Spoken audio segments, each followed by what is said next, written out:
governance to making sure that like there are like there's equal representation of faiths in a country.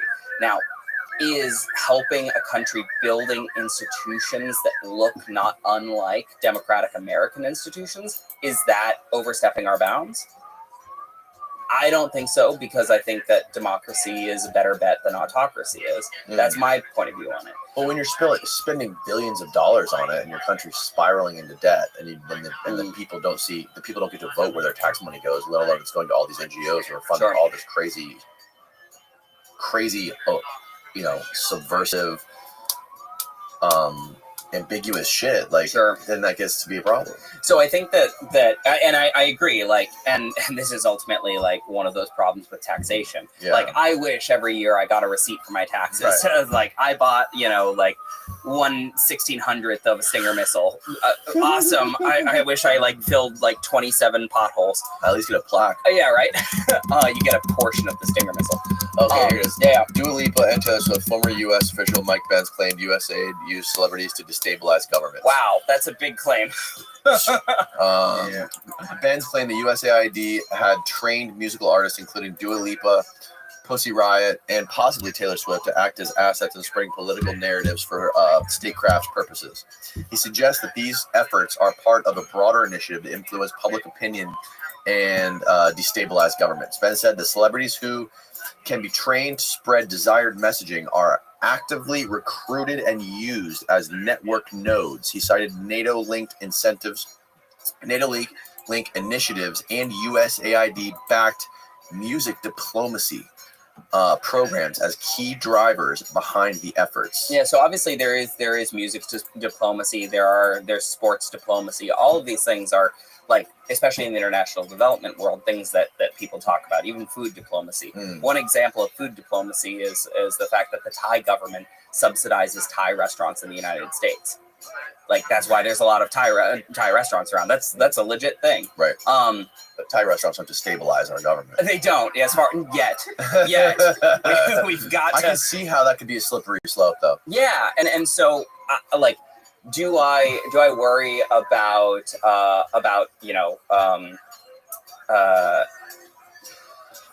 overusing the subversive capacity of the United States in other countries? Absolutely. Do I worry about the U.S. identifying too broad of a target base and saying, hey, we need to make everybody exactly like us? Absolutely. I totally agree with those things.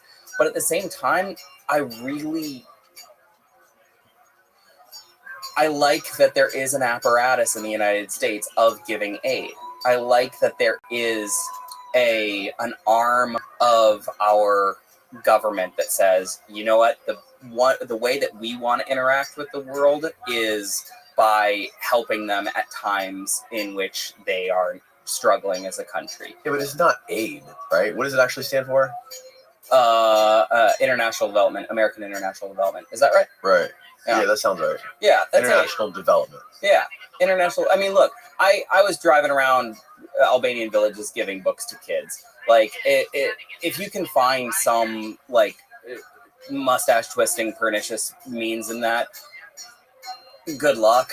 But at the same time, like, I'm pissed off that there are these other more subversive, like, politically motivated actors that are using USAID dollars to potentially work against countries, because that means that everything is painted with the broad brush. Yeah, right. Of, well, that's bullshit. Yeah. Like, and also to your question about like, should our tax dollars go here?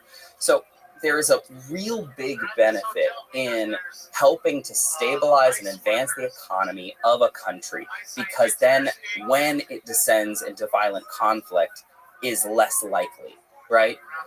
There are countries in the world with less state development, with weaker institutions, with greater disparity between the very wealthy and the very poor. Those are the places that wars start. Those are the places that we may end up having to go into. And so if you want to pay for an education system or to, use the Peace Corps to go in and give English classes now, it means that maybe in 20 years, it'll be more robust when a geopolitical fluctuation happens and there is a potential that they'll go into conflict, right? And so paying now to help develop institutions may actually be a better investment, especially in a globalized world, and especially in a globalized world where oftentimes the United States has to use violent force in order to stabilize or to nation build. By the way, I for those listening at home, I did quote bunny ears on both of those words. Spoken like a true USAID employee. That's right.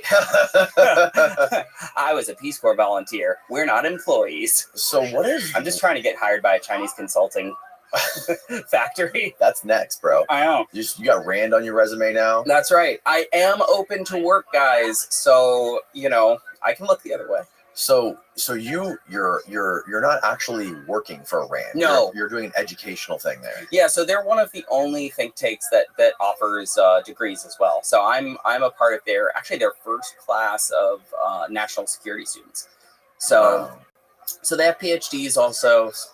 Would they consider offering you a job after this? Would you take it? I don't know. It's really interesting work.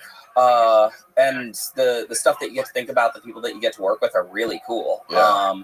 And you're certainly, you're on the cutting edge of all of this stuff and being able to do really long range research on all of these things.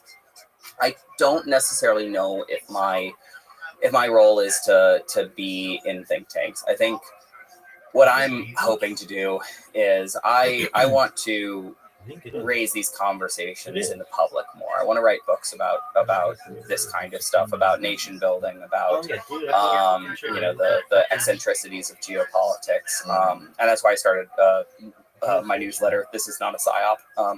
Subscribe, and that's because I think that there's a lack of easy public access to like what the thinking in these organizations is. I spent like 10 years abroad seeing a lot of places that have been dismantled by American foreign policy. And that's a really heartbreaking thing to see. And it's one of the reasons that I wanted to go back and find out how these policies are made in the first place, to learn from kind of the epicenter of the American political mind. And now I feel like I can sort of speak from the authority of not only being on the ground in certain places, but also understanding how decisions are made.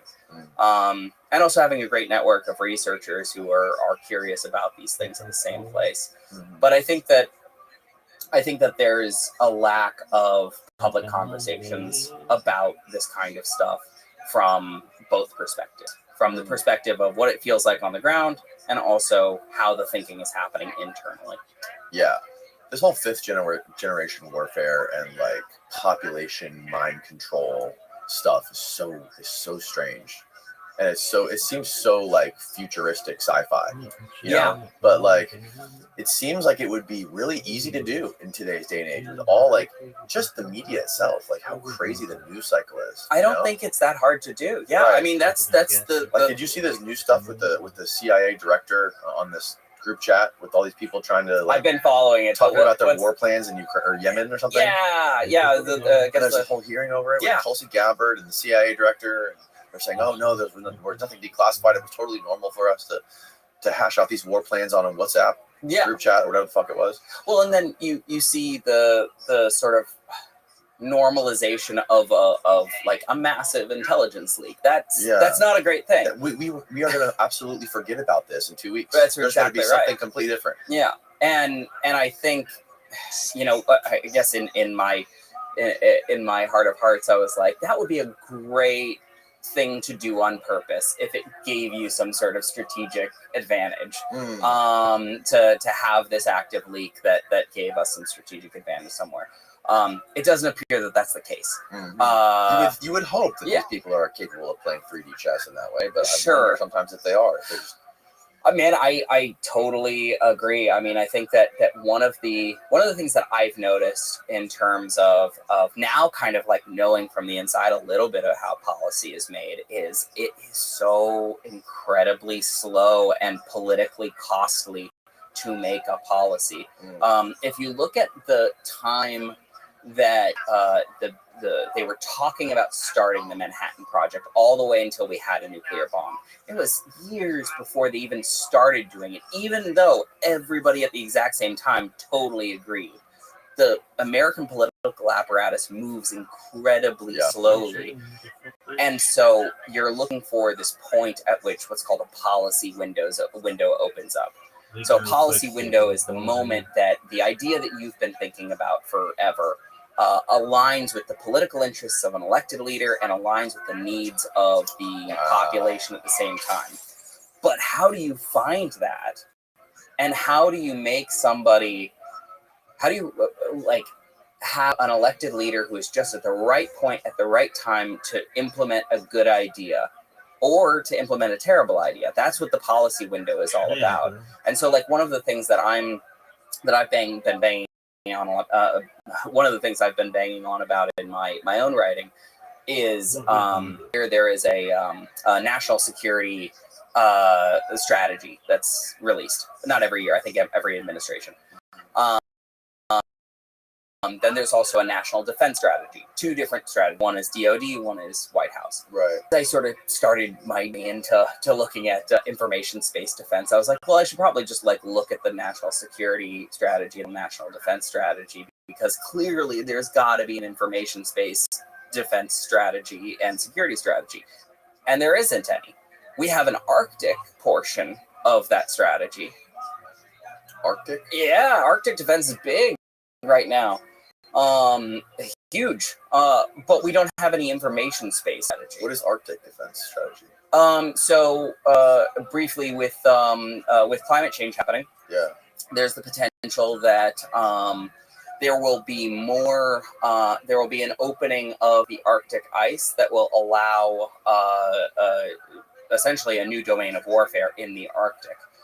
It opens up a trade route between Asia and Europe that I think is 40% quicker. Wow. Yeah, actually, this is really interesting. There's a War on the Rocks article.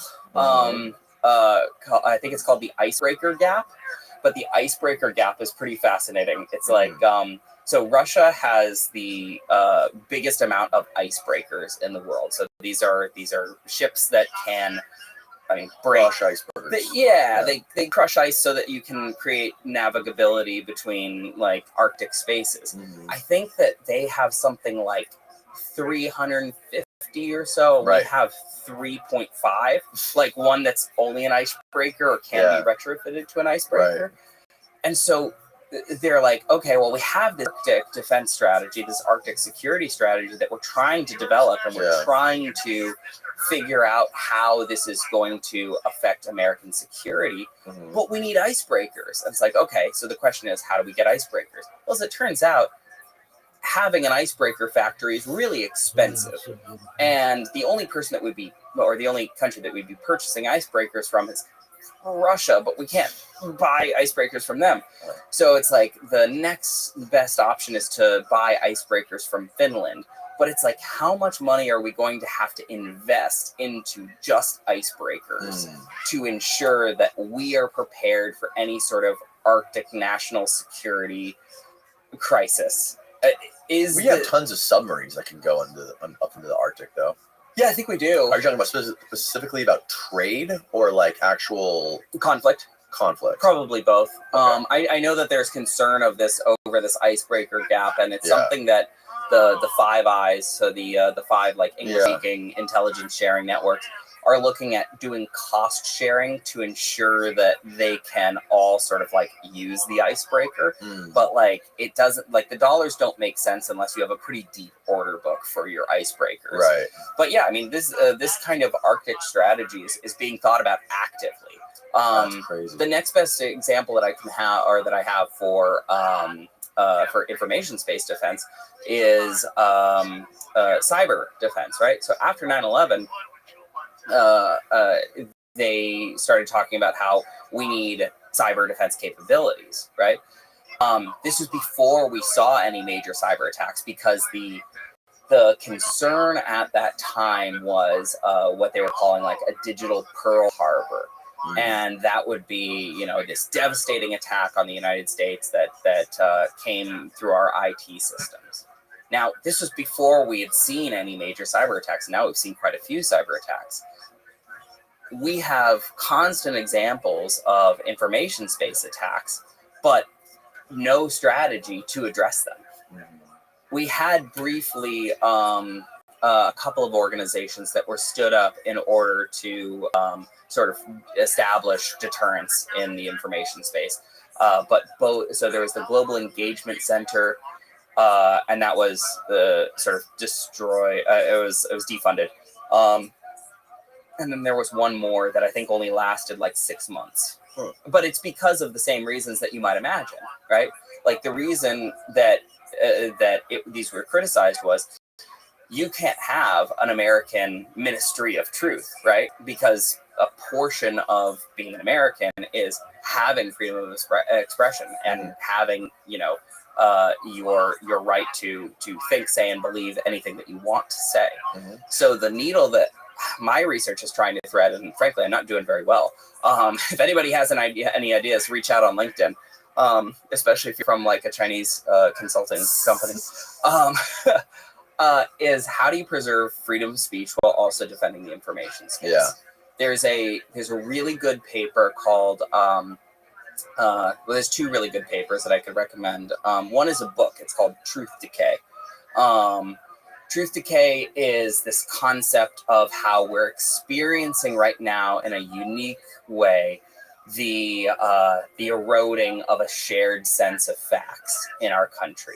And for a democratic environment to function, you need a shared set of facts. Right. Because governance is really all about finding the problems and the challenges, identifying a solution to the challenges and opportunity, identifying a solution to the challenge or opportunity, funding that solution, and then experiencing the benefits from that. Yeah. Sometimes people think about governance in like this pronged way, right? It's who decides, who pays. And so if we don't have at least a carrying capacity of agreeing on what the problem is in the first place, what solutions might be, and who could actually benefit from those things, then the democratic system falls apart. Yeah. And it's critical that we are able to have robust debates about those things, but it's also critical that we have agreement on what facts are. Right. So Truth Decay is a really good... That's so interesting. It's so relevant. Super interesting book. They Dude, how you live really in long range deep. Good. Yeah. Really? Yeah. I mean, not there, but yeah, basically. You speak very monotonously. Are you serious? I am. No. Like always. Yeah. I'm not the only person who said that, too. I've noticed other people have said it. But, Zoot, you're very self-critical. It's not like... It's what makes you you. So it's not like it's annoying. It's just... That's just how you sound. I don't want to give away names, but other people. No.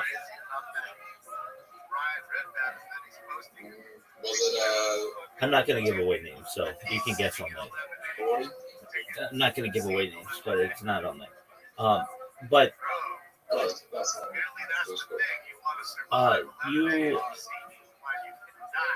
are being too self-critical. Okay. It's not like you're so monotonous that people don't like you or that you're not a nice person or anything. It's not even distracting.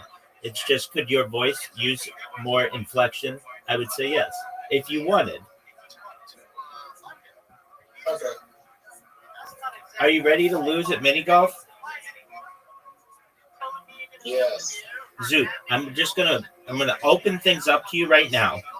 I've played a little bit of mini golf since we last played, and I'm not gonna lose. Period. I'm gonna beat you a lot of times in a row. My goal is to be a top 1,000 player in mini golf in the world, and I'm not there, Zoot. I'm not there. It takes a lot of work. Actually, yeah, it definitely is hard to understand what you say sometimes.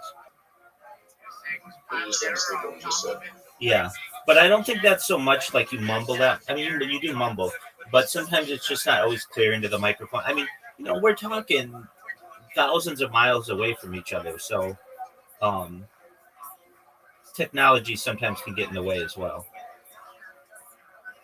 Oh, what a shot.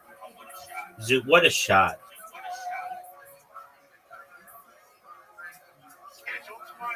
Zoot, did you see that shot?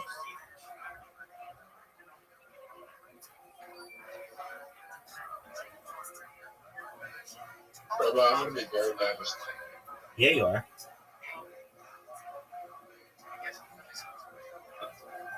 And you're going to be so glad that you were just at a period of your life where you could just chill with me and have your life recorded as well. I mean, I record of you like 2 or 3 hours a night. So fuck you with that. And you're going to love it. In the future, you'll be like, dude, I'm so glad that I did that.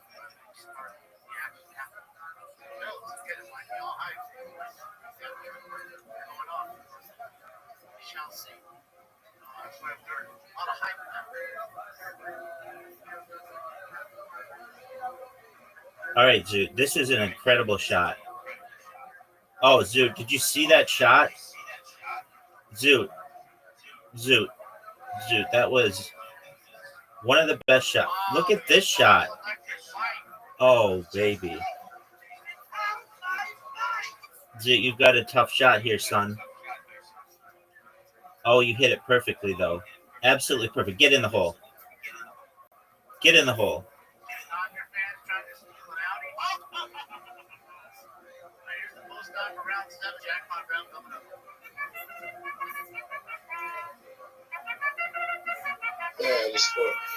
Yes, she did. But I'm telling you, I am not fucking around. I am going to be tough to beat today. And the reason why I say that, oh, what a shot. Zoot, rank that shot. 9 out of... Yeah, that's a good one.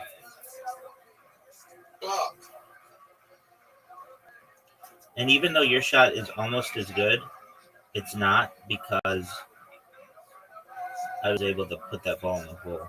No way. Is it going in? Zoot, 10 out of 10. 10 out of 10, Zoot. That was amazing. You should be very proud of yourself. That was insane. That was amazing. Good job, Zoot. I mean it. That was amazing. Oh, Zoot. Zoot, I fucked up, son. This is your chance.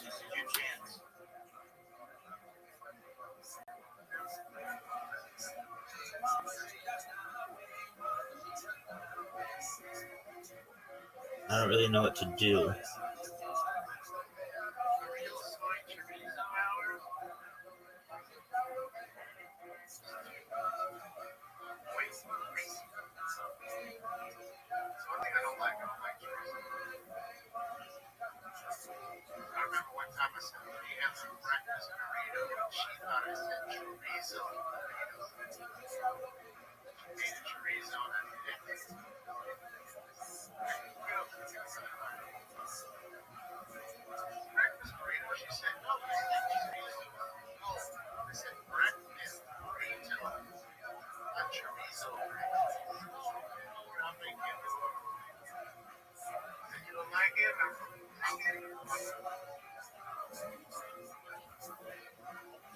Dude, I'm just dominating.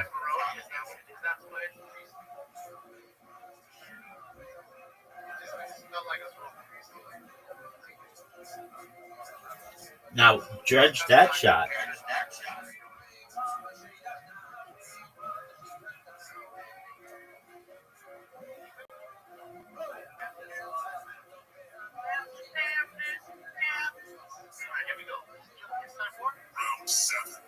Oh, baby, Zoot.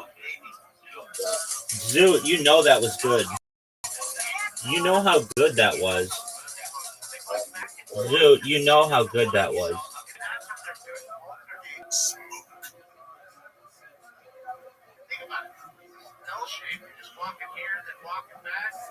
Zoot, you know that was so good. You know I just won this game in a dominating performance, and I'm going to keep track. That's 1 game to none. I'll let you beat me in skee ball. I'll let you beat me in darts. But mini golf is my game. I'm sick at it. I may be the best mini golf player who's ever been in this Discord.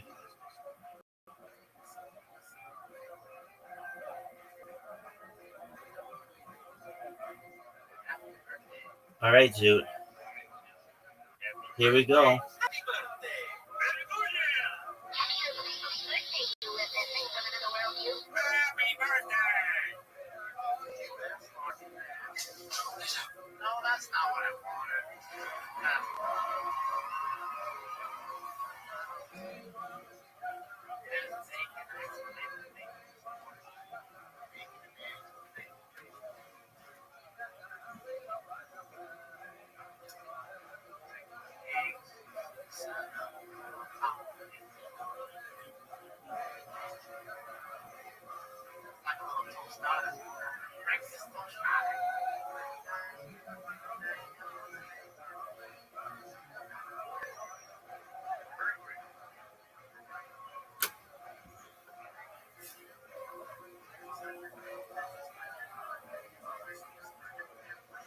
Oh, Zoot.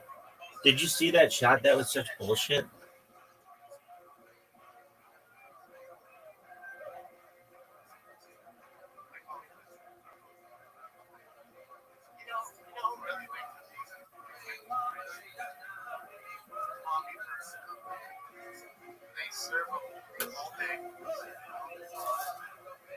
Dude, what the fuck, man?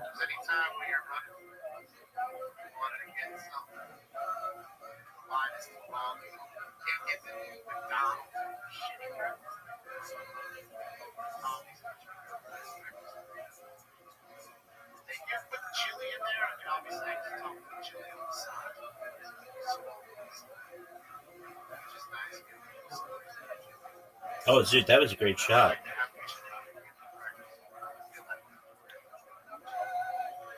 Very good shot, dude. You're using your head with that one. Don't be the ball one. Oh, I don't like this hole.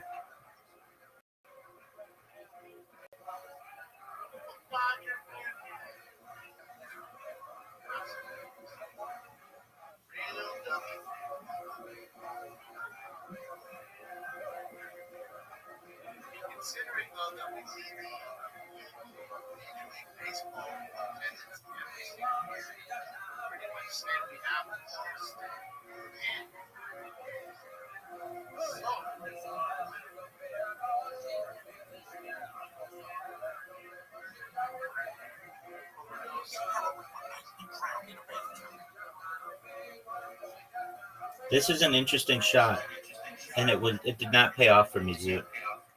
It did not pay off for me. Oh, Zoot. Zoot, did you fuck me? Yeah.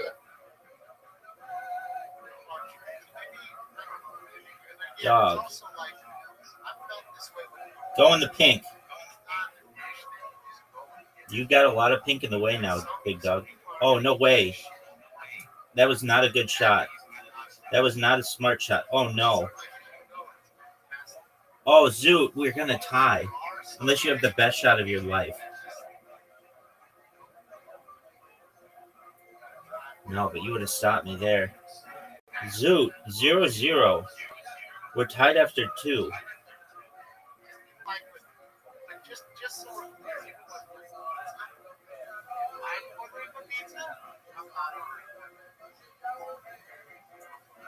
Dog, this is a great shot. Maybe.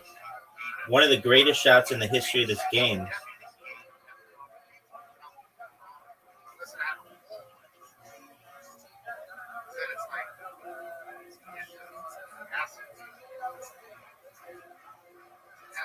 Hit my ball, Zoot. Whatever you do, just hit my ball.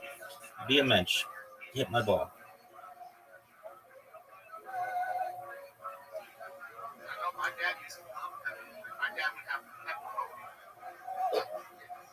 Stop. Zoot, all I need is just a little bit. Oh. Zoot, not a good shot. Zoot, not a good shot. You kind of fucked yourself, big man. You need one of the greatest shots you've ever had. Oh, and you almost had it. That was almost amazing. Zoot, I started a little bit of a lead now.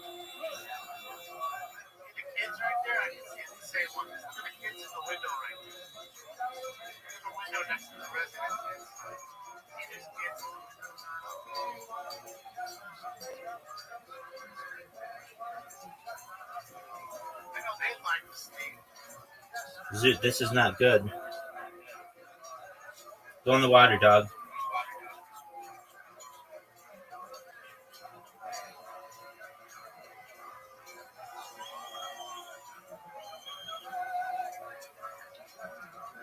Oh. Zoot, go in the water. Bounce in the water.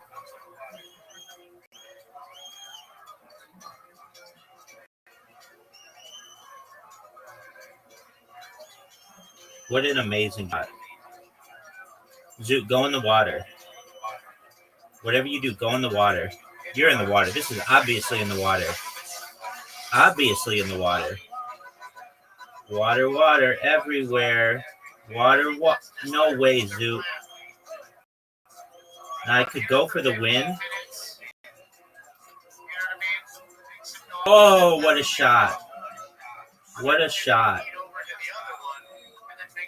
Zoot, you played exceptionally well in that hole.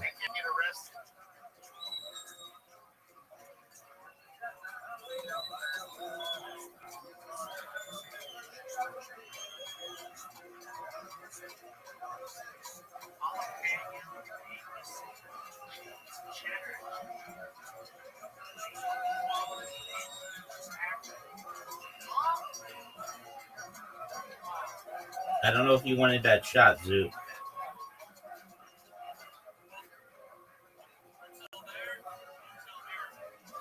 Hit my ball, Zoot.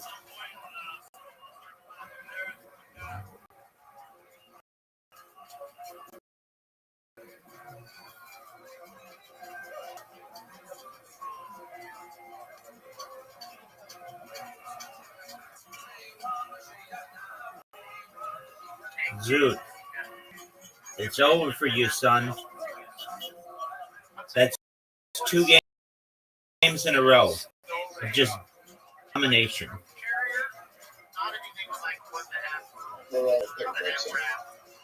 All right, after this game, I hope you go first. If you go first, you're fucked. Oh, you're fucked. You're fucked.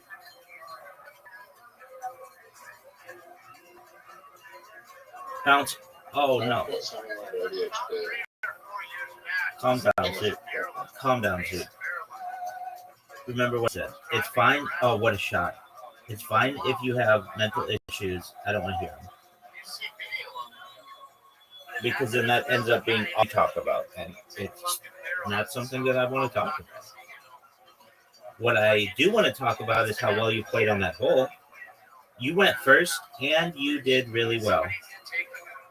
Zoot, another great shot. I would take that shot in a heartbeat, dude. It's a great shot.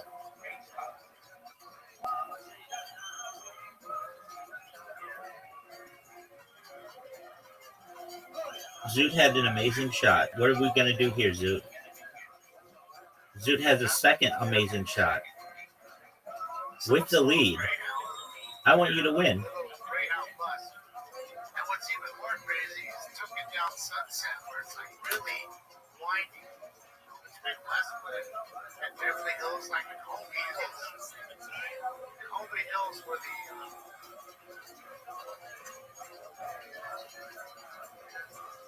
there's a couple kids in there.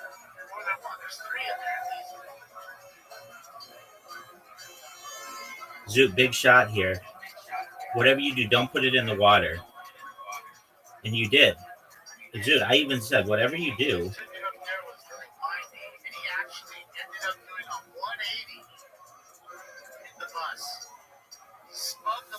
Out, did a fucking 180 like a good boy. Didn't flip the bus, and then still kept the chase going. No way, Zoot. Zoot, I tied it back up. You're gonna need that break because of how sick I am. This is well before YouTube. That one, so it's hard to find video because I used to have this little like DVD, or I'm sorry, it was a fucking VHS that was the greatest police chases back in the day. I need to find that. That's what started it with me, and it's on that tape.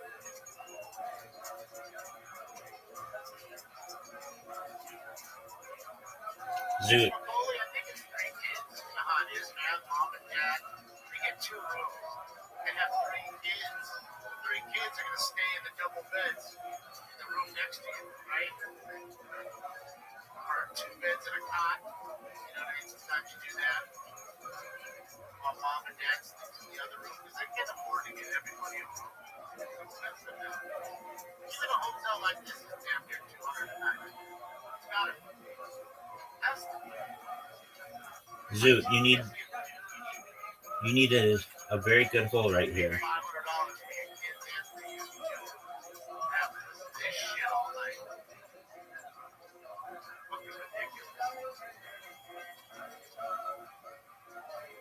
Zoot needs one of the greatest shots of his life. And even if he has it, even if he has the best shot in the history of this game, he's done. It will make no difference. And as I said, I was going to be tough. All right, take your break, Zoot.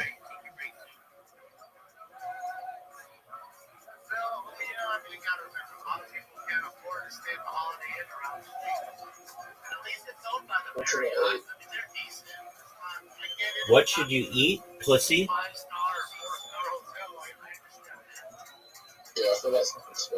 Yeah, pussy.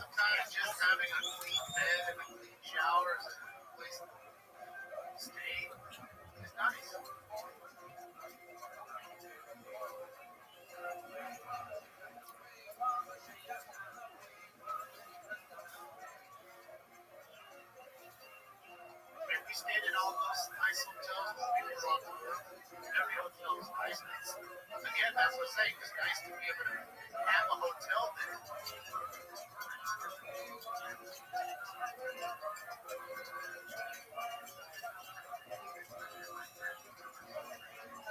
Geraldo, thank you. Geraldo, thank you so much. I appreciate you. Thank you for the donut.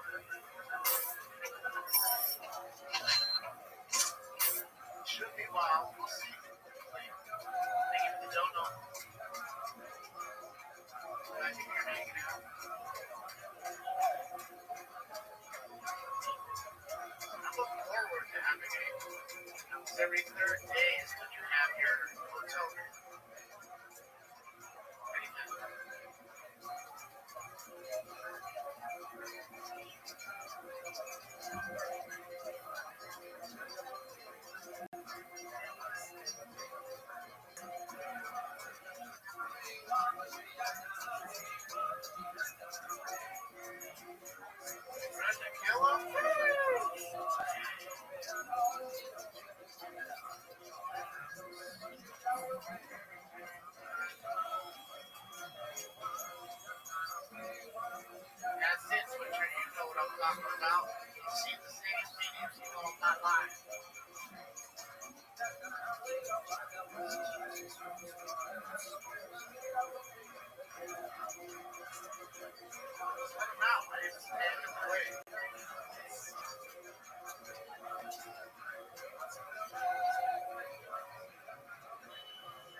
Deep research on this, and also looked at other times in American history that we've experienced these kinds of things.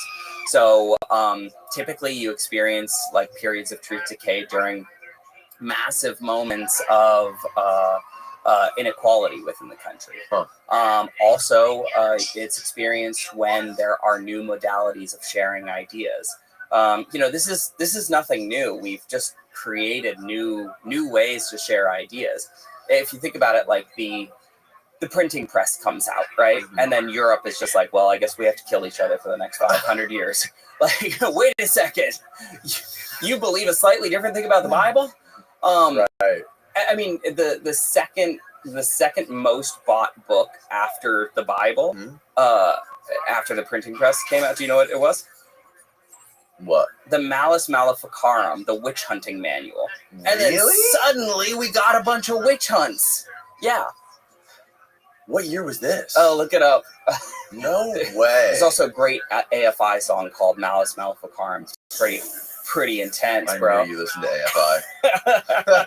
I'm going to go to emo night in St. Pete. That's fucking hilarious. Yeah. The Malleus Maleficarum book. The Hammer of Witches. Wow. When was it published? 1486. 1480. Is it really the second most bought book? I believe so. Fact check me. I'm ready for it. Wow, man. So, this is another moment of suddenly we have the bar to share ideas is lowered significantly. And because of that, second most bought book, Harry Potter. After the Bible, the second most bought book is often considered the Quran. I think specifically after the... well, it's a religious text. Yeah, after the invention of the printing press, I believe the second most printed and bought book was the Malleus Maleficarum. Yeah, all right. Anyways. So yeah, like this is like this moment in history that we're living through. Things like it have happened again. I mean, it's like that great quote of like, history doesn't always repeat itself, but it always rhymes. I agree. And that's like one of the reasons that I love studying geopolitics and history and seeing how these things go together. Because if nothing else, like it gives me a way of feeling like we haven't completely departed from the map, that we're not, in the middle of some forest with nowhere to go. By studying history and geopolitics and understanding the incentives behind things, it makes you realize that like there's really nothing new under the sun, and that by studying how it's been dealt with in history, you can also see maybe around the corner to see how it could be dealt with now. I'm just so for the record, I'm in no way advocating for any sort of like restriction of free speech. But I don't necessarily believe that because most academics, when they talk about like how we need to deal with truth decay, is digital literacy education. We need to educate people on digital literacy to like really fact check themselves. And I just like you're saying of like how well you are adapted to using social media and not being like tricked, because I know a lot of older people that just get scammed every single. The Facebook moms are the biggest security threat in the United States. You right want now. A prize? Yeah, right. Just give us your credit card information, and we're going to send you this incredibly expensive gift. We just need you to pay the $7 shipping. That's right. I mean, meanwhile, you get hosed for $1,000 out of your checking account. It's a renaissance of Nigerian prince scams. But I mean, that's what digital literacy education is. It's basically like, hey, make sure you fact check that, and don't believe those crazy things. I frankly think. I mean, I'm from the Dare generation. Yeah, me too. Without revealing too much, it didn't work. Yeah. You know, I don't take that as an actual serious intervention to help truth decay. I just don't. I don't know what a serious intervention, really looks like. It's something that I'm currently like struggling with and trying to identify and doing a lot of research on. But like I've had CIA officers on this show before, who one of them in particular, Andy Bustamante, who says, shout out. We need a common enemy to unite the country. Yeah. Mm-hmm.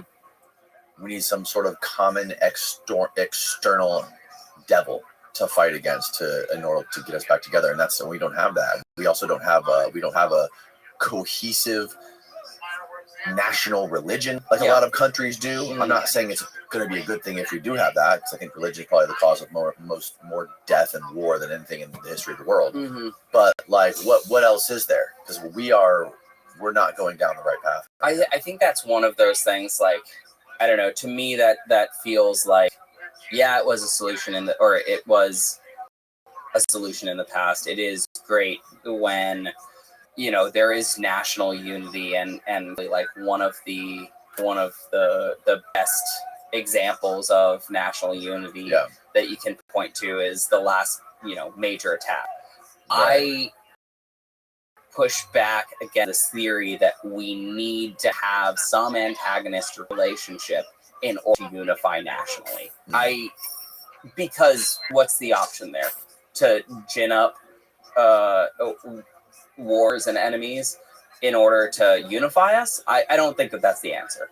I think that is. What if we could pretend like we have enemies and pretend like there's these big bad guys out there? Like in the public, we're portraying China and Russia as these big evil bad guys, but like behind those doors, the diplomats are going over there being like, hey man, we're just putting this in the news. We're still going to do all these deals behind their backs. Well, I think that this is something I think about a lot too. Is you've read 1984, right?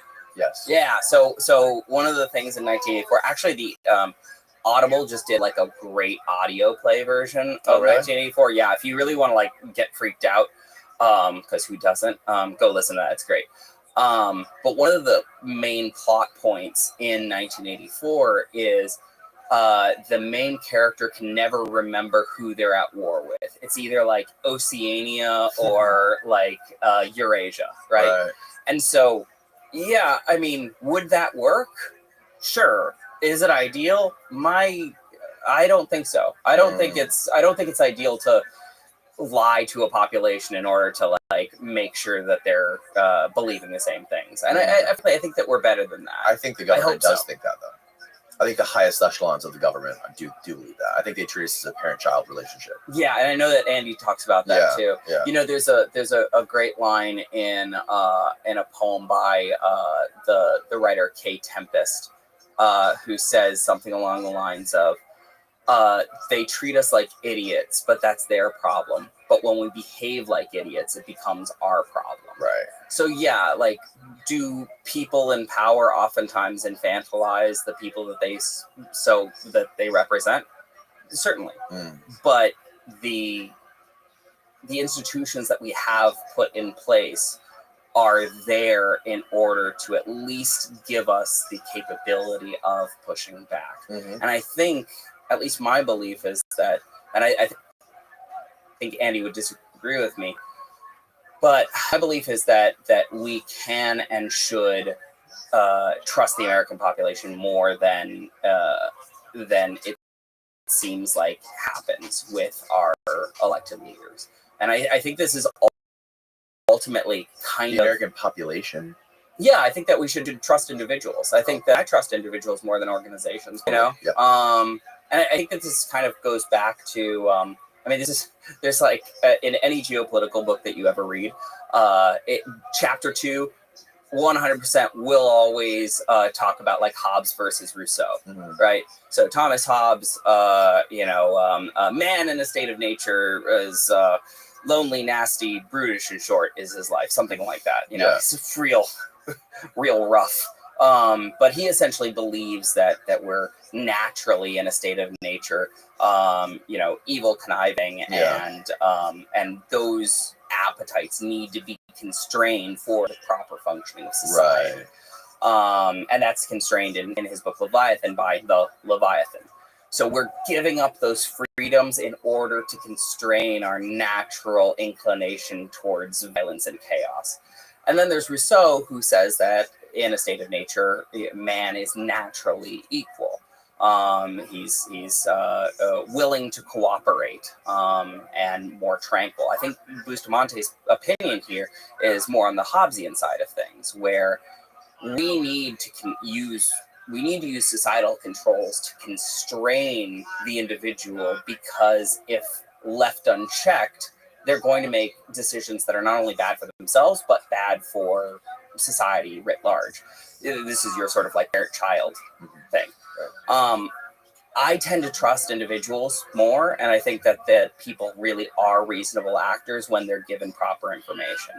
I think that we've developed an information space right now where we're all sort of invested in these zero-sum politics, where it's not enough that my side wins, but the other side has to lose at the same time. I don't think that's a fair broker of an information space. I don't know how to get that information space where people are treated like adults and transparency is the letter of the day. I don't know how to get there, but I do trust individuals, and I think that it doesn't benefit us when we have a country that is predicated upon the primacy of the individual,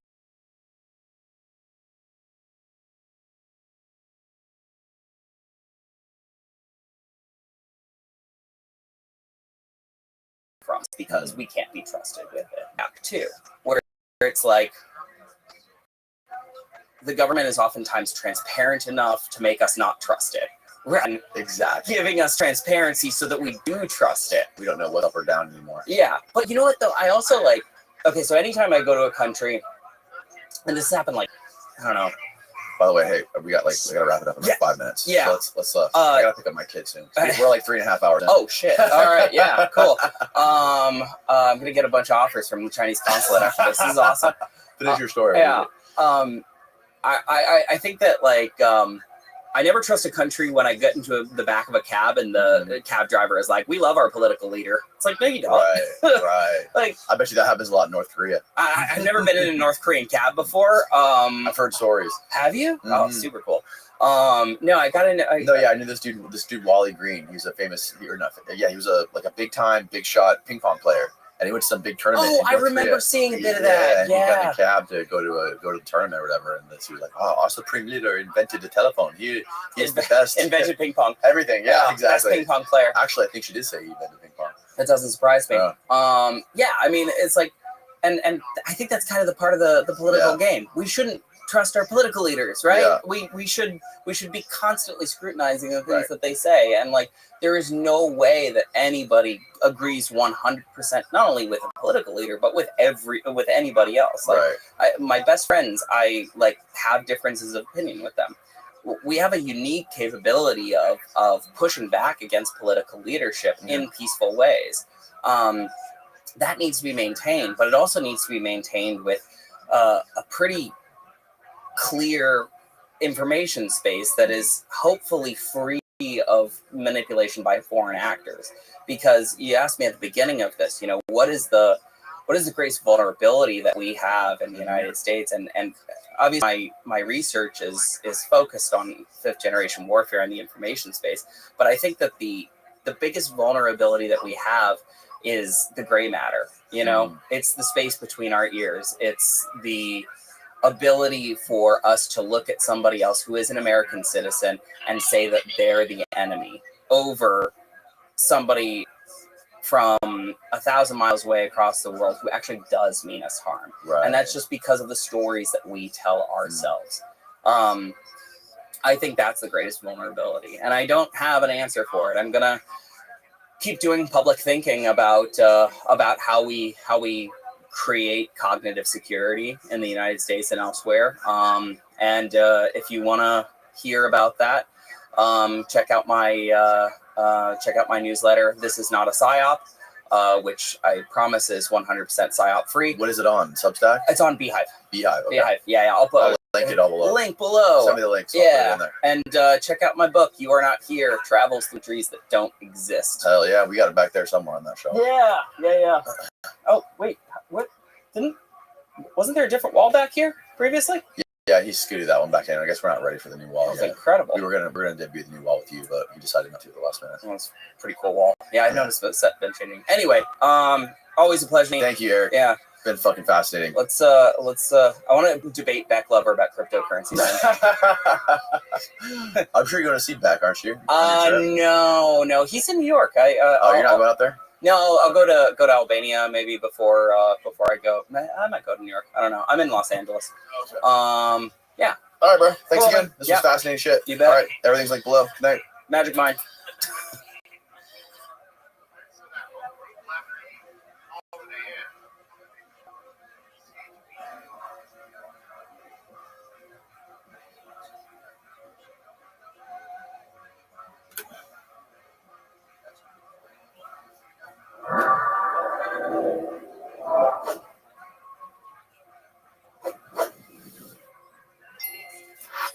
All right, Jason Giorgiani, thank you for coming, man. Good to see you, brother. It's a pleasure to see you again, Dan. Our last podcast was bananas.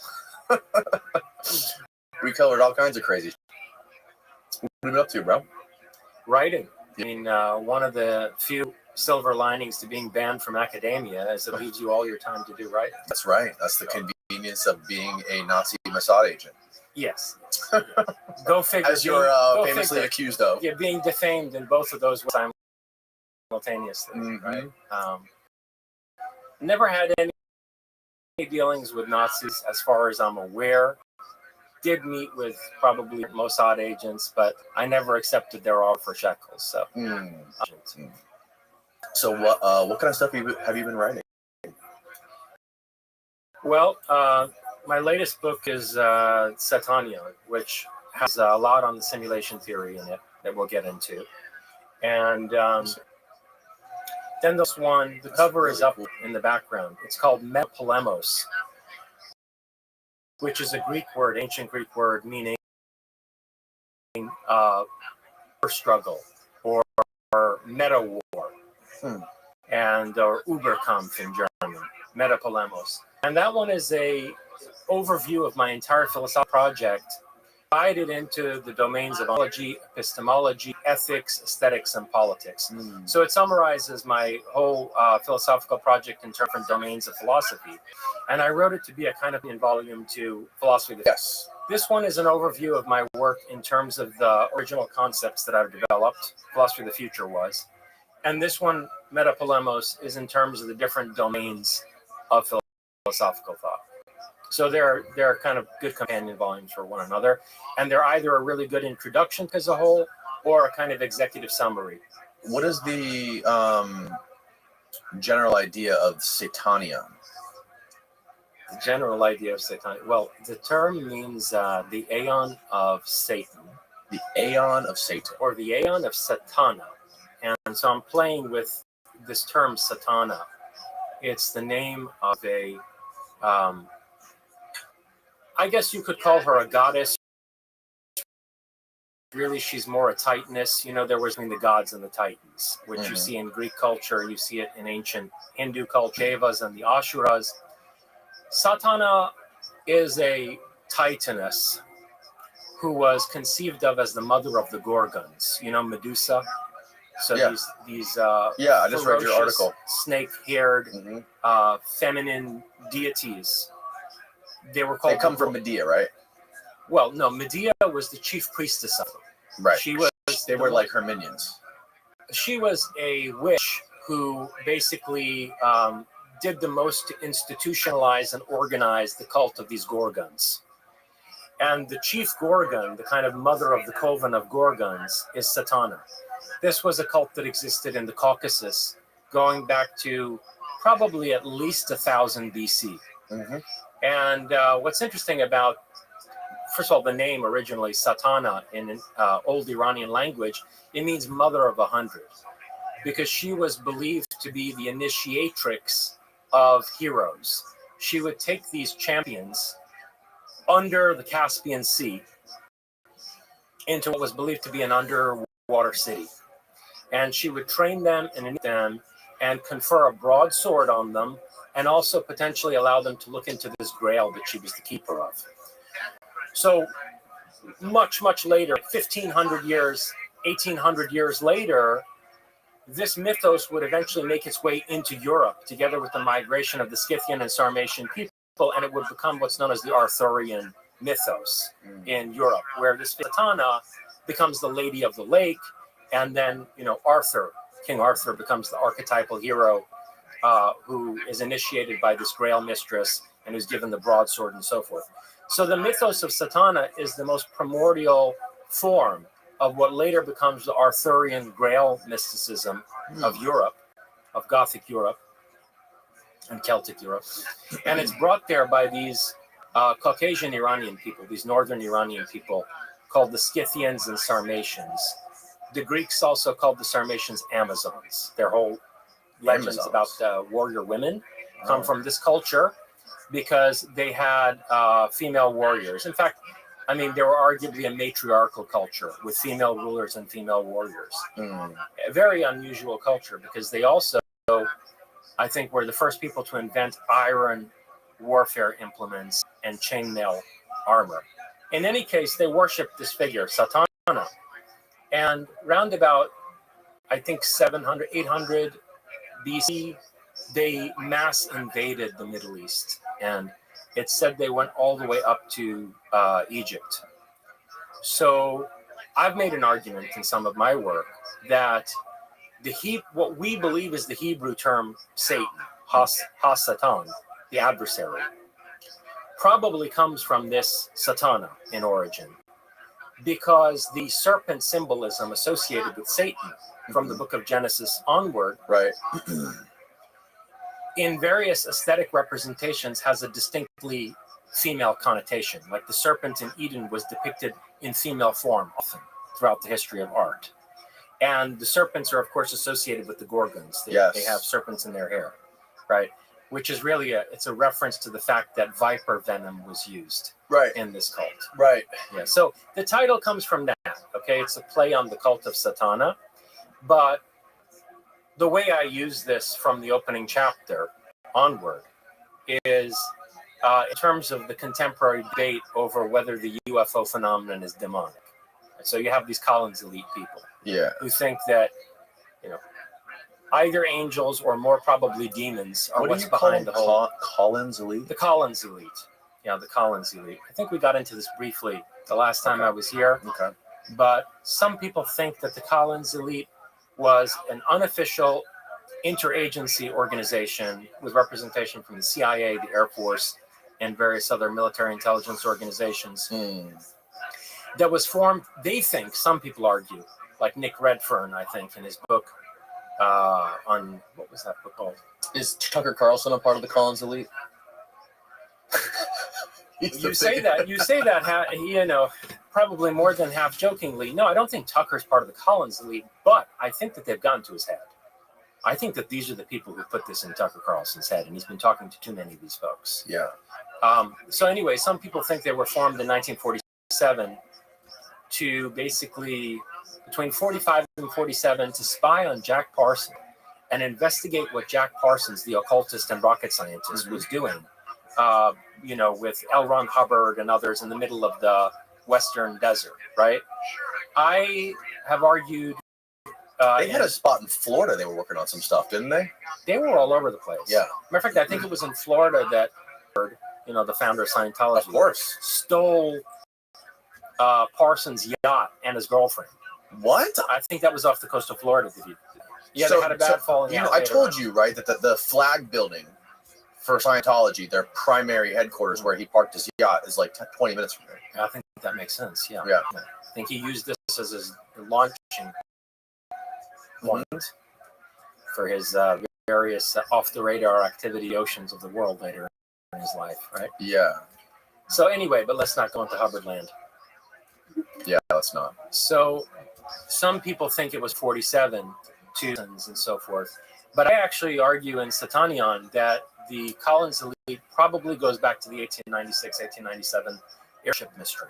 Yeah. Where there was this patent attorney who claimed to present the inventors of the mystery airships. Right. And this guy's name was Collins. And look, I don't want to be one of these guys who says the same thing every time. And I think we did this last time. Yeah. Very long story short, in a nutshell, this patent attorney, George Collins, gave an extensive testimony to the San Francisco Chronicle, and I think it was 1897, about what these airships were, how they were going to be publicly declared. The company was going to publicly declare itself on the stock exchange and come forth with this technology and and all this. And then, like 3 days later, the San Francisco Chronicle got back to him and wanted to have another conversation with him. At which point he said, "I don't remember saying any of that stuff to you." And it turned out that he gave this entire testimony in a trance state. So this George Collins was possessed and delivered the story. And then it turned out that the supposed airship inventor was some dentist who invented dental bridges, who had dreamed of building airships from his childhood. Right. So this paranormal angle starts to emerge in the story, where you wonder, are these airships psychic projections of some kind? Are people's perceptions being manipulated? And I think from that time onward is when the feds got involved and started to develop theories about what kind of diabolical intelligence might actually be behind this phenomenon. This reminds me, Steve, can you pull up my Twitter page real quick? I want to show you this photo I found of Jacques Vallée last night. I think it's very appropriate. Just go to X and just go to my account page. There's a whole article about it too. I knew Jacques Vallée at one point. Oh, that's not it. That's it right there. That's what you were saying last time. Yeah. Scroll down right there. Up, right. Click that photo. Look at that. Jacques Vallée with Aleister Crowley. Oh, wow. No, that's Anton LaVey. That's what I meant. I'm sorry. Aleister Crowley was long That's what I meant. Jacques Vallée and Anton LaVey. Yeah, that doesn't surprise me at all. First of all, they both lived in San Francisco. Right. And yeah, it doesn't. Apparently, it would have dinner parties and play Donkey Kong together. Donkey Kong. Yeah, that's what the article says. Well, but that's fascinating because Jacques Vallée always talks about how he seems to be hyper interested in the whole angels and demons stuff. Yeah. Well, the opening line of Satanion, the first chapter, is called Diabolical Disclosure, and the opening line is, "How does one disclose the devil? That is, without ending the world." Yeah. And it comes back to this idea that the Collins elite see themselves as holding back the apocalypse because they think that if these phenomena are predominantly demonic, disclosing that would mean disclosing the Antichrist, which would then precipitate the second coming or accelerate the second coming. So they think they're somehow doing the world a favor by maintaining the secrecy regarding the phenomenon because it's essentially buying us time and holding back the end of the world. So I play with that idea at the opening of my first chapter in Satanion. So these people are religious types. They Fanatically. Religious fanatics. Yeah, from the Air Force. You have to CIA. be to maintain this worldview or this view of the phenomena. Yeah. And, I think that probably in, going back to maybe 47 or the 1950s, they've been recruited from among evangelicals or traditionalist Catholics. But if you go back probably to the late 1890s with the airship mystery, I don't know whether they started out that way or whether they were spooked into having these kinds of beliefs, right? But look, think about it this way, Danny. If airships that look like constructions from out of Jules Verne's sci-fi novels are showing up not just in the sky over tens of states, but they're landing in people's fields, and sheriffs and judges are coming up to these things and touching them and interacting with the airship pilots. If it turns out that those things aren't real, meaning they're not constructed objects, there's some kind of a projection, whether it's a psychokinetic projection, like a material, what they call materialization in psychical research, or whether it's some kind of a solid hologram.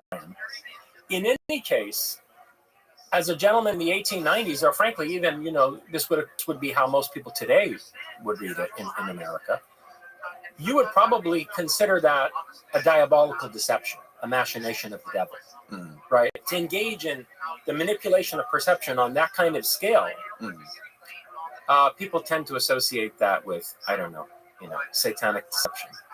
God. Seems silly. Yeah, well, the prisms through which many people and institutions look at this phenomena are silly or simple-minded. Right. And dangerously so. All right, we were going to talk about the moon. Yeah. Let's go to the moon. What's so interesting? First of all, what made you start to pay attention to the moon?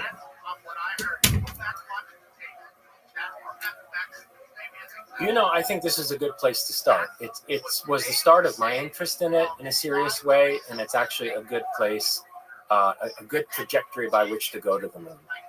And that's that I paid close attention to Stephen Greer's Disclosure Project back when he was first starting it up in the I think it was the late 1990s, a long time ago. I think it was like 93 or something. It was, yeah. I might have become aware of it in the mid to late 90s. Okay.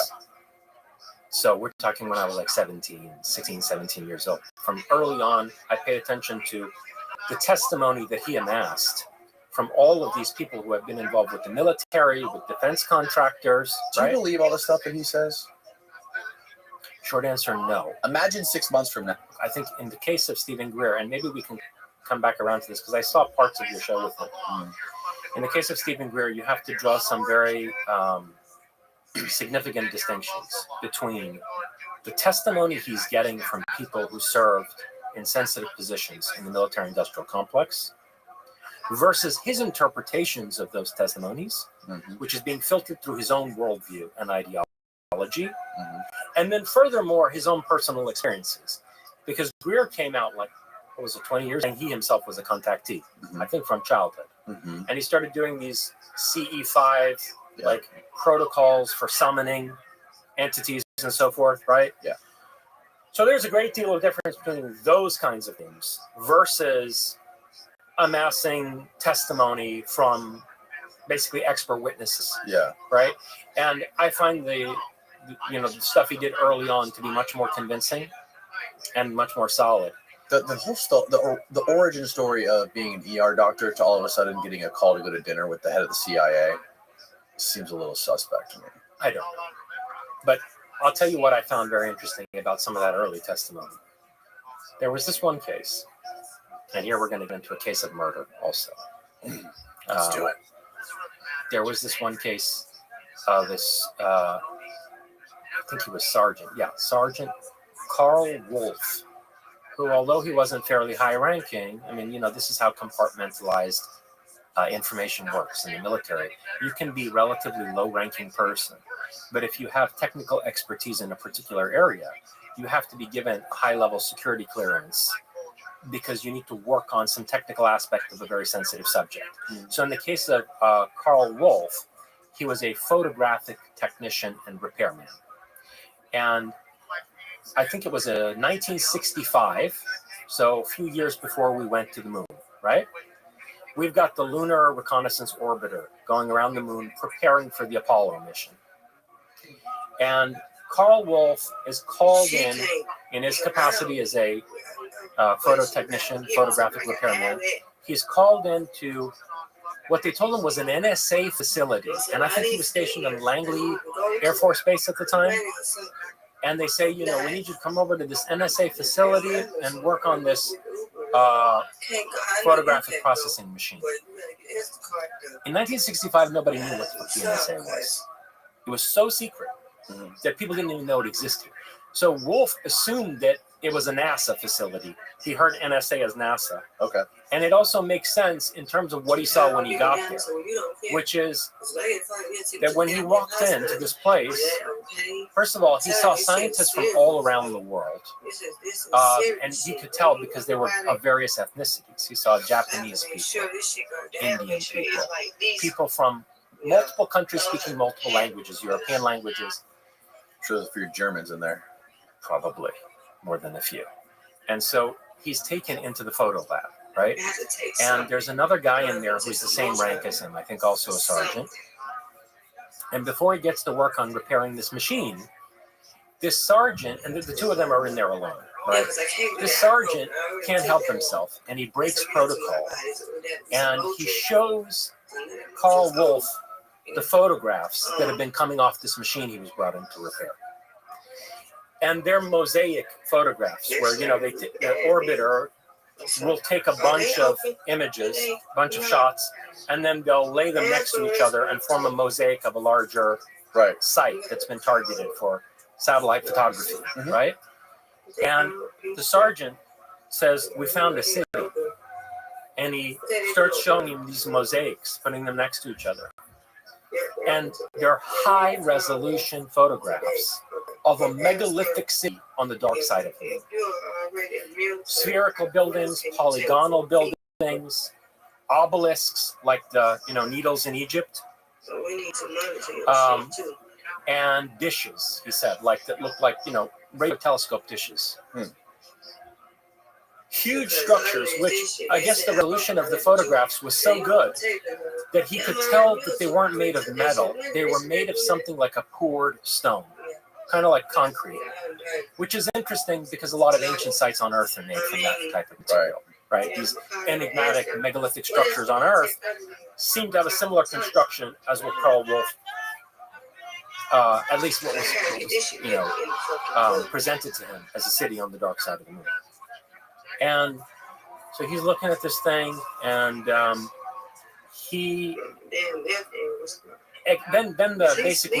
somebody walked in, and so the sergeant cuts off his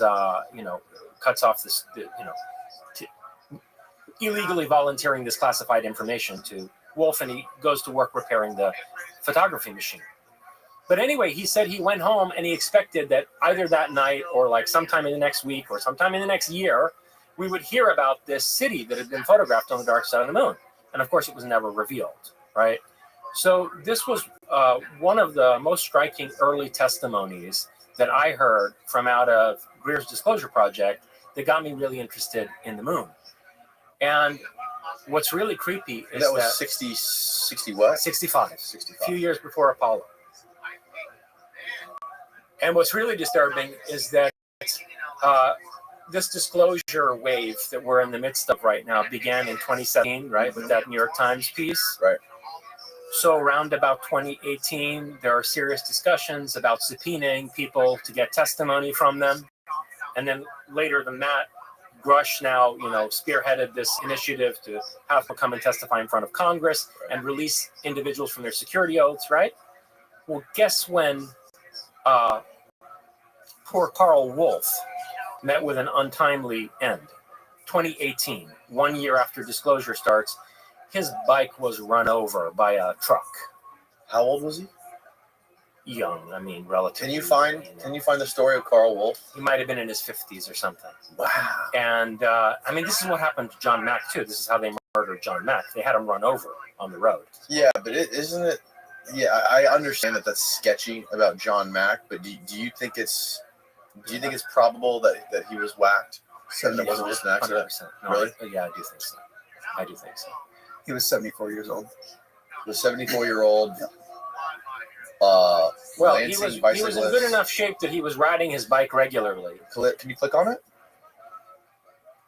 Ooh. Page no. Just search Carl Wolf with a K. Oh, it's not this one? No. Well, it has a correct underneath there. Yeah. Oh, I see. Carl Wolf with a K.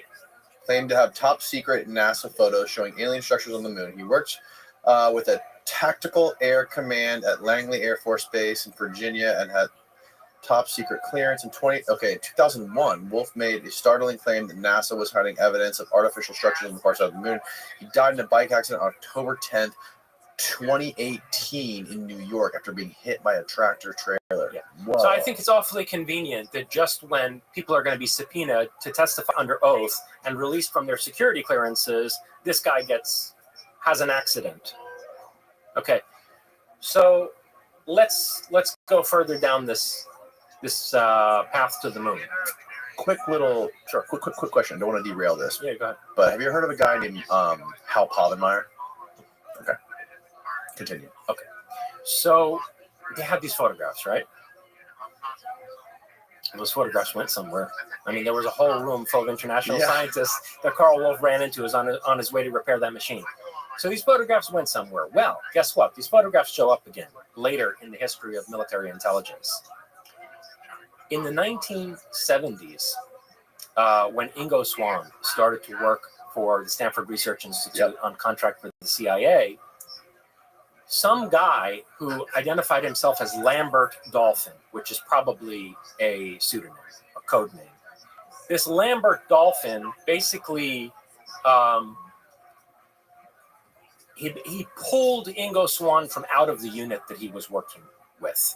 This unit that was basically a CIA unit, right? Yep. So this Lambert Dolphin, whoever he was, and Swann was never able to figure out what outfit in the U.S. government this guy was really working for. He had the authority to take a CIA asset out of the CIA remote viewing program and put him on another task. And Swann was blindfolded. He was flown in a helicopter to a classified facility. It was one of these deep underground facilities. And he recounts having gone down in an elevator, like Lord knows how deep. This is in Swann's book, Penetration. So Swann says he goes down there and they want his, talent as a remote viewer, and they start targeting him, on these photographs that are inside envelopes. And he basically starts describing the moon. But he's standing in the middle of a nexus of roads inside a city on the moon. And he describes these gargantuan buildings, titanic scale of construction. He sees the same obelisks that Carl Wolf describes, like the needles in ancient Egypt. And he said, by the way, I got the impression that those were purely ceremonial. They didn't have any particular function. But he saw other buildings that looked like reactor domes, like as if they were, nuclear power plants or something like that, and receiving dishes and antennas and so forth. So he describes this titanic city. And, it stands to reason that whatever was in those envelopes were probably the photographs that were taken by the orbiter back in 65 before Apollo, the photographs that Carl Wolf had reported seeing while he was repairing that machine. Wow. So now you have a second point of confirmation. Now here's the really creepy thing there. What else Ingo Swann saw on the dark side of the moon were masses of people huddled together in ramshackle shelters. People who were naked and who were being used as slave labor. This is what he said. He said that. And now the fact that they were naked and apparently breathing while working inside craters on the moon, who knows, maybe mining helium-3 or whatever, suggests that there was some kind of an artificial atmosphere, that maybe where they were working was underneath a transparent dome that wasn't, visible to Swann. Sure. But in any case, that's not the important point. The important point, and the disturbing one, is that he saw slave labor on the moon, and the people who were directing it were these tall Nordic-looking fellows, one of whom could see Swann. And this has been reported by other remote viewers, where sometimes when they're sent to a target, whether it's a contemporaneous target or whether it's some event in the past, they're witnessed by whoever's there, right? As if like they're a ghost, and those people are seeing a ghost. Yeah. Well, this Nordic on the dark side of the moon saw Swan, and he got the distinct impression like the guy was telling him telepathically, "Why the fuck are you here? You don't belong here. Right. Get out of here." Interesting. Okay. Now that fits with something else that I was told.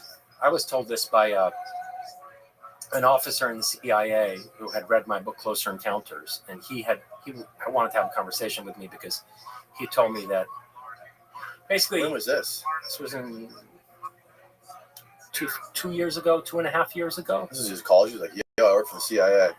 Can we talk?" He knew someone I know, and he got in touch through that person. And anyway, I don't want to go off on a tangent, but long story short, he was like, "How did you put all these jigsaw puzzle pieces together?" He was looking to see if there was a leak and whether it needed to be plugged. He said that there were too many things in my book that were the same conclusions that they had reached based on having access to classified information. And he was wondering how the hell I put these same pieces together in the same way. About this moon stuff? All kinds of things. Okay. The subjects that I discuss in this book, Closer Encounters. Yeah. Okay. And but the moon came up, among other things. And he said, "Listen, after Swan was sent, we kept sending people to the moon, remote viewers. And we distinctly got the message from these guys on the moon, do not keep sending people here. This is off limits." And we didn't listen to them. And the last viewer that we sent up there, his soul is trapped on the moon. His body is in a coma in a special medical facility run by the CIA. And his family has been given like medical compensation or whatever. They told him they told his family that the guy had died in the line of duty or whatever. And he's been held in stasis for years and years as they wait for his soul to come back from the moon, where apparently there's the capacity to lure and trap somebody's consciousness, which they finally did to one of these CIA remote viewers after repeatedly telling them not to surveil whatever's going on up there. Strange. We had a guy on here named David Morehouse. Oh yeah. Yeah, he was a remote viewer, he was a part of these programs for a long time. I think it was in the 70s. I read his book Psychic Warrior. Early on. Yeah. And he said that he remote viewed the moon and there was nothing. He's like, "It's all bullshit. There's nobody there." I don't know whether he was being blocked or what, but I can tell you some other things about the moon that are much creepier than a city on the dark side of it. Well, and here's another thing. If there was a city, why is it only on the dark side? Well, because that side faces away from us all the time. So because whoever built it doesn't want us to see it? Of course. Of course. That's the convenient place to put it. There's also another reason that's technical, which is that if you put, we've been studying this in terms of potential lunar colonization, that if you put listening telescopes, like the Arecibo dish, stuff that's meant to convey signals across space. If you put it on the side of the moon that faces the Earth, there's too much interference with radio signals coming from the Earth. So if you want to have basically interspace communication from the moon to elsewhere, it's better to put something on the side that always faces away from us so that you're not bombarded with radio signals that are being transmitted from the Earth. Right. That's a technical reason why you would do it. But mainly, I think it's, for concealment purposes. Okay, but the story of what's going on the moon is a lot more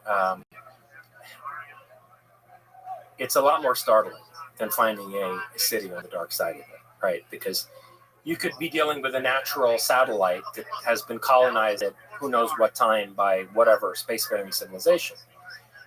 No, it looks like there's a much more disturbing scenario here, and our government became aware of this during Apollo 12 and 13. During Apollo 12, I think it was the lander that impacted the moon in a way that set off a seismometer that had been pre-positioned there. There was a seismograph that was pre-positioned on the moon. And when the Apollo 12 lander hit the surface of the moon, the signal that came from the seismograph was consistent with the ringing or vibration of a hollow object. Right. So the way that the shock wave passed through the moon suggested that there was very little inside the moon. Right. Okay, it rang like a bell, as they described it. For a while, right? In the first case, it was for almost an hour. So then they got curious about this, and in Apollo 13, they deliberately crashed the third stage of Apollo 13 into the surface of the moon to carry out a test to see whether this was a repeatable phenomenon, right? And this time, the seismograph not only confirmed the resonance passing through a hollow object, the moon rang like a bell for 3 hours. So, and they were able to tell like how much more or less of the moon, is apparently hollow. Right. And it's really shocking. It's like the moon goes down for about 20 miles as a solid structure. And then on the inside, there's a distance of about 1,000 miles radially, 1,000 miles from the interior of the shell to the core, radially in every direction. In other words, the distance between Los Angeles and Seattle, or New York and St. Louis, or Paris and Prague, out from the center is hollow inside the moon. There was a recent NASA article that came out, I think it was on the NASA website, where they said they discovered caves, like underground caverns in the moon, which would suggest that it was like maybe like a honeycomb structure on the inside or something like that. I suspect that it's not natural caverns, but that what they're seeing are hollows between all kinds of complex machinery that are inside that structure. One of the other things that they noted with these impact tests was that the moon it seemed to compensate and correct for the impact in a way that suggested there were oscillators inside the structure. Right. So I think probably there's machinery inside this thing. Now, another data point that corroborates that, going back to the remote viewers, is that Joe McMoneagle was tasked with remote viewing Mars in 1984. And this was a CIA operation run at the Monroe Institute. So it was CIA. He was working on contract for the CIA, and this was done at the Monroe Institute. He was the first remote viewer, right? I think he might have been. Well, no, I think Ingo Swann was the first one. Okay. But I think he had the designation 001 or something like that. Yeah, maybe it was 2. I don't know. Yeah. But in any case, in 1984, Monroe Institute, and this has since been released. This is one of these classified documents that has since been declassified. It's called like Mars 1 million BC. You can look it up. Joe McMoneagle. Mars 1 million BC. Yeah, Joe McMoneagle. And so, look, Joe McMoneagle is tasked to look at. He doesn't know, of course. He's working blind to the target. That's how remote viewing is, right? But what's inside these envelopes are the photographs that the Viking probe took on Mars in 1976, where we got back these images of the pyramids and the fort and the face, infamously, right? So there are all these apparent man-made megalithic structures in the Cydonia region of Mars, which were first photographed by the Viking mission in 1976. And that's what was inside these envelopes when McMoneagle was doing this remote viewing session. And he described being in the midst of the ruins of a megalithic city with gigantic pyramids. He said they seemed like they were maybe 3 times the size of the Great Pyramid in Giza. Wow. And he described... part of the Stargate project. Yeah, he described a maze of structures under these pyramids, like subterranean tunnels and hallways. Mm-hmm. At one point, he walks through one of these hallways, and it leads to an opening, and he finds himself on the outside of the pyramid looking up at it, looking up across the face of the pyramid. And he describes also these highways that are trenches. They're these perfectly geometric trenches cut across miles and miles of Mars' surface. And he said his impression was that they were used for craft. Like, there are bad storms on Mars, right?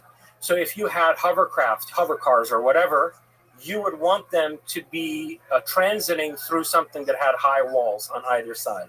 That was a, sunken channel, basically. To avoid a sandstorm. To avoid a sandstorm passing over the top of your head. Yeah, it's Star Wars. So this is basically, he describes this, okay, during his remote viewing session. Yeah. But he says, look, the civilization is long dead. I'm seeing, the ruins of a civilization that once was eons before this. And he was tested at 1 million BC. So they said to him, okay, so go back to when these people were still alive and thriving. And he goes way, way back. Now, we can infer from another data point that I'll come to, how far back he went. Okay. But he doesn't say in the session. But he goes back to when these people were around. And then he describes Nordic-looking, super tall people in skin-tight jumpsuits. People who look like Scandinavians, except he said they had more like like between an Olympic swimmer and a football player's physique, with very broad shoulders, not an ounce of body fat. He said he could see all their musculature through their skin-tight suits. And what McMonagle relates is that these people were facing the end of their civilization. And some of them had this, what he describes as very philosophical sense of resignation, where they were like, well, we had our time. It's not fair for us to ask for more time. We've had more time than we should have had, some of them. And some of them are still trying to survive and endure. And the ones who are trying to survive, he says, they've looked for a way out. And no matter what they do, they can't seem to find a way out. Just pin that somewhere, right? Then he says they designed and got into a spacecraft that was cylindrical, and which is very much the description of a lot of these cylinder-shaped, cigar-shaped UFOs, metallic, cigar-shaped craft. And they went to another planet, which they were scouting out to see whether it was a viable world for them to relocate to. And this other planet was nothing like Mars. It was very green, overgrown with vegetation, in fact.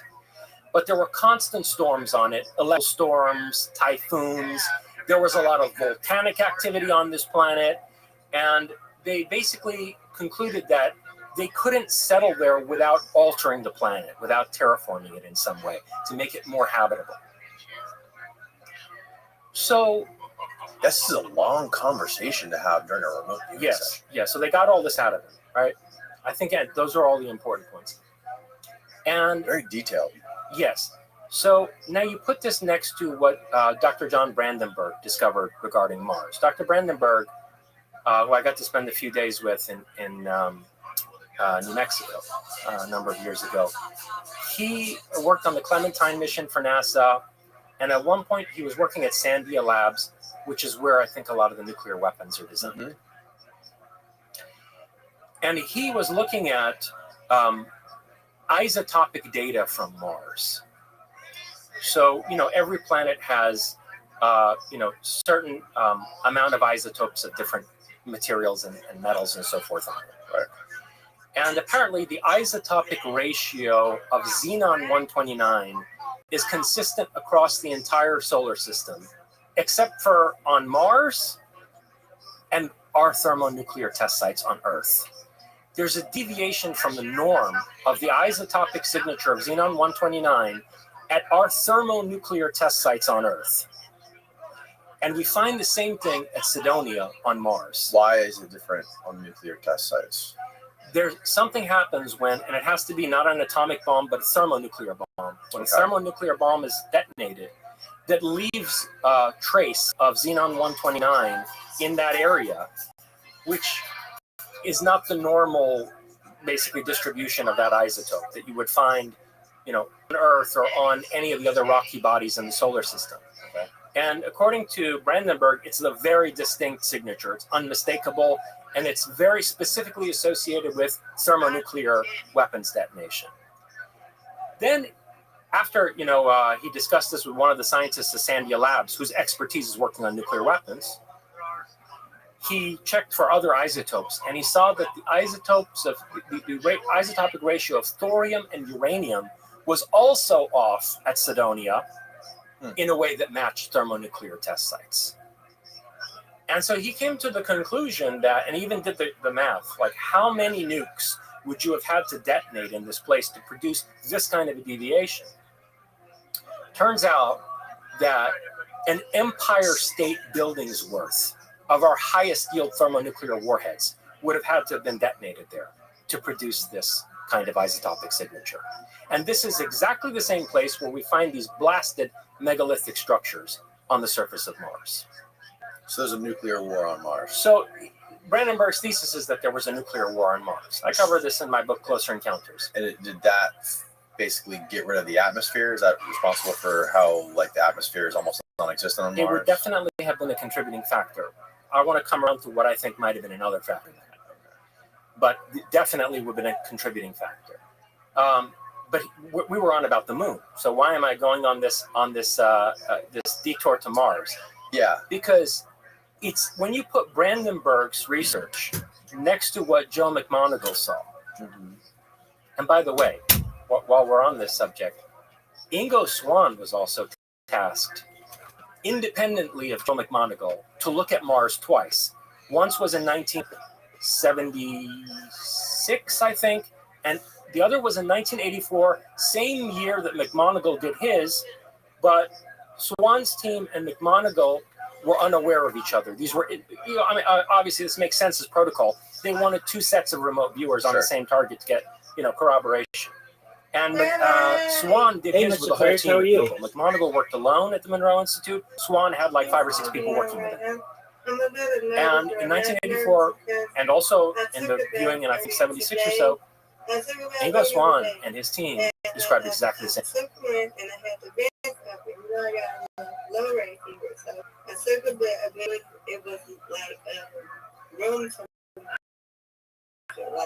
It wasn't too hot, it wasn't too cold, so I took one and I took my vents was open. So I had it. When I took it, I got out, I cold through it.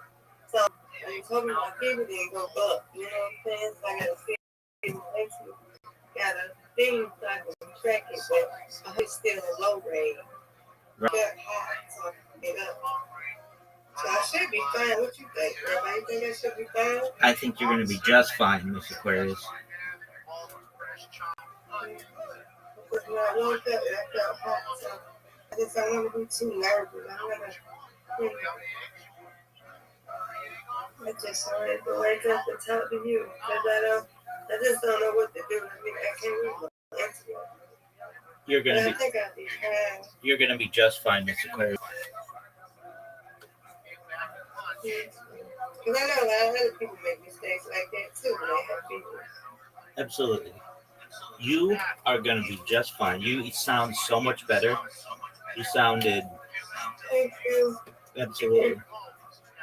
So just continue to drink fluids. Have you been doing that? Yeah, I'm drinking water. I get some vitamin C in here. Keep it up. But I know you feel hot at night too. I know that. Tuesday, you feel hot at night. I just don't like feeling like this, man. I have to take this. And then I just put the fan up on the bed and then I put it out. I just don't feel like, I don't like feeling like this. It sucks. I don't like feeling hot. It sucks. Certainly. Keep your liquids up. Get some water. Go to the bathroom. And then go back to bed.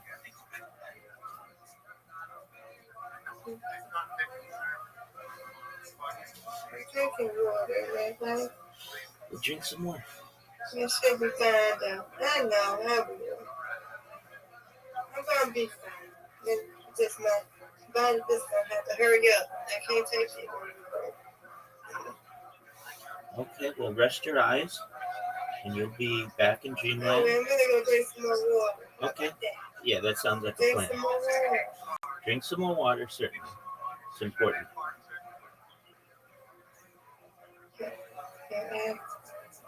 I go to sleep. Exactly. Sleep. Talk to you in the morning. All right, sounds like a plan. I want to to be listen. Because I know other people make mistakes too. That they're not the only one. Everybody makes mistakes. It's part of being human. So, I know we'll be friends. Okay, go to sleep, drink your water. Talk to you in the morning, Miss Aquarius.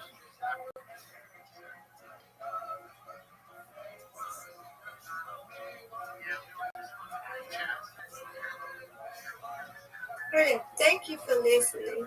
It's my pleasure. You're my friend, Miss Aquarius. I love you. I love you too. I'm here for you.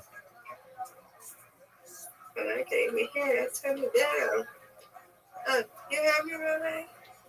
What was that last part? I said, I love you. You always thank you for listening. You're always an awesome friend. I love you. Well, you're my awesome friend too. I love you too, Miss Aquarius. I'm always here for you. Okay. All right.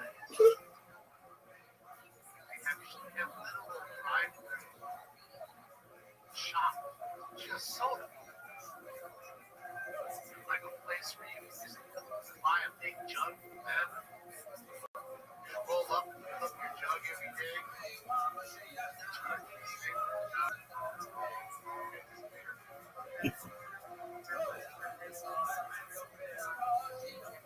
It's like 100-ounce jug, 100 ounces of something. I'm drinking that every day. Apparently, Mormons can't have soda. Mormons can't have coffee or tea.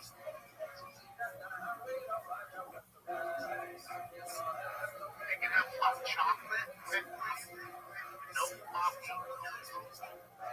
So to get their caffeine push, they drink soda. And no tea.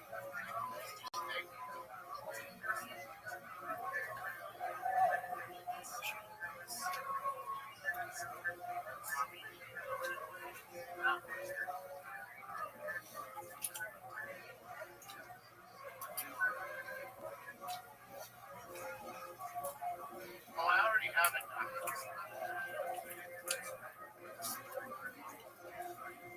Have it ready for you.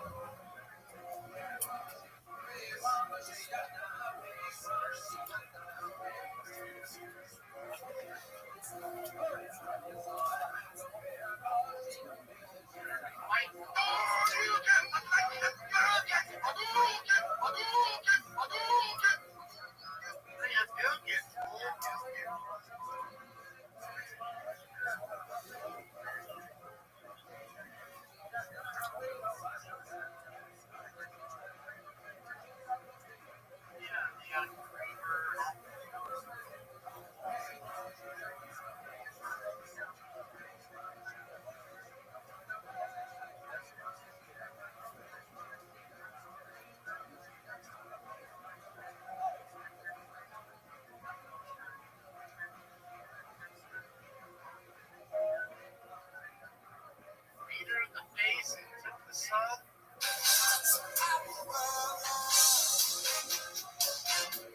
See, now that's even better. Peter in the face, grab the sun.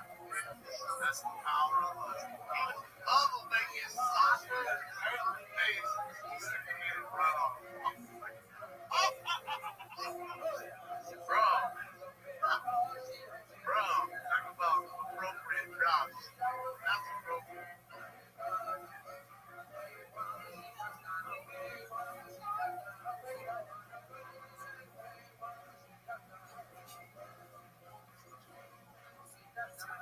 It's so wrong. It's right.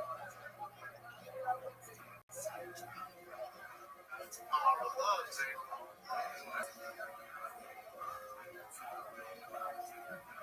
True.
The same thing as John McMonagle. They described a civilization on Mars, most of which was in ruins and was vastly ancient, but other parts of which still survived under the surface.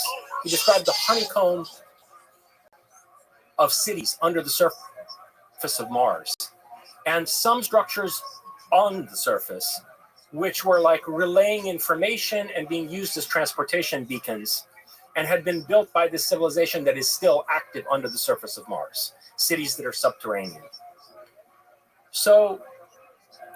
But this all came from out of discussing the moon. Mm-hmm. When you put the remote viewing data next to Brandenburg's thesis, what it suggests, and Brandenburg, his estimation was that this nuclear event in Cydonia took place maybe 100 million years ago. Maybe 100 million years ago. Jesus. When were the dinosaurs killed off? 65 million years ago, right? So it's a ballpark. And when you put these two sets of data together, as I did in my book, Close Encounters, the conclusion that emerges is that the moon was constructed by these survivors of some kind of apocalypse on Mars. And it probably had at least two functions initially. One was to transport a shit ton of people over here. The moon? And the other one was to act as a terraforming device. So if we didn't have the moon where it is, in this extremely stable orbit that it's in, right? Yes. We would have 8-hour days. The Earth would be spinning much faster than it is right now. The Earth would also not be as stable as it is. There have been calculations done that show that the Earth would be prone to toppling over at odd intervals. Well, all planets have moons, right? Yes, but only our moon stabilizes a planet to the extent, only our moon stabilizes our planet in the way that it does, and only our moon has as stable an orbit as it does, and none of the other moons in the solar system create the beautiful eclipses that we have here, because the moon is, get this, 1/400th the size of the sun, and it's 1/400th the distance to the sun. So the fact that it's 1/400th the size of the sun and 1/400th distance to the sun produces this perfect eclipse. The moon directly between us and the sun, it perfectly occludes the diameter of the sun. Exactly. Do we know if there's any other moons? No, there's no other moon that produces it. None. But what's even more significant is that our moon has an extremely stable orbit. No other moon in the solar system orbits its planet with as little deviation as our moon does. Yes. And so it appears there's something inside the moon stabilizing that orbit, which is also stabilizing the Earth. And what did it give us? It gave us a climate, an environment, a biosphere that rendered this planet habitable for humans. Remember what McMonagle said. He said they sent a scout ship to another planet. It was overgrown with vegetation. It wasn't arid like Mars. There were volcanoes going off. There were electrical storms. And they were like, this place is too volatile. We can't settle here the way that it is now. So the moon was probably used in order to terraform the Earth into a habitat that Martians could settle in to become the human race. So now there are other pieces of data. So we're talking about roughly how long ago? 100 million? 100 to 65 million years ago. Now look, the dinosaurs would probably have had to have been killed off for this, right? So one, hypothesis that follows from this is that the impact that killed off the dinosaurs was deliberate, not, some accidental asteroid impact. It wouldn't have been very easy to coexist with them. Right. Okay, but look, there are other data points that really nail this case. For example, the craters on the Moon. On Earth, when you have impact craters from meteorites, for example, right? The craters are roughly proportionally deep as they are wide. They dig into the Earth. On the Moon, you have these utterly bizarre craters, which are like over 100 miles wide, like the Gagarin crater or the Clavius crater. You could fit Switzerland and Luxembourg together inside some of these craters. They're over 100 miles wide. They're never more than 4 or 5 miles deep. That doesn't make any sense. The inside of these crater basins are all convex, like the surface of a contact lens. Right. So think about this. Why would a meteorite impact, produce a crater that's so much wider than it is deep, and then in the especially wide craters like Clavius, you see that the surface of that crater is convex? It's because it's hitting a hard shell that's underneath the regolith, and the regolith is like astroturf. It's been put on the surface of that space station to make it look like it's a moon. They knew the Earth was there. It was too volatile, too unstable. I'm sure the equinox is not as stable as it is now. There wasn't any. We didn't have seasons. That's a product of the moon. The equinox is only because of the moon. So this 23-degree deviation that we have between our equator and the celestial equator, right, that produces the equinoxes and the solstices, is a function of the moon. What other things about the moon, other than we mentioned the distance from the sun to the moon and how it perfectly occludes the sun from our perspective, but what other things about our moon are exclusive to us? So, first of all, there's the extremely bizarre ratio that you just mentioned, right? Where this 1/400th size of the sun, 1/400th distance from the sun, and that's what produces these eclipses. Then there's an incredible stability of the orbit of the moon. Okay. Then, as we mentioned, these craters don't make any sense, right? These craters don't make any sense. And the basin of them seems like it's revealing a shell of some kind, a spherical shell. Yep. Then there's the impact tests, right? The Apollo 12 and Apollo 13, where the moon on a seismograph registered like a hollow object. Right. And by the way, there's no moon that's a hollow object. Back before Carl Sagan became such a skeptic, he even commented on this and said that it's terrifying because no natural satellite is hollow. We know that no other moons are hollow? Yes, we know. How do we know? It's just not what moons are. Moons are they're like rocky bodies that are trapped by a planet, and they're rocky all the way through. And do we observe the craters on other moons to see how similar they are to our moon, or how different they are than our moon? Yeah, we have detailed, for example, Phobos and Erebus, the moons of Mars, with detailed images of them. And first how many moons does Mars have? It has two moons. Saturn and Jupiter have a bunch. Right. And the other thing about these moons are they're all weird shaped. They look like deformed potatoes in a lot of them. They're not beautiful spherical objects like ours is. But there is another interesting thing, and that's the mass cons. So there are these, the moon has a lower gravity than Earth generally, right? Remember the golf ball thing? Yep. So, and the Apollo astronauts, we'll get to them too, the Apollo astronauts, hopping around, in the lower. But there are places on the moon where there's a much stronger gravity. There's Earth-like gravity that's stronger than Earth-like gravity. And it's actually a problem for navigation because when they pass satellites over that, they can't fly too low because the craft will be pulled by these gravity wells. There are places on the moon, they call them mass cons, mass concentrations, where the gravity deviates from the standard on the moon. Wow. And guess what? They're all perfectly circular. So one thing I hypothesized in Close Encounters was that if this thing is a space station, it's possible that they built saucers into the surface of it. Look at that. Mascons, short-term mass concentrations, are regions of the moon's surface with a higher gravitational pull than the surrounding areas. These anomalies were first identified in the 1960s. Holy shit. Yeah, they have to compensate for those when they fly anything around the moon. Anyway, look, here's the thing. We gotta make sure we gotta keep you on point. Yeah. So we can't be just letting Georgiani one possibility is that when they built the space station, they built saucers into the surface of it. Remember, all the mascons are circular. A saucer is going to have a 0-point energy drive, generating a flying saucer? Yeah, a flying saucer. Okay. Is going to have a local gravitational field. Yeah. And if there's people in the saucer, it's 1G. Yes. Which is greater gravity than the rest of the moon. So one possibility is that what these mascons are saucers embedded in the space station underneath the regolith as a potential evacuation protocol. Suppose there's like some giant asteroid is coming that might hit the Earth or it might hit the moon, and they need to evacuate the station, right?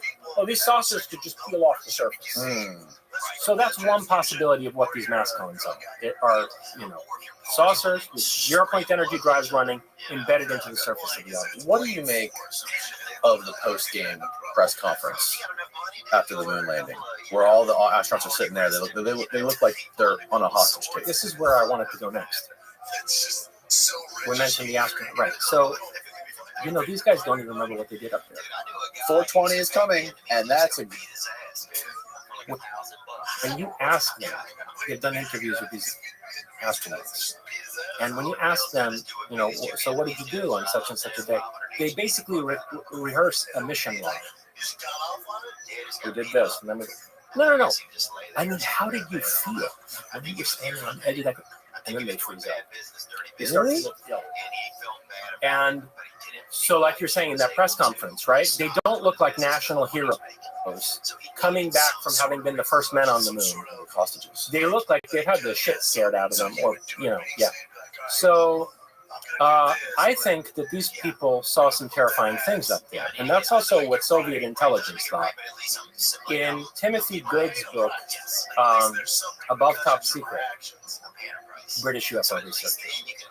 It was close to Admiral Norton, Admiral Lord Hill Norton, British Navy, was one of the people who endorsed his Timothy Good's work. Mm-hmm.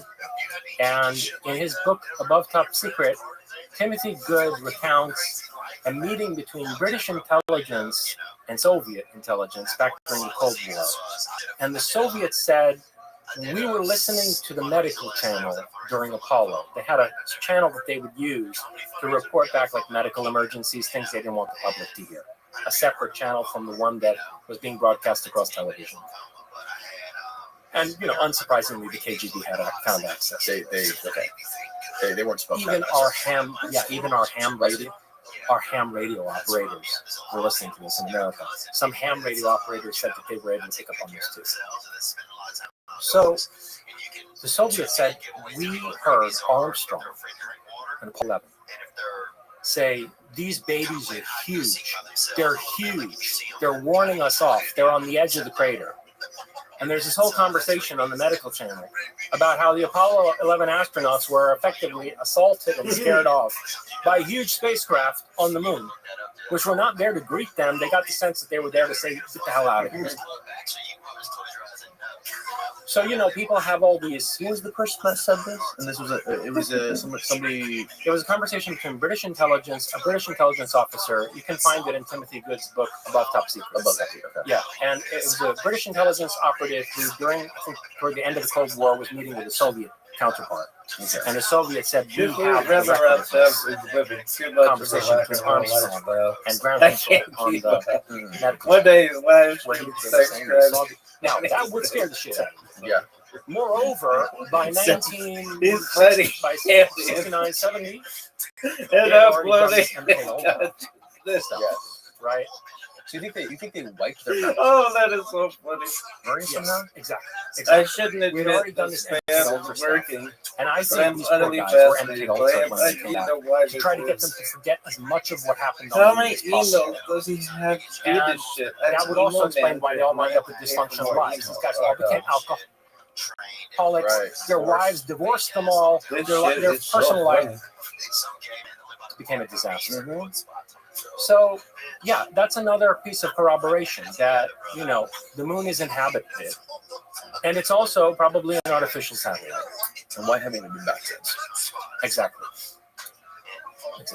There was we watched this interview multiple times on previous podcasts where there is, I think it's the head of NASA is being he's being interviewed in front of the Senate.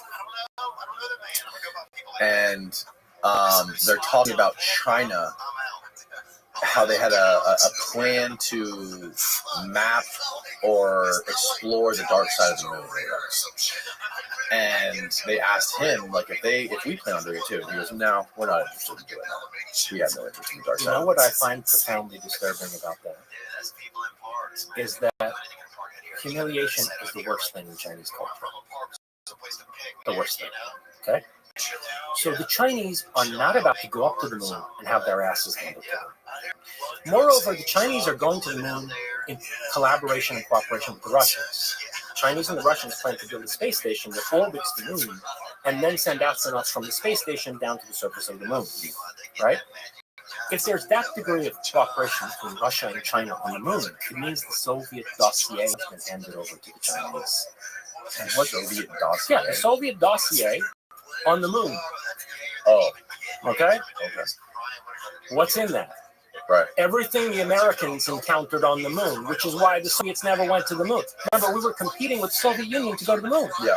Why is it that we went up there and then all the Soviets just decided to cancel their moon program? No. They knew. Of course they knew. They knew. And also, there were discussions in the Soviet Union at that time. If America makes it to the moon first, we'll go. If it Neither are for the taking. Neither the moon nor Mars. So what's really disturbing about the Chinese initiative is that if the Chinese, of all people, are planning to go up there and, I don't know, if not colonize, at least do some scientific research or whatever, right? It means they've gotten clearance. From the people that are there? That's right. Now, and notice how the balance of power is shifting in the world toward China. Is it really? It is. Now, people have different opinions online. I don't know. Look, I mean, it has been. Now, whether that can be reversed is another question. But if you wanted to manage a global totalitarian state, yes, with ubiquitous surveillance and an extremely technocratic form of government, with little personal freedom, right? A control society on a global scale, the Chinese would be the optimal people to put in charge for that. Yeah. Because it fits the values of Confucianism. Yes. Okay? So if someone on the moon, actually also on Mars, wants to impose a totalitarian world government on Earth, you're not going to make a deal with the United States. You're going to make a deal with China. That's what I find most disturbing about Chinese plans to go to the moon. I actually don't think we would even be going back there if it weren't for the fact that Chinese are there. Yeah. But, okay, maybe. But who would they make a deal with in the United States? That's the thing. There's two parts of the United States. There's the idealistic view of the United States, and then there's the real people who are running the show behind the scenes in the United States. And they probably are very envious of China's totalitarian surveillance state that they live under. So, I'm not sure. It's very easy to make these kinds of moral judgments. If I were in Lockheed at a high level with security clearance to the special programs that are dealing with zero-point energy, electrogravitic drives, I'm not so sure that, considering the kind of society we have in this country, let alone in the world at large, I would publicly disclose that technology. I mean, we talked about this last time, I think. The weaponization implications and dual-use potential of such technology is extremely socially destabilizing. So the thing is, with China, you can manage technology and control information in that way. Yes, totally. Based on the ideals of the Bill of Rights and the United States Constitution, you can't. It's way harder. Right. So they have a good negotiating partner in China. Oh yes, that makes a ton of sense. So even if you're in Lockheed, you're stuck behind all these walls of classification and these security oaths that you've taken, you might still believe in the ideals of the Bill of Rights. Mm-hmm. And you might not be ready to sell out, at least the American citizenry, to a foreign power or an alien power that intends to subjugate the planet and, subject us to a global tyranny. Mm. So, yeah, I'm not convinced that even people in the deepest strata of the deep state are so, how can I put it, callous and nihilistic and self-serving that they would make a deal with people who want tyranny over their planet. In fact, I wouldn't be at all surprised if for a long time they've kept these technologies close to the chest in order to develop some kind of a deterrence capability or to approach parity, technological and military parity. With what?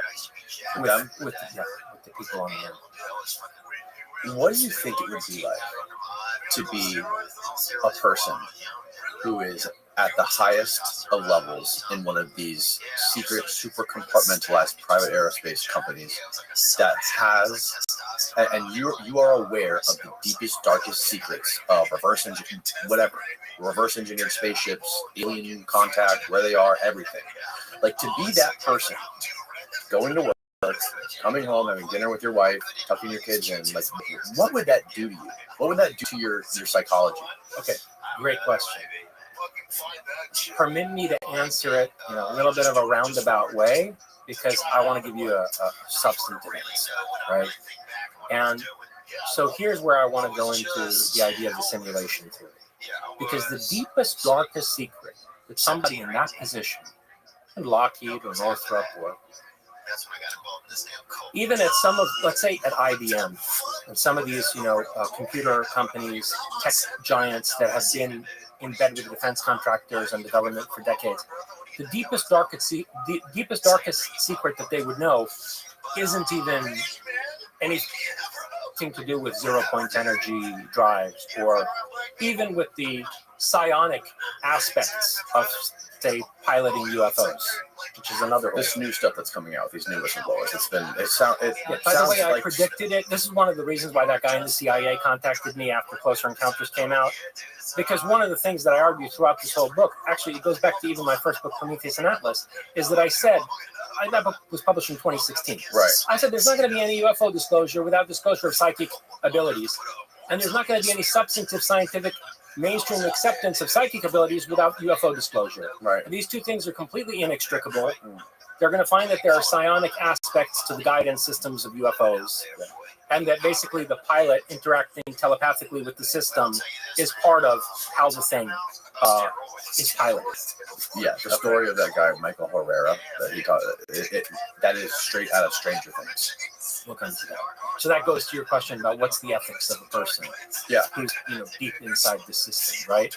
How has their worldview been shaped by the horrific things that they've been apprised of, right? So to me, the most horrific thing isn't, and not only that, but like, how does that shape your mind when you're almost living in?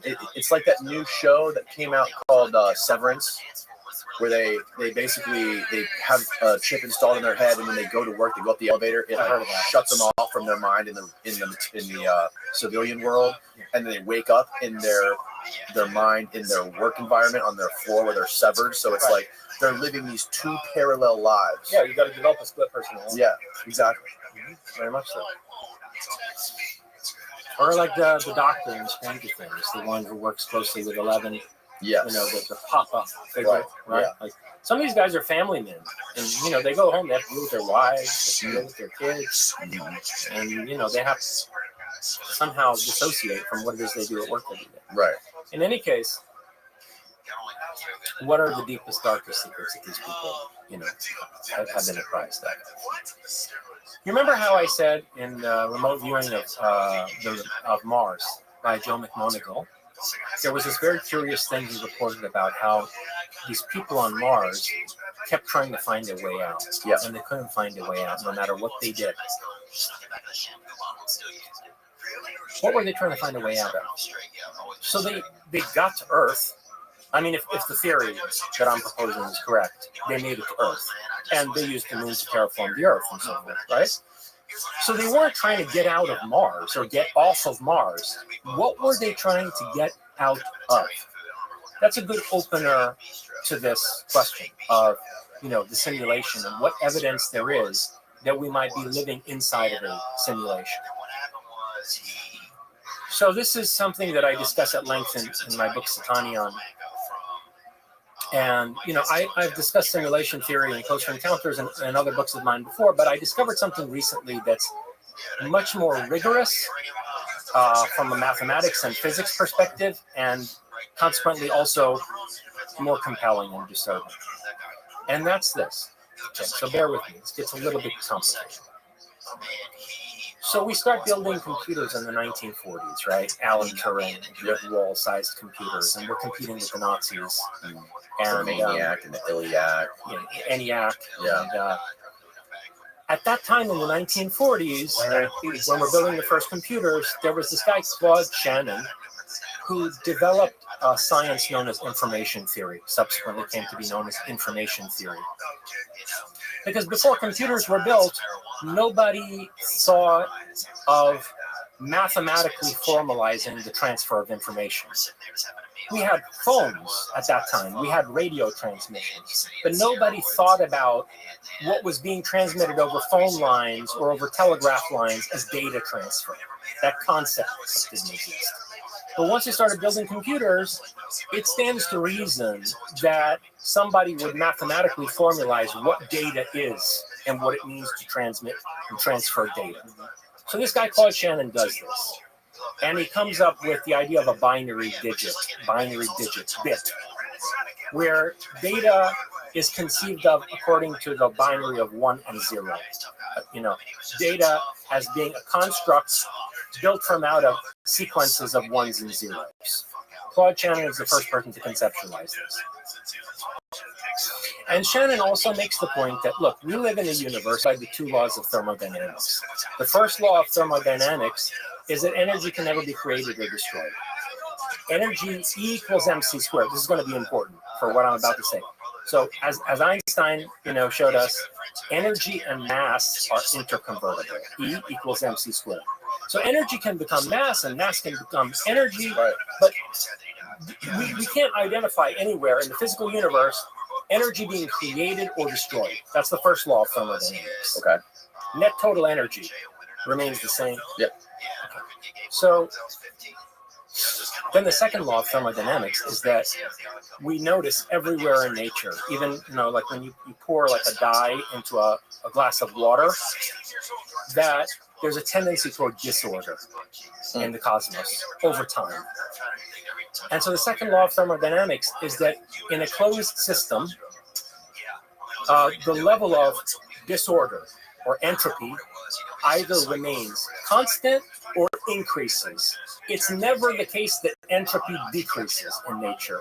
You never have more order emerge over time in large-scale physical processes. As things age. Right. More disorder. Yes. It happens to our bodies. It happens to the whole universe. Okay. And so this is where they postulate the so-called peak depth of the universe, that at a certain point, the entropy will become so great that first, galaxies are pulled apart, then solar systems are pulled apart, then planets are pulled apart, and eventually atomic structures are pulled apart. And life becomes non-viable in the universe. Peak depth of the universe. And victory of entropy. That's the second law of thermodynamics. So Shannon says, look, if bits, binary digits, meaning information, is flowing through a computer system, that computer system is in the physical world, meaning it's bound by the laws of entropy. Okay? So then there's this German Jewish physicist, Rolf Landauer. He came over with the other German Jews who were fleeing the Nazis. And in 1961, Rolf Landauer builds upon Claude Shannon's groundwork in information theory. And he comes up with this equation, which I have in Satanyan. He comes up with this very short, elegant equation, extrapolated from out of the second law of thermodynamics, which says that if you delete one bit of information, there should be an increase of entropy outside of the computer system. So think about it this way. On a microchip or a magnetic tape, when it's blank, you've got the equivalent of 00000 or 1111111. There's no data. Right. When you record data on it, you get 0100111101. So actually, the blank tape has more order than when you start encoding information on it, when conceived in physical terms. So because information is meaningful to us, and like a file has a book on it, text on it, and the text has meaning to us, or a photographic image has a meaning content to us, we think of information as, let's say, decreasing entropy, because we think of it as highly ordered because it's meaningful to us. But when you think of it as a bunch of ones and zeros, sequences of ones and zeros, when you think of it inside of a physical system, the blank magnetic tape or the blank microchip has more order in it than when you start to record ones and zeros. Right. That's more chaotic. Yes. 00111100. So Rolf Landauer was saying, if we erase the data, we're increasing, if we erase the data, we're decreasing entropy inside the computer. Now, according to the laws of thermodynamics, if you decrease entropy somewhere inside a closed system, meaning the universe, you have to pay for it with an increase of entropy outside the system, outside the computer. So you're decreasing entropy inside the computer by deleting shit. Okay. That's got to result in more entropy outside the computer. Okay. Because the net energy has to remain the same. Okay. So he came up with an equation that expresses this, where if you delete one bit of information, a certain amount of energy is released. Got it. Okay, now here's where it's going to get weird and creepy. Okay, but that was all necessary background. So we think that information is this abstract thing. We think it's like not physical, right? It's in the realm of ideas. Yeah. But what this equation is saying is the following. If you amass enough data, like on these huge server farms that we have in Silicon Valley, that we have in China, right? Yeah. And you're amassing not bytes or megabytes, not terabytes, petabytes, whatever, right? Of data, and you erase all that data, you're going to have to give up a shit ton of energy. That's what Landauer's equation is saying. Is that if you erase a large amount of data, terabytes of data, there's a significant measurable energy release that's going to take place. Now, according to E equals mc squared, right, the interconvertibility of matter and energy, what does that mean, conversely? It means that if energy comes out of the computer when the data is released, terabytes and terabytes on some server, right? Yeah. What was it when it was inside the computer? Mass. It was mass.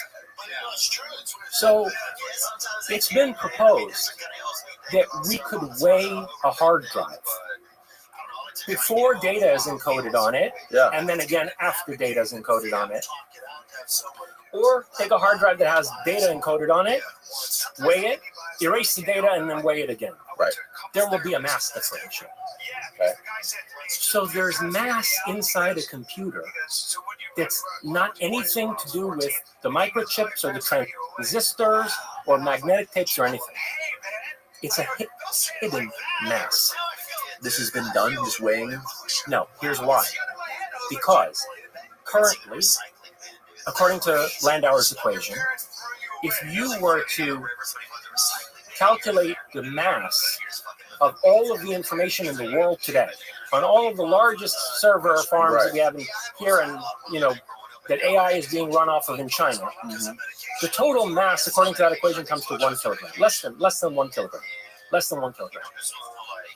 Meaning that we don't have sensitive enough weighing equipment to weigh a hard drive, let alone even a server, right? I mean, we couldn't even weigh a server, let alone a hard drive, because the mass currently is too little.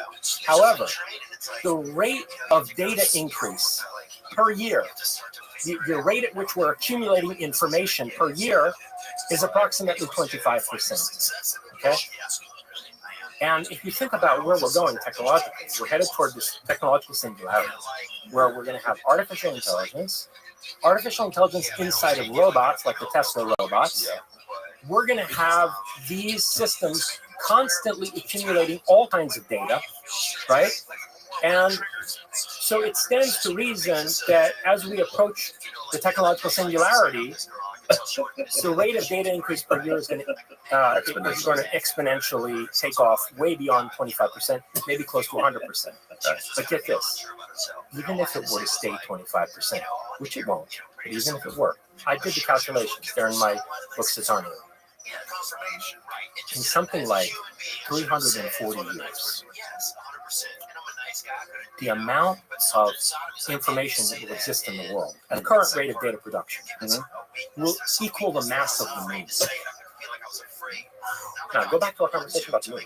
The moon was brought here to terraform the planet, potentially. In other words, the moon has massive gravitational effects on the Earth. Yes. Massive.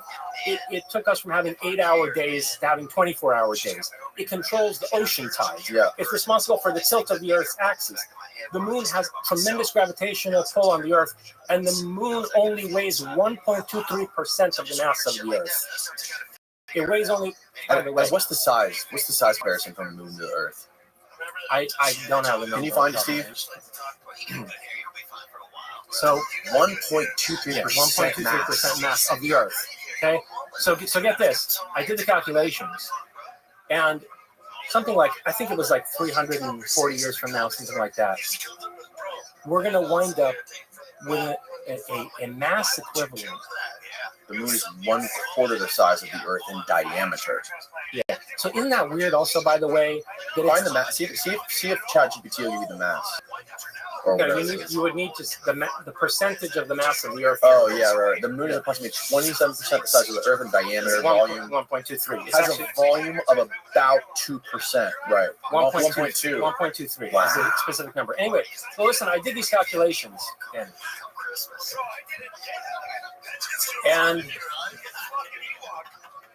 so it says, to illustrate, if the Earth were hollow, take 50 minutes to fill, but it's less than 2% of volume. Yeah, which, by the way, doesn't make sense in and of itself. In terms of, the moon would have to be hollow. There you go.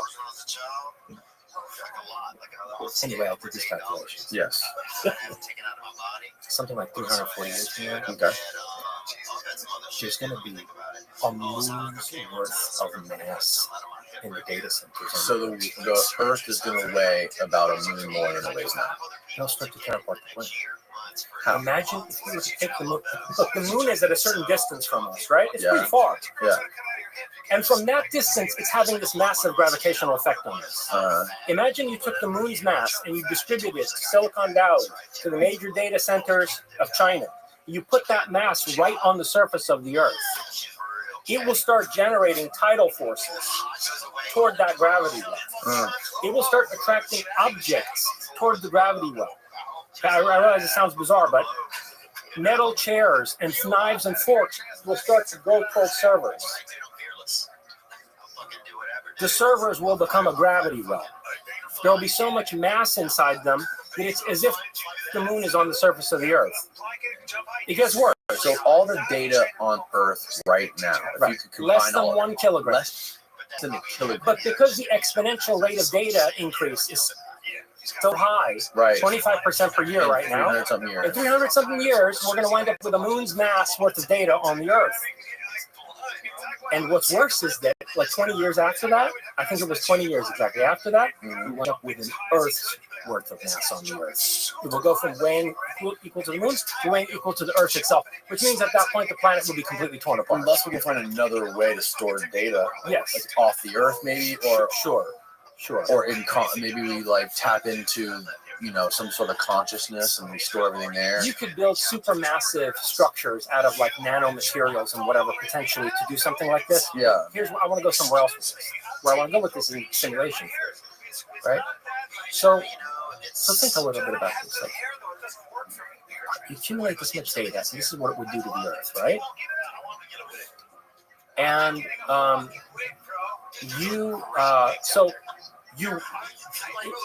if you weigh a hard drive before you record data on it, it weighs less than after you record data on it. Okay.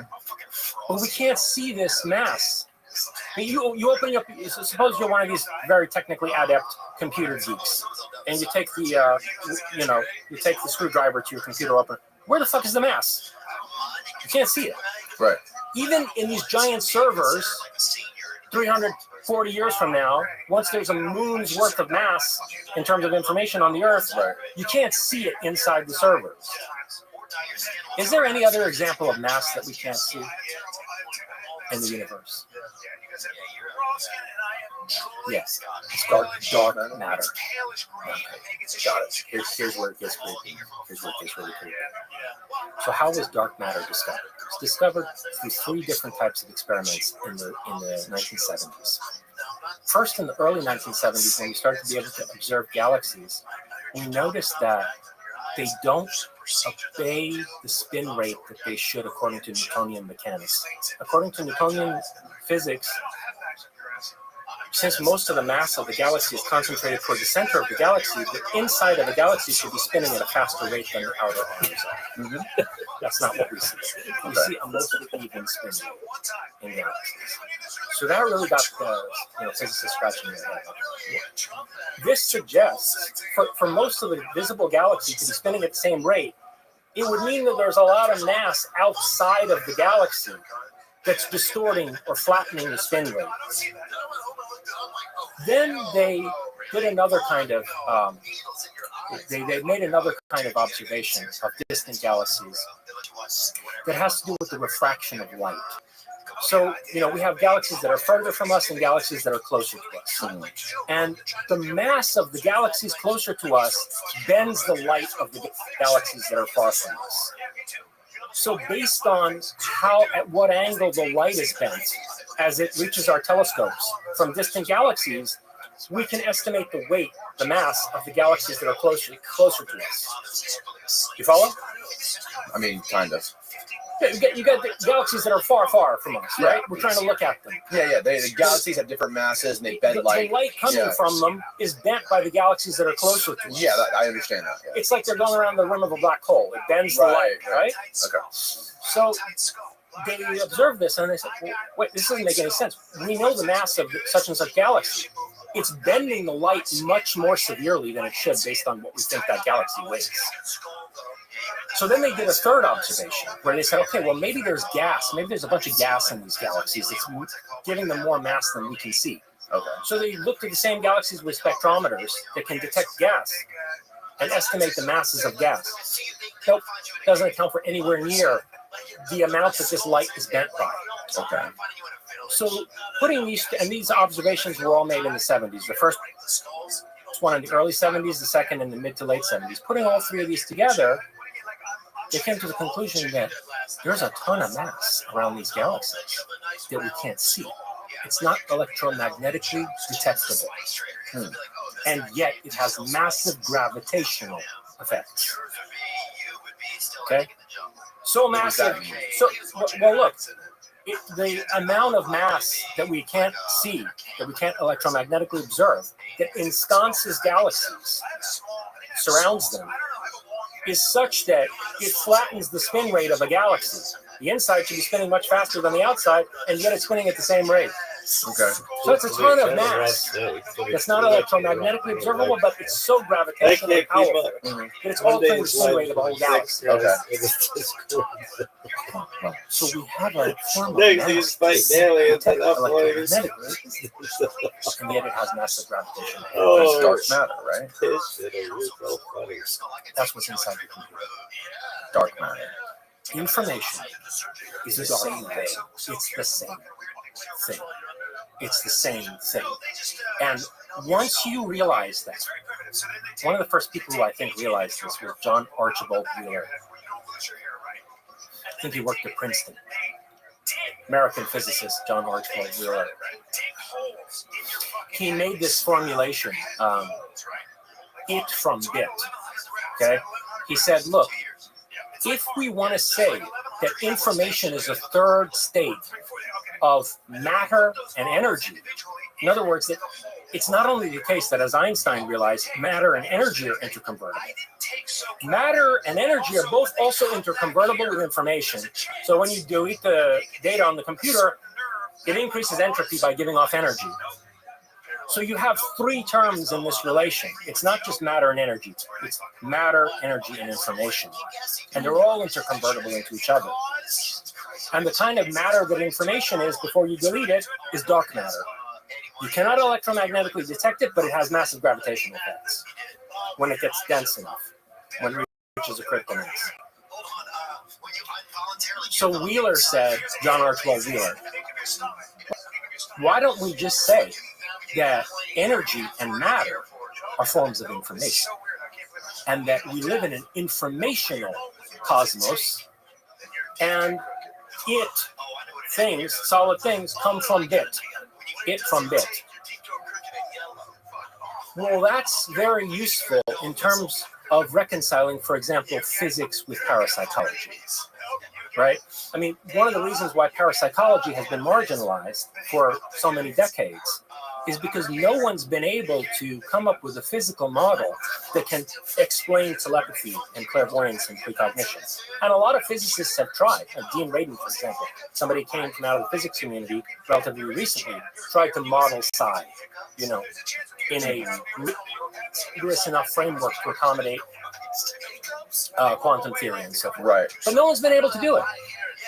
Well, if you change your paradigm, and you consider that actually we're living in an information matrix, and that what we think of as matter and energy are forms of information, then the data from parapsychology makes a lot more sense. Because an information system is one where consciousness is fundamental and intrinsic. An information processing system is one that's meant to have meaning for minds.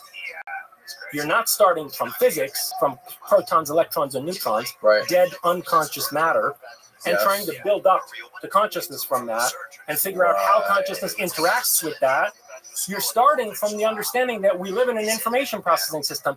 And by the way, this suddenly then makes sense of all the paradoxes of quantum theory, like the wave-particle duality. So, the double slit experiment? Yes. Why would it be the case that only if you turn on a detector, meaning that there's a person observing you, right? Even if you observation means checking the data that was recorded later, yes, it's still observation. Yes. Why would it be the case that only when you turn on the detector or you make an observation do you get a particle with a distinct location, and before that it's a wave form? Meaning it's a probability distribution of something that could be a particle. In computer science, they call that rendering optimization. It's used in video games all the time. Yes. Things that aren't being looked at aren't rendered. It conserves processing power. That supports the simulation theory that we're living inside of a computer program. And so what is dark matter? Dark matter is the program that we're living in. Yeah, but the dark matter around the galaxy is the one that we have physically observed through all these different observational mechanisms, telescopes, and so forth. It's a computational cloud. It's a computation around the galaxy. And it's probably projecting what we see and experience. We're detecting the computational system when we detect dark matter, which nobody seems to know what the fuck it is. Which you're saying is the same thing as data, stuff that we store, information that is stored on hard drives. That's right.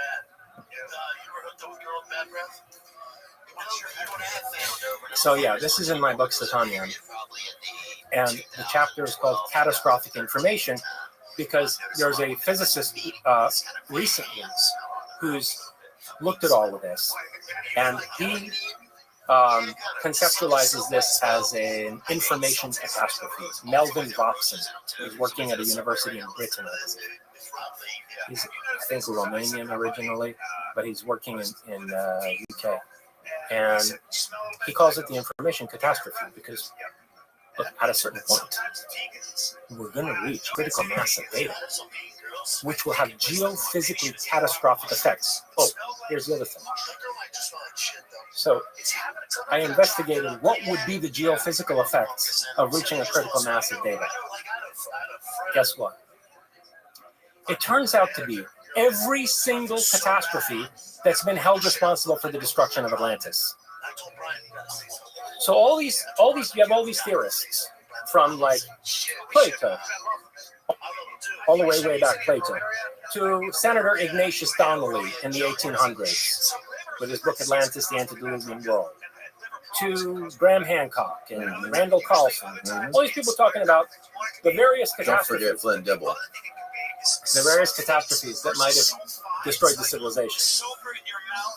And by the way, just a quick side note. You cannot argue with 1,300 ton megaliths in Baalbek, Lebanon, which are fitted together with razor precision, and you can't even slip a razor blade between the joints. You cannot argue with that, okay? Or those, exactly. The Egyptians had those too, and who knows who they got them from. Right. And with what tools they were perfectly symmetrical. Yeah. How do you man a computer? Yeah, so this civilization existed, okay? And there are all these geophysical catastrophes that have been postulated as the cause for the destruction of this worldwide, highly advanced technical culture, right? Guess what? If you wind up with a moon's mass worth of data at Silicon Valley or in China, you know what winds up happening? Every single thing that anyone's ever held responsible for the destruction of Atlantis. Number one, the crust sinks underneath the data center. Number two, it creates a tidal force like the moon does. So the oceans get pulled in toward the data center. Crust sinks, there's a massive flood. It causes earthquakes because it activates the gravitational pull from the servers, activates all the tectonic plates. So you wind up also with massive earthquakes. The same gravitational pull sets off volcanoes. So you get volcanoes going off all over the planet. Potentially, the gravitational disturbance would also even tilt the axis of the Earth, which is something that many people from Charles Hapgood onward have postulated was responsible for the destruction of Atlantis. That potentially Atlantis was Antarctica, that's one theory, and that it was suddenly pulled into the South Polar region due to a crustal slippage. Yeah. Well, that's also something that would happen. So I mapped out what would be the geophysical implications of such a critical mass of data. And it's every single thing that anyone's ever thought destroyed Atlantis. Not one or the other of them, all of them at once. So then you got to wonder, what actually destroyed that civilization? Could it be hard drives? It sounds funny, man, but it stands to reason. If we're headed for an information catastrophe, what if it crept up on without them realizing what they were doing? And that's what actually destroyed that civilization. I had this guy on here from the NSA, Tom Drake, and he was explaining that they have do you remember, Steve, what he said? He said they have like acres and acres out in the desert somewhere. I want to say like in Nevada or in Wyoming. It was somewhere in the Midwest where they have just like farms after farms after farms of these massive hard drives that are collecting all of the surveillance data that they're using. Yes. From satellites, from phones, from literally every single potential way the NSA can collect data on people. Is it Utah? Is it? Yeah, Utah. That's it. The Utah Data Center, known as the Bumbleheve location. The facility spans 1 million square feet and includes 100,000 square feet tier 3 mission critical data center, designed to store vast amounts of data estimated to be on the order of exabytes or larger to support comprehensive national security initiative. Data center uses the Cray XC30 supercomputer capable of scaling workloads of more than 100 petaflops or 100 trillion calculations each second. Look at the picture. Can you pull up a photo of it, like on the images? I'm on Brave right here. Oh, absolutely. Oh, that's terrible. Here, I'll get it for you. Crazy. Yeah, they're not going to want to, have detailed photography of that site. I bet you if you Google image search that, you'd be one of these places that's blocked out. Is that it? That's it, under construction. Yeah. It's only recently constructed, I think. That's another thing, is that... So this crust is going to sink under that one day. Right. If this theory is correct. Or it's going to become a magnetic anomaly and throw off the spin of the Earth somehow. That's right. So there'd be early warning signs. Compasses would start malfunctioning in the vicinity of it. This is so crazy, man. So how did we get here?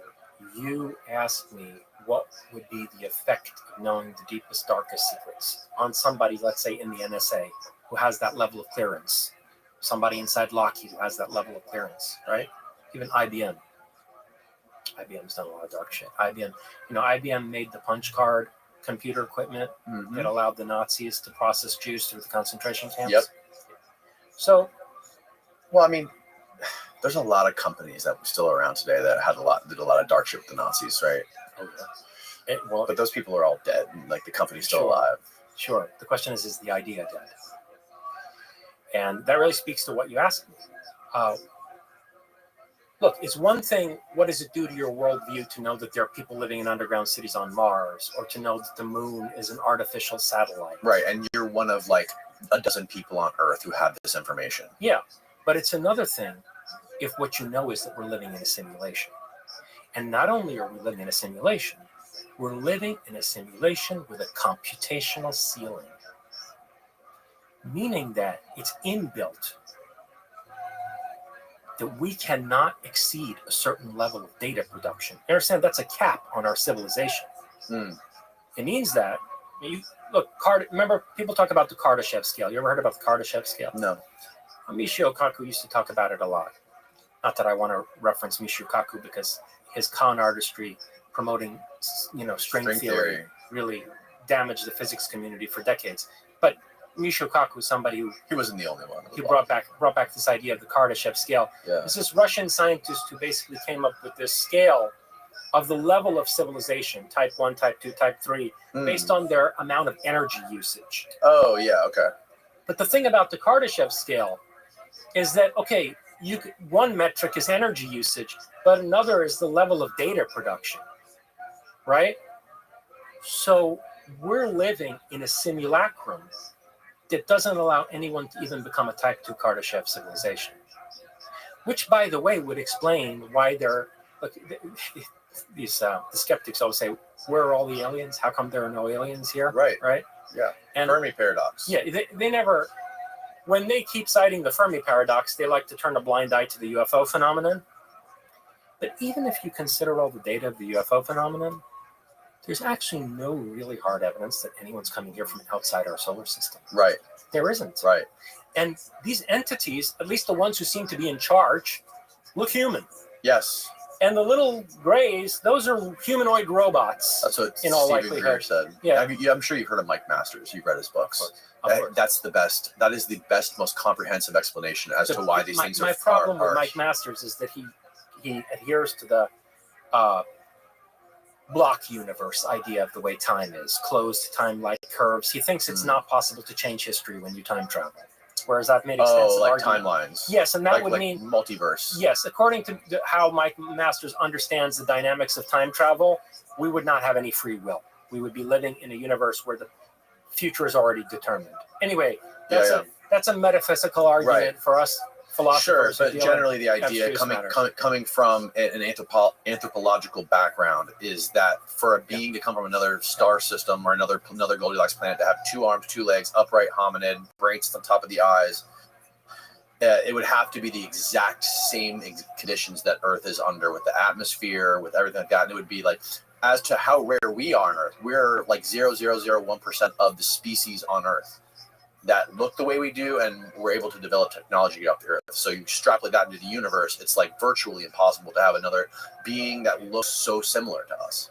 I find that a useful argument because I actually do think that we're dealing with descendants of the human race and other versions of the human race in this phenomenon. However, I have to say, in defense of Greer, I watched some of your interview with him, not all of it. And he did bring up a point that was legitimate, but he expressed it in a way where I think he wasn't making himself clear. Remember where he came back and said to you, no, actually, it's very likely that there will be humanoid life on another. Yeah, here's what he was trying to say. Rupert Sheldrake. He said something about morphic resonance. Okay. Rupert Sheldrake, a British biologist, who has looked at a lot of different empirical evidence for another form of causality in nature besides efficient causality. Efficient causality is like billiard ball causality, bing, bang, bong, things colliding with each other on an subatomic level, right? Now, the view that the whole universe works only according to efficient causality, the materialist, reductionist, mechanistic model of the universe, it's only a couple hundred years old. Mm-hmm. Back in the day, even in the Renaissance, let alone in classical antiquity, when people like Aristotle were formulating how the universe functions, there were other forms of causality, like formal causes, where forms were considered a cause, a shaping influence that guided biological and physical development, okay? So form was considered a type of cause in and of itself. And in Aristotelian view of the world, there were also final causes, in other words, purposes in nature, that, embedded in the seed of a plant is a purpose to become a certain type of plant. Mm-hmm. And to absorb light from the sun and to alter the nutrients of the earth that the plant is growing in and to grow fruit that nourishes people is part of the purpose of a plant. Kind of like the soul of something. Yeah, the aim of something. The soul of an axe is the chop. The aim of something. The aim, okay. Part of the soul of the plant is also the form of the plant. Form. And they thought that forms were causes. So you had, in Aristotle, you had a material cause, which is what something's made of. Then you have the formal cause, which is like what the thing is what shape the thing is supposed to take. And it's embedded in the seed. Mm-hmm. And then you have the purpose of the thing. And then efficient causality, which is the only one we're left with in modern physics, is just how these other causes shape the thing. Okay. And that's all we're left with in modern physics. What Rupert Sheldrake found is lots of evidence for formal causes. And he calls it formative causation or morphic resonance. Morphe is the Greek for form. Okay, morphic resonance. Mm-hmm. Resonance of form or formative causation. So, for example, this is what Greer was trying to get across. It turns out that in a pharmaceutical laboratory, when you try to crystallize a compound for the first time to make a drug, let's say, right? The first time you try to crystallize a chemical compound, it takes a very long time to cohere. It's very hit and miss. It takes a long time to cohere, to crystallize. The second time you try to synthesize that compound in a completely different laboratory, let's say on the other side of the planet, it forms instantly. Much faster. Yeah. So it's as if when something works and takes shape in a certain way for the first time, something about the world remembers that it works that way. And so the second time it's attempted, it takes that shape much more quickly. It's a resonance of form across in time, irrespective of space and time. And there have been a lot of evidence that has been found in biology, where they call it convergent evolution also. This is another name for this, convergent evolution, where you have two completely distinct species, like let's say a species of dolphin. And then you have a certain kind of land mammal or whatever. And there are certain solutions to evolutionary stresses that are arrived at in these two completely distinct species whose common ancestor is like millions of years in the past. And because it seemed to work in one species, evolution seems to adopt that solution in a completely unrelated species.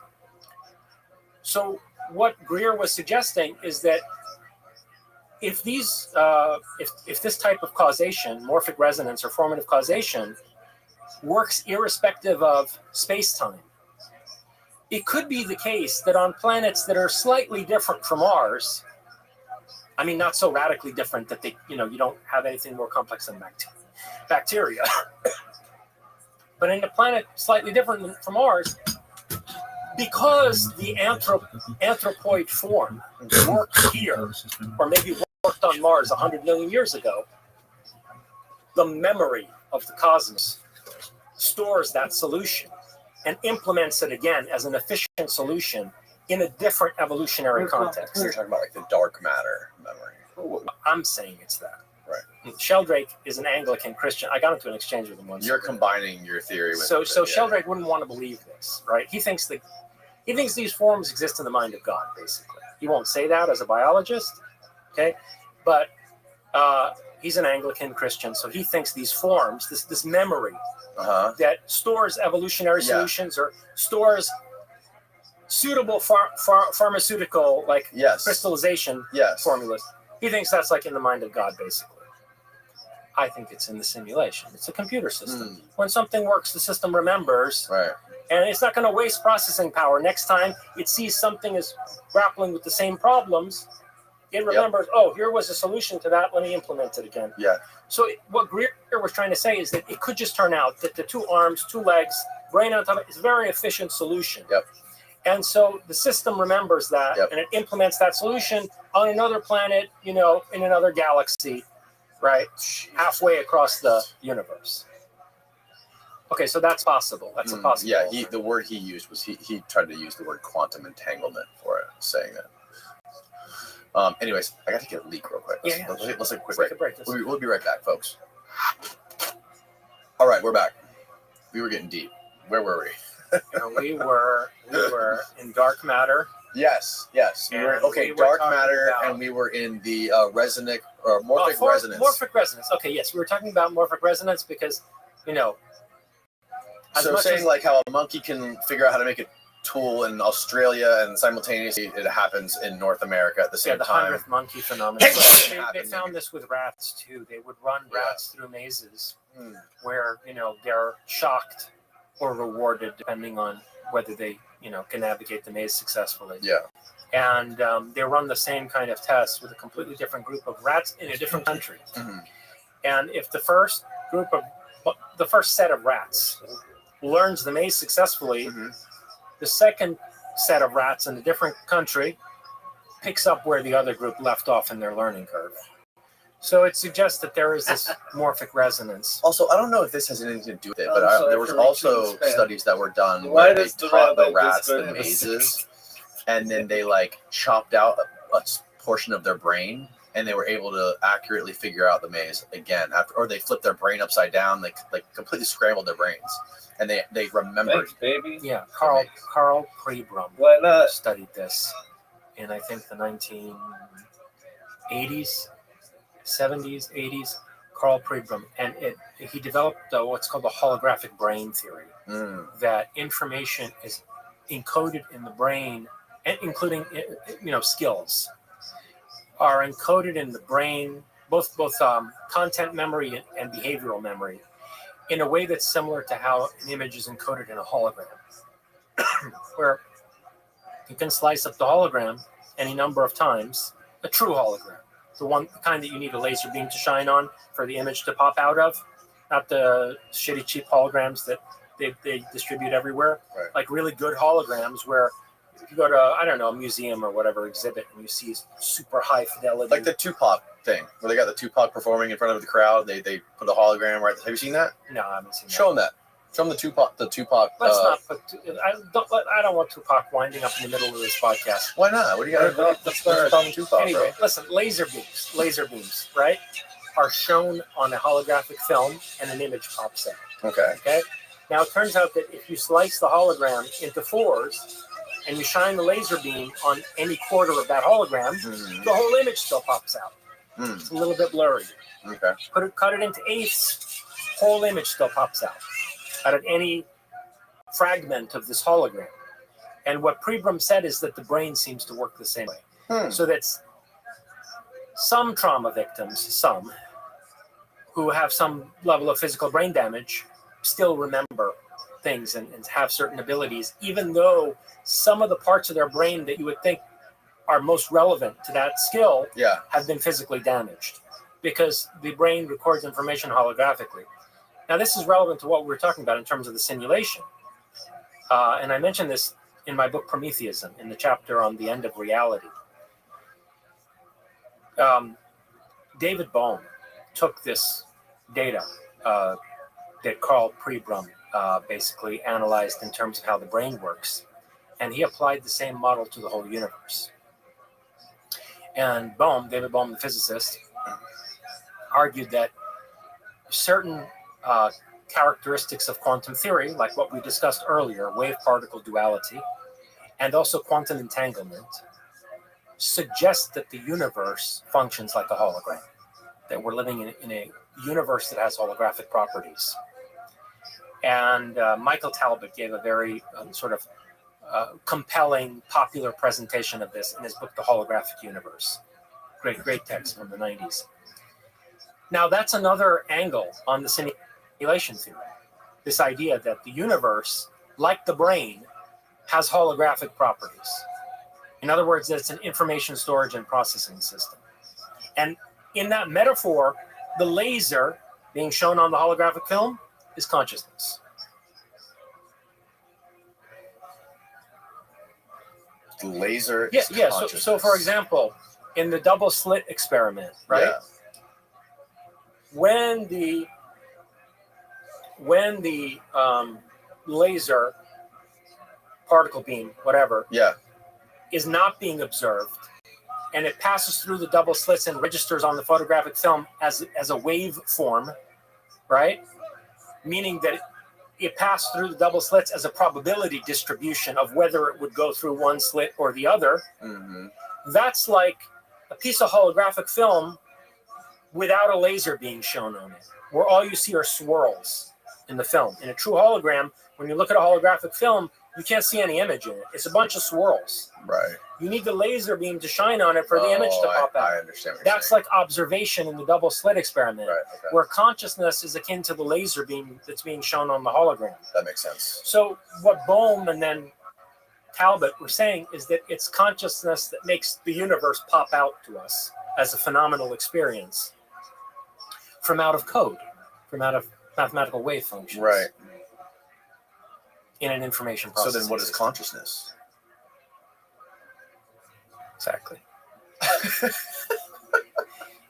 You ask that question on the other side of 200-300 years of conditioning in a reductionist, mechanistic physical model from the time of Newton onward, where it's expected that consciousness should be explained as a phenomenon reducible to some kind of physical mechanism. Well, if Wheeler was right in his interpretation of, this information theory that we were talking about, beginning with Claude Shannon, continuing with Rolf Landauer, if Wheeler's interpretation that it comes... What was Wheeler's first name? John Archibald Wheeler. Okay, by the way, he had security clearances and worked with people deep in the deep state, including on the UFO subject, secretly. So this goes to your question, like, what does it do to your worldview when you know this shit about how the universe works? Right? Then not only are we living under the Death Star, but actually we're living inside a simulation. What does that do to your view of the world and your sense of ethics? But point being, if you ask what is consciousness coming from out of this physicalist, reductionist conditioning, this established mechanistic paradigm we've been living in for 200-300 years. Well, if Wheeler is correct and it comes from bit, it's a nonsensical question. What is consciousness? Consciousness is an irreducible precondition of any physical phenomena whatsoever. The universe, the existence of any other experienceable phenomena is predicated on the fact of consciousness. If we're living in an information processing system, Danny, right? For whom is the information being processed? And the information processing system is there to render meaningful content to a mind or to minds. Okay. Meaning that consciousness is intrinsic to the system. Got it. And by the way, that should be the intuitively correct view. Like, this is some bizarre, counterintuitive thing. To imagine that consciousness is some derivative phenomenon that needs to be explained in terms of gears and like billiard balls. That we need to build consciousness up from out of mechanistic physics. That's not intuitive at all. What do you make of Jung's idea of consciousness? How he explained it as like this archipelago. He explained consciousness, human consciousness, as like this giant connected big thing, this big rock or big island or whatever, and there's water above it, and there's all these little islands sticking out. We are each individual islands of our own consciousness, our own ego or whatever, but below the ocean, it's like this, it's this whole archipelago island that's connected, right? And it's all one thing. People say these things about Jung. When you actually look into Jung, it's a little bit more nuanced than that. And it's connected to other ideas that are more complex and more disturbing. So what you're talking about is the collective unconscious, what Jung called the collective unconscious, okay? But what often isn't quoted from out of Jung is that Jung believed that different races had different collective unconsciousness. So he's not talking about the collective of humanity. He makes this point very distinct. That, for example, the German people have Wotan, or Odin, as an archetype that guides the collective unconscious, the Germanic collective unconscious. So, really, as World War II was starting, Jung wrote about how he thought that the Nazis exploding onto the world stage were an eruption from out of the collective unconscious of the Germanic people, and that it was the god Odin as an archetype coming back into the world. And this idea is not unique to Jung, and he didn't come up with it. Actually, if you dig deeper into the German intellectual history, you find this in the philosophy of mind of Hegel, Georg Hegel. You want to talk about somebody hard to read. I mean, Hegel, man. There's no more cryptic and dense writer probably in the entire human intellectual history than that fucker. But I've worked through some of Hegel, and in his philosophy of mind, it's very clear that one of the things he's saying is that different races, closely knit ethnic groups, have something like unconscious telepathy going on. Right. And actually, you can see this very clearly in isolated tribes. People who've done anthropological research on Australia or in certain parts of Africa have seen that not only is there telepathy connecting members in the tribe, there's a lot of clairvoyance and stuff too. Like they function, primitive tribes function in a way similar to schools of fish or flocks of birds. Okay? Yeah. And so an extension of that is that even as civilization arises, certain closely knit ethnic groups share a collective unconscious. So Jung wasn't saying that like on some kumbaya mystical level, we're all one. Right. He was describing properties of the collective unconscious of different groups of people. But it could be that that's a nested hierarchy. A nested hierarchy. In other words, you have very tightly knit collective unconsciouses of different races. Yes. But then there is a level of kind of telepathic communication among humanity in general. Right. And this goes to morphic resonance, what we were saying about morphic resonance earlier. So that if there were humans somewhere else, like let's say there are also humans on Mars, there might be a kind of telepathic link between humans on Earth and humans on Mars. That is not in any way, shape, or form saying that all sentient life in the universe is fundamentally interconnected, which is a claim a lot of sort of New Age people want to make. That makes sense. We're all one, and it's all one, and it's all of God, and whatever. That makes sense. The collective unconscious is actually a testable claim. It's hard to test, but it's a reasonable postulate in psychology and anthropology. What do you think makes some of these individuals who are able to do some of this consciousness stuff, like whether it be people in the Stargate program doing remote viewing, or whether it be some of these folks that these whistleblowers are talking about doing these psionic, psychic takeovers of UFOs? Or what, is there something fundamental about certain people that gives them this ability? Like, I know, for example, this guy David Morehouse came in here. He got shot in the head, right? He got a stray bullet hit him in the helmet, like knocked him unconscious, and he had severe TBI. And that's when they admitted him to the Stargate program. Like, so, but other people seem to like Ingo Swann or like Uri Geller seem to be just like innately born with this ability. I think there are three different things going on. First of all, Gary Nolan claims that the research he's done in the research he's done at Stanford, that he's found that there are structural properties of the brains of these people. The basal ganglia. Yes, involving the basal ganglia that are significantly different from the average in the population. Mm-hmm. So there could be elements of the physiological of the brain, which is genetic. Yes. And to some extent environmental. Okay. That I say to some extent environmental because, like, radiation, for example, can mutate people, right? It can mutate their brain development. Sure. So. And also, I think Michael Herrera was saying that some of the people that they got on that mission just survived an earthquake in. Well, that comes with another reason, another factor. Well, that's a distinct factor. I would imagine that was because they were not a part of this civilized technical world that we live in. They're more in tune to nature. Okay, in that case, there are four factors. Very good point. This goes back to the Australian Aborigines and the tribes in Africa that I was just referencing. So 4 different factors. One, so Gary Nolan's research suggests that there are physical differences in the brains of these people. They're slight, but they're significant, involving significant to the level of psychic ability that someone demonstrates, and it involves the basal ganglia. Another factor is trauma. And we're going to come back to that. There's definitely a huge correlation.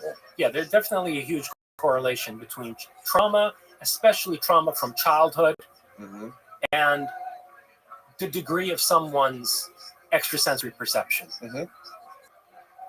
Another factor is level of civilization, which you were just referencing, that there's a clear correlation between the rise of technical intellect, the hypertrophy of our analytical mind, and the atrophy of psychic abilities. Yes. I talk about this in my first book, Prometheus and Atlas, that it's very obvious studying primitive tribes that they have much stronger psychic abilities, which stands to reason because animals have much stronger psychic abilities than humans. Studies on dogs and on horses and on fish and on birds have shown that they have much stronger psychic abilities than humans. So it stands to reason that primitive tribes who are still living close to nature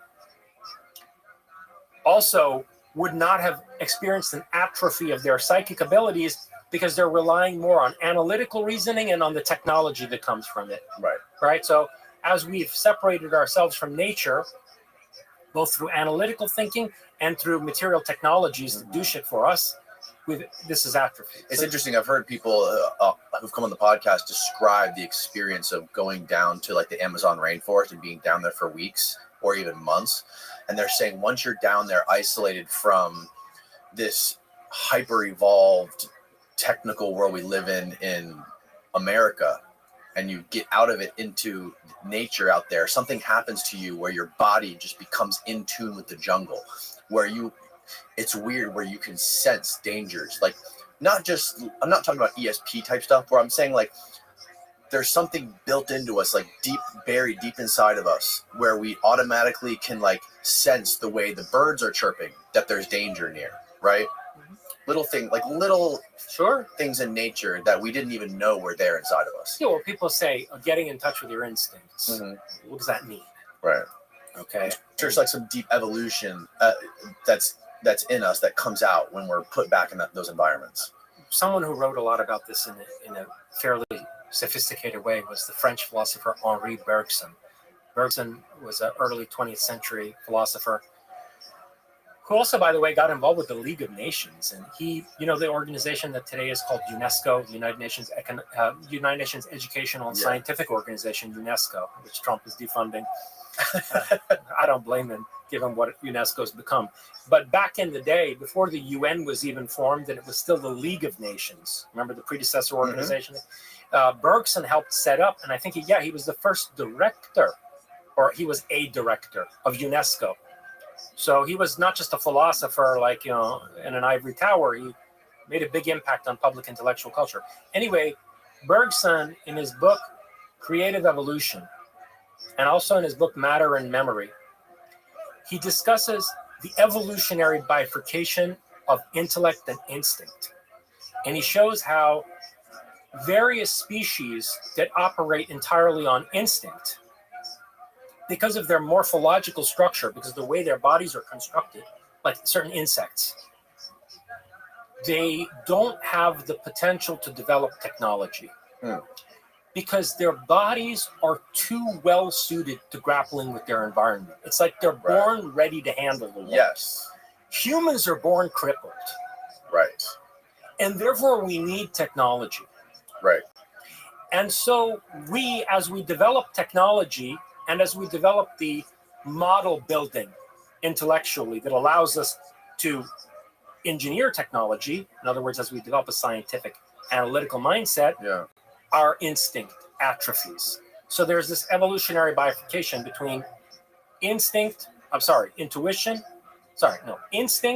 intellect.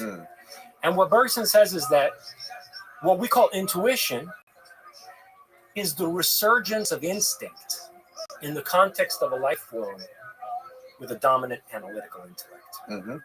So our intuition is us getting back in touch with the instinct that these other animals operated accordingly. Isn't that interesting too, like with human beings, how long it takes us from birth to be able to survive in the environment? Like we're literally helpless for years. Yeah, for sure. And that goes to the heart of the myth of Prometheus that's been central to all of my work, because one of the elements of the myth of Prometheus that a lot of people neglect because they don't really look into it. They just think about, Prometheus stole fire from the gods to give men the power of ingenuity. Okay, that Prometheus brought this fire to be a forge for all kinds of technical innovation and invention, right? But part of the myth of Prometheus is that Zeus lets Prometheus design humans. Humans are creations of Prometheus, not of Zeus in Greek mythology. Right. Except Prometheus, whose name means forethought, has this forgetful brother, Epimetheus. His name means afterthought. And Epimetheus kind of begs Prometheus to be involved in the project of the creation of man. And Prometheus subcontracts part of the design of humans to Epimetheus. Epimetheus forgets to endow humans with an essence particular to our species. So, according to the Greek way of thinking, all various animals had a species being, an essence that defines that species as what it is, gives it its purpose. Remember, we were talking about final causes earlier? Yeah. Telos, purpose, aim of a species or an organism. So Epimetheus forgets to give a purpose, a telos, to man. It means we're not born with any purpose that's designed, that's embedded in us, the way that it is in the case of certain insects or any other non-human animals. And therefore, we're left to define our own purpose through the development and use of technology. Human is an existentially uncompleted being, right, who necessarily has to complete himself through the use of technology. This idea is at the heart of the myth of Prometheus, and it's very beautifully symbolized, where when Prometheus finds out that my dumb brother, my forgetful brother, didn't give these creatures any purpose, any essence, Athena comes and helps out. She has a special relationship with Prometheus, Athena. He tried to seduce her at one point. And Athena comes and helps out by giving man his soul in the form of a butterfly. So what substitutes for our lacking essence is a butterfly. That's the soul of man. Well, what's a butterfly the symbol of? Metamorphosis. The caterpillar becoming the butterfly. Is this like Marshall McLuhan? Does this tie into his idea of the electronic caterpillar? I don't know. Humans are basically creating this. We are like the electronic caterpillar building technology into this. Yes. Yeah. Yes. Yes, it does. Our purpose is to build this. Yes. Yes, perfectly. And so, it's another way of saying that it's up to us what we make ourselves. It's up to us. We have the freedom of a butterfly, and we have the metamorphic potential of the caterpillar. And through technology, without which we cannot survive, without which we wouldn't even be human. You know that pre-human hominids evolved into us by using technology. Fire made it easier to chew food. And the shape of the human skull changed because of that. Since we didn't need huge chomper jaws anymore. Right. So the very morphology of the Homo sapien was in the first place defined by a certain technological innovation. So we're intrinsically technological beings with a metamorphic potential that's unique in nature.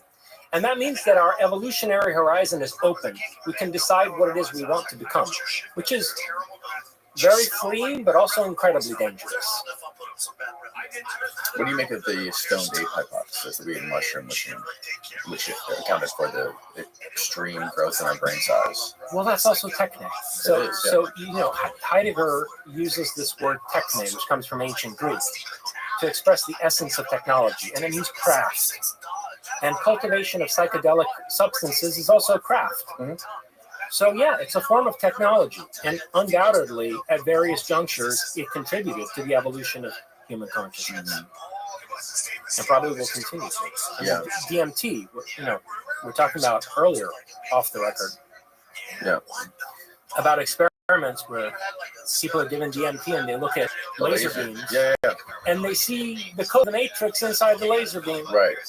Well, if that starts to happen on a large enough scale, and it's considered in the context of all this data that we've discussed regarding the possibility we're living in a simulation, that's certainly going to result in some kind of a mutation of human consciousness.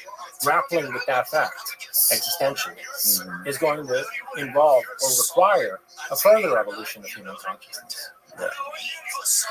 That DMT study with Danny Goldman did that. He was just on here again recently, and Andrew Gallimore did a review of it. I think he's now working with Gallimore doing further studies of it. I found out about it through reading Gallimore. Yeah, so Gallimore's doing the DMT-X extended state DMT stuff, and one of the things that Gallimore talks about is there's a history of people under the influence of psychedelic drugs seeing code in specific things. And one of the things that he described in regards to that laser experiment where you do DMT and you shine the laser on the wall, you look at the laser and you see that code, is that it's like the laser sort of acts like a microscope. Like, first of all, when you're doing DMT, what it's doing is, in his view, is it's breaking down all these filters that we have in our brain. Our brain is filtering out what we normally have every day to be able to eat, sleep, survive, and get through the day, right? And when you take DMT, it breaks down all these filters, so you're seeing maybe this code, maybe you're seeing more stuff that's really here that we can't normally see in the normal state. And when you bring in a laser while you're in that state, it's like hyper focusing on one part of that. And maybe that explains why we're seeing this specific little code. Everyone, or I think a vast majority of people who have done that exact DMT laser experiment have reported seeing the same exact code. And the code looks like this this type form, this Japanese text form that's called katakana, which is very similar to the Matrix dripping rain code, which is a human that was designed by humans. So how do you explain that what we're doing, we're going into the state and seeing this thing that must have been there before humans were here, is a human invention? You know what else is really creepy about that? Is that some people have been inside these deep underground facilities where whatever we call it. Why don't we even call these things these days? Alien technology? No, it's not really alien. Off-world technology? No, they're coming from under the ocean. It gets hard to, even label these things. Whatever. They've seen weird shit, right? Tech that's deeply classified in these underground facilities. And they say that this exotic technology, in some cases, involves a script. That, like on UFOs, there's a script printed in certain places. Or they found there's this one case where a guy was shown a gauntlet, like a big glove, that had an information display on it. And when he looked into it, the holographic display was showing these symbols. They're the same symbols that people see on DMT in the laser beam. This is a claim that's been made by people who've done DMT. Yeah. And have also been in these classified facilities and seen this script imprinted on UFOs or on displays that they've recovered from inside UFOs. Yeah. And it's the same script. So what is that? It seems to suggest that the people who manufactured that technology have long since cracked this code. And they use it themselves as some kind of a symbol system. Right. Well, that's the story. Yes. By the way, speaking of lasers and laser beams, you know who invented those? Was it really the Nazis? They invented lasers for the sake of enriching uranium. Steve, ask ChatGPT who invented the lasers. It's probably going to give us a politically correct answer. But I've read the history of this, and it was done. So look, the Germans. Theodore Maiman, first working laser in 1960 at Hughes Research Laboratories in Malibu, California. Yeah, look up. If you can do this in the background while we talk. Yeah. Laser isotope enrichment. The history of laser isotope enrichment. Okay, so the first really functioning coherent lasers, as far as I understand, were invented by the Germans in the late 30s, early 40s, for the sake of enriching uranium. And, what we're told is that Werner Heisenberg, the German physicist Werner Heisenberg, he wrote a great book called Physics and Philosophy. He was a very deep thinker. But what we're told in the official histories is that Heisenberg was running the atom bomb program for the Nazis, and that they were using heavy water enrichment. They were using, what they're so worried about in Iran today. Gas centrifuges to enrich uranium. That's the official narrative, that this is the nature of the Nazi atom bomb program, and that we sent some operatives from Norway or something to blow up their uranium plants, and it ended their atom bomb program.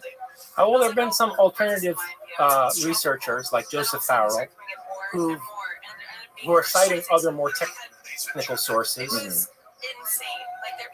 The name of this book escapes me. It's a whole book on the German atom bomb program, which Farrell cites extensively. And there's an argument that the Germans had a second parallel atom bomb program based on laser isotope enrichment. And this was the reason why they invented lasers. And these researchers point to two incidents that took place in 1944 where it appears that the Germans successfully tested an atom bomb. One over the Baltic Sea, where there was this pilot who was flying, Allied pilot, he was flying, across the Baltic Sea area, and he saw this explosion, which involved all kinds of different rainbow colors inside of it. And supposedly, this is a characteristic of nuclear explosions that very few people know about. You have to actually have seen one to know that this happens. It's the fissile material continuing to react inside the mushroom cloud, and it produces a certain display of multicolored lights. Okay. We don't see it in any of those test footages. Remember those old atom bomb tests? Because it's all black and white footage. Right. But so he described seeing this inside this explosion, and only a nuclear explosion could produce that. Then there was another one at a place not all that far from Berlin. I forget the name of the small town that it was near. but it caused an EMP blackout of all the electricity and communications in Berlin for like, I don't know, 24 hours or something.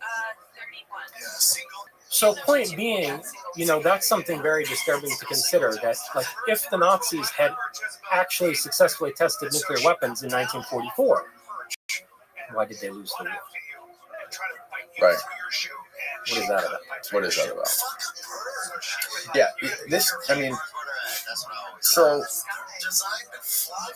do you think it's possible that there is a civilization of humans or something that is here inhabiting this planet that we can't see or interact with? Typically, I'm sure there's exceptions, that it would be analogous to like us compared to an uncontacted tribe living on an island that is so technologically advanced. I think it's about analogy because the level of interference in our societies on their part is such that it's nothing like anthropologists trying to study an uncontacted tribe without disturbing it. I mean, they're basically socially engineering our entire world. Okay, so if you look through the history of religions, right? I think we talked about this in our first conversation. I cover it at length in Closer Encounters and in Prometheus and Atlas. Working from sources like, well, first of all, I talk comparative religion myself, so I've read the Bible like in depth. I read the Quran and various religious scriptures. But also, I've read Jacques Vallée's works, Passport to Magonia, The Invisible College, an excellent book by William Bramley, which I can't mention enough times. Everybody in the UFO circle should read this book, The Gods of Eden, William Bramley.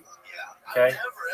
Nobody wants to think about these things. William Bramley. Anyway, I don't want to repeat myself from the first show, but he started out studying war profiteering throughout the course of history, and he came to the conclusion that the beings behind the UFO phenomenon have been socially engineering all of our cultures from the earliest that we have any historical records, and that they're responsible for all the major wars. And that basically what's going on is mass exploitation of the human population by a hidden elite. So looking at all this, you see that they've been not just interfering, they've been designing human societies going back thousands of years. How does this fit into the simulation hypothesis? Good question. Okay. Because there's more than one way you can interpret that. And this goes back to your question of if you're a person who has all the security clearances and you know all the darkest secrets, and you've had to internalize that as part of your worldview, what's it do to you, right? Because one possibility is that the designers of the simulation themselves, that they're like either like the architect or like the Agent Smiths in the Matrix. Right.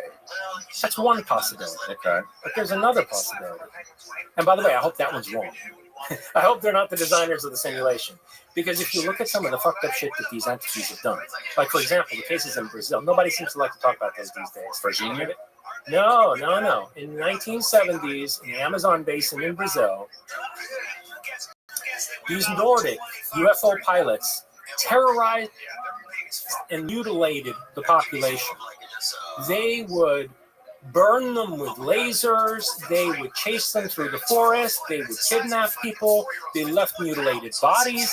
There were people, I don't want to describe some of the things that were done to some of these people. Doctors went in there and they were horrified. Is there a name of this event? I discuss it in the Closer Encounters where I cite extensively primary sources on it, including Jacques Vallée, who wrote a foreword to a book about this. I think it was called UFO Danger Zone in Brazil or something. And Jacques Vallée wrote the foreword to that. Okay. And yet I've never heard Vallée in all these years bring up those cases again. And I think it's because it conflicts with an implicit agenda. Yeah, there you go. Holy shit. Forward by Jacques Vallée. Terror and Death in Brazil. And yes, it really was terror and death. I mean, with utter contempt for these natives of the Brazilian backwater, these Nordics came in and treated them as less than slaves. Almost as if they were engaging in sports, hunting these people and just like sadistically terrorizing them. Like some Westworld shit. There was no constructive purpose. You understand? Like, it's not like they were abducting these people to experiment on them. No, they were just terrorizing the fuck out of these people, coming up from out of the rivers in the Amazon basin and doing this.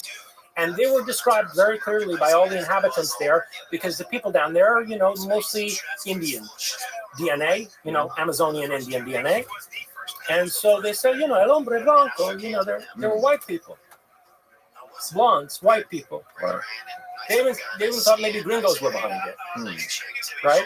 But unless the U.S. military had advanced so much, you know, from the 1950s until the 1970s, that we had fleets of UFOs underneath the Amazon rivers coming up, you know, and like, I don't buy it. Right. And besides, like I said, you see this all through human history. It's in the record of every single religion.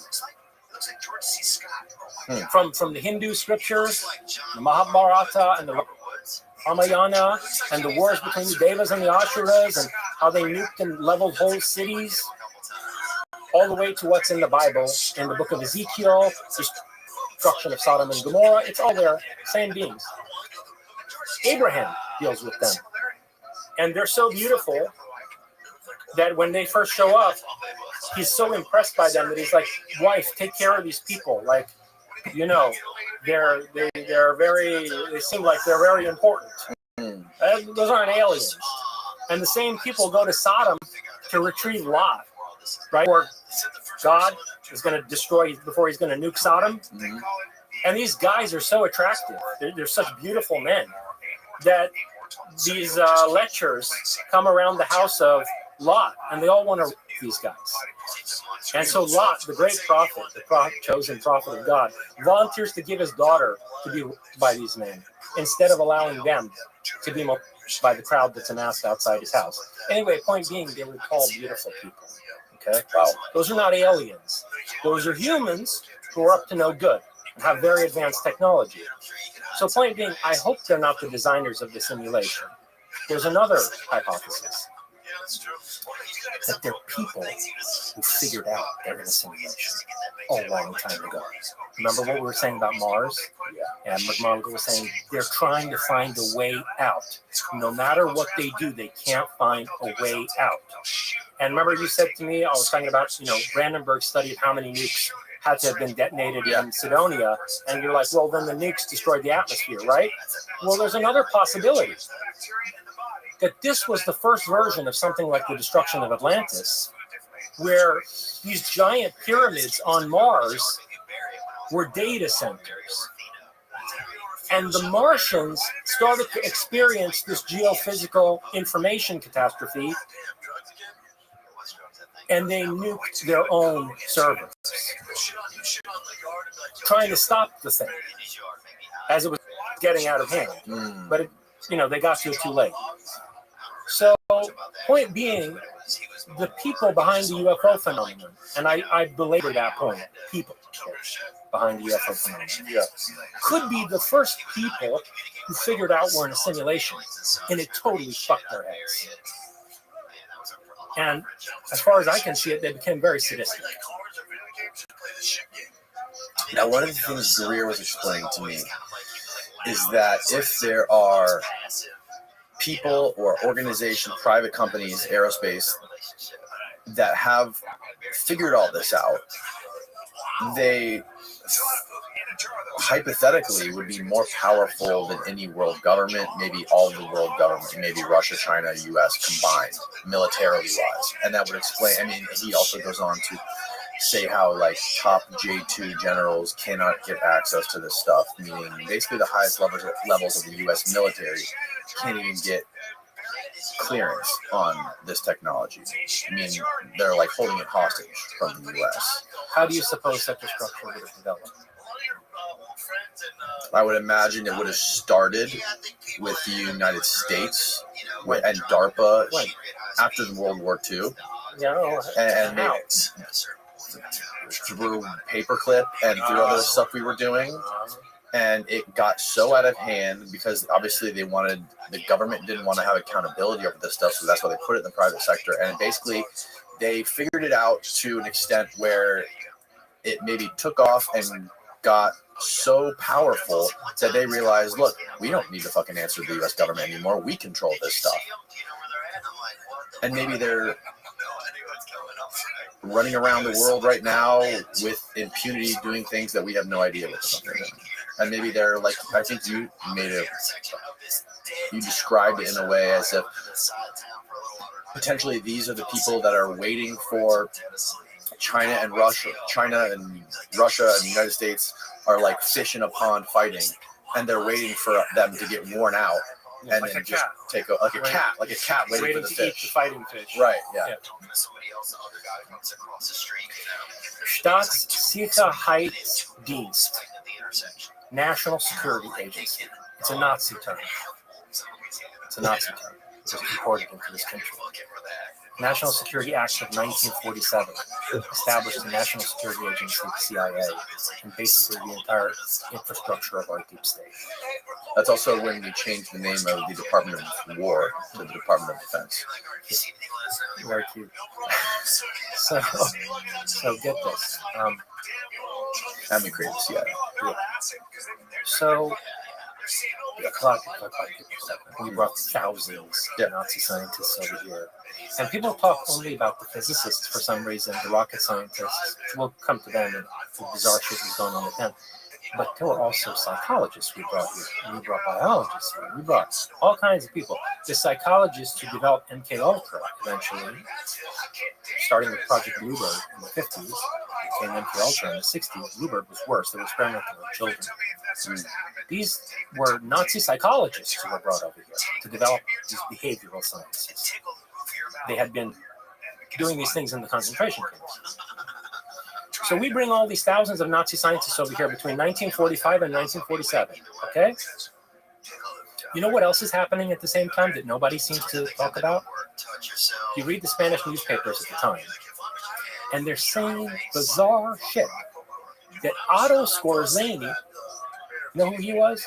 So Mussolini, so Italy fell before Germany, right? Right. Most of Italy, except for the Salo Republic, which was in the north. Mm-hmm. And Mussolini was arrested and he was made prisoner on the island of Ponza. The Nazis used psychics, remote viewers, to find Mussolini. They pinpointed him. By the way, the Nazis used to use this to track naval fleets all the time. They would find the positions of destroyers and American naval ships using remote viewers. Anyway, they used this to find Mussolini. The island he was held on, and they sent the super commando, special forces leader, Otto Skorzeny, guy with a mustache and a real badass fencing. Find a photo of him. Yeah, creepy looking guy. Yeah. Otto Skorzeny.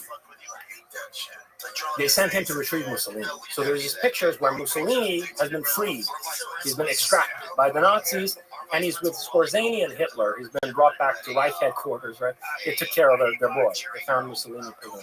Yeah, look at some of the ones with the... Yeah, look at that giant fencing straw. Yeah, now let me tell you a little bit about this guy. So look, all these people were prosecuted in Nuremberg, right? Yep. Somehow this guy gets loose, and he's in Spain from 1945 to 1947 under Franco. So remember, there was one fascist regime that survived the end of World War II. Italy and Germany fell, but Spain survived. Spain was a fascist regime that survived the end of World War II, and moreover, as the mother country of the Spanish-speaking world, the fascist regime of General Franco was connected to the fascist regime of Argentina. And there was a pipeline between Spain and Argentina in terms of Nazi personnel and assets. Right? So this guy shows up, the Spanish newspapers are writing, between 45 and 47, and he's with Franco on the Mediterranean coast of Spain, and they're launching saucer-shaped rockets. So they didn't know what to call these things at that time. You know what rockets were. Saucer-shaped rockets toward America.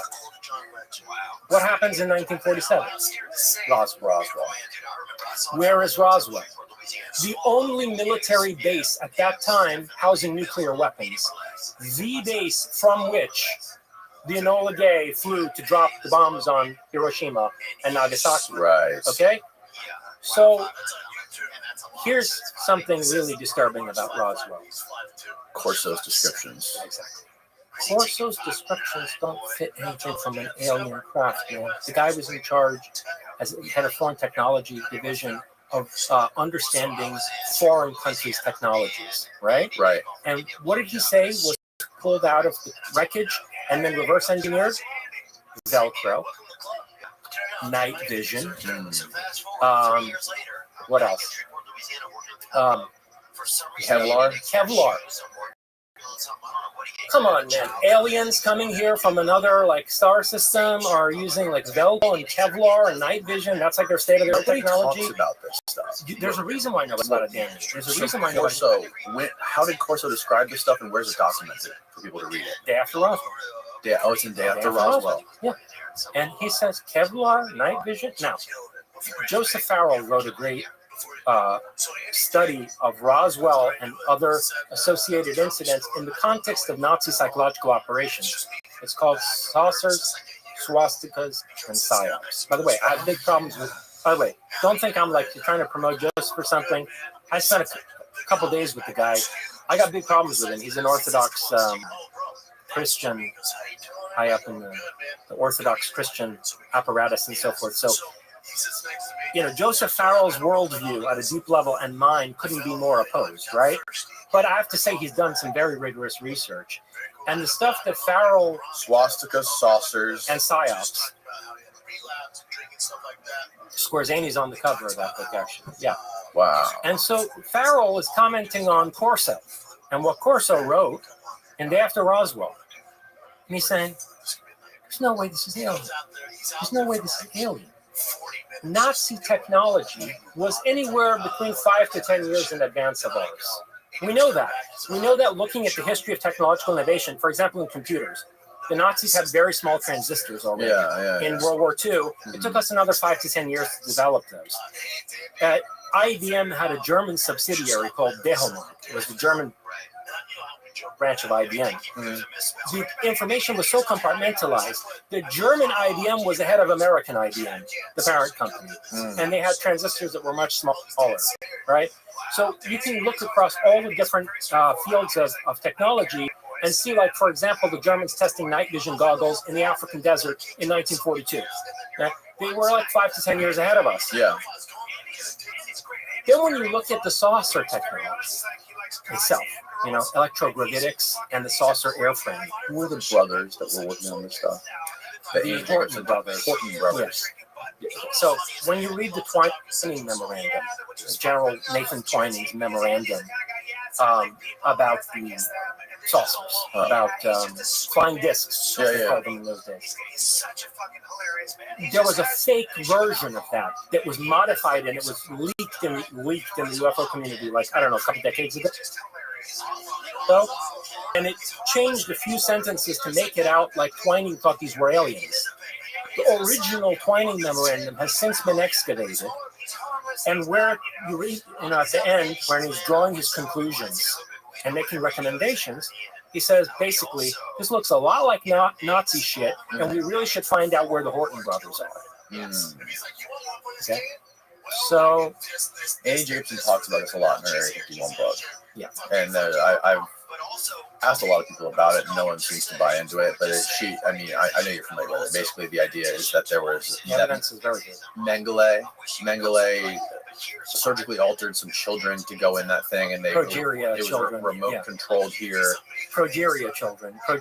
Their heads get all swollen up, and they look old, even though they're neotenous looking, but they look old at the same time. Their heads get all swollen. And there was an EG&G engineer who told Annie this, and she goes, "Why wouldn't you guys make this public if you found out that this was Russian, Stalin flown, or Nazi stuff? It would make them look terrible on the world stage." And he said the reason we didn't let it out is we continued the research. Absolutely, right? Absolutely. So, where is this all coming? The point of departure was our conversation about the deep state. And yes. If there's an entity, as Greer says, and here I agree with him, that's more powerful than sexual all the governments of the world. How did it start? Where did it start? It started here. It started here because here gets a little bit mind-boggling again. On the one hand, we've imported these thousands of Nazis, and we're engaging them in, let's just say, highly ethically dubious projects. Which requires what? It requires a massive state security and classification apparatus to be put in place, right? Which is unconstitutional, according to our Constitution. Government of the people, by the people, for the people. There was that thing, the Bill of Rights. Right. So, on the one hand, we're bringing all this technical expertise, and the projects they're working on were things they were doing in concentration camps. So we need classification for that. On the other hand, the saucer crashes, and it looks weird. We don't know what it is. Maybe it's alien. We don't know what. But it's definitely a threat to national security. And moreover, the thing crashed next to our only nuclear base at the time. It's got maybe some deformed children in it. And it's got all the super advanced technology, but still stuff we can understand that we were already working on. Mm-hmm. So you also need security classification for that. So here we have the National Security Act of 1947, which effectively creates the deep state, right? Mm-hmm. But let me, okay, so, all right, I'll finish this point and then I'll go back to talking about the saucer as an engineering design of where it came from. This deep state was already so autonomous from the civilian government of the United States, including our Defense Department, that when von Braun's team was working on the early rockets, the adaptation of the V-2 into a ballistic missile in the 1950s in Texas, the Pentagon officials found out that the Germans were taking classified information to the border and meeting with Nazi officials coming from Argentina and Chile and Paraguay, meeting them in border towns in Mexico, right on the Texas border, and giving them classified information from inside of our programs. So they confronted the German scientists about this, right? They were going to chastise them, whatever. I don't know. What could they do? Revoke their clearances? Who's going to build this shit, right? But, they get on their case about it. Guess what the next thing that happens is? Oops, the Germans misdirected their missiles and they landed in Mexico. They shot some ballistic missiles into Mexico. As a way to say to the Pentagon, don't fuck with us. You fuck with us again, we'll start a war with Mexico. So already by the 1950s, they had their hands on the balls of the U.S. government to that extent. This is why you have Eisenhower coming out and making that statement as he leaves office, warning about the military-industrial complex that's gotten out of hand, and they're a threat to our democratic society, etc. Because he knew this stuff. And I'm convinced the main reason, now Kennedy made a lot of enemies for a lot of reasons. The Kennedy brothers did. Because they were, engaged in prosecuting the mafia, and, there was the whole Cuban angle, the Bay of Pigs fiasco. Yep. But I'm convinced that the main reason that JFK was killed is that Eisenhower handed this information off to him. The UFO stuff. The whole deep state problem. Yeah. And said to him, listen, man, you have to get this under control because these people pose an existential risk to our Constitution and our way of life. And Kennedy was going to shut them down.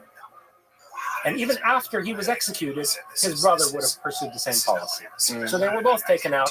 And I've heard RFK on record in interviews say that he believes that his father was killed by a Lockheed contractor, specifically a Lockheed contractor. Now, why would a Lockheed contractor assassinate Robert Kennedy? There's only one explanation you can come up with.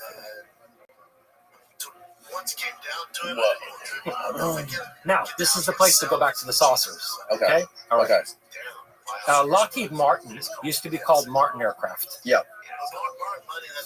In the 1953, there were all these stories that came out in mainstream news publications about how these aerospace, they were called aircraft companies in those days. Aircraft companies have developed the G engine. And they're about to roll off the assembly line, craft that can defy gravity and get you like from New York to Australia in an hour. There are all these stories about this stuff. And they quoted the chairman of Martin Aircraft, Lear, Convair, a bunch of companies, handful of companies.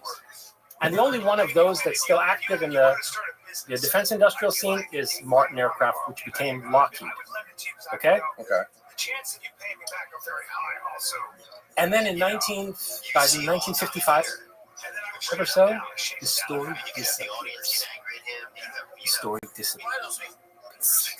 And it's at the same time, between 53 and 55, where these chairmen of these aeronautical engineering companies are making these statements, that you have physicists holding conferences about cracking gravity. Right. Okay? Yep.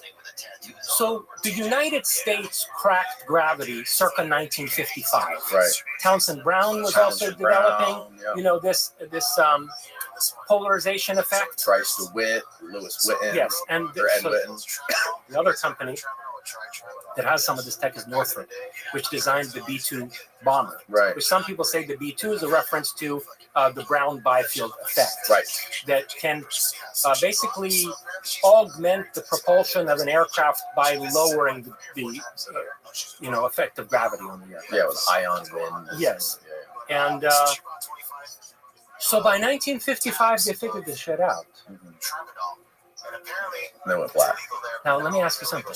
If we're looking at Kevlar, Velcro, night vision, lasers, transistors, and we see that in all these areas, Nazi Germany was about a decade ahead of us.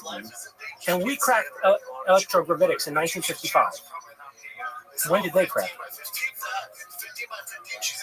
There are reports that, so there was a think tank in Prague under the direction of General Hans Kammler. It was a Nazi scientific working group. And I think it was based in Prague because they were collaborating with the Italians on this. The Italians were junior partner, and they wanted a country that was sort of nominally not Germany, right? Basically under Nazi control. And there are people who claim that Otto Skorzeny, remember Otto Skorzeny? Yeah. He came to the facility in Prague in 1944, toward the war's end.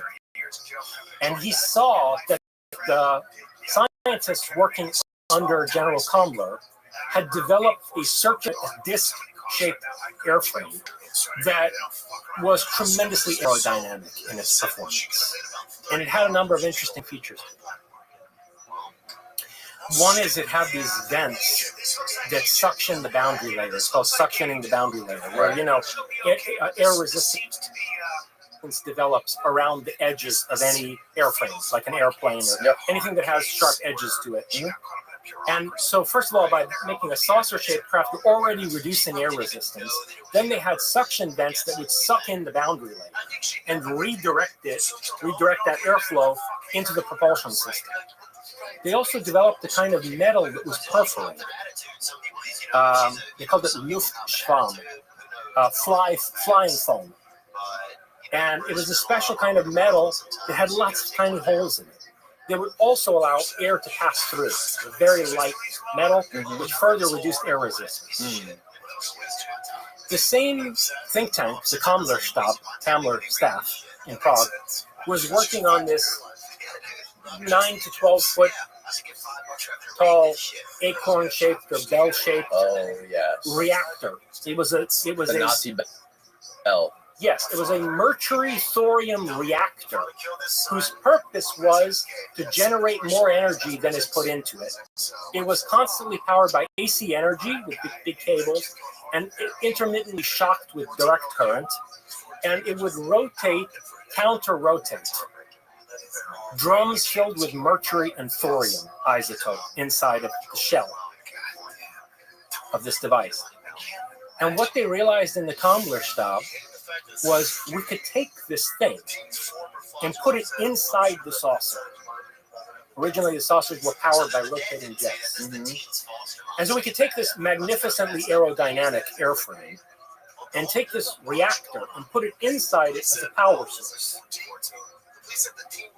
And there's your electrogravitic saucer. invented in Nazi Germany, 1944-45.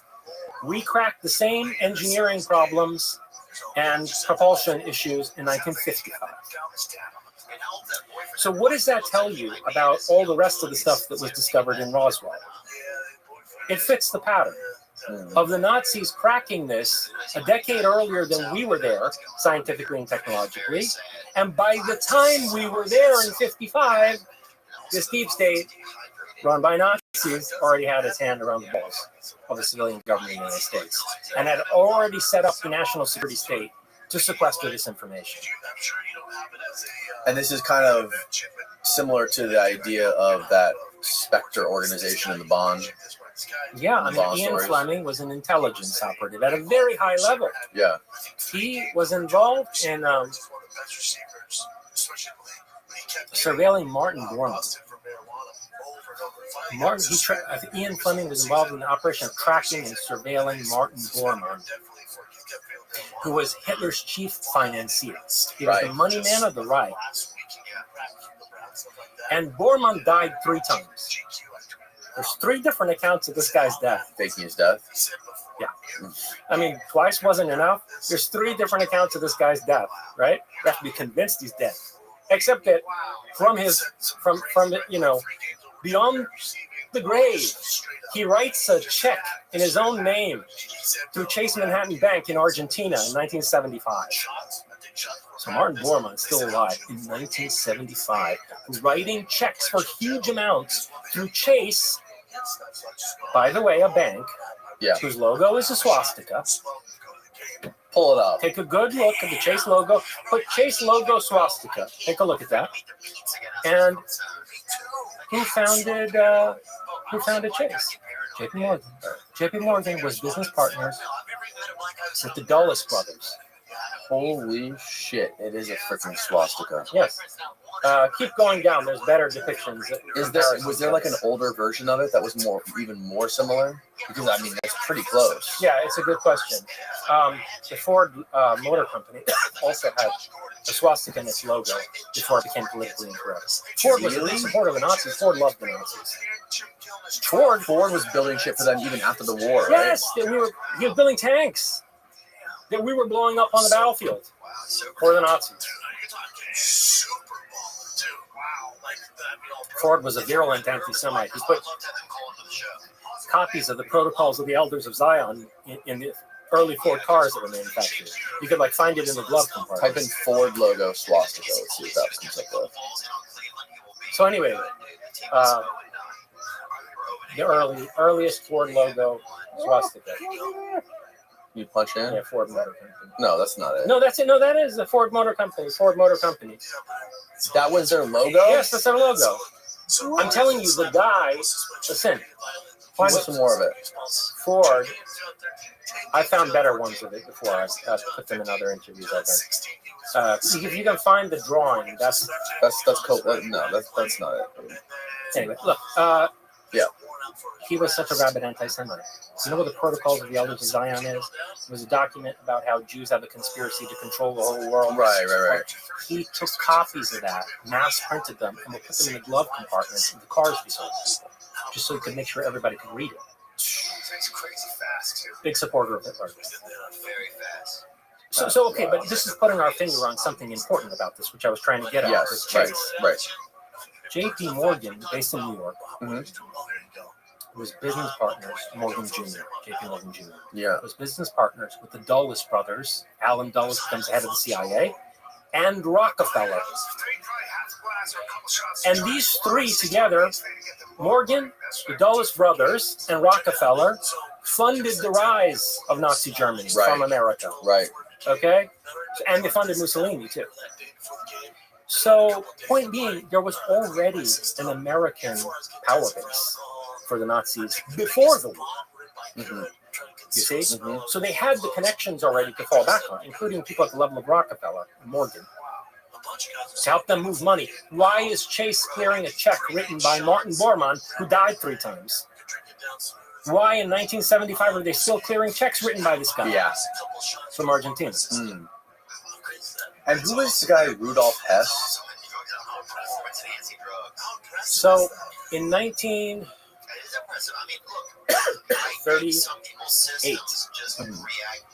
I think it was 38, 37, 38, something like that. The Germans engaged in this massive expedition to Antarctica. It's been debated why they go down. What were they really, going down there for? And the simplest explanation is they had a world-class navy, and they wanted to build a naval base in Antarctica. And but they brought a bunch of scientists with them and did excavations. Actually, one of the craziest things that they did is they flew over the ice sheet going up the, trans-Antarctic mountains are huge. They're like the Himalayas. They flew along the side of these mountains and they dropped swastika flags from out of airplanes to claim the territory. So today in Antarctica, if you go to the trans-Antarctic mountains, there are frozen swastika flags all along the mountainside, claiming the territory for Nazi Germany.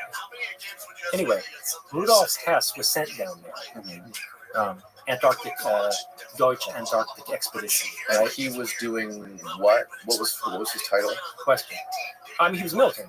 Okay. High level. Okay. Military. But good question, what was he doing? Because here's what happens. Comes back from Antarctica, this Hess, right? Takes an unauthorized flight from Germany into Britain while the British were at war with the Germans already. They're already I don't know if the Blitz had started yet, the bombing of London, but they were already at war with the British, right? So Hess gets in a plane, flies by himself to Britain, lands in the field, and he's arrested. And he says, "Take me to Winston Churchill. Take me to Winston Churchill." 2 years earlier, he was in Antarctica. Churchill refuses to see Hess. And then they come back to Hess and say, "Churchill won't see you." He's like, "Well, I'm here to engage with 30 members of your parliament who are interested in resolving our differences." Now, what historians won't tell you is that, Hitler made 3 or 4 peace offerings to the British before he declared war on them. Not just peace offerings, he made offers to collaborate with the British Royal Navy and become basically military allies. They turned down all these offers. So Hess says, "I'm here to make another offer to your people in the House of Lords." So he had the numbers already, right? There was a list of British politicians who this guy knew would be sympathetic. So when Churchill turns him down, so what do the British do? Churchill doesn't let him talk to these parliamentarians. They throw Hess in prison. And he stays there decades. And then after the Berlin Wall comes down, once Germany becomes democratic, or reunification of Germany. Yeah. He was transplanted to a German prison. And no one was allowed to talk to him. Ever. Again, for the rest of his life until he died. Why did he go to Britain 2 years after being in Antarctica? What was he going to tell the British about Antarctica? What might have been found there? What do you think? And why would he talk to anybody for the rest of his life? Right? So it's interesting. What's your theory? Well, if you believe the empirical case that's been made for Atlantis in Antarctica, which Graham Hancock made in Fingerprints of the Gods, his first book, working off of the research of Charles Hapgood and Rand Fleming. And Colin Wilson also at one point found this theory compelling when he wrote one of his books on Atlantis. That the only landmass that fits Plato's description is Antarctica. Plato describes an island the size of Libya and Asia combined. Asia and Libya combined. In the Greek world, in that time, in Plato's time, that was a description for a territory roughly the size of the First Persian Empire. The First Persian Empire is about the size of the continental United States, a little larger than that. Well, that's the size of Antarctica.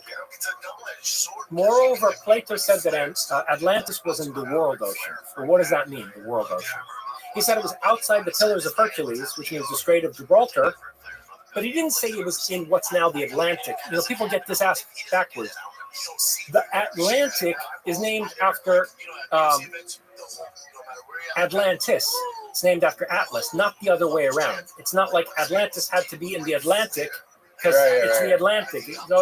So people named, in other words, the Atlantic because they imagined Atlantis had been there. Okay, named after the Titan Atlas. Right. So, but what Plato says is outside the Pillars of Hercules, outside the Strait of Gibraltar, in the world ocean. Well, what's the world ocean? There is one. There's a world ocean. It's where the Atlantic, the Pacific, and the Indian Ocean all meet in a single body of water in the shoreline of Antarctica. How did they get into a war with Athens all the way down there? They had conquered and were controlling the entire planet. So the Greeks think they're all so important. Like Atlantis came here and fucked with us. Atlantis fucked with everybody. Okay, it was a global civilization. It's a civilization that used those 1,300 ton stones. Pulling up gang size bitches global doing technical civilization. So, first of all, the only landmass that fits the size is Antarctica. Second, it's in the right place. It's in the world ocean. Third, Plato said that when you go to Atlantis, you can come from one side of the world, like South Africa, and cross over Atlantis and you're on the other side of the world. Where else fits that bill than Antarctica? Right. Where you go across Antarctica and you can go from South Africa to South America. Yeah. Okay? Moreover, if you look at the research of Charles Hapgood, who was actually he was a historian, but he started to develop interesting geophysical theories, and he worked on contract for the CIA for a while. He was a history professor, but he had classified clearances and he worked with the CIA. And he developed this theory of Earth crustal slippage, that when you look at the frozen mammoths in Siberia, who are frozen with the food undigested in their stomachs, yes, and certain other things, it looks like the crust of the Earth slipped by several thousand miles suddenly. And this is why we have stories from various tribes who say that the stars fell. Okay, the idea of this is called, what is it? It's called like a geomagnetic pole flip or something like that? Earth crustal slippage is this technical term for this particular theory. Earth crustal slippage, Charles Hapgood. And if that theory is correct, and that's how the mammoths were flash frozen in Siberia, and the food that we found undigested, frozen in their stomachs, is food of a temperate climate. Mm-hmm. Okay? So it means that Siberia used to have a temperate climate. It was suddenly pulled toward the polar region, the North Polar region. Where the Earth's outer shell can move as a whole over the mantle, like the skin of an orange. It happens because it happens because during ice ages, the Earth gets top heavy from all the ice that's weighing down the crust. Right. And so it causes it slip at a certain point. And the fact that the food in the mammoth stomachs is food from a temperate climate means that Siberia was suddenly pulled into the northern polar region. If you look at Antarctica, right? Yeah. And you look at how Siberia slipped, it means as Siberia slipped suddenly into the northern polar region, Antarctica slipped suddenly by several thousand miles into the southern polar region. So about 2/3 of Antarctica would have been where Argentina is today. Right. Argentina is a great place. Right. Great agriculture, great wine, great livestock, right? Atlantis would have been very habitable if Atlantis were Antarctica before the crustal slippage. So Hess, what did Hess know? Also, to linger on Atlantis for a minute. According to this long chain of transmission with Solon and all this stuff, Atlantis would have been how long ago again? Okay, I mean, Plato's dates line up with a lot of other evidence that points to about 10,500 BC or 12,000 years ago. 12,000 years ago. And this is also when people hypothesize the Younger Dryas cosmic impact theory would have happened too, which a lot of people think that the mammoth being frozen was from a cosmic impact that basically blacked out the sky. That's an alternative hypothesis. In any case, Antarctica fits Plato's description of Atlantis best. And so if you were to ask me what did Hess, on the Nazis in general, find in Antarctica, they found Atlantis. And they were obsessed with Atlantis. The entire Nazi elite, which came from out of the occult Vril Society and the Thule Gesellschaft. The Thule is a German equivalent of Atlantis, Ultima Thule. It's a landmass at the north of the world. a vast landmass to the north of the world. And we don't have any landmass in the north of the world. But what is the north of the world? The magnetic poles shift like every, I forget what it is, 23,000 years or something like that. No, it's slipping like literally. What is it? We talked about it on that Jimmy Corsetti podcast. It's migrating right now. It's migrating like miles per year. Which means a reversal is about to happen again. Okay? So when the Germanic people preserved this ancient myth that there was this Ultima Thule, a huge continent at the north of the world, it's probably dating from a time when the poles were reversed. Antarctica was the northern polar, region, and vice versa, magnetically. So the Nazis were obsessed with finding Thule or Atlantis. Yeah. And they may have hit jackpot. Circa 1938. But then wouldn't there be some sort of evidence of it if the Nazis were there back then? Like, wouldn't some of the stuff, would they find pyramids? What did they find there? Well, there's evidence the Nazis were there. I mean, look up Operation High Jump. Right. 1946, Admiral Byrd went down there with a whole fleet. And they were supposed to be on an expedition that lasted months. And they ran into something that devastated the fleet. And they retreated very quickly. And on his way back to, United States, they stopped at some port in Chile, I think. And Byrd made this bizarre statement about how we have to prepare in the next World War to encounter aircraft that can cross from pole to pole with amazing speed.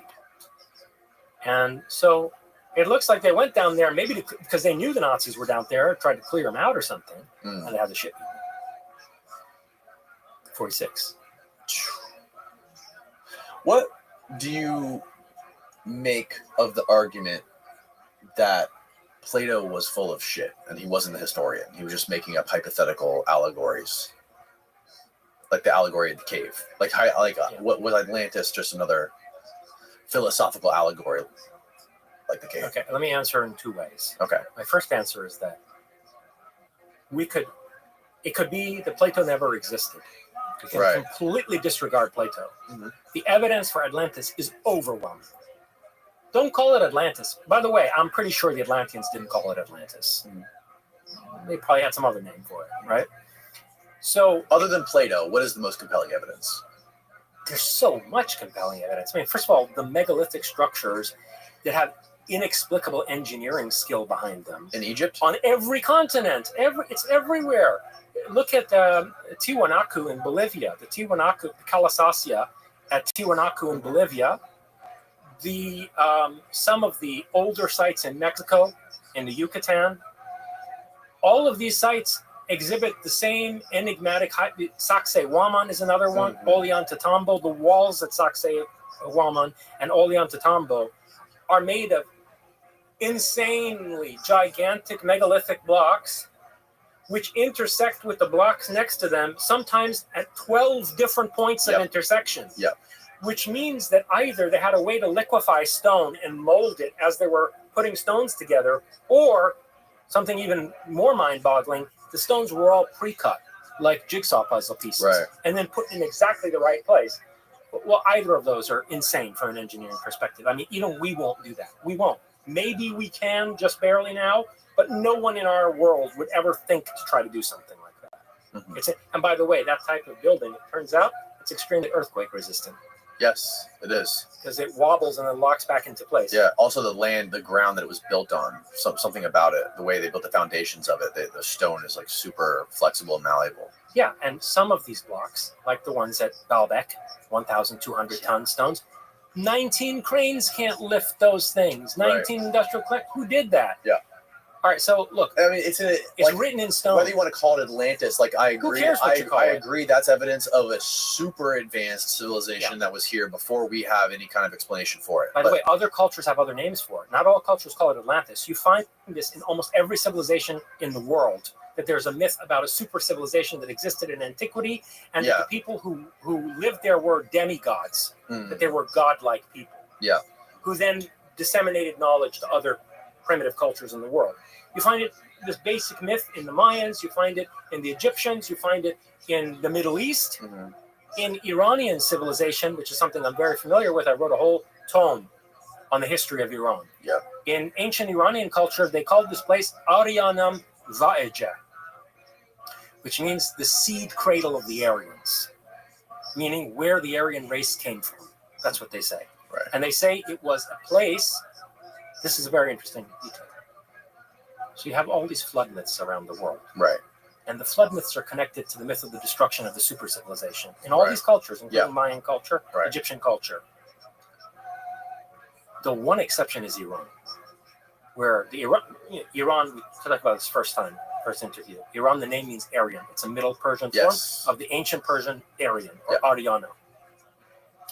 The Iranian ancient mythology is the only one that says the super civilization wasn't destroyed by a flood. It says our homeland froze. Our homeland was an island at the center of the world. It was the central continent of the world, which is what Antarctica looks like. If you make a during the globe, Ice Age, it would have been massive. Yeah, right? You make a globe centered on Antarctica. You take a globe and you flip it so you're looking right at Antarctica. It looks like the continent at the center of the world. If you live there and you're mapping the world from your perspective. Right. So they say it was a continent at the center of the world, and all of a sudden it froze over. See if you can find a graphic depiction of what Antarctica would have looked like during the Ice Age, the last Ice Age. You're talking about the subglacial topography of Antarctica. Yes, that would be the technical way of putting it. Yeah. So, no, that's what you want to look up. Look up subglacial topography, Antarctica. They have found maps, like the Orontius Phineas map and the Peter Reis map, which show Antarctica underneath the ice. No one in recorded history ought to have been able to map that landmass subglacially. Look how big that shit is. Yeah, well, it's larger than the continental United States. That's insane. Antarctica, and that on the left, that connects down to South America. The amount of the closest point to any land is in Argentina. You think that's a coincidence? Do you think it's a coincidence when the Nazis went to Argentina that where they went was San Carlos de Bariloche? That's Patagonia. It's the southernmost point of Argentina that's close to Antarctica. Very convenient. How long do you think Hitler lived after the war? He lived into the 1960s. Into the 60s. And he died of Parkinson's related. People in Argentina describe having seen him with very bad Parkinson's. He had lost the mustache. Right. And he lived, I think, a very miserable life because, and this is an important little anecdote, because it says a lot about Spectre. Yeah. Or as they called it themselves, Die Spinne. Their name for it was the Spider. Die Spinne, the Spider. The post-war Nazi International. Largely based in the United States and Argentina. So an anecdote about Hitler, thing is, when you look at Martin Bormann and his financial machinations in Latin America in from the 50s to the 70s, and you look at Otto Skorzeny and how he was operating at an international level in that same time period. Yeah. It seems that if Hitler survived decades past the end of the war, which there's evidence he did, right, he wasn't doing anything important. Right. I think the guy was put out to pasture. I think basically they said to him, thank you very much, Herr Hitler, but please paint your sunsets. Go back. You wanted to be a painter, right? Right. Enjoy painting your sunsets. We've got everything under control, sir. Yes. We've got everything under control. And eventually Eva Braun even left him, and so I think the guy lived a pretty desperate and miserable life, having been given the cold shoulder by the people who were actually in charge of what they were conceiving of as a coming Fourth Reich. People like Bormann, Skorzeny, younger, more shrewd, competent people, and people with a more dynamic vision. Right. I'll give you an example, which really is a mindfuck. There's a lot of evidence that Skorzeny played a huge role after the end of the war in tactical operations for these people. Remember, Skorzeny was the guy who thought of using saucers in the 50s as a part of a psyop against America. Right. Same Otto Skorzeny, fencing scar guy, died in 1975. shortly before he died, in the early 70s, he worked with Mossad. It's been proven he had a very good relationship with the State of Israel. Otto Skorzeny. So how is it that Israel is sending Mossad and military intelligence operatives to retrieve Adolf Eichmann from South America to then stand trial in Jerusalem? Right. But they're working with Skorzeny in the early 70s? What did Eichmann do to get on the shit list? It is such a mindfuck, the history of this stuff and how useful certain people were, like Skorzeny to other. Yeah, I think Eichmann was prosecuted because he ceased to be useful. Right. They probably pissed off the wrong guy. Yeah. And they said, okay, give him to the Israelis. And what do you make of this recent stuff that like Greer's talking about with this psychic, psionic, Stranger Things type stuff, where they're kidnapping people that are like left-handed, young, from other countries, bringing them here and giving them drugs, he said, dopaminergic drugs to summon these things and crash them. So they're trying to hide. So first of all, if these things are so advanced, how the fuck are they crashing them with psychic abilities? And second of all, who are these people conducting these operations in your mind? Okay, that's a complex question, right? Multi-part question. First of all, how are they crashing these things with psychic abilities? Well, consider this. If the pilot is part of the guidance system of a UFO, and the pilot is integrated into the airframe psychokinetically, if you fuck with the pilot's mind, you're going to crash the airframe. Okay? Yeah. So you have a powerful enough psychic, get into the head of a UFO pilot, Right. Okay. You can bring a saucer down. And who is the pilot in your mind? One of these Nordics, in some cases with a bunch of these gray robots on board who handle the abductees. The Nordics don't like to handle the abductees. Because you see this in the Travis Walton case. They sent the robots to deal with him. Right. And he beat up the robots. Big strapping guy that he was, beat up the robots, right? And he went out into the hallway. And then the Nordics were like, man, we got to deal with this guy. We got to deal really seriously. We have to deal with this guy now. So it's like they used the Greys. And then Whitley Strieber. So Whitley Strieber, look, he's very clear that the people who put the implant in were people, European-looking people. Two guys and a woman who came into his house. One stayed outside or something. Two of them came in and they did this thing. Put the implant in his ear. People. Yeah. There's the Nordics. They use the Greys to handle terrified abductees because who wants to do that job? What is the connection between, and you're the one who told me about this, by the way, before I conducted that Whitley Strieber podcast, you gave me a whole history of Whitley Strieber over like 2 hours on the phone, which was fascinating. And I don't know anybody who has gone so deep on the history of Whitley. I read his work like 20 years ago or something like that. It's been a very long, but when I read it, I really read it. Like I read most things. And when I brought up, you mentioned to me, told me to bring up with Whitley about his history in Mexico, what was going on with him in Mexico. And when I asked him that on the podcast, he said, he like straightened up and he's like, I don't want to talk about that. Well, yeah, because it was horrific child abuse managed by Nazis in Mexico. They had a huge presence in Mexico. Remember what I was saying earlier? Yeah.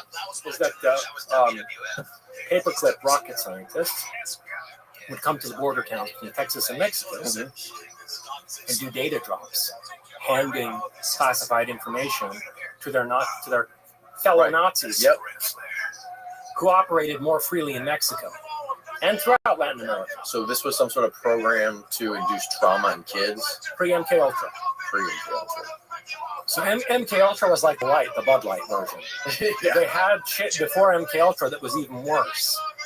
Bluebird and other things before that that are basically extensions of the experiments on children that were done in concentration camps. That's what it is. And how did that, what did that psychological traumatic experience that he went through in Mexico, what was it specifically? What were they doing to him? Okay, now, I heard this very clearly. He has this Dreamland radio program. Yeah. It's been going on for, 25 years or something. I heard him describe this in detail. So I don't know whether he wants to now not talk about it or say something. It was another way, but I remember very clearly what he described. Mm-hmm. And he did this in more than one conversation. Once might have been a monologue, and once was in an interview with somebody. And he basically said they were taken to a mansion in Mexico that was run by the same people as this Nazi doctor in Texas associated with Randolph Air Force Base. Right. And he said these children were put in situations where they were shown mutilated bodies and horrific sounds were played to them in the dark, and they were made to believe that they had killed these people. Mm. Okay. Put in cages, shown mutilated body parts, exposed to chainsaws, made to hold chain, like just horrific shit. Right. That's basically meant to produce extreme dissociation and a fragmentation of the psyche. Okay. And how does this connect to all his experiences with like having sex with aliens? Dissociation combined with absorption. These are two somewhat counterintuitively connected psychological processes. One, dissociation, because you don't want to deal with a traumatic situation. And second, absorption, extreme attention. And you would think like these are opposite things. But there's a way to induce dissociation more or less simultaneously with absorption. And the state of mind that produces is extremely psi-conducive. Wow. So you might perceive things that other people don't perceive. Right. And you might be able to unconsciously exercise abilities that other people, they're only latent in most people. Mm-hmm. Okay. So that's what it is. It's a catalyzing of dissociation and absorption. So these beings that he was experiencing were real. Here's one of my problems with the Whitney's account, okay, is that he says that while one of these grays was on top of him, and I believe this was in his cabin. Right. He says this gray's on top of him. I won't get into the details. He said in the moments where he could even focus on anything but her, he sees that there's all these people standing around in the cabin room. How you living, Pan? And one of them is a CIA Fuck officer. You. Right. Who he knew and recognized. Right. Okay. I mean, does that mean that there's some agreement between some of the Greys and the CIA? Maybe. Or does it mean that he was given drugs and there was some elaborately staged scenario where he was made to believe that? Right. It was an encounter. Yeah. Take your pick. In any case, it doesn't look good. Don't look good. No, it does not look good. Crazy shit, Jason Giordani. Thanks again for coming, man. That was a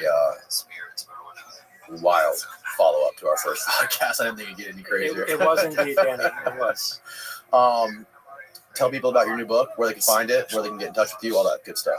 Good. So the cover of my new book is still up there. Well, at least part of the cover. It's called Metapolemos.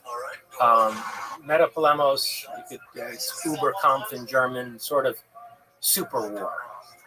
And it refers to a metaphysical, ontological idea, destructive departure and worldview warfare, which is kind of my reverse engineering of the basic concept behind the breakaway civilization. My reverse engineering, the concept that motivates their activities. And that's a huge breakthrough in understanding the nature of psychological warfare. So, but it's basically, as I said at the outset, no, that's philosophy of the future.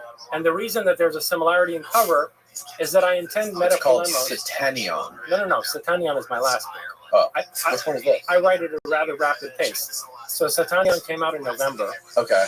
We're recording now in February. February. Yep. Yeah, end of February. So my latest book, the one that you have the cover up there on, part of the cover, is going to be out within, let's say, 2-3 weeks. Okay.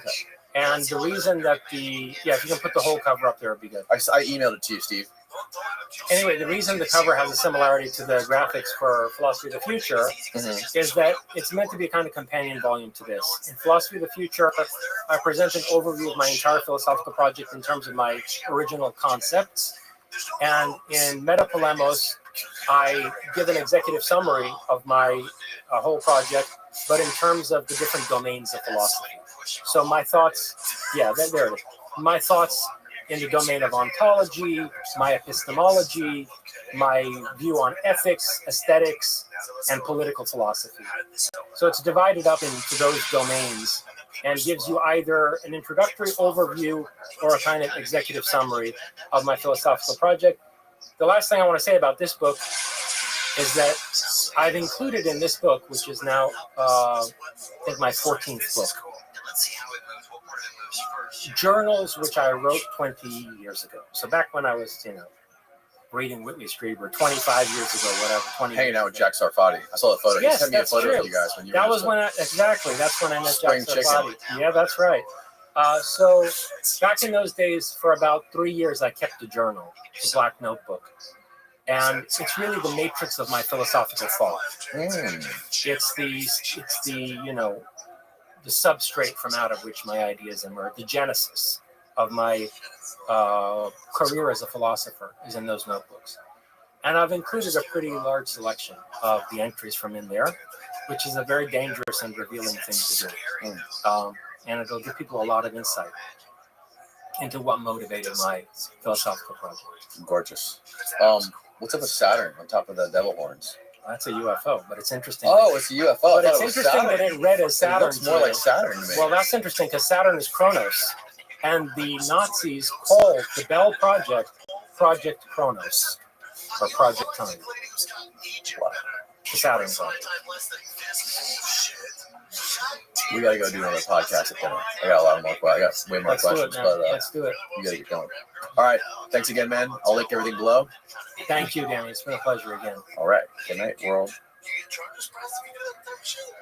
caught him driving a Dodge Ram and he was wearing a ghost outfit. Yeah, that's creepy. That's a crime. Is that a kid or you have more than a kid? There's another one. What is it? Someone died just DMV or something. That's also from the movies. Jeffrey Mitchell, thank you for coming, sir.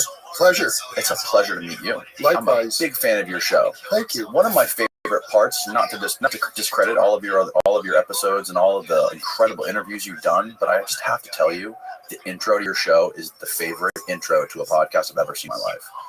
Oh. That is the best jingle I've ever heard. I want to steal it from you. Yeah, it goes back to the 1980s. It's gorgeous. I absolutely love it, man. I'm a huge fan.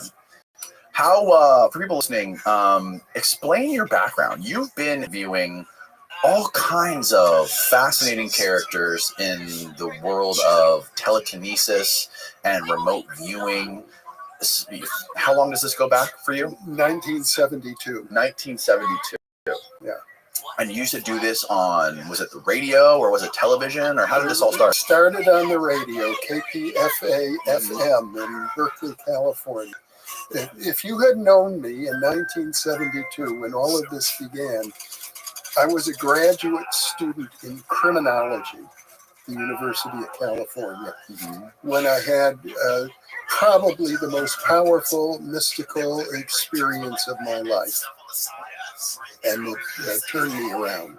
I realized I could no longer continue on a career track which was focusing on the negative side of human deviance, crime and psychopathology. I was working in the psychiatric unit of San Quentin Prison. Oh, wow. At the time, doing group therapy sessions with murderers and rapists. How was that? Well, it was... I bet it had to be fascinating. I'm grateful for the experience I had. I found the inmates there to be very interesting people, human beings, just like you and me. What I found was unfortunate is that the prison staff didn't see it that way. They thought of them as somehow non-human. They would use phrases like, they're a different kind of cat.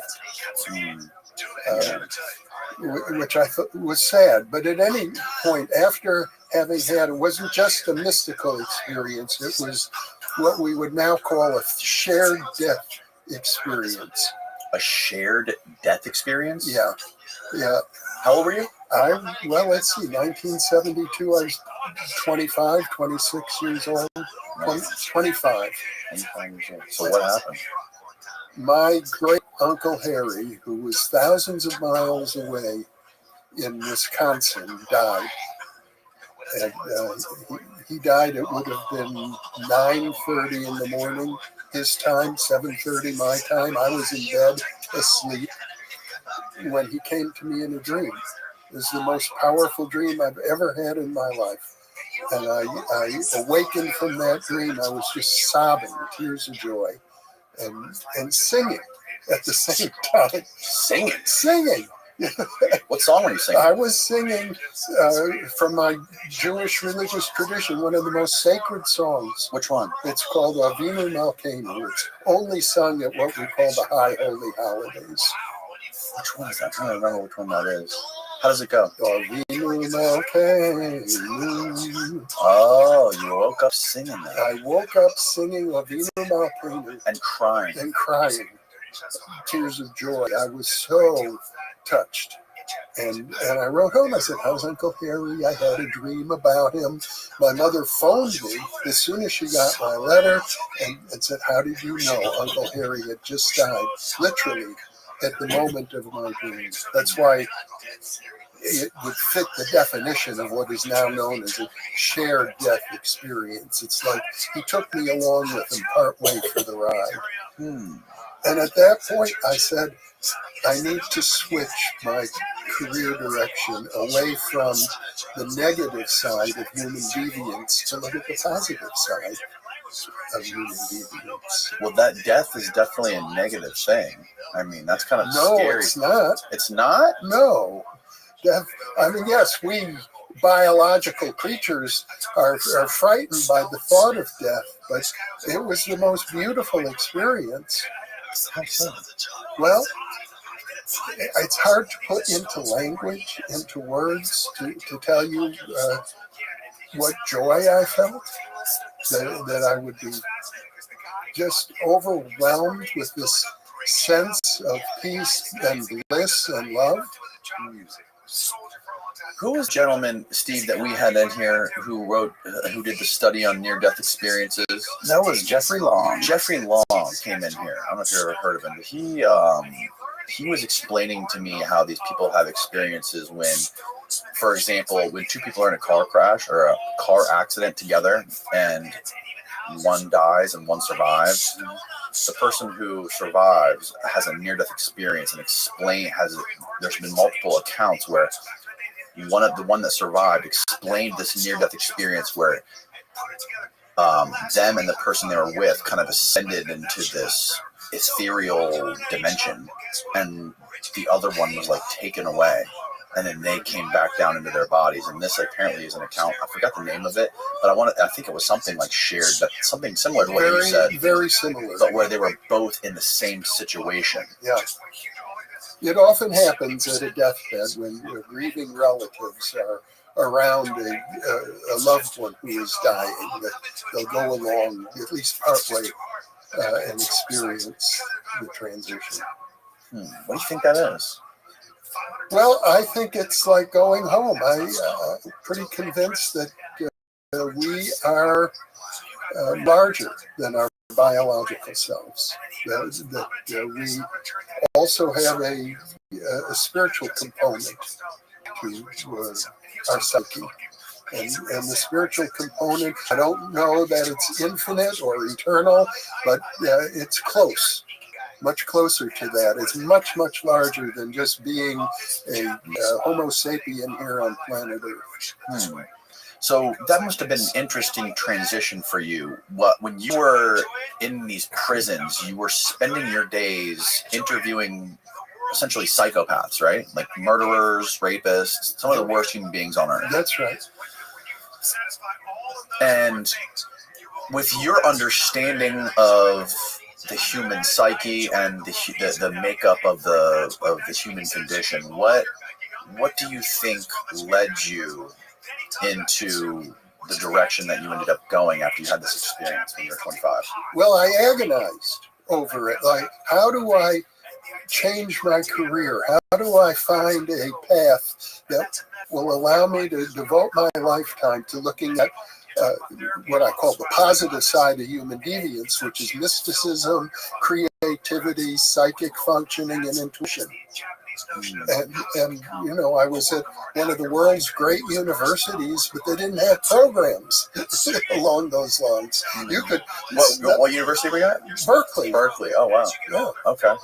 Were you reading books on this stuff prior? Did you know have you heard any like crazy, phenomenal stories, exceptional stories about stuff like this before this happened?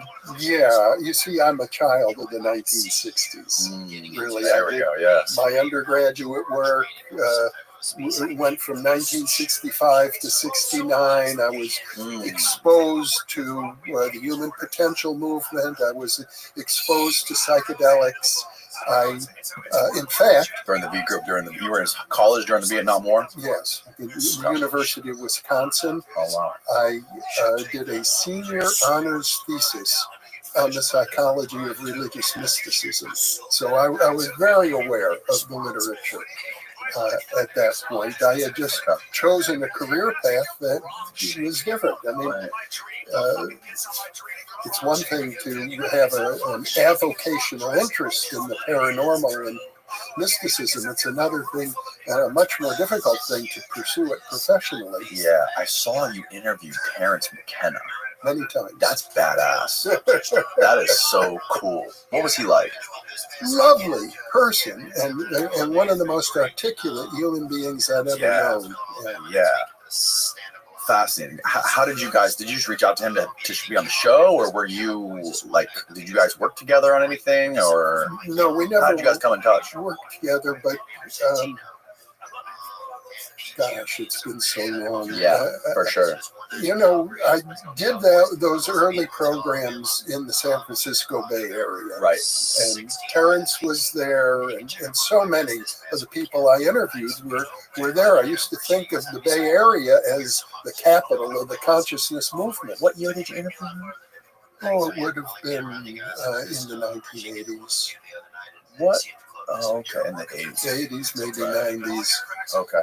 The TV program that I hosted, the original Thinking Aloud series, ran from 1986 to 2002.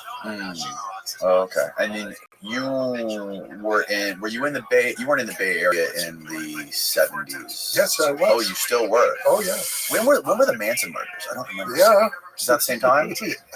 Well, I think so. Have you ever heard of Tom O'Neill, the guy who wrote the book called Chaos? So Tom O'Neill, he was a journalist in LA, and God, I forget what year it is. Essentially, he worked for like an entertainment music magazine in LA, and it says the actual year. 69. Okay. Yeah, August 69. So I moved to the Bay Area in 69. Oh, really? Okay. Yeah, I just arrived. We just got there. In August, yeah. Again, Tom O'Neill was working in, I want to say it was like the year 2000, maybe. He got an assignment to write basically an article on the 30 whatever year anniversary of the Manson murders. So we started doing that, and after about 6 months, he wasn't interested in this at all to start off with. But after about 6 months, he started to get all these leads and start getting interested in it and getting led down all these rabbit holes. Whoa, couldn't believe what he was finding out about what actually happened and all. He's like, this isn't matching up, because the famous Helter Skelter book that was written by the prosecutor. That was his familiarity with the case, and he was like, everything that he was learning was not lining up with any of that stuff. And long story short, he ended up getting fired from the magazine because he was taking too long, and he kept reporting on it. So he would dedicated the next 10 or 20 years to reporting this, and he followed up on everything from Manson's his probation officer, and all the people that were surrounding him, all the people that were a part of that clinic, that Haight-Ashbury clinic in the Bay Area in San Francisco. And they were doing, apparently that clinic was funded by the CIA, and they were doing these experiments on people. It was part of this operation called Chaos, where they were, it was basically in conjunction with MK Ultra and the other one. I forget the name of the other one. But they were doing experiments with LSD and amphetamines.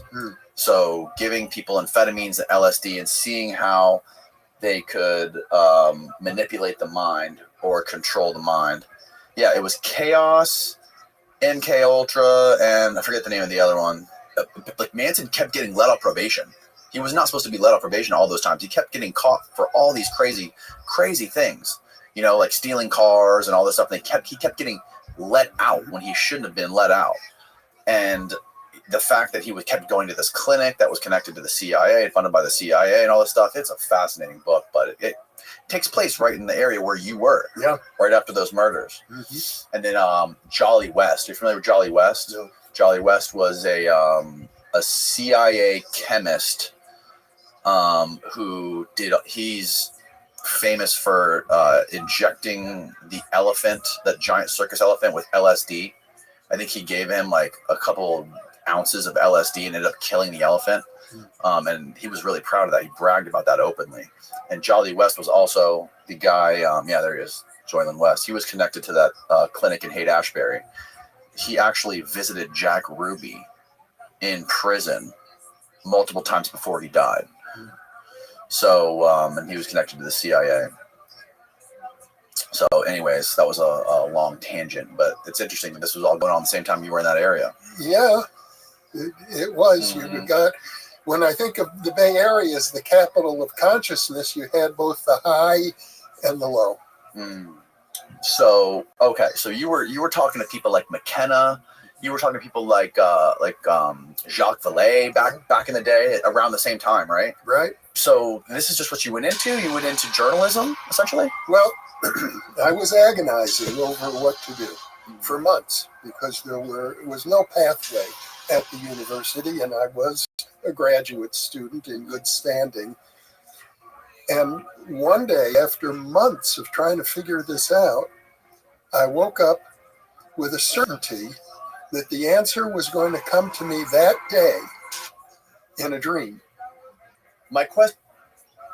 And I went to bed at night feeling very confident. I'm going to have the dream tonight, and it's going to point me in the right direction.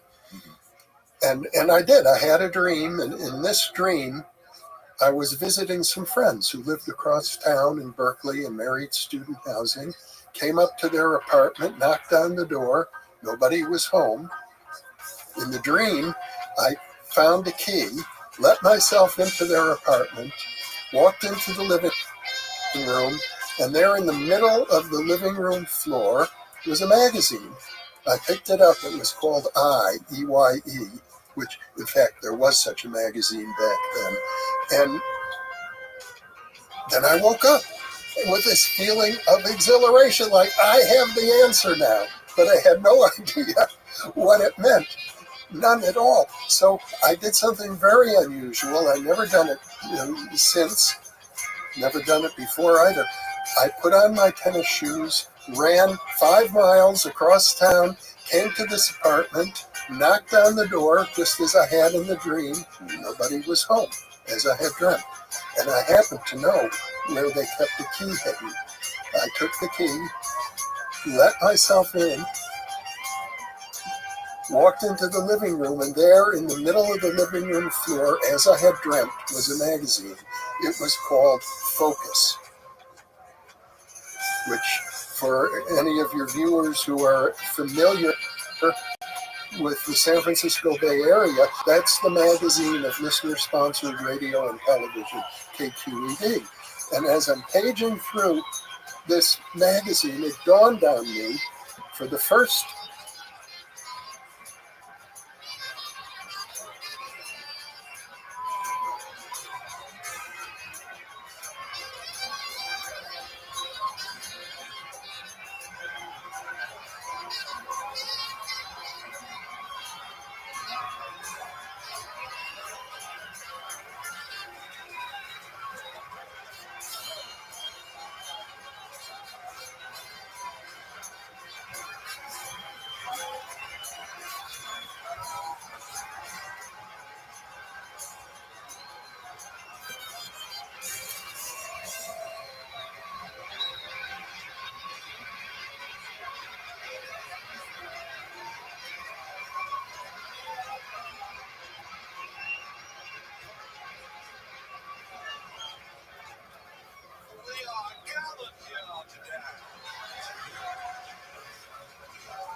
time in my life, I could pursue my interests by getting involved in the nonprofit section of the media, which was a complete change because at that moment I didn't own a radio or a TV. In fact, I had an attitude about them. I felt that electronic communication was phony baloney, that the only authentic human communication was face-to-face.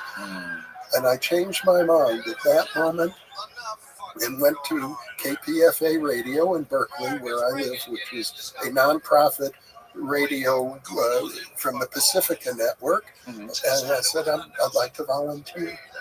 And they said, even though at that point I had a master's degree, they said, sure, sit at this desk, and when you hear the buzzer for people trying to get into the front door, push this button and let them in. And I gladly did it. And within 3 weeks, I had learned how to produce a radio program. I had produced one. The program director liked it, and he said, we have a regular slot, a program called The Mind's Ear, every Tuesday and Thursday at noon. Would you like to host it? So within just a few weeks of my dream, I'm sitting at a table like this with 10,000 people listening in on the conversation, and world-class experts from everywhere who are on book tours coming through the San Francisco Bay Area in all the subjects that interested me the most showed up.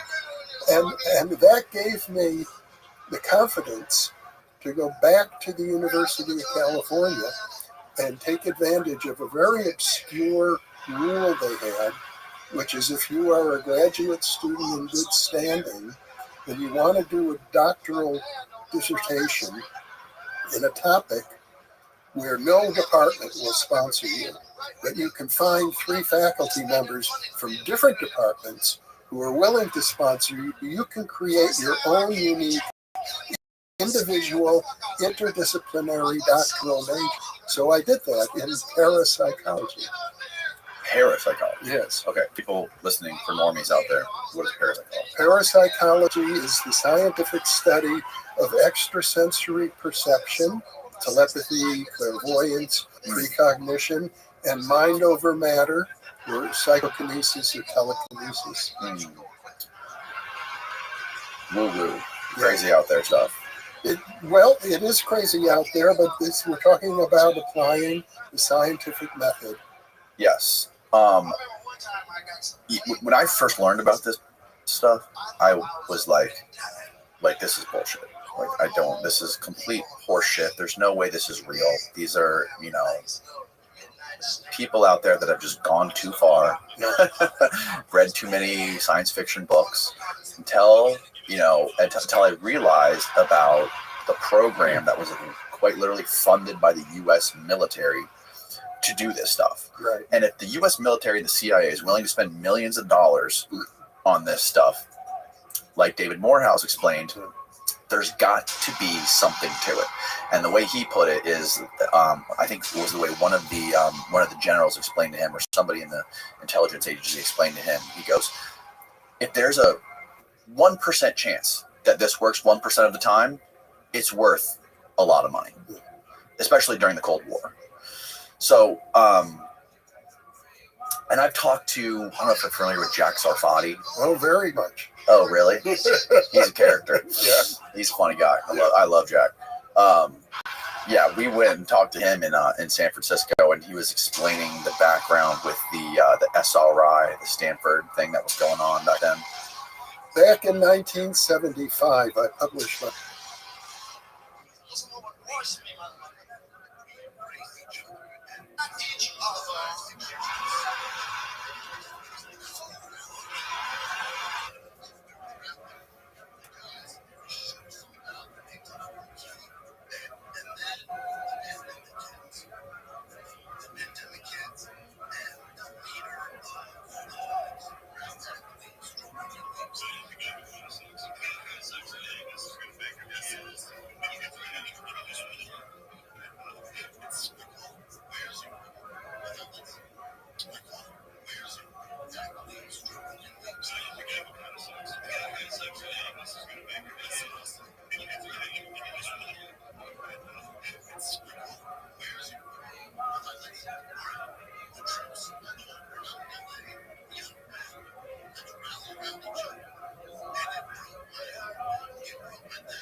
about something that's very serious, and I hope no one gets offended. I want to talk about fucking. And sometimes I talk about it, and a lot of people in the audience don't know what I mean. So, would you raise your hand if you don't know what fucking is? So we can watch your ass when you wave it. There's not enough fucking going on in America. Americans, Reagan get in, you stop fucking. We fuck when Carter was in, we fuck all the time. Just that there was nothing else to do. Hey, that's fucking. President making a speech, that's fucking. Reagan in, now everybody listen to this. We can't fuck now. I say get the last few fucks in now.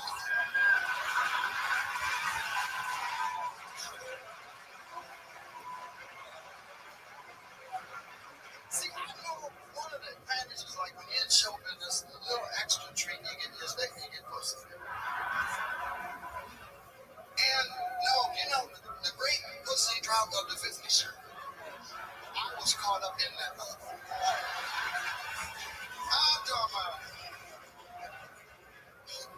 I discovered masturbating by accident. I'm not lying. I was about 10. I was in the tub. And that's when you used to have hold stick with 2 fingers. You remember when you hold like that? Well, I was in the tub and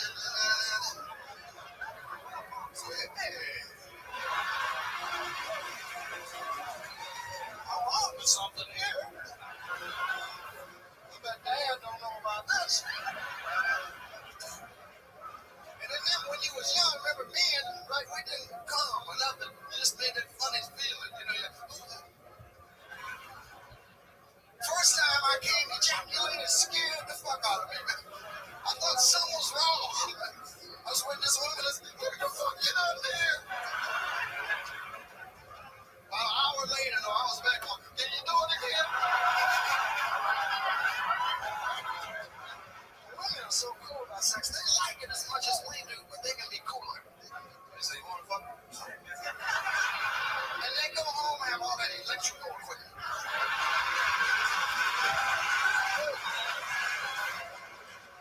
I can't get off behind that long shit. Nothing. I remember one time I got some Playboy bunnies. I thought I was in the big time. Going home with a Playboy bunny. Hey, we're going to have a nice little midnight snack. I went to her apartment. One of the apartments was bad. It was one of the apartments that was couch.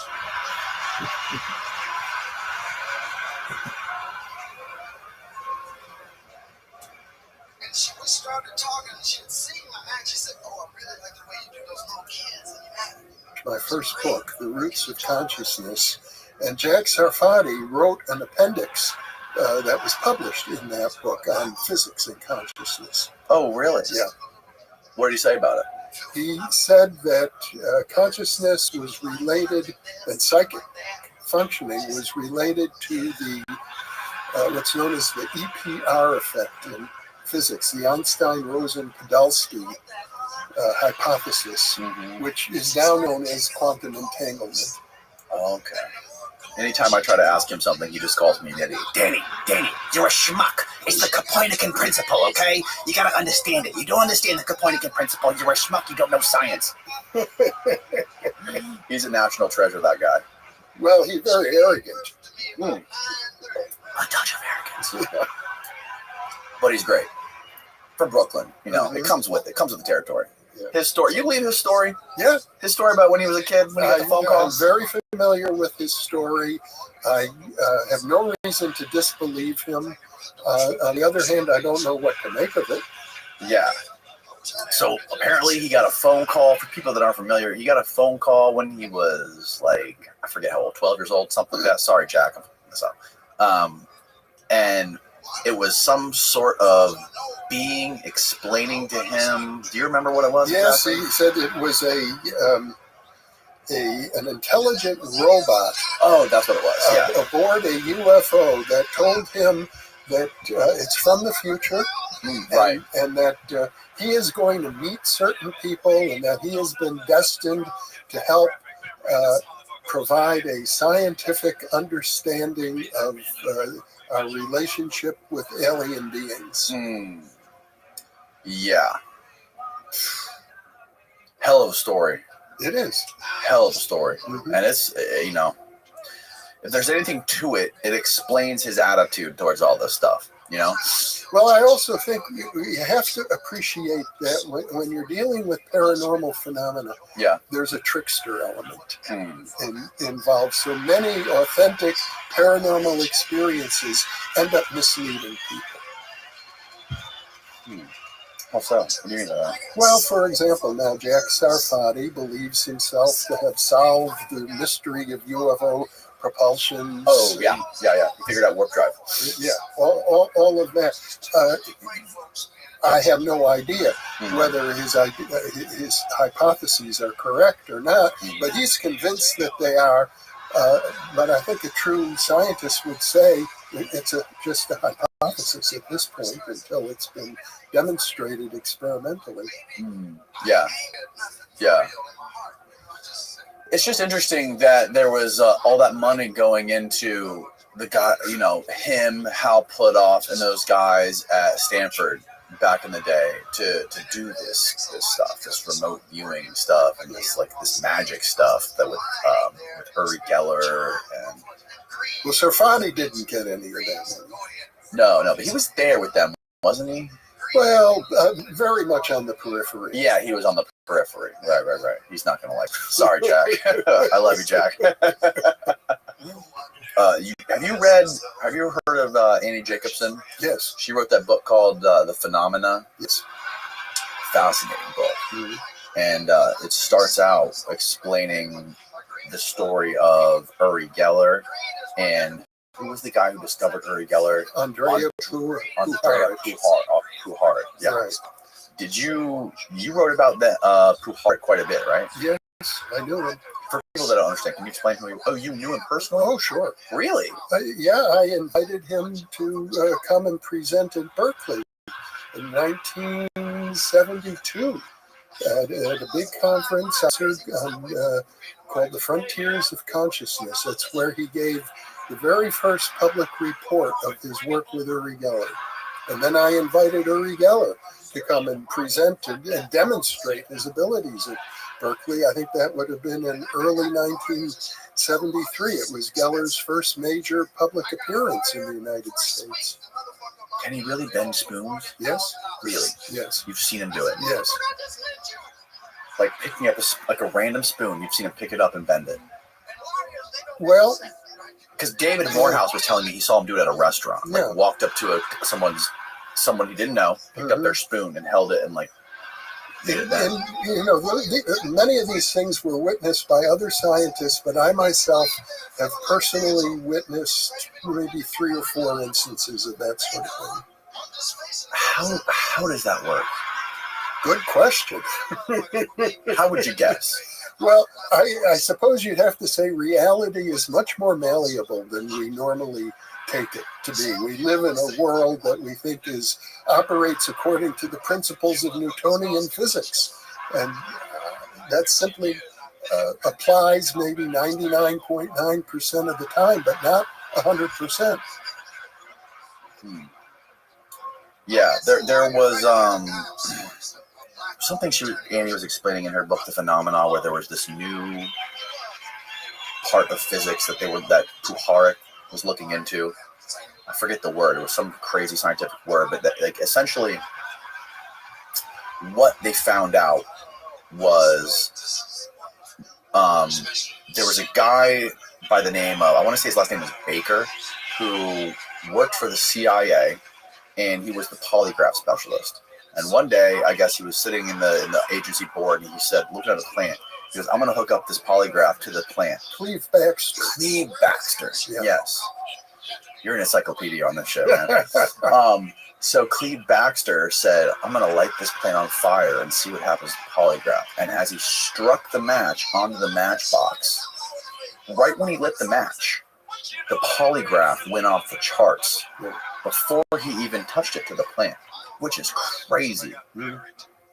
And then I guess he went on to cut a plant into multiple pieces, put it in different areas, and see if somehow do tests to see if there was any connection between them. Are you familiar with this stuff? I am familiar with it, and to my knowledge, other people have attempted to replicate his findings and have not been so fortunate. Oh, really? Yeah. Awesome. It often happens in the field of the paranormal, and so what we don't know is to what extent was he influencing the experiment using whatever native psychokinetic abilities he might have had. So how long did it take you to get your degree in parapsychology? About 7 years. 7 years. I got it in 1980. And did you just choose what to study and like what to read, or how did you go about doing it? Well, it was independent study, so I had a lot of leeway. I was very self-motivated. My first book, The Roots of Consciousness, was published in 1975, 5 years before I got the degree. So that I considered that book to be sort of the equivalent of a qualifying exam to demonstrate to my academic committee that I knew the field. It was like an overview of the whole field, that I understood the territory. And did you ever get contacted by the government, the military, the CIA, anything like that, to work on any of these special projects? No. Why not? Well, probably because of my history as a pot-smoking, psychedelic. All these guys were pot-smoking hippies in the 60s, weren't they? Well, that was ubiquitous. I don't know. If you had a government contract with the CIA, probably not. Really? Yeah. So help put off, and these guys are foddy. These guys were straight up not touching any of that stuff. That's my impression. I've never seen them use any substances of that sort. I heard Hal Puthoff used to be a Scientologist. Yes. That's interesting. That's definitely interesting. What do you make Many of the people in the original remote viewing work, Hal Puthoff, Ingo Swann, Ed May, were Scientologists. Really? Yeah. What do you make of that? I think that L. Ron Hubbard, the founder of Scientology, was onto something. Really? And he was able to communicate it to these people, and that I don't endorse or support Scientology, but I think there's something there worth taking a close look at. You know, he was the most prolific science fiction writer of all time. I think he wrote more science fiction than anyone. Like, he's published more science fiction works, I think, than anyone in history, as far as I'm aware. And it's just the way that thing is structured, and there's so many horror stories of Scientology of people being kept as slaves. And I actually interviewed the father of David Miscavige on the show years ago, and he was telling some terrifying stories of what he had to go through like that when he was in Clearwater. This is like 10 minutes away from where we're sitting right now. Is the flag, the head of Scientology, where L. Ron Hubbard where he parked his ship. And his dad was explaining how they kept him there, and he had to escape. He planned out this crazy dramatic escape. How he had to get out. He was chased by security, and there was a moment where he was being spied on by David Miscavige's people, and he knew they were following him everywhere. And there was a point where he was at the grocery store, and he had a literal heart attack at the grocery store. And he knew that those guys were there and they could have helped him. So he was waiting for them to help them, because they knew that they were hired by his son to spy on him. And they just left and didn't do anything. They apparently David wanted his dad to just die. So that's very sad. It's very sad. And it's so interesting that all these guys were so into it. Well, before it was Scientology, it was known as Dianetics. Okay, and that was the name of the book that he published, right? Yes. Right. And I had a mentor in my early years in the parapsychology program, Arthur M. Young, who was the founder of what was known at that time as the Institute for the Study of Consciousness. He was also the inventor of the Bell helicopter. the first commercially licensed helicopter, and he and his wife Ruth went through Dianetics and became Dianetic clears. Yeah, before Scientology even was founded as a separate organization, and they got a lot out of it. So I think, I've heard there's a lot to take from it, right? Yeah. There's a lot of good stuff. There's a lot of good stuff in the book, like eliminating all the negative influences in your life, focusing on and all the richest people in this town are Scientologists. Not all the richest people, but let me put it differently. Most of the Scientologists are very wealthy folks around here. And I don't know what that is. I mean, there's definitely something to it that's really beneficial for people before you start getting into the Xenu galactic overlord that came out of a volcano and, I think it's probably true of most cults. They all have something of positive value to attract people. Yes. But then you get the organizational politics and things go bad. Yeah.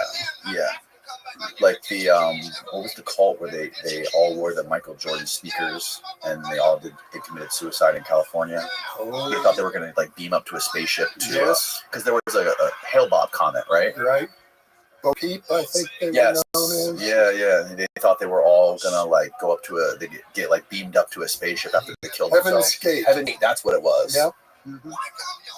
That was a real setback for the field of remote viewing as well, because a prominent remote viewer was associated with promoting the idea that the Hale-Bopp comet was being accompanied by a mysterious spacecraft, and so this cult built on that belief, which was not true. There wasn't a spacecraft accompanying the comet, but there had been some photograph, I think, published that might have led one to draw that conclusion. But in any case, the Heaven's Gate people took that to be true, and then the suicide resulted, and so people tended to blame the remote viewers involved, who got on, as I recall, the Art Bell show and proclaimed, that there was a UFO coming along with the comet.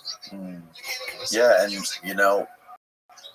we think they're all crazy, but maybe they did get beamed up to a spaceship. They're the ones that are laughing. I think these guys don't. They think we all just kill each other and we're all idiots. But we're in a different planet now. And we're flying around in flying saucers. Maybe they were onto something. Maybe. And maybe the Scientologists are onto something. Who knows? Maybe all these documentaries and all this stuff, it's all just propaganda and strategic deception so that human beings can't figure out that Scientology really is. Maybe all that shit's real. Who knows? Well, there's a lot of misinformation. Yes, there's a lot. There. It's hard to know what's real these days. It's really hard. That's where a focus on evidence and empiricism and the scientific method can be helpful. Yeah, in specifically in downtown Clearwater, in the area that's 10 minutes away from here. There's this beautiful downtown area with all these, it's on the water. It's great. Lots of tourists come. Scientology bought basically I want to say it's 75-80% of all the retail storefront buildings that are right on the main strip there. And they just leave them empty so that businesses don't come, because they want to keep it just Scientology land. Apparently they don't want it to be full of tourists, but there's this weird shadow war going on between Scientology and the mayor of Clearwater, because they want to bring in businesses and tourists, and Scientology doesn't. And Scientology's worth all this money, and they apparently still have a ton of it, and I think they're the biggest real estate holder, and they own more real estate than any business. And can you fact check that?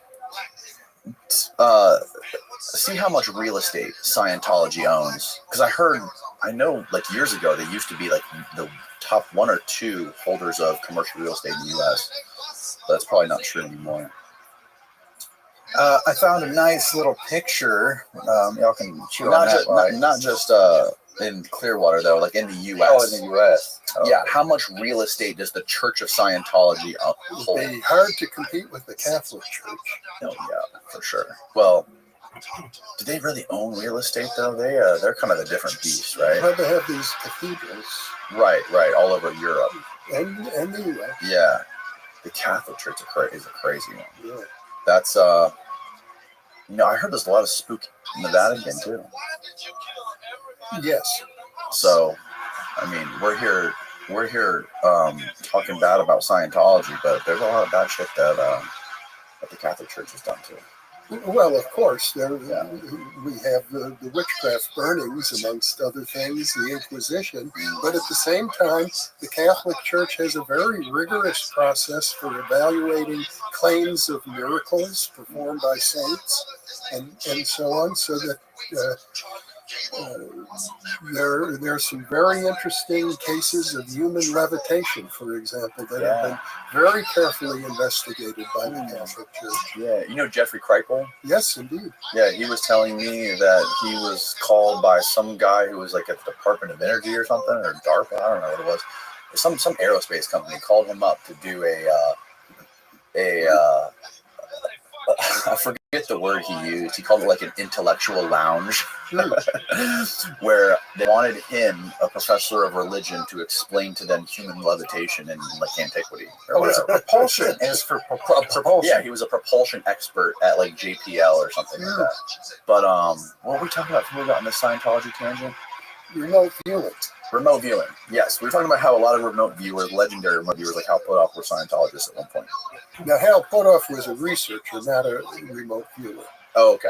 Okay. He was also a physicist, right? Yes. He's a physicist. Ingo Swann, who was considered by many people the father of remote viewing, he was psychic. He was an experiencer, and he was also a Scientologist. Yes, Annie wrote a lot about him in the Phenomena book. Yeah. Ingo Swann, who had like a really strange childhood. He was a Scientologist his whole life?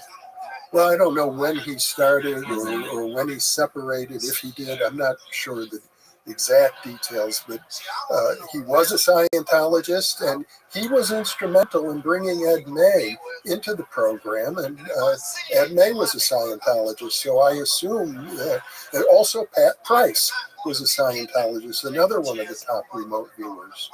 So there's definitely a strong connection there, but I would just love to hear, I don't know if you've ever heard a Scientologist, like one of those guys, explain or make a case for Scientology, right? I've never, because I don't know if they're allowed to. I don't know if they're allowed to like publicly go out and like have debates about Scientology, because I know there's a lot of weird rules with it. I would just be interested to hear like what those guys have to say about it, and what they have to say about all the naysayers and all the stuff that's come out about it, you know? it would be interesting. Yeah, it definitely would be. And so Ed May is the guy you wrote a book about, right? No, I didn't write Who's the guy that you wrote the book about called the PK Man? The PK Man is a fellow named Ted Owens. Ted Owens, okay. He's Ed is the guy who did the Bell helicopter. No, that was Arthur M. Young. Arthur M. Young, okay. When Hal Puthoff left the remote viewing program at SRI, he went down to Texas to work at a think tank there, and where he began doing other work, like looking at UFO propulsion and things of that sort. The program was taken over by May, who was the physicist brought into the program and also a Scientologist, brought into the program by Ingo Swann. Okay. So tell me about the PK Man. The PK Man is a fellow named Ted Owens. Okay. I met him in 1976. I'd been aware of his reputation before then. But there is a remote viewing connection because I met him at SRI, International. Hal Puthoff and Russell Targ were running the program there. Russell, incidentally, is not a Scientologist. Jack always talks about Russell. Yeah. Russell Targ. I recently published a book of 15 interviews with Russell Targ. Is he still alive? Yes, he just turned 90 last April. Wow. What's he doing now, Dave? Well, at the age of 90, he's slowed down a bit, but he still does interviews. Yeah, that's amazing. Yeah, you could probably get him. Oh, I would love to. He's a very good friend of mine. I would call him a dear friend. Does he live? You guys live close to each other? No, I used to live in the Bay Area, so Russell and I would get together practically every week. Okay.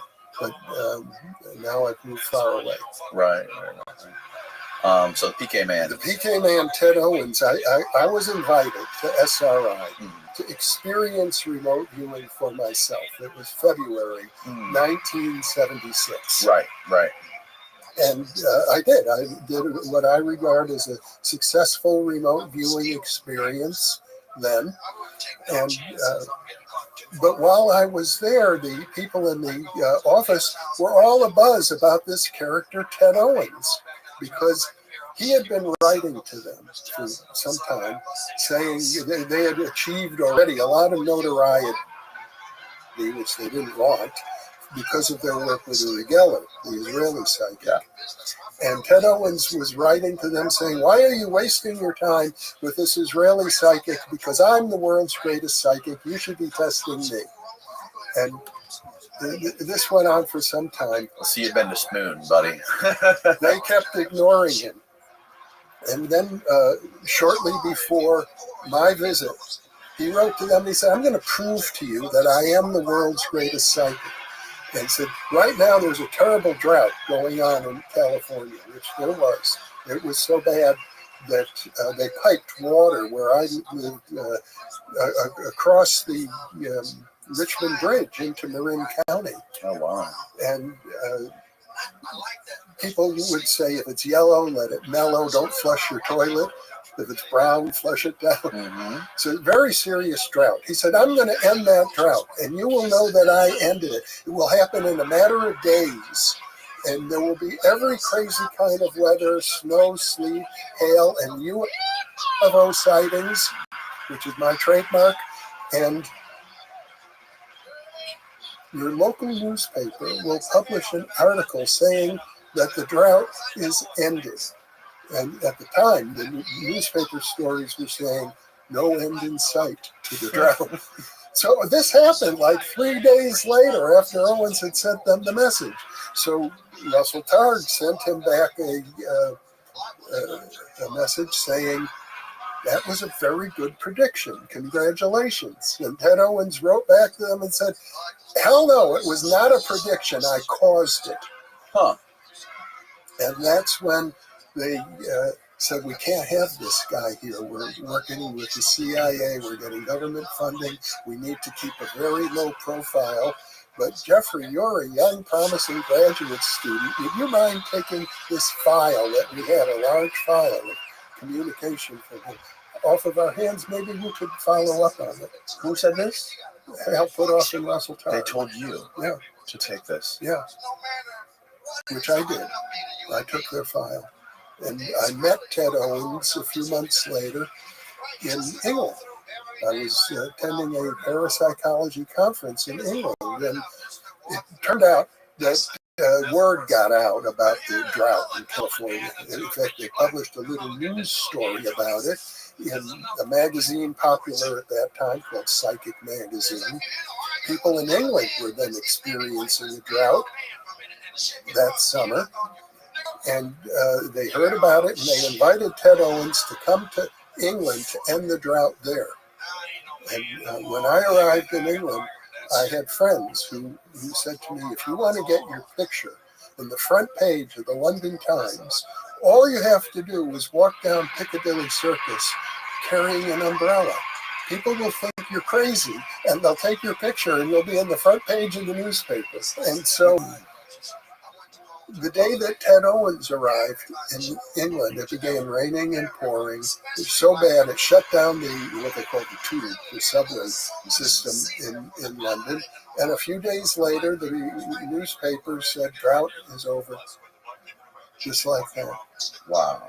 And so I met him at this conference, and we became friends, and that's when I initiated a research project with him that ran until his death in 1987. And I collected, I think, about 160 examples of this sort of demonstration that he did over and over and over again to try to prove to people that he had these abilities and that they were real and that they could be very useful. What was the most compelling evidence that you were able to come up with about him? Well, when I went through the files, one of the things that really caught my eye was the fact that he said he could make UFOs manifest. And there were eyewitness testimony from police officers who said, yes, Ted Owens said he would cause a UFO and I saw it. And so I said, could you do that for me? And he said, yes, he would. He would create a demonstration in the San Francisco Bay Area where I live. It would be within, he said, I'll make 3 UFO sightings within 100 miles of San Francisco. And you will know that I caused them. And as the process evolved, I was in touch with him a lot. One day, I'm on the phone with him, and he said, I feel it coming really strong. He said, this is going to be one of the biggest sightings ever. He said, it will be seen by hundreds of people. It will be photographed, and the photograph will be published on the front page of one of your local newspapers. And that happened 4 days later. Exactly. What was the date and can we find it online? Yes, yeah, well, if I recall correctly, it was the Berkeley Gazette. Berkeley Gazette is the newspaper. I think the photo was December 12th, 1976. I hope I have that correct. And we would search for like UFO sighting or UFO. Well, I don't know how you're going to search it. I can send it to you. Okay, Steve can find it. Yeah, if you can find it, it would be good. It was on the front page, and here's what happened. It's a more complex story, but the art department at Sonoma State College, as it was then known, it's now Sonoma State University, sponsored an exhibit of a very unusual art form where there was a pilot named Stephen Pileski who had a small airplane with smoke trailing out the back, and he's making designs in the sky, and this is his art form. And so the whole art department is out there with their cameras, and a UFO shows up right in his airspace. So it's seen from the air and from the ground. It's photographed and videotaped. The photograph was published on the front page of the Berkeley Gazette, as Ted Owens had told me, and the videotape was broadcast on the Channel 9 Evening News, KQED, in San Francisco. What did the UFO look like? It was lozenge-shaped. It was about, 30 feet. Like a Tic Tac? Yeah, similar. And what color? I don't recall that a color was specified offhand. But I have to say, there you go. That was a tough one. All right, we got it. Yeah. Boom. Can you punch it on it? Oh, I think I found a more higher resolution. This specific. Yeah, that's like anything. Well, that is what I'm pretty sure you're looking at is the airplane itself. Oh, with the smoke, okay. With the smoke. That's the guy with the smoke. The back. When I have reviewed the videotapes, I have reviewed the photograph. It's not at all clear to me that a UFO actually showed up. Right. But I've also interviewed the witnesses who insist that it did. So it's a little more peculiar in terms of understanding what actually happened. But okay, yeah, that's the plane. Yeah. There it is, right on the front page. Plane, man. Let's read what it says. Aerial artist UFO encounter. What is the little fine text underneath? Where the fuck are you? Right there. Yeah, right there. Stephen Pileski, who, when permitting, creates aerial art by flying a stunt plane overhead while leaving trails of colored smoke, was startled Wednesday by performing over Cal State Sonoma. Pileski suddenly became aware of a circular white object only 1,000 feet away. The event was also captured on Channel 9 TV cameras, and Pileski said videotape reruns check out and confirm the existence of a curious co-pilot in the sky. Pileski, a visiting professor at UC Berkeley, may have attracted a vast new audience for his unique art form. Interesting. Yeah. Wow. And this is right. How long after the guy told you there was going to be sightings? 4 days. 4 days. Yeah. So were there any repeatable experiments that you could do with him, that you could document and test? Very difficult. It's not, because this doesn't pass scientific method muster, right? No, but what I did attempt to do, because I had very little time, I said, can you do this for me? And he said, yes, starting now for the next 90 days, I'm going to do this. So I thought I'd try to create a control group. Right. Because I had no idea how many UFOs would appear on any 90-day window within 100 miles of San Francisco. Exactly. So I took San Diego, which is a city of similar size on the West Coast. Right. And similar social environment. And I hens who were students in the physics department there. And what I did to test, I sent letters out to all the law enforcement agencies within 100 miles of San Francisco. I had the San Diego people send letters out to all the law enforcement within 100 miles of San Diego as a way of comparing. And we actually didn't get 3 sightings, as Owens had promised. We got 2 in the San Francisco Bay Area. In San Diego, they got none. So there, was a semblance of trying to impose as many scientific controls as possible. But when you're dealing with a character like Ted Owens, it's usually not possible, because he liked to see himself, he called it the Owens effect. He hoped people would use that, like the Geller effect for bending spoons. But his idea was that just as you can bend a spoon with your mind, you can affect large-scale systems. So he tended to focus in on droughts, on UFOs, on power blackouts, hurricanes, tornadoes, heat and cold spells, large-scale systems like that. They're very difficult to evaluate statistically. It's not like a clean laboratory experiment. Right, yeah, you can't measure it in a lab. It's not repeatable. Well, he did repeat the demonstrations. I have documents for 160 some of them, and I would say offhand that roughly 2/3 of them worked out the way he said they would. And very unusual things happened, and that probably had to just my intuitive sense, maybe a probability of happening of 1% or less. So did you ever do any experiments with him, like bringing in a box with something in it? Like, tell me what's in this box.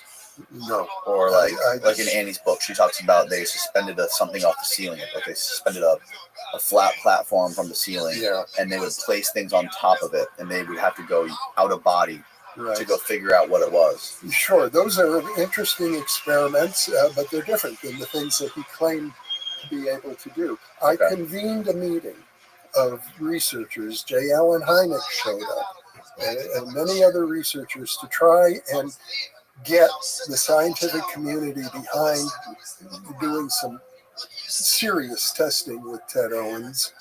J. Allen Hynek, who was very familiar with the case, said, I wouldn't touch him with a 10-foot pole. And the reason is because the phenomenon he produces come out of the unconscious, and they're unpredictable and not into it. So I wasn't, I was a graduate student at the time doing this kind of research. One of my professors at Berkeley, a parapsychologist, resigned from my committee because I was engaged in looking at UFO phenomena. Really? Yeah. Why would they do that? Because they believed that UFOs and parapsychology should not mix. And there are still parapsychologists today who hold to that belief that, it's like we've got one paranormal science and we shouldn't mix it with another one because it would be too difficult or too controversial. What do you think about UFOs? I think the evidence is overwhelming. They've been around for a long time, probably going back to ancient times. I think, as you expressed earlier, the hypothesis that there could be time travelers from the future, I think that's a very viable hypothesis. Yeah, it's my favorite one. But we don't know. It's a mystery. And You referred to Jeffrey Kripal earlier. It turns out I interviewed him last week. Oh, no way. Yeah. And as he points out, he said, from his point of view, the purpose of these phenomena is simply to push us outside of our belief system. Whatever our belief system is, it's going to provoke us to look at things from a different angle. It's interesting to see how the media and the government tries to play with this thing. You know, when you have all this stuff in the press and legacy media, and you have people like this Grush guy and this Lou Elizondo guy come out and do all these podcasts and publish these books. And it's just, I'm very, very, it makes me more skeptical. And I think I'm speaking for a lot of people when I say that. I feel like, and I've said this many times before, I feel like with the trust for the government in the U.S. right now, if the government was to come out and say aliens are here, these UFOs are from this Zeta Reticuli, whatever you want to call it, planet, and we made a deal with them, I think there would be probably a very, very, very large percent of people that say, that basically do a 180 it to not believing it, just because the government admits it. I think that's very likely. I don't know what to say about trust for the government. I tend to be more trusting. You do? I do, personally. You went to the Vietnam War. Yeah, that's right. I went through the Vietnam episode where people said, don't trust anyone over 30. That was the way we thought back in those years. So I have come to appreciate that as bad as the government might be, what are the alternatives? The various, well, for example, let's talk about the media. Mainstream media has a very bad reputation. Oh, yeah. And nobody trusts it. Well, except for some people. My mom trusts it still. I trust it. You do? As compared to the alternative, yes. I have a cousin who was a reporter for the New York Times, Steve Roberts, and it's Cokie Roberts' husband. And he put it this way. He said, let's take the Drudge Report as an example of the alternative media. The Drudge Report is very proud of the fact that their articles are 85% accurate. He said that would never be acceptable in the New York Times. 85%. That's just sloppy journalism. So as much as we can question the mainstream sources, whether it's the government or the scientists or the media, the alternatives are even less reliable. I don't think so. I disagree. I think the alternatives are people like yourself and people like me and podcasters who just like to talk to people about stuff. And there's no sort of incentive to not talk about things because of advertising. Like I don't shy away from topics because I have an advertiser. I don't talk about certain things because other people are. I don't have like editors or producers that are telling me what not to talk about. You have like I think it came out a couple of years ago that I was like 80 to 90% of the advertising dollars that came in through MSNBC and CNN and Fox were from pharmaceutical companies during the pandemic. So, like, what is your incentive to question anything when literally 90% of your money is from the pharmaceutical companies? And, especially, and then I had a friend, Jack, who is a former Army Ranger and he's a self-published independent journalist who was doing a story on the Ukraine war. And he was doing a story on how the CIA was working with a NATO ally to conduct sabotage operations inside Russia. So they were blowing up ammunitions, cargo banks, blowing up railroads and all this stuff. He spent like probably 6 to 8 months on the story. And he had lots of very credible sources in the military, retired CIA officers who confirmed all this. He did all his work, crossed all his T's, dotted all his I's, and he was working with an editor at one of the top 3 publication newspapers in the country. And they were going back and forth throughout the whole process. Like, this is great. They were getting ready to launch it. And I think it was in December they planned on launching it, hitting the button to publish the thing. And right before they went to publish it, the editor of this publication said, okay, the final step is we need to get a sign-off from the deputy director of CIA. So he's like, okay. So they get on a three-way call with the deputy director of the CIA. And he says,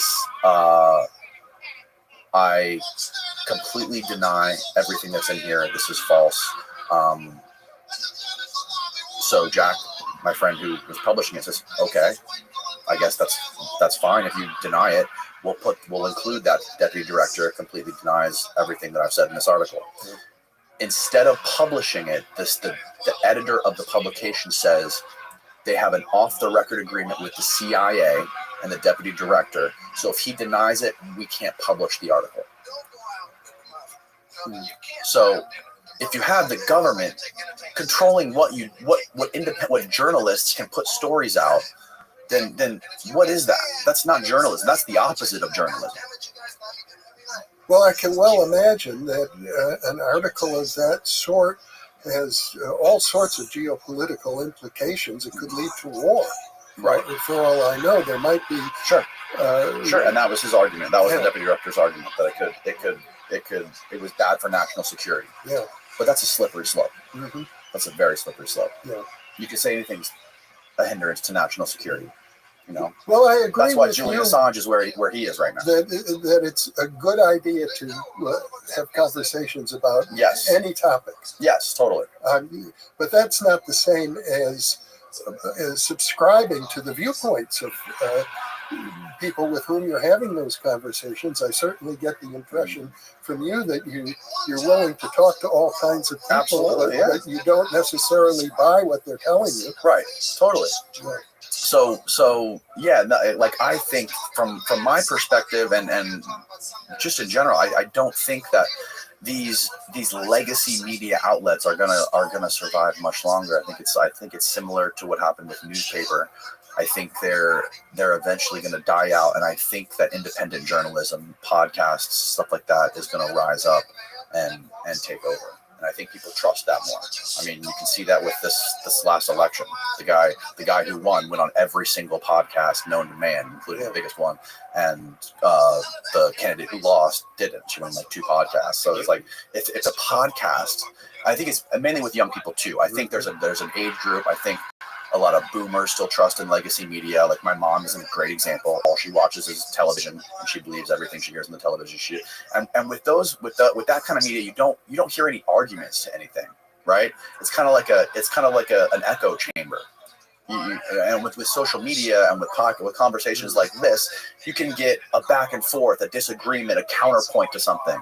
And, I think that has a lot to do with why people trust this independent media so much more, well, especially young people.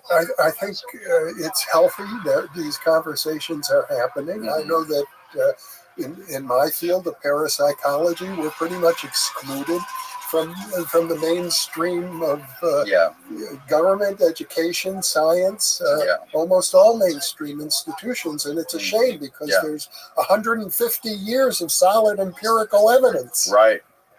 Is it empirical evidence, though? Yes.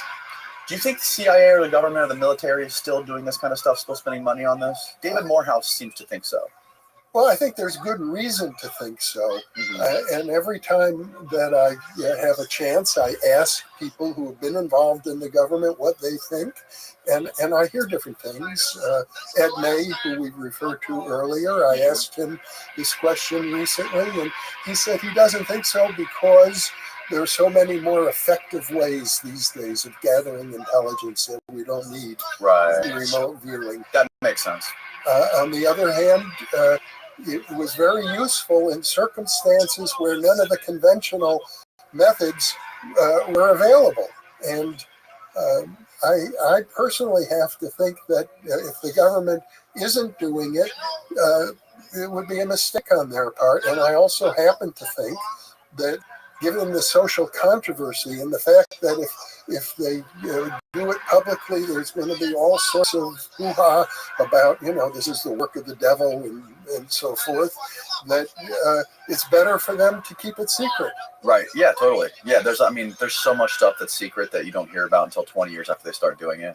Like another thing Annie wrote about in her DARPA book was like the stuff that they're doing that never comes out to the public and for another 20 years. Like it's not doesn't come out to consumers for for example, Elon Musk's Neuralink, the chip that he's putting in people's brains to help them recover from paralysis, or eventually, if extrapolated in the future, imagine what it can be used for. But she claimed in her research that they've been experimenting on that with soldiers since the early 90s. And I think that's where most of the money goes too, right? A lot of the budgets, these dark budgets, and the black budgets that you don't see about, that's not reported to Congress, goes to the stuff that has to be kept secret for national security reasons or whatever, to go towards this stuff, because the most money that gets put into technology and innovation is for war. Right. Yeah, I can tell you, parapsychology got the tiniest little pittance of that. $20 million over 20 years is not a lot of money for the government. Right. The way David Morehouse was explaining this to me was there were experiments done, or when they did the remote viewing programs, he laid it out beautifully how they do it. And basically how they sit down. They have the person sit down, they don't tell them anything, and they basically give them like some coordinates and ask them specific questions about what they're experiencing, and they were able to determine whether or not they were being acted or not. Apparently they were. A lot of the time, a lot of the people were. So did you ever do anything like this specifically? Yes.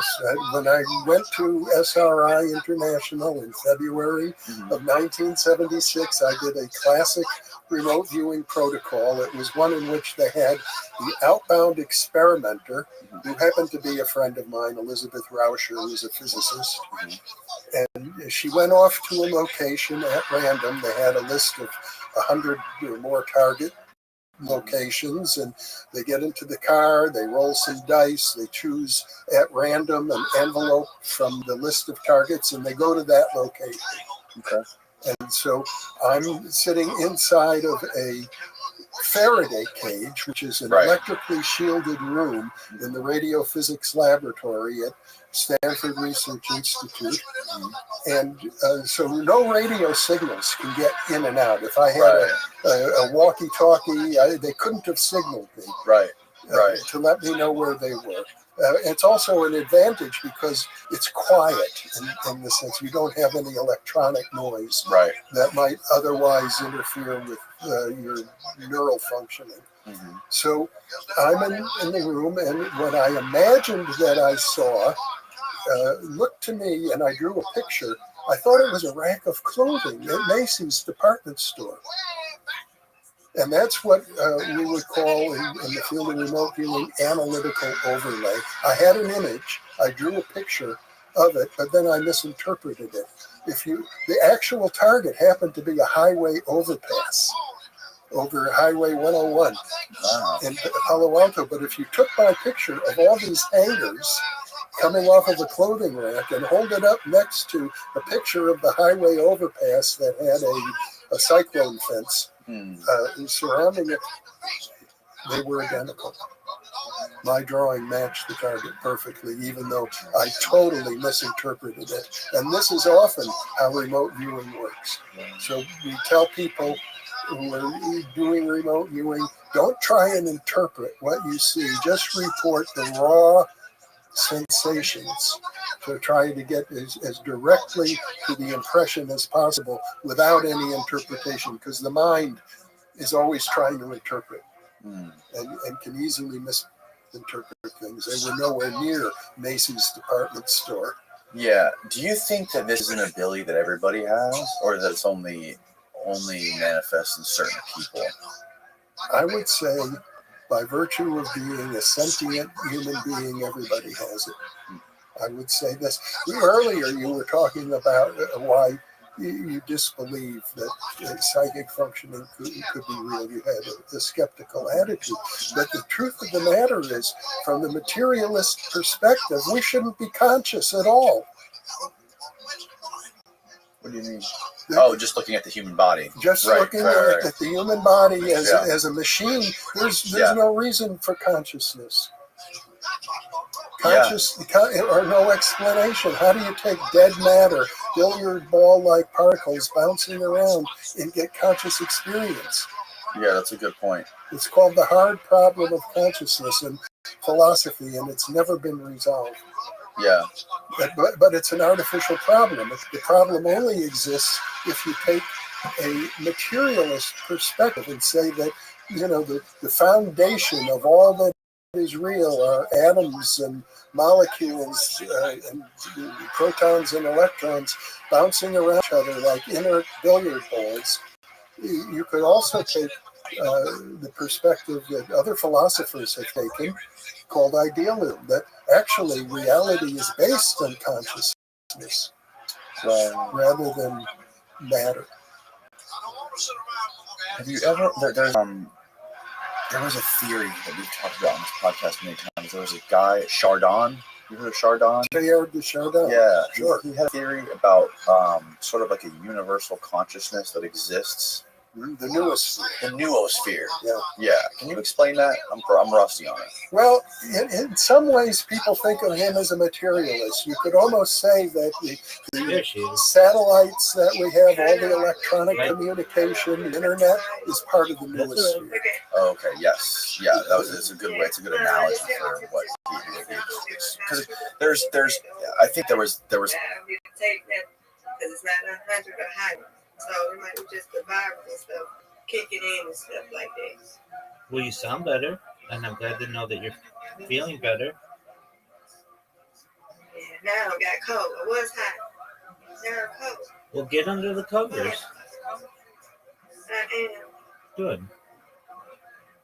I don't want to be shivering. But I am a better bitch. I gotta get a cover. Oh, Lord, I'm cold. Right. If it's a virus, I don't know what to do. I'm just glad it's not. It's gone down. That's right. You'll be back to normal soon. Yeah.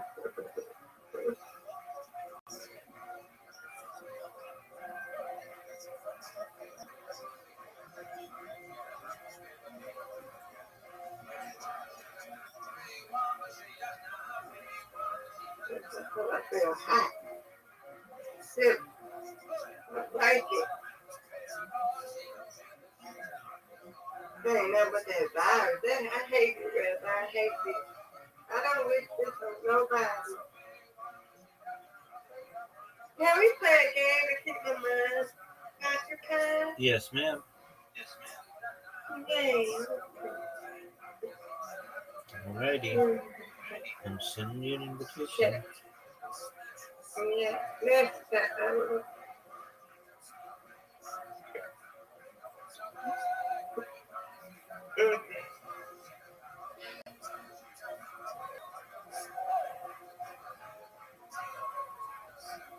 That's good.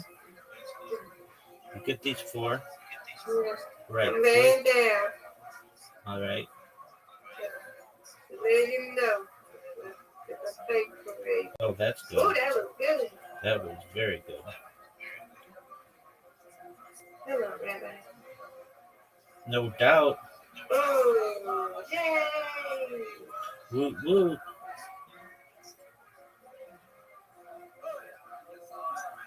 Get it, girl.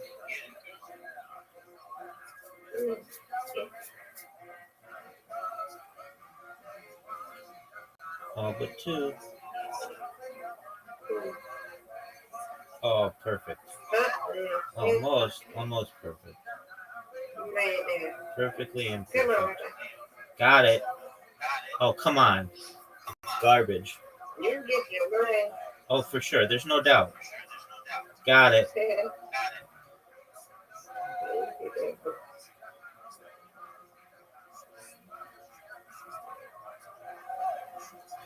Get it, Miss Aquarius. Get it.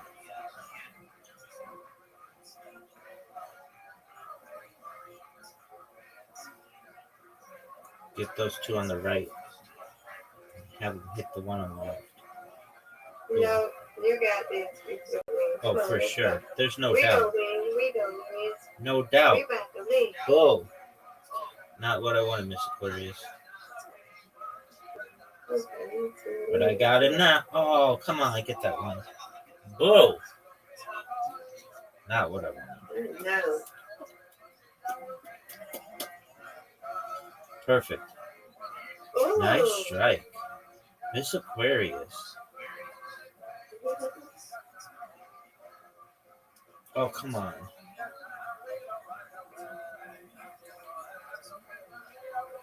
Without a doubt. Thank you. All right, Miss Aquarius. Comeback time for you. That's a perfect comeback. Okay. You got 60. Get both of them. I don't know, but get up. That's the way to do it. That's all right. You know, you're going to get it. Come on. No doubt. Yay. That's what I'm talking about. That's one in a row. That's two in a row. I'm going for the trifecta. Get it. I'll take it. That's a big score. 92. I'll take it. I win, you win. Yeah. Yes, ma'am. Yay.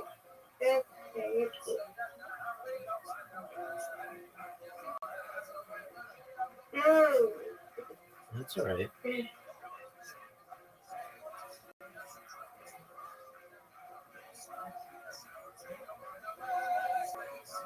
Good spare. You're welcome. Get it. Oh, no. That unnecessary spin. Get it. Get it. Get it. Get it. Oh, it went down. Yeah, that was a good one. I've never had it take that long. That was amazing.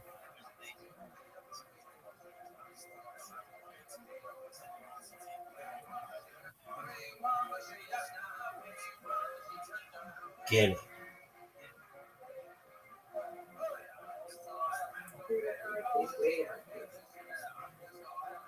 Okay. Now I'm going to get these two on the right. Without a doubt. You can count it. Put it on the board. Yeah. We winning. Come on, Rabbi. Yes, ma'am. Okay. Okay. Tough split. That's 3 on the left, 3 on the right. Right. Left one. Get the left ones. Left ones. Perfect. Almost. Come on, Rabbi. Come on. Not what I wanted. Not what I wanted. That is. Oh, come on.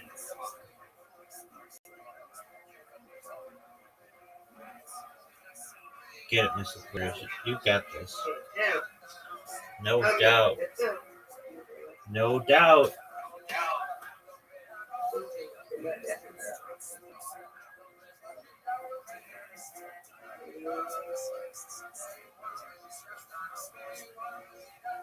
Miss Aquarius putting up numbers.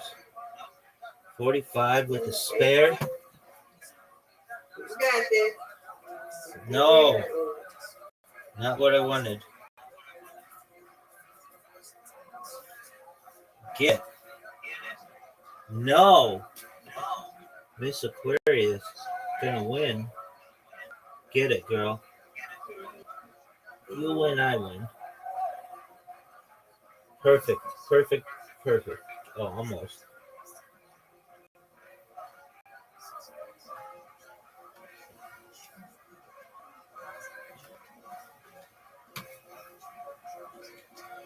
All right. Oh no. Very bad. Very bad. You got me, Mr. Aquarius. You win, I win. Yay, we good. Good We job. both won, though. It don't matter. Good job. Good job, Rabbi. You won, I won, you. That's correct. We win our game. That's right.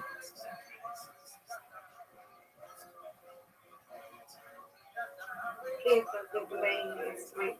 I gotta go get the medicine. Don't forget the thing. Don't forget the arrow.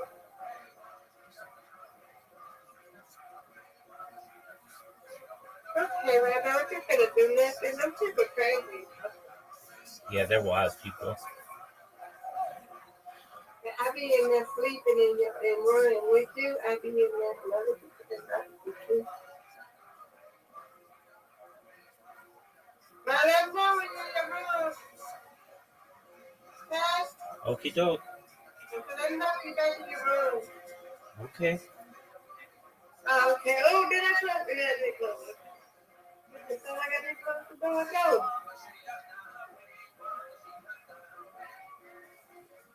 All right, I'm going in. All right. I hope you feel better. Right here too, okay? Sounds like a plan. Over there, though, you can put those crazy people in the way. All righty. We'll see you. Okay, I'll see you later. Thank you for making me feel better. Most certainly. It's my pleasure. Okay, it's going to get me plenty more rest. Excellent.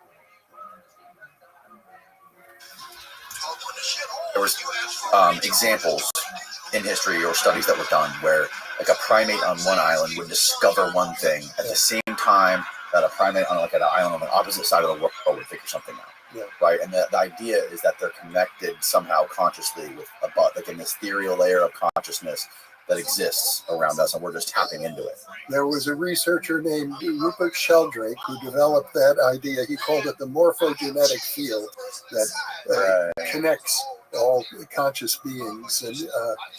And a biologist named Lyle Watson wrote a book called The 100th Monkey, in which they talked about the monkeys on some Pacific islands learned how to take rocks and crack open coconuts. Right. And as soon as they discovered that this could be done, another island with similar monkeys, 100 miles away, began doing it.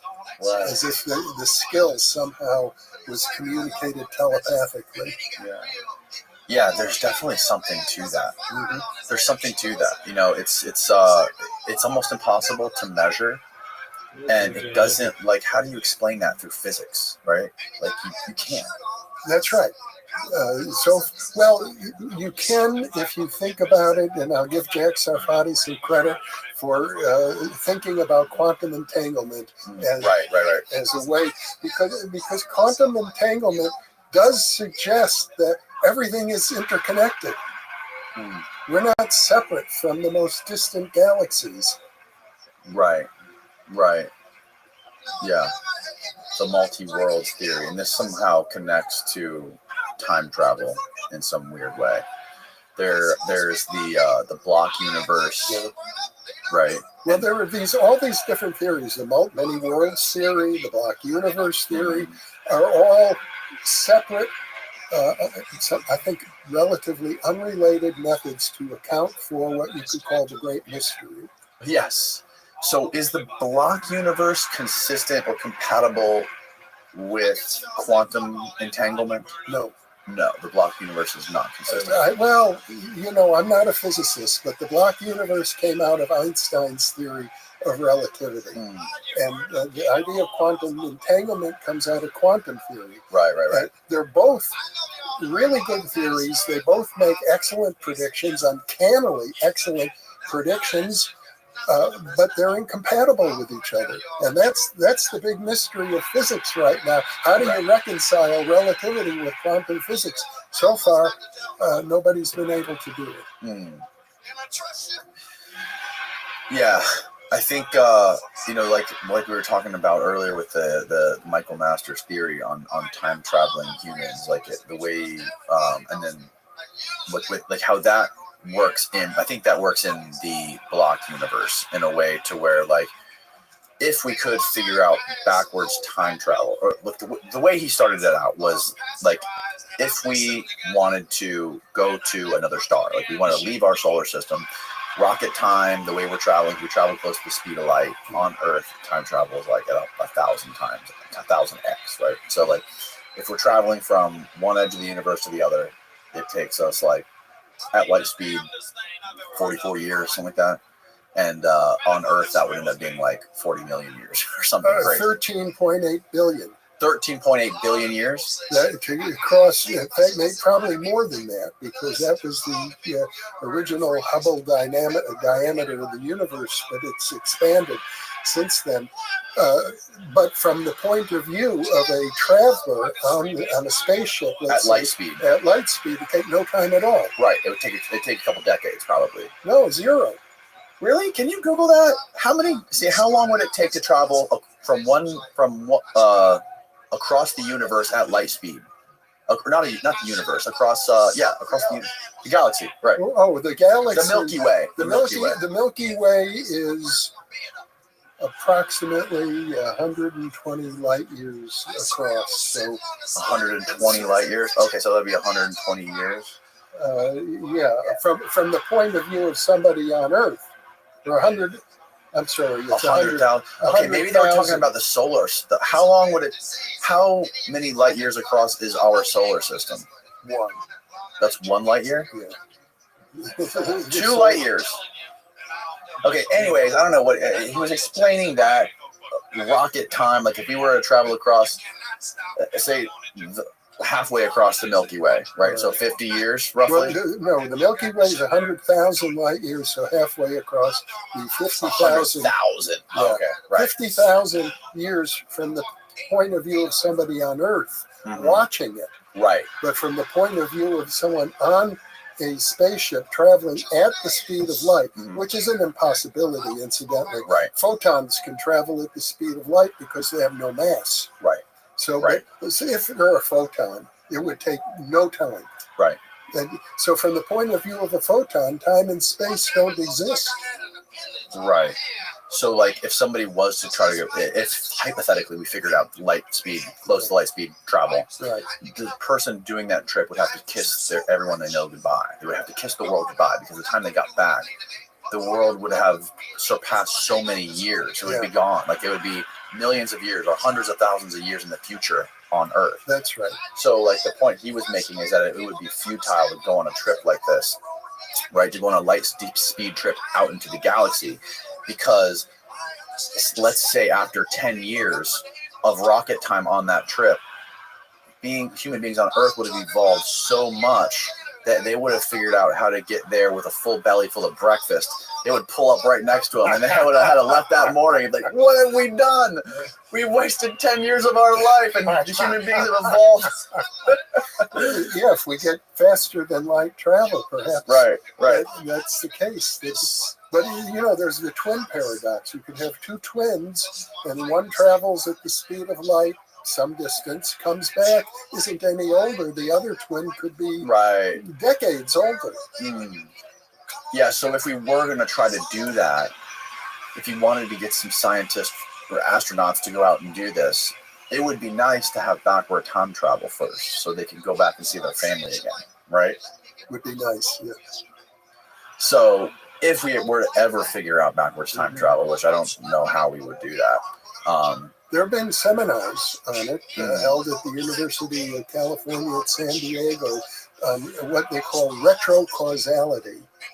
In other words, a particle coming from the present could influence something in the past. Yes, And so it's a question that physicists are just starting to look at and are taking seriously. Yeah, and that ties into like precognition, precognitive dreams, stuff like that. Yeah, Eric Largo wrote about that in Time Loops as well. That's right. So, yeah, his theory is like in the future, if there was like some sort of global thermonuclear war and it killed off a lot of humans, our species would stagnate and we would be homogenized and we would sort of like, we would basically be, we wouldn't be as diverse as a species as we are now. Like, so if there was some sort of cataclysm or, like I said, a global thermonuclear war or something that killed off a lot of species, his crazy theory is, I kind of like the theory, I don't think it's that crazy, that if we were that capable, we would go back in time and take DNA from past humans to try to diversify our species in the future, right? And maybe that's what's going on. And if you look at all the cases of the abduction cases from like John Mack, a lot of them are, a vast majority of them are like extracting eggs and sperm from the people that are being abducted. I don't know if it's a majority or not, but there's many reports. Right, Whitley Strieber. Yes, he's a big one. About Betty and Barney Hill. They're like the most famous ones, but there's apparently there's a lot of them, and also a lot of them say, of all the cases I think that were documented by John Mack, I think it was like a 70-30 split between the people who actually asked the beings who they were. 30% said they were from some star system, and like 60 or 70% said they were from the future. So that's interesting. And then he's an anthropologist. So what he explained to me was there's this concept called pedomorphism, where I'm going to try to articulate this the best I can because it's complicated. But so he was explaining that in evolution, the farther evolved, at least for primates, they get, the children of the ancestors look more like the adults of the future descendants. Right? So if you look at a baby chimp, it's kind of got like a bulbous head, sits straight up like this, right? Its body is kind of small. What's up, big dog? Do you remember my girlfriend Ghost Girl? Absolutely, remember her very well.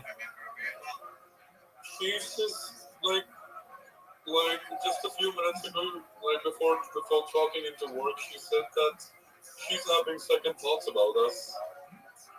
Okay. Like yesterday we had a heated debate about like that I'm not so smart in math, and I agree, I'm not so smart in math. Okay, like I can't count some basic calculations, but I just know enough. And she thinks that I'm just a dumb person because I don't know math. Okay. Like, I just fucking hate math. I've always sucked at math ever since I was. Okay.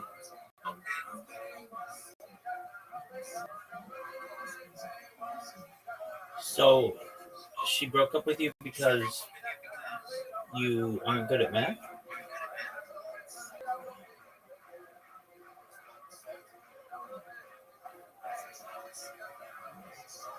Yo, you're muted if you didn't know that. Oh, sorry, my bad. You're good. Like just because I suck at math, she thinks I'm not smart enough. Okay. So did she say it's over? No, she didn't say it's over. But she just said that I'm dumb and I don't know how to solve basic calculations and all of that. And right now, like just a few minutes ago, she said that she's getting frustrated of our relationship because it's like too long and I'm from some other country. And like I just don't understand like all this sudden change. Okay. So the reason why directly she is having second thoughts is because she doesn't think you're intelligent enough? Yeah, she thinks that just because I suck at math, just because she thinks I suck at math, I'm not smart enough. Okay. Like, I may not be smart at math. I agree. There's no shame admitting that. But I'm smart in other ways. I'm smart in like dealing with people or getting out of an unwanted situation and all of that. Yeah, so I bet it doesn't really have anything to do with math, truthfully. Because think about it. If you were in her position, it's got to be frustrating. She wants to be with you physically, but she's unable to. You're on the other side of the world. Yeah. And there's really, if you're going international for a spouse, there are millions of men out there, perhaps billions, who would want to be with her. So for you to be able to get with her, she's on a pedestal, and she realizes that. On top of that, she's in an area where other guys are hitting on her all the time. Perhaps, I mean, maybe she's not the best looking girl, I don't know, but even ugly chicks get hit on every once in a while. So she's just basically in a spot where she knows that she's not going to see you anytime soon. You probably won't get to the United States within the next year. Am I wrong? Not really. I'm like, according to my calculations, if everything goes right, I will be in the United States in like a couple of months. Okay. And we have because my college is gonna start from September, and I have to be there by August by any means. So yeah. Oh, okay. And are you going to be going to college near her? Yeah. Okay. So, and that's why you picked that college. Yeah. Okay. Well, and you love her. I do. I really do. That's why I started this whole thing, because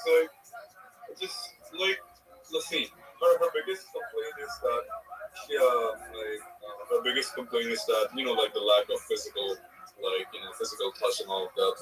And we haven't gone out on a date or whatever. Of course. And I get that. I totally understand that. I feel that because I feel the same as well. But I know that if I wait, once the wait is over, it's all going to be normal from then. Okay. Let's. And then yeah. You go ahead. Well, it's just like, I've told her so many times that I just need a bit more time. It's like I'm not delaying it on purpose. Yeah, it's not your fault. Whenever my visa gets approved, it's not in my hands, right? Right. Is that in the hands of the United States government? Exactly. Okay. And are they still going to allow you, especially with all the immigration issues with students here in the United States, are they still going to let you come? Well, I believe that if I have my document right and I'm going through a legal way, so what's the problem? Yeah, they're even kicking out people who are here legally. A lot of people. What? It even happened at Harvard recently. In fact, every international student from Harvard was kicked out and offered a spot in Hong Kong. Let me make sure that those facts are correct. Yo, dog, I've heard about that. What's the deal with Harvard kicking out all international students? Yeah, I've heard about that. Yesterday, and by the way, yesterday only I got a job after a long time. Well, congratulations on the job. What are you doing? I currently work as a visa consultant. Okay, cool. Okay, here we go. Let's check it out. What's the deal with international students in American colleges as of June 2025? Weren't the international students at Harvard kicked out? Just for a moment. I'm asking ChatGPT. Yo, can you hear me? Not you, Curry Chad. My voice to chat isn't working for some reason. Yo, what's the deal with? Okay, I'll have to type it. What's the deal with international students in USA as of June 2024?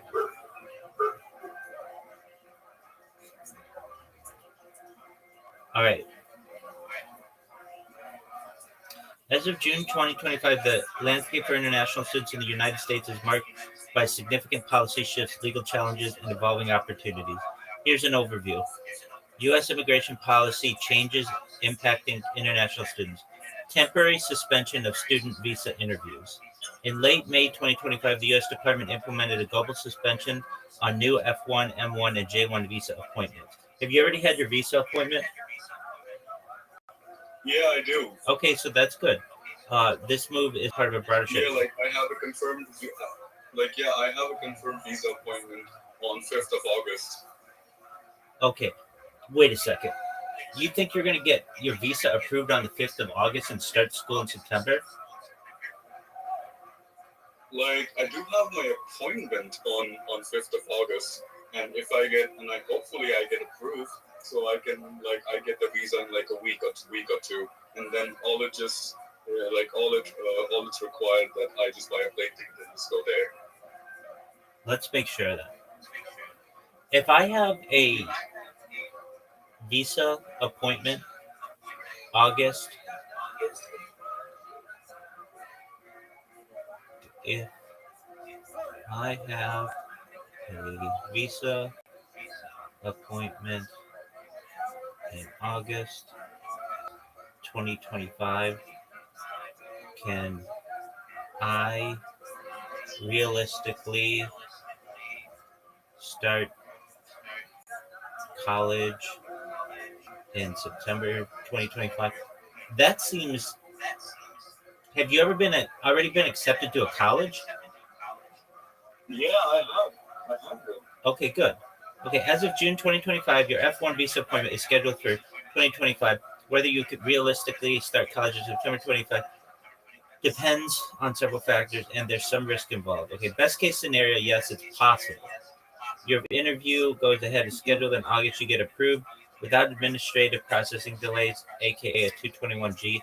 Your passport has to be expedited. Okay, 1 to 2 weeks. You'll be able to fly to the U.S. before the program start date within school's grace period. Typical timeline: visa interview early August, approval same day within a few days. Passport return 7 to 10 days. Travel mid to late August. Start classes early September. It's doable, but that's like a best case scenario. However, there are key risks right now. Visa appointment backlogs or suspension. The U.S. State Department has paused new visa appointments globally. If this affects your consulate, okay, but it doesn't. All right. So you can do it, but you probably will have to defer to spring 2026. I'm not saying it can't be done, but okay, but I have discussed that with her, and she said that it won't be a problem. Like if she can save like at least $4,000-$5,000, like she can come visit me instead. It will be far more easier for her to visit me than me to her. Yeah, but she's not going to do that. Like she has said that. Like she has been saying that for like months. I would say at this point. Yeah, but now she's already having second thoughts. So, yeah, she's like having second thoughts all of a sudden. Yeah, and that's fine. I mean, you have to understand that, like, any dude who sees her at a gas station or a convenience store or whatever and just has the balls to go up to her and be like, hey, you want to go on a date? She has better prospects. Like, not that you're not amazing, but they're there. The fact that they're there is 90% of the battle. So here's the thing for you. I really mean this. You shouldn't want to be in a relationship coming to the United States. And why? Because you can find a better girl than that girl. I'm not saying she's not amazing and all the other things, and if she's the girl for you, that's great. But there are going to be so many girls in your college who want to fuck, and you don't want to just be tied down to some fucking townie girl who isn't in the same environment that you are, who isn't trying to better herself or her education, who isn't going to the gym. And you can basically have your pick of the litter of freshman chicks wherever, at whatever school you're at. Now, I know you're like, hey, Rabbi, I'm a loyal person, and I love this girl. I just need to be with her physically. Now, there's a lot to that. You might not be what she wants, or she might not be what you want from a physical standpoint when you're intimate. There's all kind of chemistry that works out in that part of the world. Okay, let's say best case scenario, you like her and she likes you, but then you go to school and there are 10 chicks who like you more and they're hotter than she is. Are you telling me that you're not going to be tempted? The thing is that I don't want those 10 other chicks. Like, I don't think like a normal guy. I think more of like, I have a more family-based mindset that, I want to get married by the age of 23, 24, and just settle down and raise a family. And I have a family mindset. I don't have that. Frat boy mindset that I want to fuck as many chicks as possible before I settle down. No. I get it. What if a girl who sits next to you in your class says, I have a family mindset as well. I'm from India or Pakistan or Bangladesh or China or Canada or whatever, wherever. She's some international student, or she's from Tucson or Los Angeles or New York or wherever. It's just she's different. And she says, I love everything about you and I'll do anything to be with you, Curry Chad. I want to have your babies at age 23. If you want to get married at 23, that's what I want. Doesn't that sound like an ideal girl for you? Yeah, it definitely does. It definitely does. And this girl who isn't in love with you, I can tell you that she's not. Because a girl who's in love with you would not tell you, I'm having second thoughts as she goes to work. And that's fine. We just the most weird part about this is that we just discussed everything yesterday, and she has made plans about everything. She's planning to visit me in August or September if my visa doesn't approve anything. She's saving up money right now. She has told me yesterday that she's eagerly waiting to see me and all of that, and it's just weird. When I wasn't on my phone for a good 4 or 5 hours, she texted me, she missed me and all of that.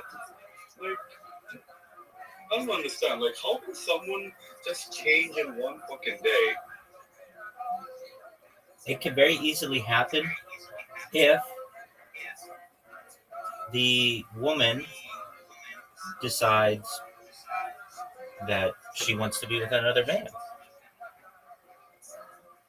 She angrily said, before, talking into work just a few minutes ago, she angrily said that she wants to find someone local. Okay, so she's looking for other men. She hasn't officially broken up with me, but she has just said that angrily. I mean, it's her habit that she often says a lot of things when she's pissed off, but... Don't be sad. This is an opportunity. It's going to just really hurt, that's all. Absolutely, and it's going to hurt. And it's going to hurt for a few days. Time heals all wounds, and you need to tell yourself that. And what you can do, the best thing that you can do is improve yourself. So here's what you do. If she really loves you, she'll come back to you. So what does that mean that you do? I don't think you need to work on math or anything like that. Okay, that's fine. You'll get as much math as you need. But go to the gym, go for a walk, get physical, get sunshine, start eating well. If you smoke or do anything like that, quit. And improve. I have already quit smoking ever since I know. She told me all the way back in January to quit smoking. Okay. I did. I haven't smoked. And don't. And continue to. Because it's going to be difficult that you're going to be tempted. Okay, but that's the best thing you can do is improve yourself. Okay? And guess what? if I were you, I wouldn't text her. I would say, you told me everything that you needed to tell me. She will text you after her shift or later tonight or tomorrow because you guys are close. And she'll say, I'm having second thoughts about my second thoughts that I was having. And I do want to see you. It's just a long period to be with you physically, etc., etc. And then she'll be putty in your hands. Now, I'm not saying that this is the best way to start a relationship or, once you meet in person. However, you've got to see it as an opportunity to improve yourself and have her chase you. That's what she wants. She wants you to be desirable. Like, look at it this way. She has all the power in the relationship. First and foremost, she has the pussy. All right, that's like the most important, most power you can have in the relationship. Secondly, she's in the desired location. She doesn't want to come to you. She wants you to come to her, and that's fine. And the opportunities in the United States are better, et cetera, et cetera. And on top of that, frankly, she can find another guy just like you, who's your neighbor, or another billion people in Asia or wherever you are, who are just like you. The flip is not the same. There aren't many American girls who are like, I'm looking for some international person to be my boyfriend. That's not usually the thing. They get so much dick that they can drown in it. So you have a lack of power in this relationship. So what you have to do is get yourself the power back. And the way that you do that is you take care of yourself. The best revenge is massive success. And you don't want to be a puppy dog who's just following her and, like even just be like, I miss you, or please let's talk after work, or anything like that. The best advice I used to do that before. Of course you did. Many men do. The best thing that you can do is, and I'm going to tell you, if you want to get this girl back, don't talk to her. And you're going to be like, wait, that's the opposite of what I think I should do. I think I should want to talk with her. No, you want to make yourself desirable. Like right now I'm thinking about this, but like you said, don't talk to her. Because if I stop talking to her, she's going to take it as an indication for breakup or something. No, not necessarily. You could message her and you can say to her something along the lines of, I respect what you said. I want you to know that I love you and I care about you. I'm going to take care of myself and I'll be here if you need me. And then if you go a few days, she'll get bored. She wants that emotional tie to someone. And so she'll text you, hey, what's up? I miss you. I don't think that, what I said was right. She's just going through some perhaps hormonal changes, perhaps emotional changes. Everybody goes through them, not necessarily just women. Men go through them as well. But at this point, you've got to make yourself more desirable. And you're in a really difficult position because it's not like you can just go there and fuck her brains out and get her back in your world. You don't have that ability. You also don't have that ability to just even go on a date with her. So what you have to do is now just take care of yourself. And look, if you go and do your own thing and she never texts you again, then she wasn't the girl for you, Curry Chad. But it's like I tried my best. Like already, like for the past 6 months, I've not been sleeping at night. I've been fucking up my health just for her. Like I'm willing to adjust to the time difference because like that's the least I can do. Okay. I haven't slept a single night of. Like, I haven't slept 8 hours a night or 7 hours a night, not even 5 hours a night just because of her. Because I just wanted to make her feel that sure, despite the distance, she's not alone. She has me. Right. I'm doing everything that I can from afar. Like, I even send her money. Oh, what are you doing? Like she earns, but it's like, I want to contribute to something at least. I don't want it to just be like, How much money are you sending her? So far I've sent like not much, but like $200, $300. That's it. But if you convert that to rupees, which is a currency here, it's a lot of money. Absolutely, you need to stop doing that. You need to stop doing that. You need to stop doing that immediately. Right now, frankly, Curry Chad, she could have 10 guys like you who are just sending her. I'm not saying that's what she's doing. That's not what she's doing. She cares somewhat about you.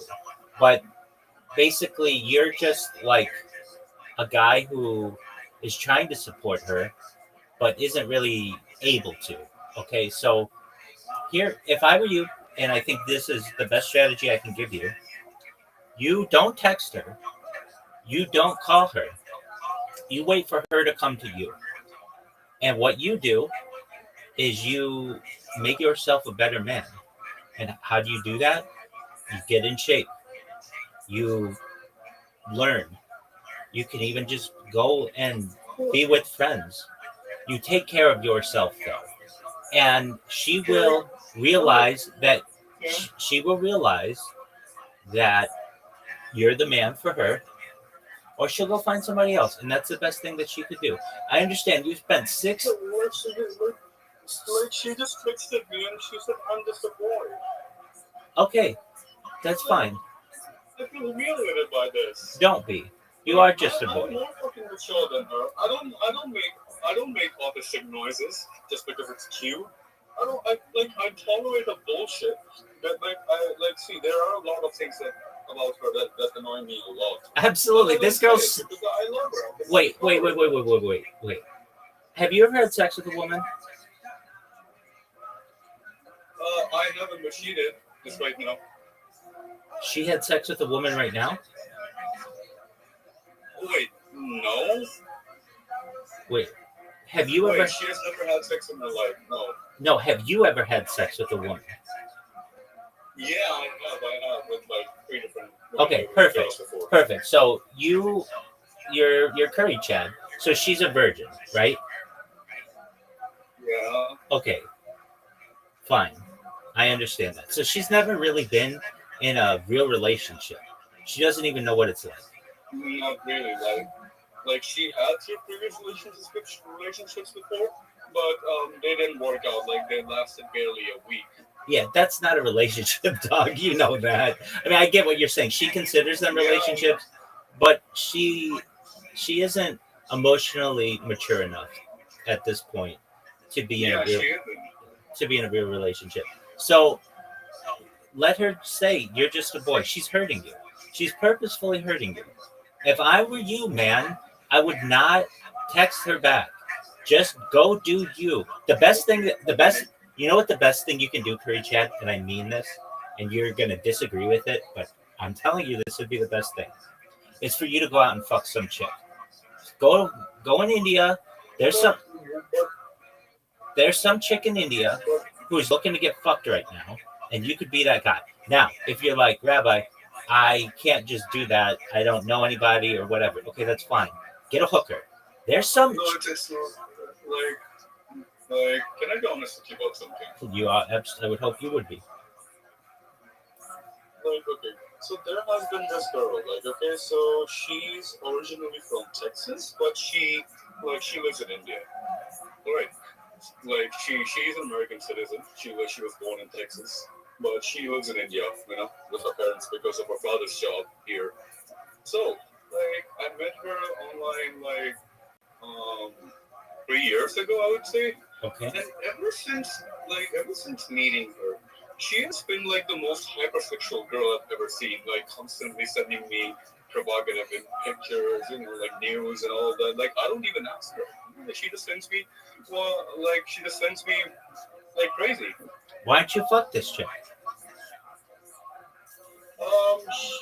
She's in Texas right now. She has gone back for some time, at least for a few months. Okay, that's all right. Dude, there's some other chick who's horny in all of India. You have 1 billion people, and just find one of them and have sex with them. But don't you think that would be like cheating? Not at all. This girl broke up with you. She called you a boy. That's fine. What's that going to do to you? She didn't officially say that she broke up with me. Okay. She's just hurling insults at me. Okay, so you read the writing on the wall. You can end it with her right now. You can say, if you're going to insult me, then you're not the right person for me. I wish you the best. And thank you for your friendship. And then that's a breakup text. And then you go and you fuck some chick. And your mind, once you fuck this chick, will be completely different. And you will be like, wow, I'm so glad that whatever the girl from Michigan is no longer on my mind. Now I can focus on my visa and going to college and maybe meeting people there and taking care of myself, but I'm not going to be tied down to anybody. Now, what's that going to do to the other chick? What's that going to do to Michigan girl? She's going to be like, wow, that was a really mature thing that he sent me. He didn't say, oh, I am a boy or anything else like that. He handled it very maturely. I want him back. I was wrong. I shouldn't have treated him that way. And she's going to be putty in your hand. So if you do want this chick and you want to bone her out in, the fall, you'll be able to. You're going to have a rate. Look, I know that you would normally send her $100 or $200. Just take whatever it is to go get a hooker in wherever you are, but just get this girl off your mind. It's the best thing you can do. It'll be good for you physically too. It'll clear your mind of any kind of chicks. You won't be worried about when am I going to have sex with next or anything like that. It's like, it'll be like really gives you all the power in the relationship. You will have broken up with her technically because you're the one who sent her the text message, and you'll already have another girl under your belt. So instead of 2 or 3 chicks, it'll be 3 or 4 chicks. It's just, very emotionally damaging for me. Like, I'm not someone who just wants to bang as many chicks as possible. Not at all. You can't see it that way. You can't see it that way. You have to see it like this. Imagine you had a cramp in your back or like a knot in your back, and you're going to keep trying to massage that knot in your back, and you're never going to be able to get it because you can't get on your backside. So instead of doing that, you just pay somebody to massage that knot in your back and alleviate all your stress and alleviate that knot. That's the same thing that a prostitute is doing. You can't put feelings in it. She's not going to put feelings in it. You don't put feelings in it. But you literally within the next 24 hours could say, "Hey, Chad, I am a Chad. I'm going to go get another girl under my belt. I'm going to break up with this girl in Michigan. If she wants me, she'll come right back to me." But that's what she's not expecting. This girl in Michigan is expecting you to do this, what you always do, which is, "I'm so sorry. Do you need money? Is there anything else I can do for you? I'm here if you need me." All that other bullshit. And that's fine. That's fine. That's trying to be an attentive person. But that means that she still has all the power. You want to get that power back. He often complains that we have never been on a date, this is even a relationship, and I sort of agree with it. It's dude, I agree with her too. We haven't been on a date or anything. But don't you think a relationship is more about having feelings and actually want to grow together as compared to just going out on dates? That's part of it, but generally a real relationship's going to have both. It doesn't have to have sex, but it'll have some kind of physical component usually. It doesn't have to, but usually. Yeah, I get that. I'm for that physical part. I am, doing everything in my power to go to her. It's not like I'm willing to leave everything in here just for her. I don't care about, there's nothing left for me here personally, I would say. Okay, so I get what you're saying, and there isn't. I mean, the United States is where dreams are made. I get that. So let me put a scenario out to you. You've got this girl. I don't know what she looks like, but her personality sucks. Just telling you that. Okay? She's not very outgoing. She's not very kind. She's not very sweet. She isn't very sociable. She sits at home. She watches anime or does shit like that and sits with her cats, which is not bad. But at least in the United States, that has a stereotype of being a cat lady, like somebody who is just basically. I've heard of that stereotype, being a cat lady. Exactly. I get completely understand what you're trying to say. Exactly. Now, I'm not saying that she can't be the most amazing person. Maybe I caught her on a bad day, but she's not very exciting, and you are. You have a great personality. You're a very loving and caring person too. Very few people will come in here or anywhere and try to help their friend the way that you did. So you have a lot to offer a woman who loves you back. Now, let me just put it to you this way. You've got this girl. I don't know what she looks like, but If she's not, exercising, do whatever you like. Yeah, can I describe it to you? Sorry, I've been sorry. Please do. Okay. Well, she's. Okay. So if you ask me, I'm 6'2". Dude, stop right there. Stop right there. Stop right there. Stop right there. Stop right there. Stop right there. Stop right there. Shut the fuck up and just stop right there. If you're 6'2" in the United States, 90% of girls are going to find you somewhat attractive. You have to understand that you're in.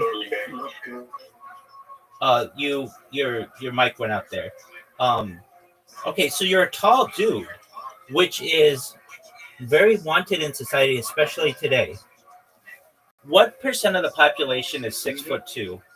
It's like less than 80% of the population. So you already are physically attractive to women. What's she look like? Like, I was pretty much clear skin. I didn't have any pimples or birth marks or anything like that. Like, I have a pretty clear skin. I take care of myself. I do my skincare and everything. Okay, so if I wanted to describe her, she's a 5 foot with blonde hair, green eyes, with a pretty slim body.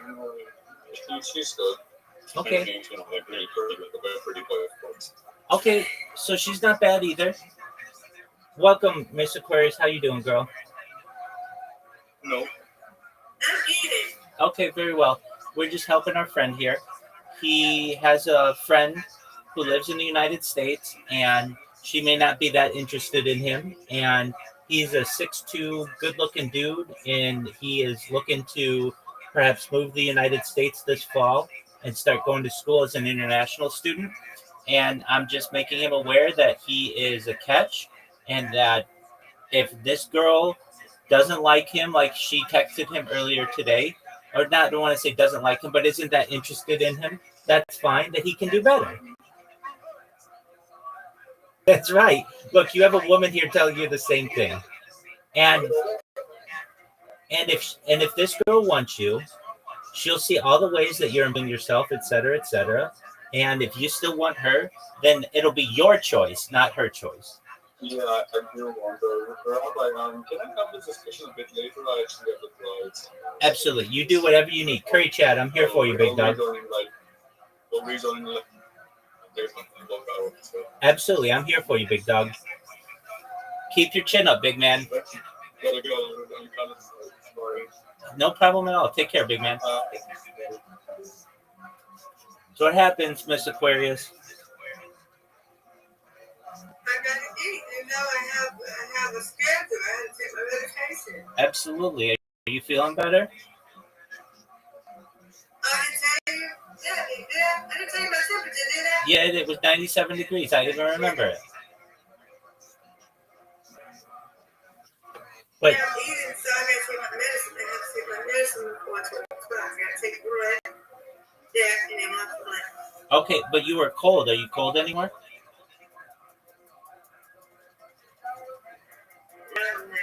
Good. Okay, well, good. I'm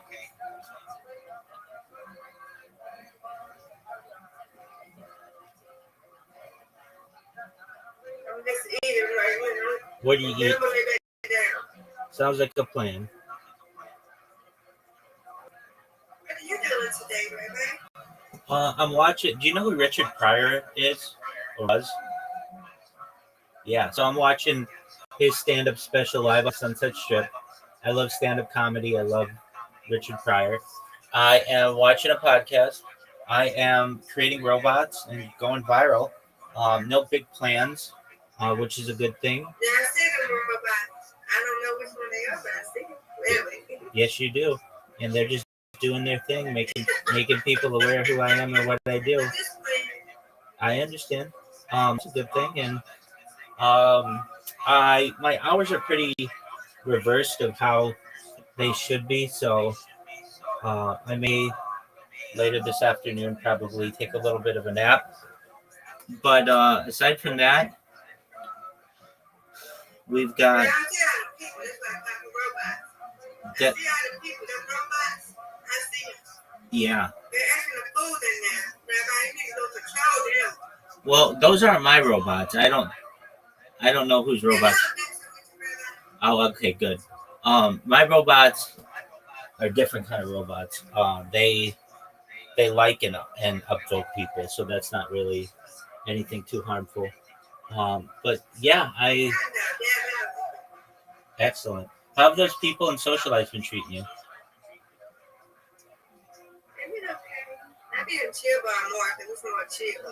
I gotcha.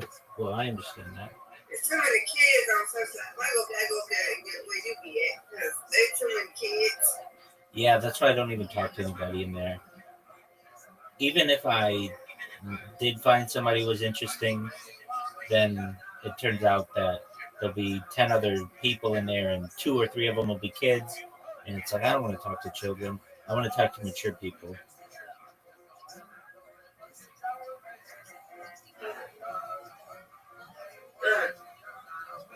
Everyone in that room is saying the N word and they're not ignoring. Some of them are okay, and I'm like, oh my God.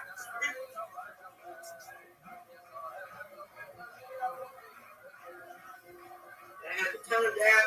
I just turned that voice thing down because I ain't going to keep getting up and trying to mute somebody. I'm trying to rest. Yeah, I don't know how you're able to sleep in some of those places. No, I put the voice, you know, you know what voice is? Yeah. You cut the volume down. I gotcha. That's smart. Yeah, I set it down. So I don't have to hear it. Right.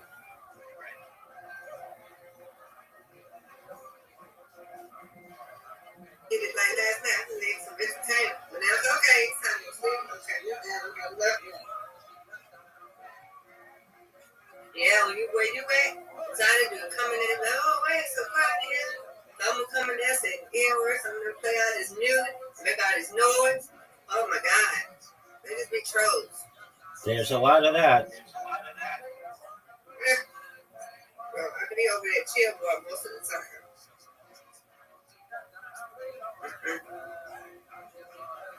There's some kids over there. I don't see how they let these little kids. And I know they probably under 14. What are y'all doing on here? Yeah, I don't want anything to do with that. They're not mature enough to have conversations that I want to have. And frankly, they should probably be doing other things than hanging out with adults. If I had it my way, there'd be a little setting I could turn on, and it would just say, don't interact with under this age. And I could make it whatever I wanted.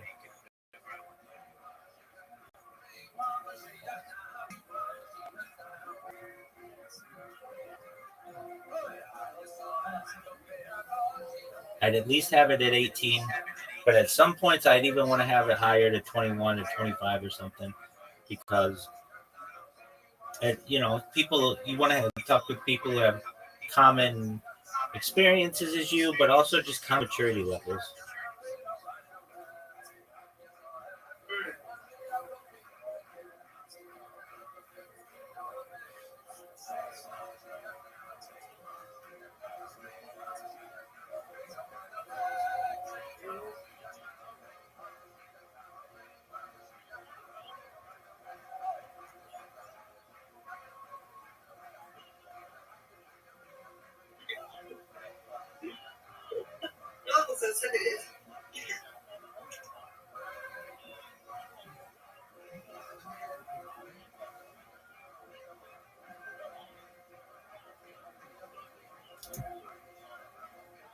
It's a more proportion of a human being, today.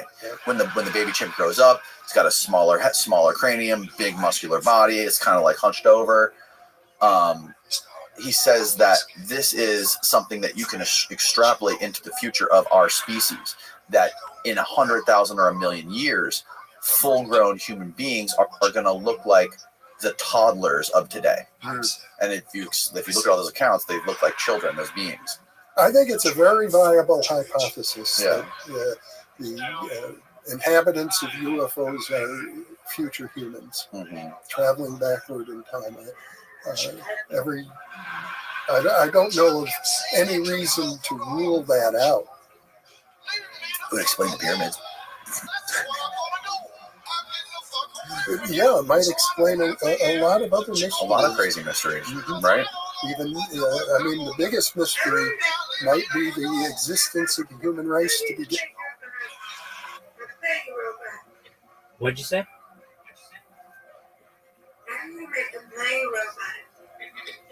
What do you mean a plane robot? Like one that flies a plane, or just a simple one?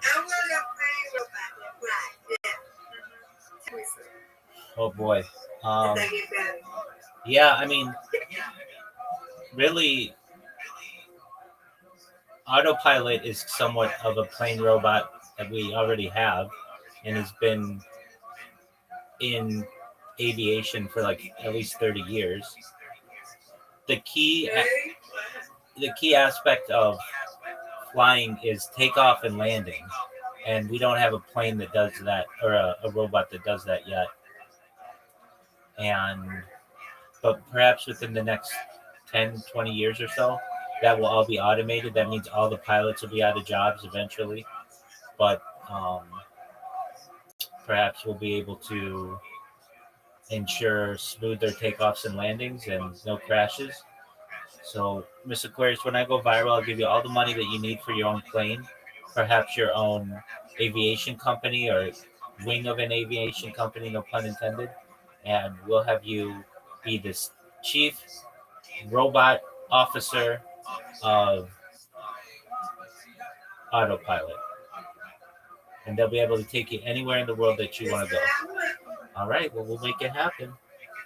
Just like... Okay, so like a boat? Yeah, so we have that as well. There's essentially an autopilot on boats. Generally, boats are more dangerous than a plane. People don't realize, but it's safer to be in the air than it is on the road, simply from the fact, one of the reasons is because you're in 3 dimensions. So boats have the same issue as a car. It's in 2 dimensions, and there are a lot of issues that can happen with sinking and all the other things, and docking. But fortunately, there's no risk of falling out of the sky like you have with the plane.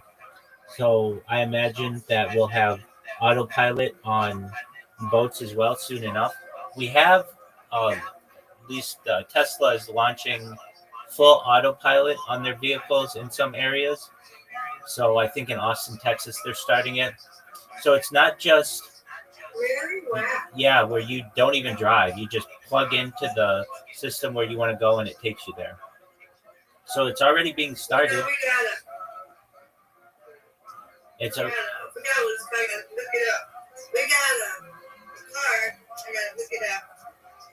The Waymo cars?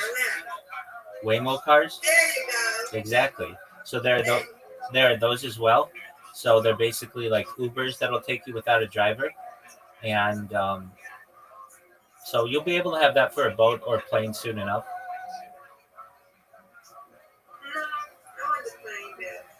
All right, well, we'll make it happen. How about a helicopter?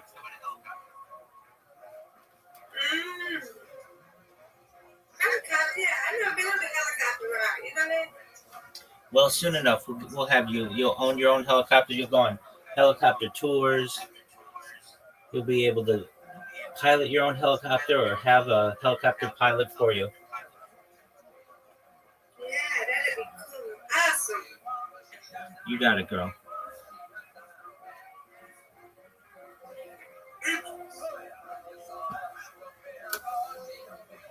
You want a robot? You haven't got robot.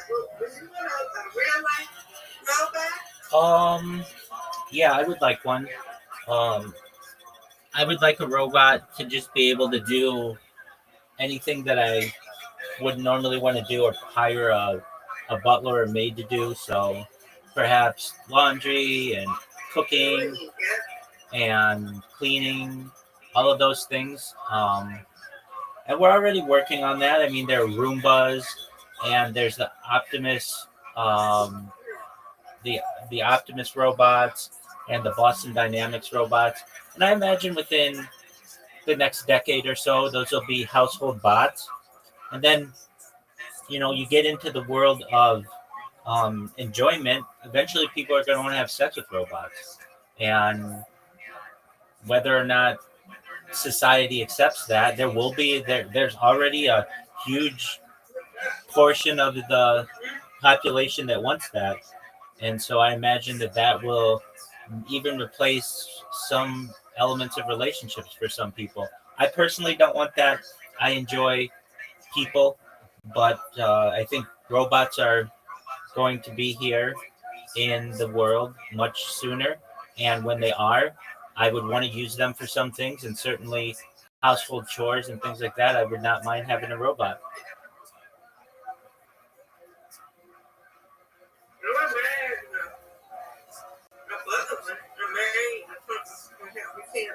Exactly.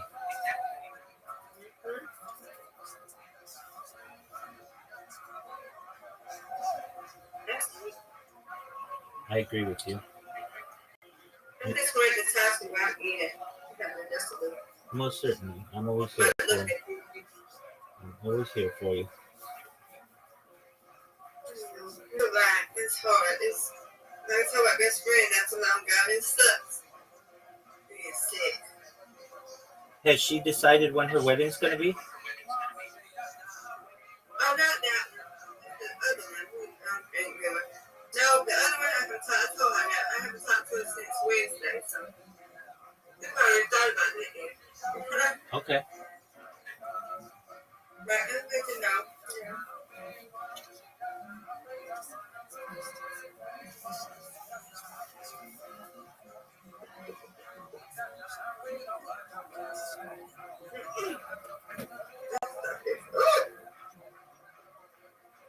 This stuff is fine for real. Is it opening up your nasal passages? Yeah. Oh, that's good.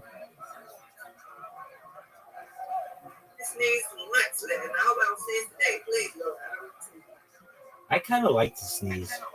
I find it enjoyable. I do. I like it because it's coming out. That means it's coming out. Yeah. Right. I sometimes just find pleasure in sneezing. Yeah, it's just annoying because your nose get red and then you don't want your throat to be sore.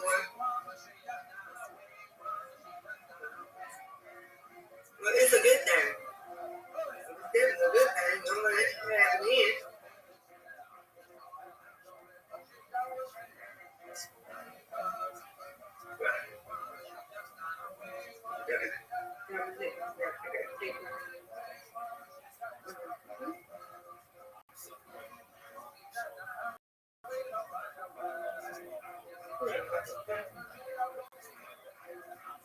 Oh boy. Okay. Breakfast.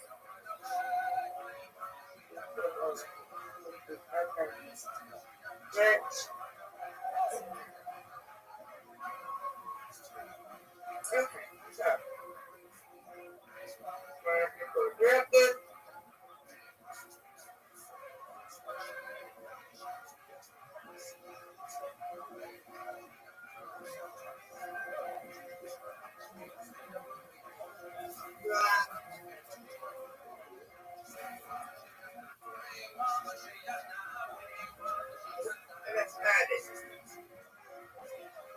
I hate them small heels.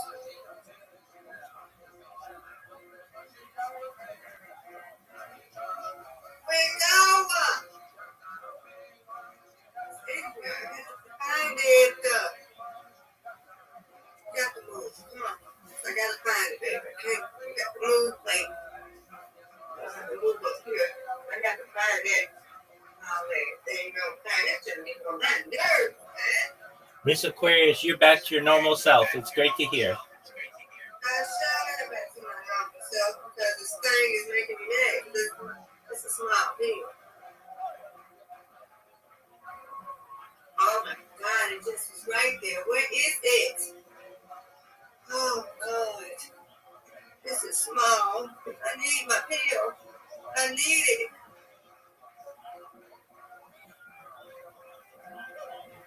No, what? Oh no.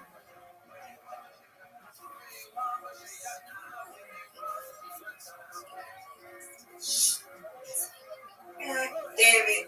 Okay, one thing at a time. Is that a bed or like a blanket? It's on here. The drop down to my thing. So it's gotta be. There you go. Found it. There you go. There you go. Drop it. That was easy. Yeah, and I had to shake it. I didn't want to shake it too bad, but to go under my dresser. I need this pill. I got to take it. I can't skip. I already skipped one of that. I can't skip the other prescription. There. And see how small it is, though? Look how small it is. Yeah, it's tiny. Yeah, my blanket's so white. Yeah. I see it. Small. I see it. Like a little, it reminds you of the little watch batteries. Yes, it does. Just like that. I need this.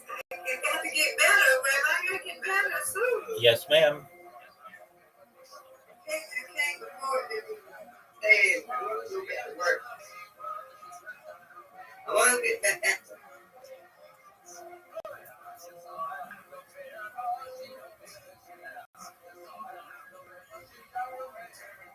Hey, now, look at.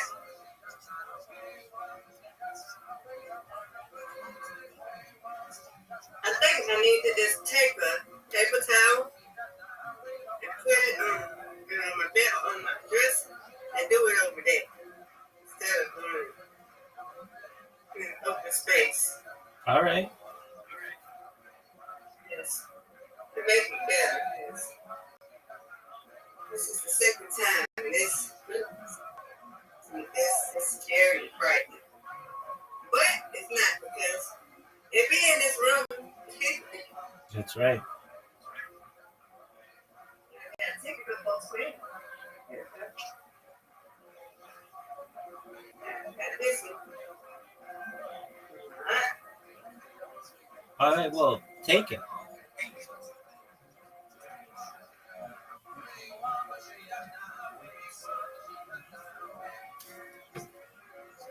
I would never for both of them. There you go. Almost got into the house, but he had to go somewhere, like to home to eat. And I was in the room, and the pipe was in. Jim's gone. Sounds like a plan. And it don't matter how many times you break them motherfuckers, you go out and buy a new one. I'm talking about it's an addiction. It's a monster. It's pitiful because I end up on the floor looking for shit at my house. I'm like, oh, let me smoke this. Give me a piece of log or anything. I wonder how my sleeve would taste.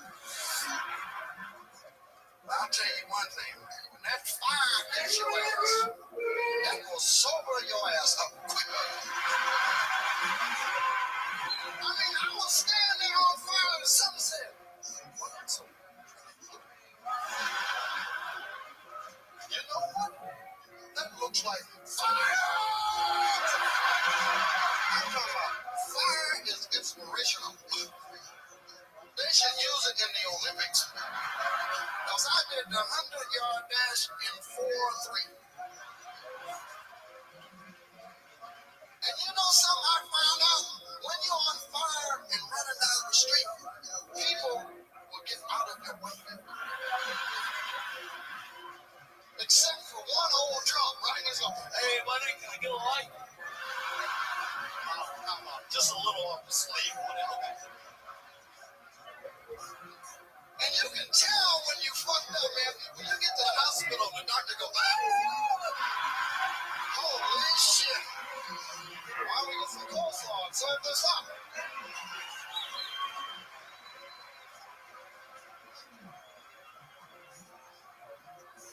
I was laying there in the hospital, tubes and shit up my nose, and an IV in my arm, and a brother come in wanting an autograph.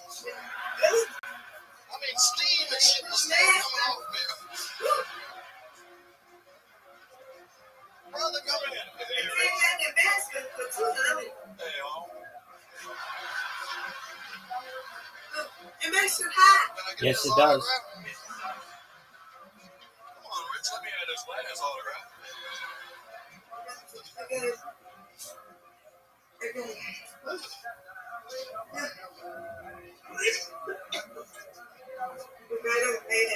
Jim was in the hospital every day when I was there. Every day goes Jim. Wow, shit to Jim.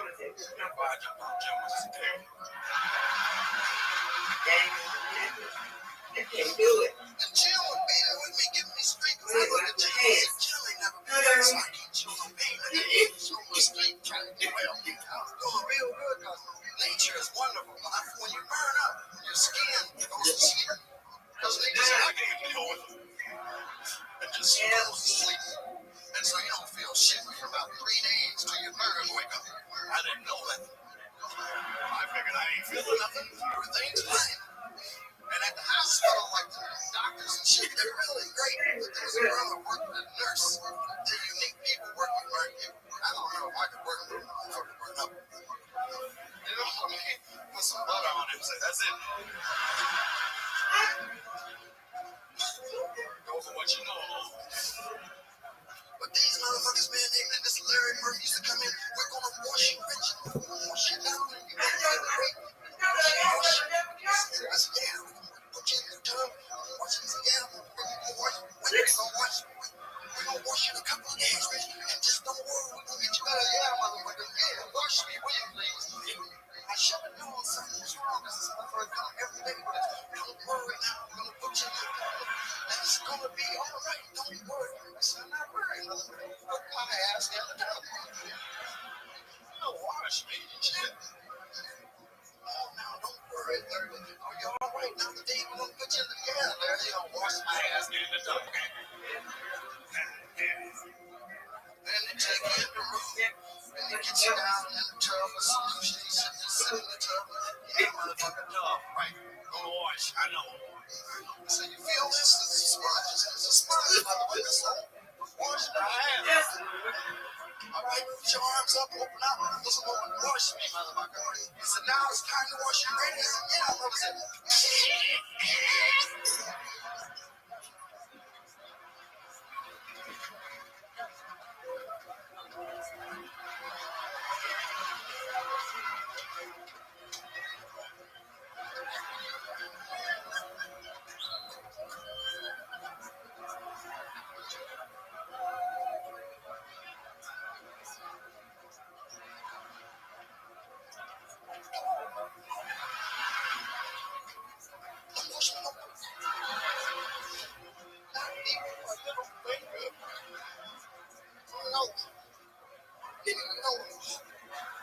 No, you will not. Don't you watch a motherfucker. I don't want you to touch my finger. I don't want you to do a goddamn thing to me. Don't watch me, no motherfucker more. And if you do, I'll punch you, you motherfucker. I don't care by now. Don't you watch me. They were wonderful.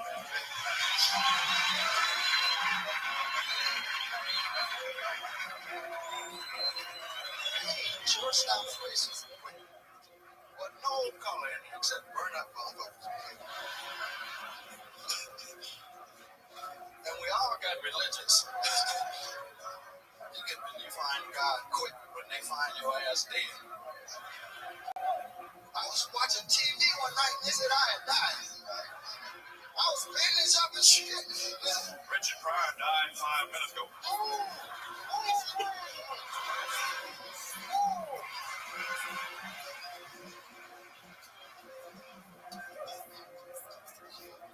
I thank God every day.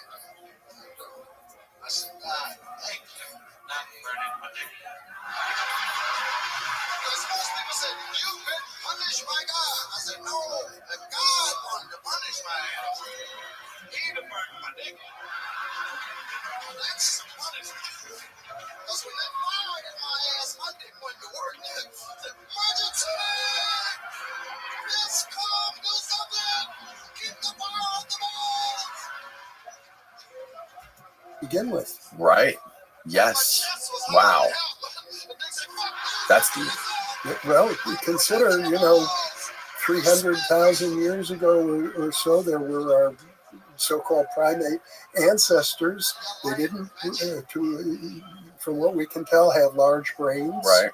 They didn't have speech the way we know it. They certainly didn't have our various scientific, mechanical skills. Mm-hmm. We don't know that much about them, but something changed.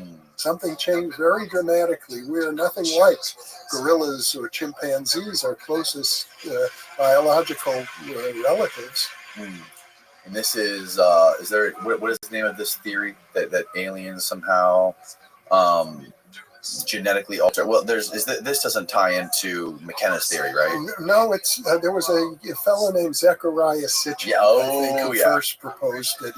He began looking at the cuneiform writing of the ancient Assyrian people and their descriptions of the gods, and as he interpreted the cuneiform literature, it looked to him as if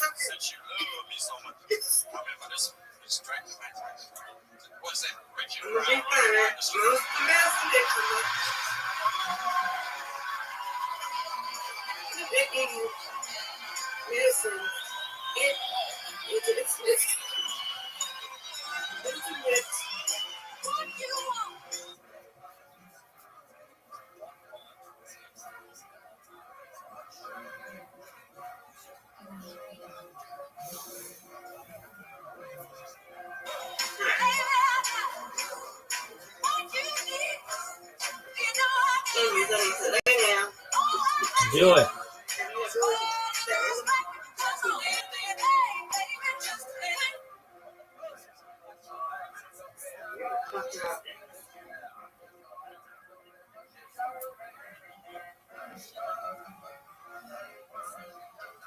Have been wonderful to come and share this with us. I think everyone connected with me.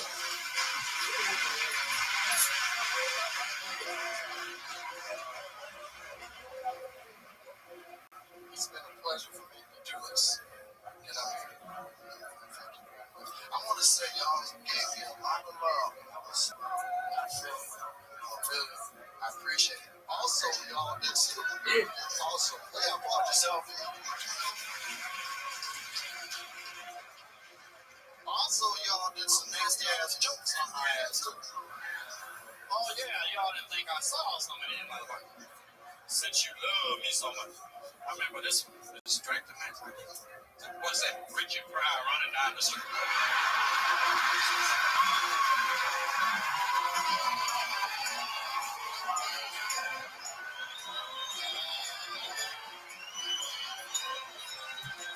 as if these gods were actually coming down from some other location and performing genetic experiments on the local population to mix their genes.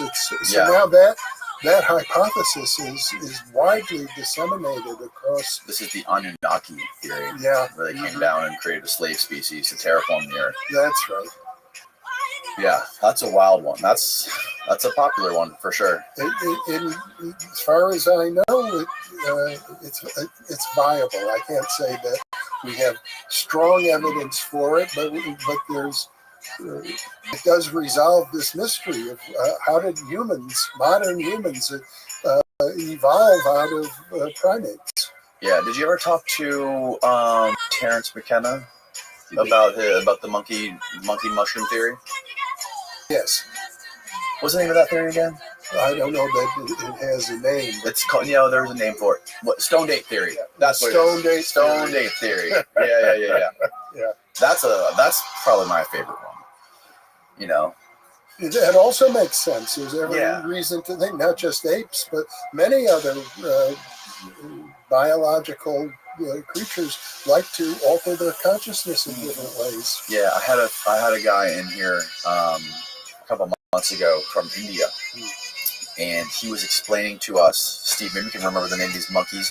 There's these monkeys that are in India that love to eat psychedelic mushrooms. And he was explaining how they act so much like humans, where they will only have like they don't have a lot of kids. They stay with one mate, right? They don't go out and find a bunch of mates like other primates do. They stick with one mate forever, and they only have children with them, a couple children, and they raise them, and like a lot of the way they live and the things they do in their environment are very, very similar. And he thinks that they're basically like evolving with the mushrooms in real, like stone ape theory happening in real time. Can you find the name of that monkey? I can't keep up with this one. One more time, can you repeat that, please? I said, I wish I could get another Discord. I'll be like you, but I can't keep up with this one. It's a lot of work, and I didn't have one for many years because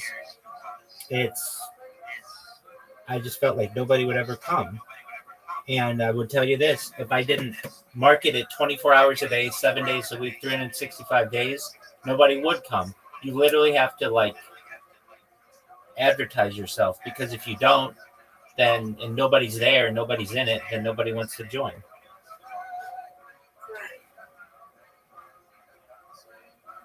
Plus, then you have to worry about trolls and people spamming other people, and you have to play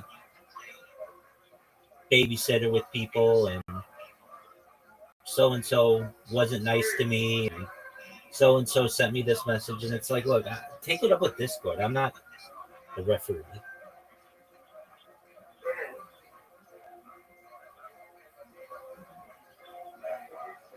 You know what I'm saying? About your other one. You got 2 Discord accounts. I said, I wish I had another one, but I can keep up with it. Oh, I gotcha. I got you. Actually, I use the same Discord account. And in here, I gotcha. Yeah, so you're 100% right, and I don't. Anybody who messages me on this one, good luck trying to get a hold of me. They'll figure it out. That's why it says in here, ask Rabbi anything, and I'm literally here if somebody wants to talk to me, so I make myself as open as possible. But yeah, when you have multiple Discord accounts, you're done. There's like no way to keep track of it all. Or it's much more difficult. Yeah, I'm good with one. I was going to have to make another one. I was like, no.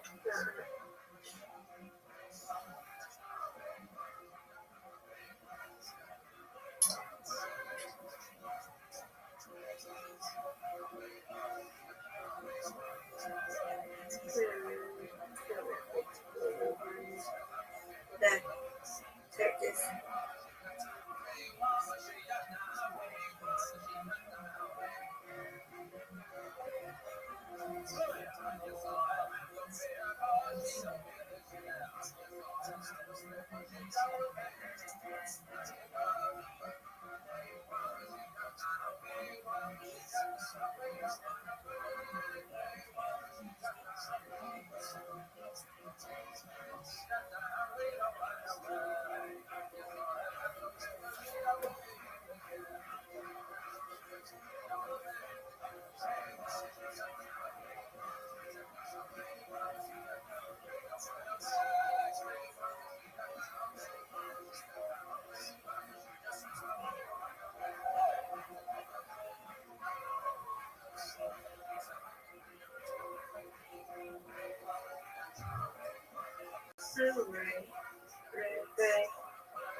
Go lie back down. Go lie back down. Go lie back down. Get under the covers and close your eyes, and you get the sleep that you need.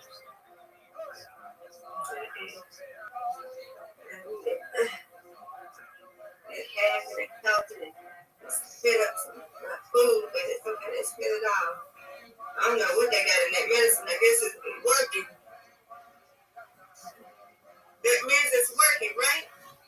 Mockingbird? I said word Mockingbird, as in yes, that's correct.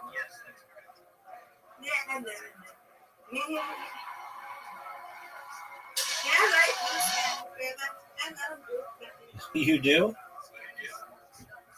Yeah, because I played that word game. Oh yeah, I've seen that. They got like 42 followers on it. Well, that's good. I'm not they be missing them, but I don't be me.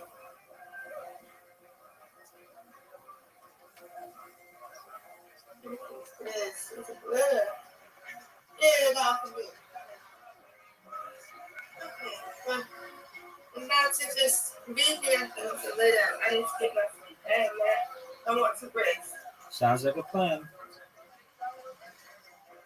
I can't wait yet. Let's look at this contract in my mouth.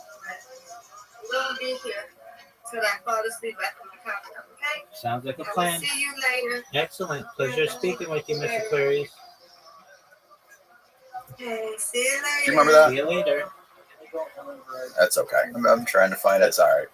But you did some sort of competition or something with that billionaire dude. Oh yeah, the Bigelow. Bigelow. Yeah. What was that about? It was to write a 25,000 word essay on the best evidence for survival of human consciousness after permanent bodily. Why did he want to do that? Well, shortly before he announced the contest, his wife died. And he also had a son and I think a grandson who had died from suicide. Oh no. Yeah, so he had developed, and I think, to be fair, he had an interest in the afterlife. He had sort of pushed it off to the side, but at that point in time, his wife had died, his grandson and son had taken their lives, and his aerospace business had become basically, the governor of the state of Nevada during the pandemic had declared his aerospace business to be a non-essential business, so that the employees he could have kept them on the payroll, I suppose, but they couldn't come into the factory. So he let all the employees go. They were swept up by other companies, and in effect, he no longer had a business. Oh no! So he decided to do this. That's wild. Yeah, I mean, I think it's a very creative solution. Oh, it's super creative. I mean, like people that are willing to spend that much money to do something like this, where there's no monetary return, like there's no profit to be found, just out of pure creativity and curiosity. Right. That's really cool. Yeah. And what was how did it work? So how did he pick people to do this? And well, you had to fill out an application in order to be qualified to write the essay. He wanted serious people who really understood the field. And as I recall, there were maybe 1,200 people who filled out application forms. Some 200 of them were accepted to write essays. Okay. And how did you get picked? You obviously filled out an application. I filled it. Well, here's the interesting thing. I first heard about the competition from Leslie King. She works for the New York Times, right? Well, she was a stringer for the New York Times. She'd written articles about UFOs. She had written a book about survival. And she said to me, about survival? Yes. She has a book called, I think it's titled Surviving Death. Oh, wow. Or something of that sort. So she was known. In fact, now that I think about it, I heard about the essay and I reached out to her. I said, Leslie, you should enter. You just published a book on the topic. And she got back to me and said, no, I'm one of the judges. And then she said, you got to listen to this podcast with George Knapp, because Bigelow was asked who should enter the competition. And he said people like Jeffrey Mishlove should enter. Who said? George Knapp said this? No, Bigelow. Oh, Bigelow said this. Okay. Yeah, Robert, wow. Robert Bigelow said people who have been studying so he was a fan of yours. This material all their lives. That's so cool. Yeah. All right. So walk me through. Well, I told you about my experience with Uncle Harry. Yeah. That was sort of the beginning of my essay because it changed my life. And what I found in going through the literature is that people who have had profound shared death, near-death experiences often experience profound life changes. Right. Example would be Bishop Pike. I don't know if you remember Bishop Pike. This is in the 1960s. Yeah. He was the Episcopalian Bishop of California. Episcopalian Bishop of California. Okay. Yes. And his son died. His son died of suicide. And he was terribly distraught, and he was in England at the time meeting with the Episcopalians in England and English Catholics, and they had a very close relationship with the spiritualists in England. And so his friends said to him, why don't you go and see this particular medium? The name is on the tip of my tongue. And he visited a spiritualist medium who began bringing him very detailed communications from his deceased son, along with the deceased son's godfather, a very well-known theologian. Again, the name is on the tip of my tongue. And so convinced him that these are authentic communications. He resigned as Bishop of California so that he could pursue this further. Wow. Another case. That's profound. A person whose life was changed dramatically, Elizabeth Kubler-Ross, a very well-known medical doctor who began writing about the stages of death and dying. She got into that field. She had this long-standing interest. There was a time in her life when it felt like it's not going anywhere for her. She was doing workshops and seminars. Right. She just didn't feel like they were connecting, and she was ready to give it all up. And she was about to tell her supervisor at the University of Chicago that she's going to change her career direction. And she's sitting there about to speak to him. They're standing in front of an elevator, as I recall, when a woman steps out of the elevator and says to her, may I walk with you to your office down the hall? So instead of resigning, she walks with the woman toward her office, and she recognizes, wait, this woman is Mrs. Schwartz. Mrs. Schwartz is the woman who first informed her about the near-death experience. Elizabeth Kubler-Ross, simultaneous to Raymond Moody, was writing about the near-death experience. But Mrs. Schwartz had died 10 months earlier. And here she is walking down the hall with Elizabeth Kubler-Ross. They get to the office, and Mrs. Schwartz pleads with her, you must not give up your work. Promise me that you won't give up your work. And Elizabeth Kubler-Ross had the presence of mind to say to her, okay, I will make that promise, but would you mind writing that down in a little note for me? And Mrs. Schwartz still wrote down the note. Mrs. Kubler-Ross kept that note. And then Mrs. Schwartz walked out of the office.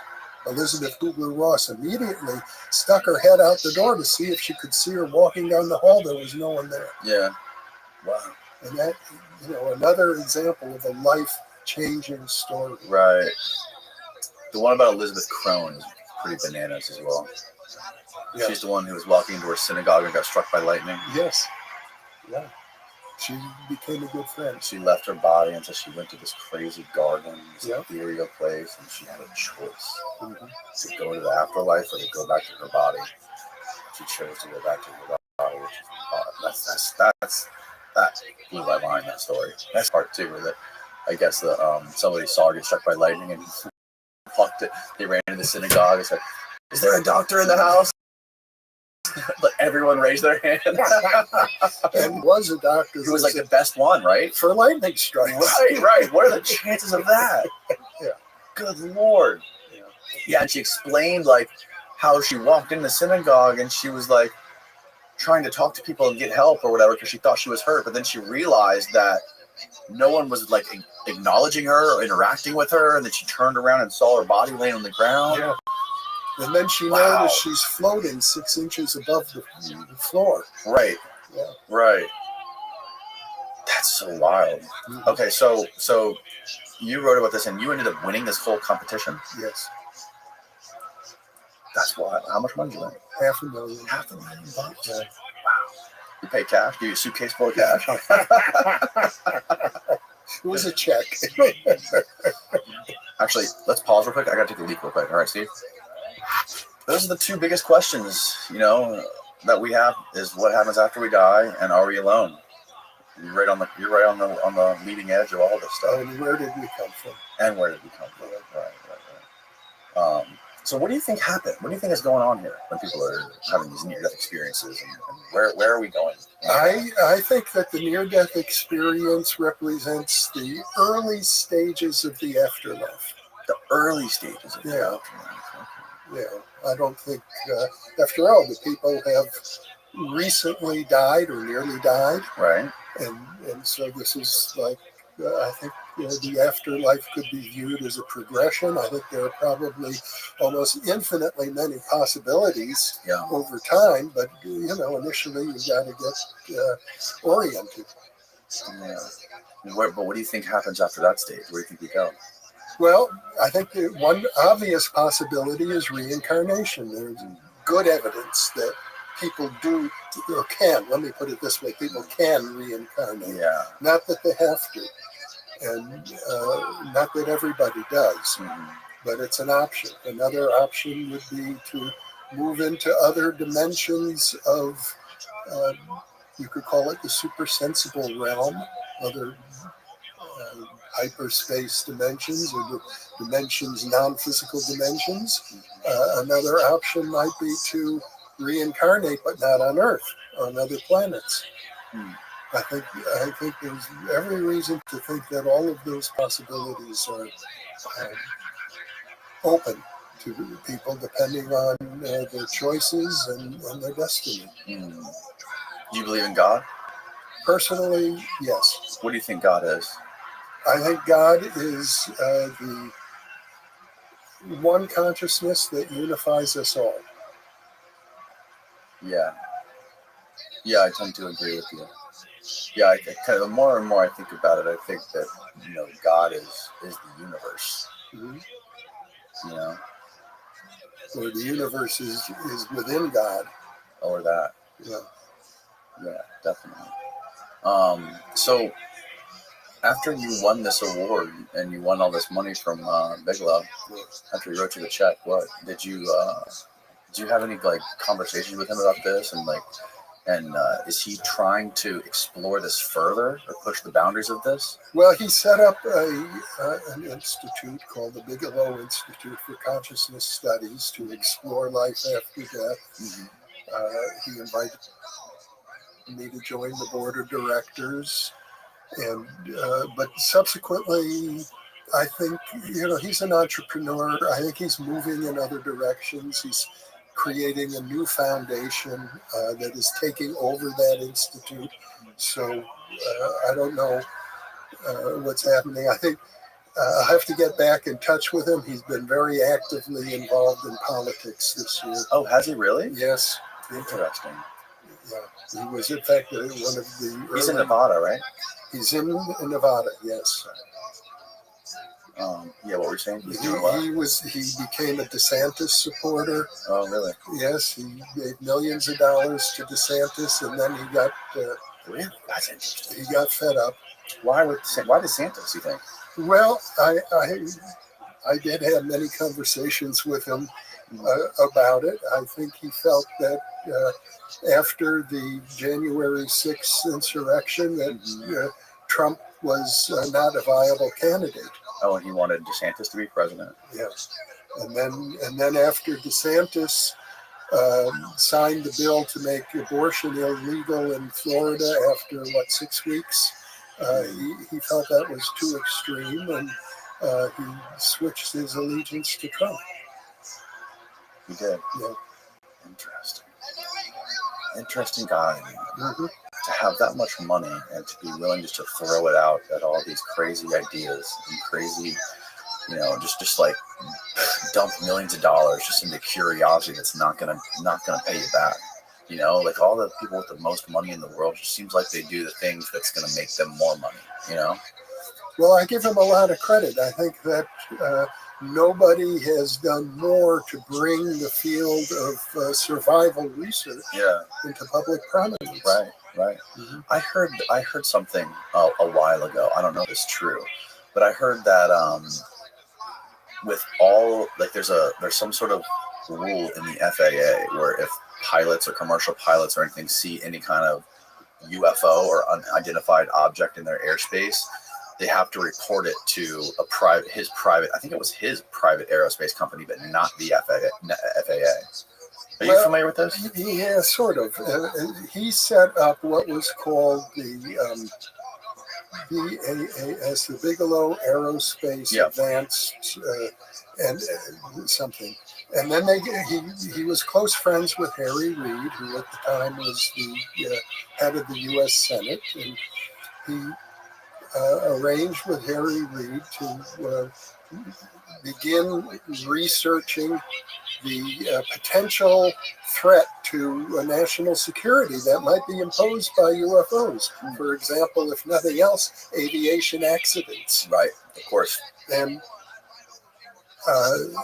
they set up a program that was funded called OSAP. Yep. Advanced Weapons, I forget the exact initials. And it ran through his aerospace company, and they began collecting data. And so they reached out because nobody was making a systematic effort to collect it. Well, there were some organizations like MUFON that were doing some of it, but they reached out, as you point out, and asked the various aerospace air traffic control people and so on to report to them. I had you familiar with James Fox, the filmmaker? Yes. Yeah, he was on here and he was telling me he had a meeting with, he actually said it on the podcast, he had a lunch with Bigelow. Mm-hmm. And he said at that lunch, told him that he knows for a fact that aliens are walking among us. Bigelow told James that. James Fox. Well, he didn't say he believes it. He says he knows it. Well, he hasn't ever said that to me. Although he might have, we had many conversations. I've done 4 interviews with Robert, but I think it's likely. I don't have any evidence for it, but I think it's likely. Yeah, that's the thing about this whole thing, right? There's no evidence of anything. We don't have any evidence. Like this phenomena hangs out on the edge of human perception, and it's almost like it's on purpose. Yes, Jeffrey Kripal said that it seems as if it has a purpose, it's to kick us out of our habitual ways of thinking that we know anything. Yeah. But in terms of evidence, now my field of parapsychology has evidence. Yes, more and far more than the UFOs. We don't have any evidence of I mean, we have people see UFOs or documented accounts, these pilots seeing things, but there's nothing. There's nothing. I mean, even with Grush, right? Came out. I mean, Grush was everywhere for a while, talking about this. And these whistleblowers, these people that were in this skiff that testified that they knew there was aliens. He even said there was biologics, whatever the hell that means. Right. And then he came out with the story about the football field size UFO that he walked into. It was like 100 feet. It was like 40 feet long on the outside. When you walk into it, it's as big as a football field. Like, I just, my brain goes to like, what kind of strategic deception is this? And this guy a useful idiot? One of the, and another person who Annie Jacobson told me about, and then I got educated on after she told me, was Paul Benowitz, his story. Yes. And ever since I learned about what happened to Paul Benowitz, that really kind of changed my view on all of this stuff. In my city of Albuquerque. Yeah. Mm-hmm. Yeah. So he was like huge, a UFO activist, going to all these meetings and these conventions about UFOs, right? He was seeing these things flying above the mountains over an Air Force base, and Richard Doty, the counterintelligence guy, went and said, "Hey, can we check out what we heard that you've seen some stuff? Let's see what you got, right? Just to see like what kind of information you actually had." And he told Paul that I think you're onto something. I think these are aliens. These are UFOs. And the purpose, which makes total sense, was to use Paul as a conduit to poison the well of the UFO community, to tell them that it was UFOs or aliens, and that we don't know what this is, because that they assumed, and they were probably right, that there was Russian spies within that UFO community that were trying to figure out what we were doing, right? Because they suspected that it was technology that the Air Force, the CIA was testing, right? Well, I think there was. I think there were various experimental aircraft. Right. Yeah. And that they didn't want exactly that that's to the be point. known. Yeah. Right. And that was the whole point of it. Right. So I wonder, like, how many people right now, like Russia included, are being Paul Benowitzed. Mm-hmm. Yeah, we don't know. And like a great example of this is this gentleman I had on the show. His name's Chris Bledsoe. He's from North Carolina. Yeah. And he sees these orbs, these light orbs that fly around. I know Chris. Yeah. And he took me and Steve out to the beach the night before we did the show with him and his family. And he started saying these prayers on the beach, like praying for these things to show themselves. He believes that they're angelic beings. And after like an hour and a half, there were these weird lights that came up off the ocean, would move around in weird ways. They definitely weren't airplanes, because we saw airplanes that were coming in, the air traffic that was coming in, land in Tampa. Yeah. It was a very specific flight path. There was a couple specific flight paths that we could see a pattern with the airplanes. There were flashing lights. Mm-hmm. These were not those. Yeah. We got it on video. Steve, do you have the video? Ever since I changed computers, I don't. I had to re-find it. It's on Dropbox.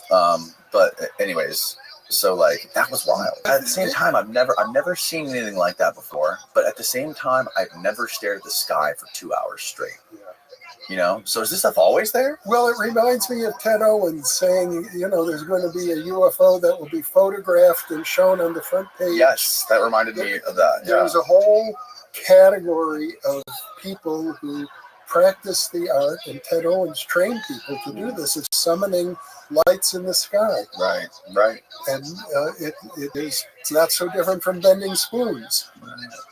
Right. I guess not. Mm-hmm. And the other thing about him is that there was more people. He was visited by so many people in the military and within NASA and within other CIA agencies, CIA, one guy from the NRO, some really shadowy guy in the NRO that was coming to like his kids' football games and stuff like that, and like befriending them and trying to figure out, inviting him to the launches at NASA and Cape Canaveral. Mm-hmm. Your friend John Alexander became good friends with him, and like reinforced his belief that these are angelic beings. These are angels. We want to know we want to figure out how you're seeing these things, and like they've cemented his belief of this stuff. And at the same time, these are people who are trained liars for the U.S. government. Not all of them, but like the CIA. That's typically what the CIA is supposed to do. Like, when Area 51 was started, when the CIA pilots started testing the first jet planes, they had to bring gorilla masks in the cockpit with them, in case they came in visual distance of a passenger airplane. If they saw a jet airplane flying, they would put the gorilla mask on. So if they were to go to the bar and say, "Hey, I saw this fucking crazy jet-propelled airplane today, and it was a gorilla flying it," right? It's strategic deception. We've been playing these games forever. That's a possibility. On the other hand, as I know, Chris Bledsoe is also close with Diane Pasulka, who is a religious scholar. Yep, and they work together. And who has pointed out that the biblical descriptions of angels actually are much closer to the phenomenon that he's reporting than to the sort of Hallmark card depiction of little cherubs with wings. Yeah. So I think that the super sensible realm is populated by all sorts of beings. including angelic beings, including demonic beings, including alien beings of the widest variety, and that humans are encountering them. And from what I know of which is very little, the people in the intelligence community who have reached out to Chris Bledsoe, I think many of them have also had similar experiences. Yeah, they have. Because you're working for the government doesn't make you immune. Right. It just knowing the history of things that they've done, and how much money and effort they put into strategic deception to keep people ignorant of what's really going on for national security, whatever their explanation or whatever their excuse is. There's also healings associated with Chris Bledsoe's experience that you can't explain as simply government deception. Yeah, that's true. Yeah, there's a lot of stuff. He made a very compelling case on here, and I didn't know what to make of it. Like, no one's ever been able to show me something like that before. And like, there were other things that were like shooting stars flying above our heads, like less than 100 feet above our heads. Like, it was wild. You know, there was a character in Las Vegas. He called himself the Prophet Yahweh. And he claimed he could produce UFOs on demand. And so some local TV crew said, they'll take him up on it. They went to a public park, and he said he started praying and pointing at the sky, and they caught on video some strange object hovering above them in the sky. I think it's actually a normal human talent that most of us never develop because it wouldn't occur to us that we can. But it's probably more widespread in the population than we know. Yeah. I think too. I think it's probably. I think human beings have, like, ESP or whatever you want to call it, like a heightened sense of sensory ability, or more senses that are suppressed and buried inside of us because of the technological world that we live in. Yes. We live in these concrete jungles with artificial light everywhere, and everything is on screens right in front of us, and there's this phenomena that happens. I don't know if there's a name for it, but when people go into like the Amazon rainforest for the first time, they take their feet off and they walk around and they're there for a couple hours. It's like something awakens within them, where like the cadence of the crickets or the monkeys or the birds above them, like something is being awakened in them. We're like, wow, I kind of know how to sense stuff in a different way now, right? That they never experienced before, living in our modern technological society that we're accustomed to and that we don't ever escape. I totally agree with you. I think Alan Watts, a philosopher, wrote a book called The Taboo Against Knowing Who You Are. We live in an environment where it's to the economic benefit of people in business, to have workers, and if the workers all began exploring, their deeper potential, what would become of the workforce? Right. Yeah, it goes against the world we live in, because the world we live in is based on money and capitalism and profits and making and inventing new things that are going to drive the economy. And it's this train that we're on, this trajectory that humanity is on right now. It's on this, we're here to evolve technology, right? And it works right in line with the world economy and capitalism, the way it works. Like, if there's no way to get off the train that we're on right now, the way that we're, like, the path that we're on as a society and humanity, it's like the direction we're going, it's almost like not the direction you want to go. No, you have the transhumanists saying we're just going to merge with machines. We become eventually one big machine. And it's very desouling. Yeah. And unfortunately, most people are caught up in it. And, to talk about the things that interest me the most, mysticism, psychic functioning, and the like. There may be 1 or 2% of the population that gets seriously involved in even appreciating these fields. Most people are too busy just trying to put food on the table. Right, exactly. And another guy who talks a lot about the same stuff, who you interviewed, Jacques Vallée. Mm-hmm. You've had talked to him a couple times. Right? Yes. What did you make of him? I have the highest respect for Jacques Vallée. I first interviewed him in 1973, and I think my most recent interview with Jacques was about maybe within the last year or so. Oh wow! And you do a lot of in-person ones too, or do you do mostly remote? Well, when I lived in the Bay Area, they were all in person because people showed up. Yes, and exactly. Then I moved to Las Vegas, and it became about 50-50. Yeah.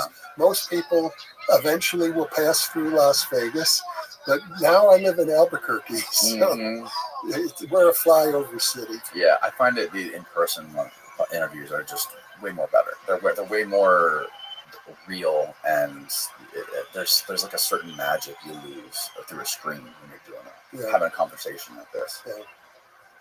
But it's true, and I appreciate that you went to some expense to fly me here to be with you in person. Yeah, it makes a difference. I appreciate you coming, man. Mm-hmm. I'm sorry the hotel was lousy. Next time we'll get a better hotel. It was fine.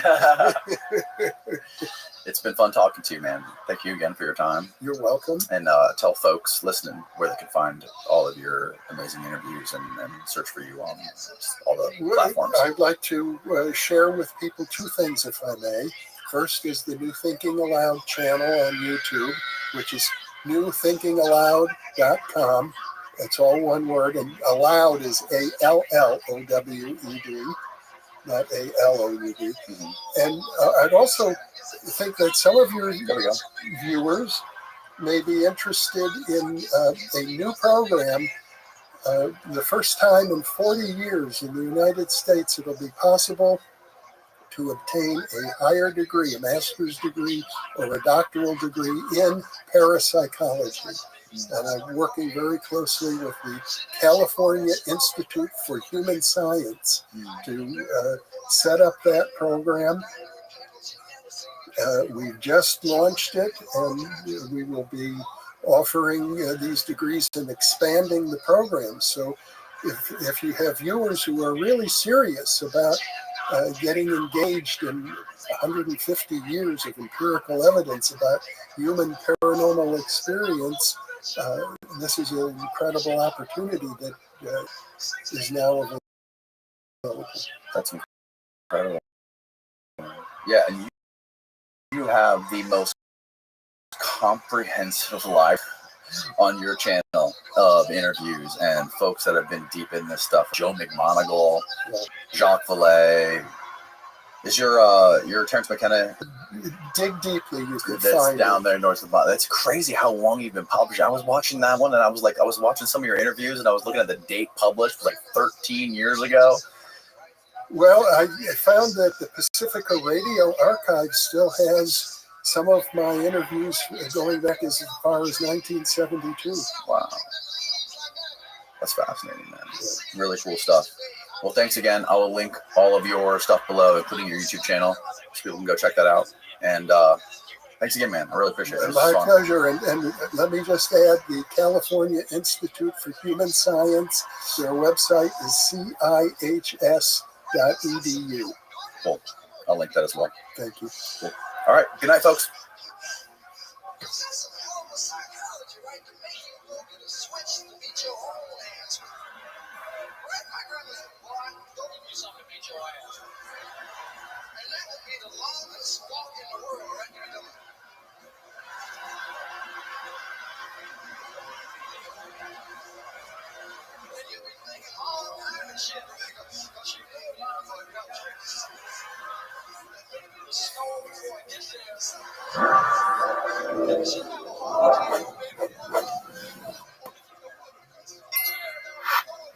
Mr. Bart Seibel. It's an honor to have you in here, man. You thought we can make this happen? Sure, no problem. Over the last 2 days, I've been reading your book and watching your documentaries and really diving deep into your background and your whole history of the moon landing. And I was talking to you the other day on the phone, and I was telling you, like, I'm not up to speed on all of the little nuances and like all of the actual evidence that you've gone through for your idea or for your conclusion that the moon landing was a fraud. And then I watched Astronauts Gone Wild, which, by the way, is the best title to a documentary ever created in human history. For people that may have not read your books or seen podcasts with you, can you walk us through how this whole journey started for you? Yeah, I grew up as the biggest fan of moon missions, kind of the biggest fanboy, because my father was in the Air Force. I grew up around Air Force bases, aerospace, and even though I was asleep in bed at the time, I was about 4 years old. The couple of weeks, my father, being a high-ranking officer in the Air Force, got a VIP package of the prints from Apollo 11, the alleged first trip to the moon. He gave them to me, and they were like my most cherished possession of all time. And we moved about every couple of years, and wherever we moved to, they were a prominent place, like a shrine, in every bedroom. So from about the age of 4 to 14, if I only saw them once a day, that's about 3,650 times I saw these pictures that allegedly say they're on the moon. So when I'm 14 years old, I saw a television program of one of the first guests on Oprah Winfrey. His name was William Casey.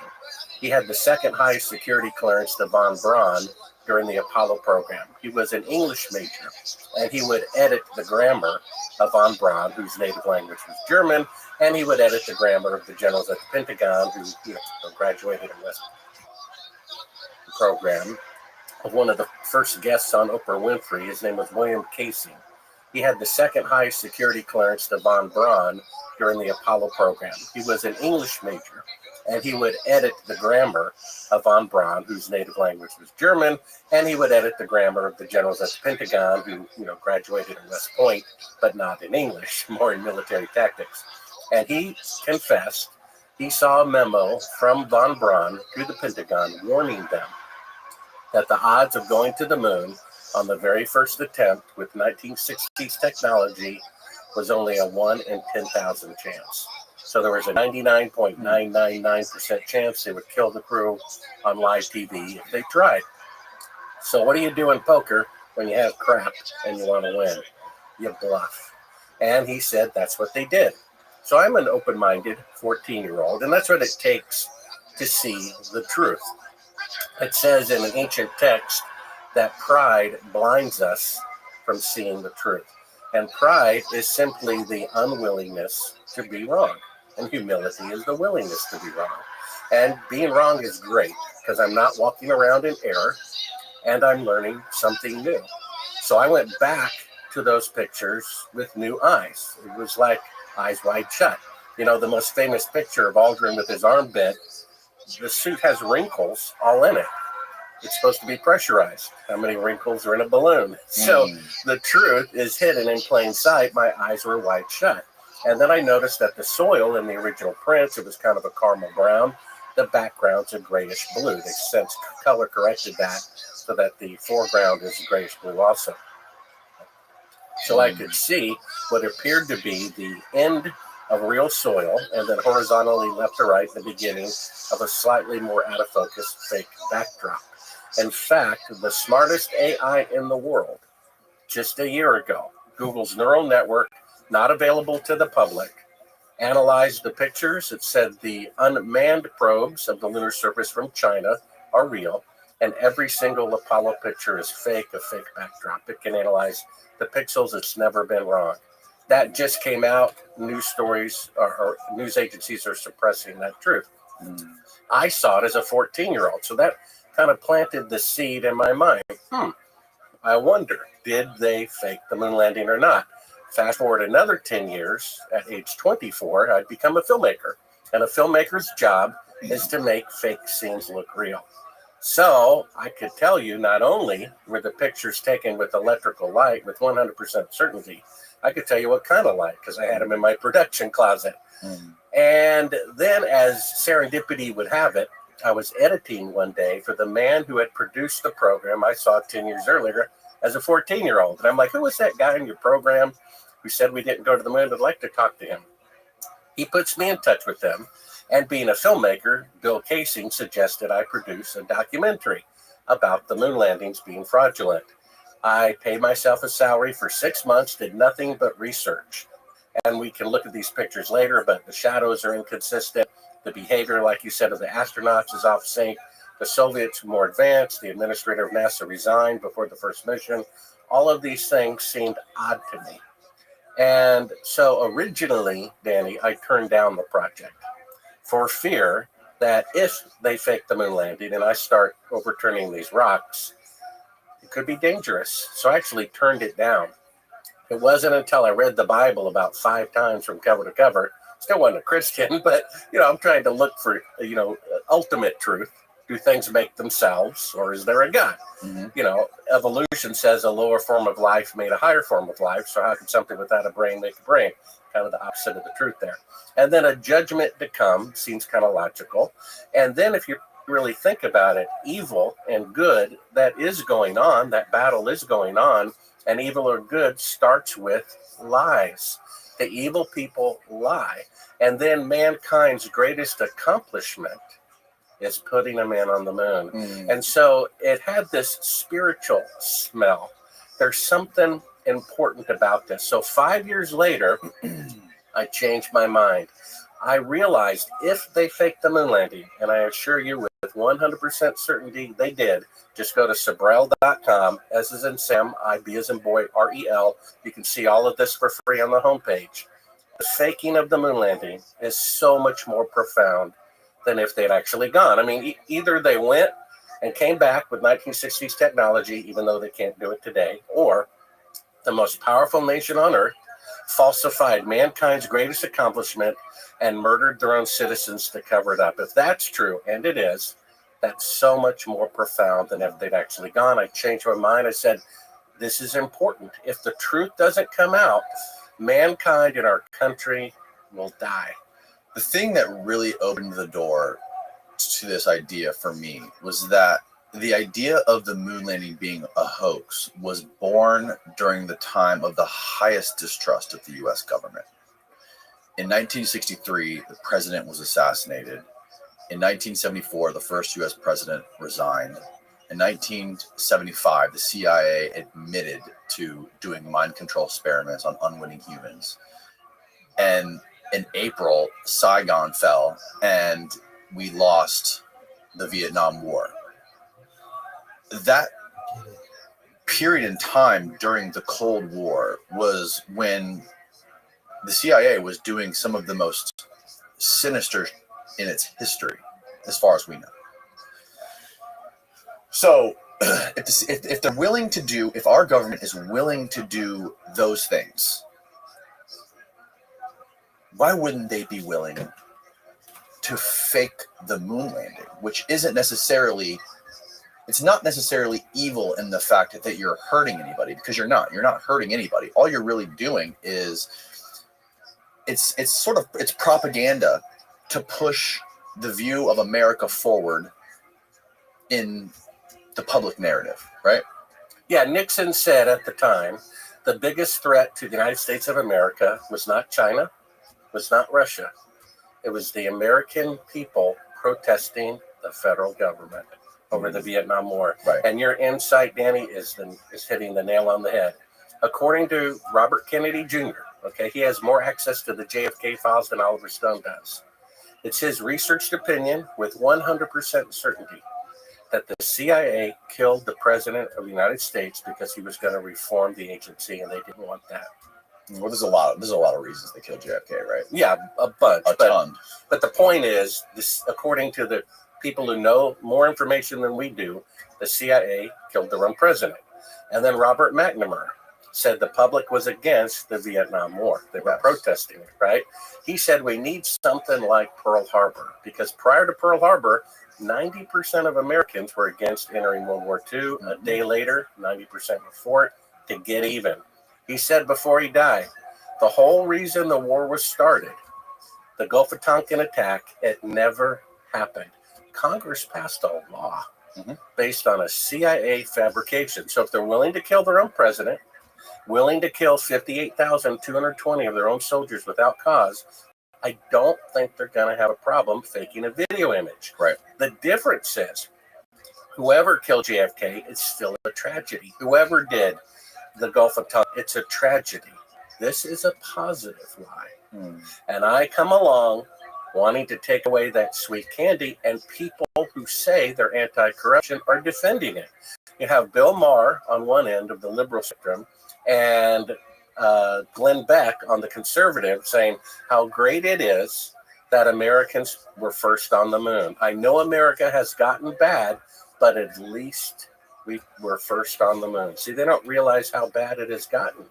They did fake the moon landing. There were no independent news coverage, no independent eyewitnesses, and Eugene Krantz, who I spoke to personally, flight director, said even someone in the command center can tell no difference whatsoever between a simulated flight and a, quote, real flight. So this idea that hundreds of thousands of people were involved must make it real. The exact opposite is true. Only 8 people knew that they were making the atomic bomb when it involved 129,500 people. Right. You see, that's like saying what a bank teller knows and what the CEO of the bank knows about corruption are completely different. So if someone in the command center can't tell the difference between a simulation and a real flight, how could we as a 4-year-old watching it in our living room or watching it years later? One of the things that's funny about the moon landing conspiracy is you can question 9/11, you can question JFK's assassination, you can question all these other things. But if you question the moon landing, you're a fool. Why is that? Well, it's offending people. It's like the people who made cartoons about a certain, religious icon. They're offended. There's a famous quote, my book Moon Man, which is audio that I read myself, Kindle or print. There you go. Moon Man, folks. It's at Sabrel.com. It's the behind the scenes, great book, account of making my movie, which was financed by someone who builds rockets for NASA who knows that it's fake. You see, I'm offending people's God. That's why they're so offended. There's a quote. Each chapter ends with a quote. One says, the likelihood of one individual being right increases in direct proportion to the intensity to which others are trying to prove him wrong. If they really went to the moon, then anyone who says otherwise is an idiot. Then why are there thousands of YouTube videos to reassure people that the so obvious moon landings are real? If I went around saying Mickey Mouse was the first president, do you think there'd be 1,000 videos to reassure people that it was George Washington? Shakespeare said, thou dost protest too much. The reason why they have to prop it up is because it's made of straw. You can prove that the moon landings are fake with the logic, not having to look at any video clip or any picture. In a world where today, with 5 decades better rockets and computers, the farthest that NASA can send an astronaut into space is only 1,000th the distance to the moon. So what they're really claiming, Danny, is that back in 1969, when all of NASA's computers combined had 1/1,000,000th the computing power of a cell phone, they sent astronauts ahead of schedule on the first attempt 1,000 times farther than they can do today with 50 years better technology. So what they're actually saying is, for the first time in the history of the world, technology was greater in the past than in the future, which is impossible, which means they faked it. It's amazing. The truth is right there. And people have made a god out of this, and they refuse to see the truth. Have you read Annie Jacobson's book, Area 51? No. She talks about you and Bill Casing, and I think this is the last chapter. And when she's there's a whole section about the moon landing, and what she was claiming was that there was Soviet disinformation groups that were embedding themselves in the U.S. and that Bill, I might be, I don't remember if she said Bill exactly, but there were some people that were heading up some moon landing hoax groups, and that they were essentially Soviet spies trying to sow distrust in this narrative in the U.S. Are you familiar with any of these ideas or these claims? Yeah, basically that book says the moon landings are real, which is another reason maybe not to trust everything that's in that book. The fact is, you can go to the homepage of Sabrel.com. In the film that you saw, A Funny Thing Happened on the Way to the Moon. We have classified footage. We can show a clip of it. It's one of the first clips I have here of them faking being halfway to the moon right in front of your eyes from Earth orbit using a 1-foot model of the Earth with the third track of audio of the CIA telling them to fake a 4-second radio delay. Here, if you want to, I want to go through all this stuff. I want to, but first, what do you know about, or have you talked to any people in Russia or former Soviet Union about this? Whether it be intelligence people, rocket scientists, anybody like that. Have you talked to anyone? Yes, I have. So the two reasons that people use over and over again, the moon missions must be real, is you can't keep a secret from hundreds of thousands of people. The fact is, you can, that the atomic bomb involved 129,000 and only 8 people knew what they were doing. The guy in the command center can't tell the difference between a real flight and a fake flight. There's no independent press coverage. The second reason is that the Soviets or the Chinese would have blown the whistle. That's not true. I know someone who personally works in the command center of the Chinese Space Agency, who I've spoken to on multiple occasions. He said everybody there knows that the moon missions are fake. They're blackmailing NASA and technology which Congress has forbidden them to receive. So there's a law that says the United States cannot give or sell space technology to China, but the CIA is doing it anyway so that the Chinese will not blow the whistle. The same thing with the Soviets. The former director of the space agency of Russia, the day he resigned, he wasn't allowed to say it when he was on staff. The day he resigned, he said the moon missions are fake. The next day, I get a call from Fox News. Fox News is not your friend. Otherwise, what was the name of the guy who resigned who said the moon landing was fake? His name was Dmitry Rothschild. See if you can find that, Steve. Yeah. And the next day after he made that announcement, it made the rounds on the internet news. Fox News calls me up and says, we're going to do a special about, whether he went to the moon or not. Fox News is not your friend. Otherwise, they wouldn't have fired Tucker Carlson, who got 100 million views with every broadcast, right? They're in information control. The same with RT. That AI that said the moon missions were fake just a year ago, Vladimir Putin was there. Didn't look surprised at all. We have a video of it on my website, never covered by RT. Well, the Fox News producer said, Bart, we haven't read your book. We haven't seen any of your films. And even if the footage proves that they faked being halfway to the moon, we will conclude that the moon missions are real to reassure people. I watched their special. They found one Russian scientist from 1969 who said, congratulations. And then the narrator says, see, the Russians think we went to the moon, but they failed to mention just 6 weeks earlier, the former director of the Russian Space Agency saying the moon missions are fake. You see, the Russians are blackmailing us. The Chinese are blackmailing us. Another good reason for the truth to come out. They can tell the truth about MLK, RFK, JFK, but if they don't tell the truth about the moon landing fraud, the evil people are still in power and the evil people have won. And what they don't realize, these people allegedly in the government who want the truth to come out about various things, the strongest tool to bring down the corruption in the federal government is to show the public that they were duped and made suckers out of the moon landing fraud 6 times. That would unite Republicans and Democrats against corruption. Don't be afraid of the truth, because if they don't announce that truth. They are complicit with it. The evil people have won. We have institutionalized a lie to elementary school children and college students. They did fake the moon landing. You can't have 1,000 times greater space traveling technology in 1969 than today. It's that simple. So you think Russia and China are blackmailing NASA?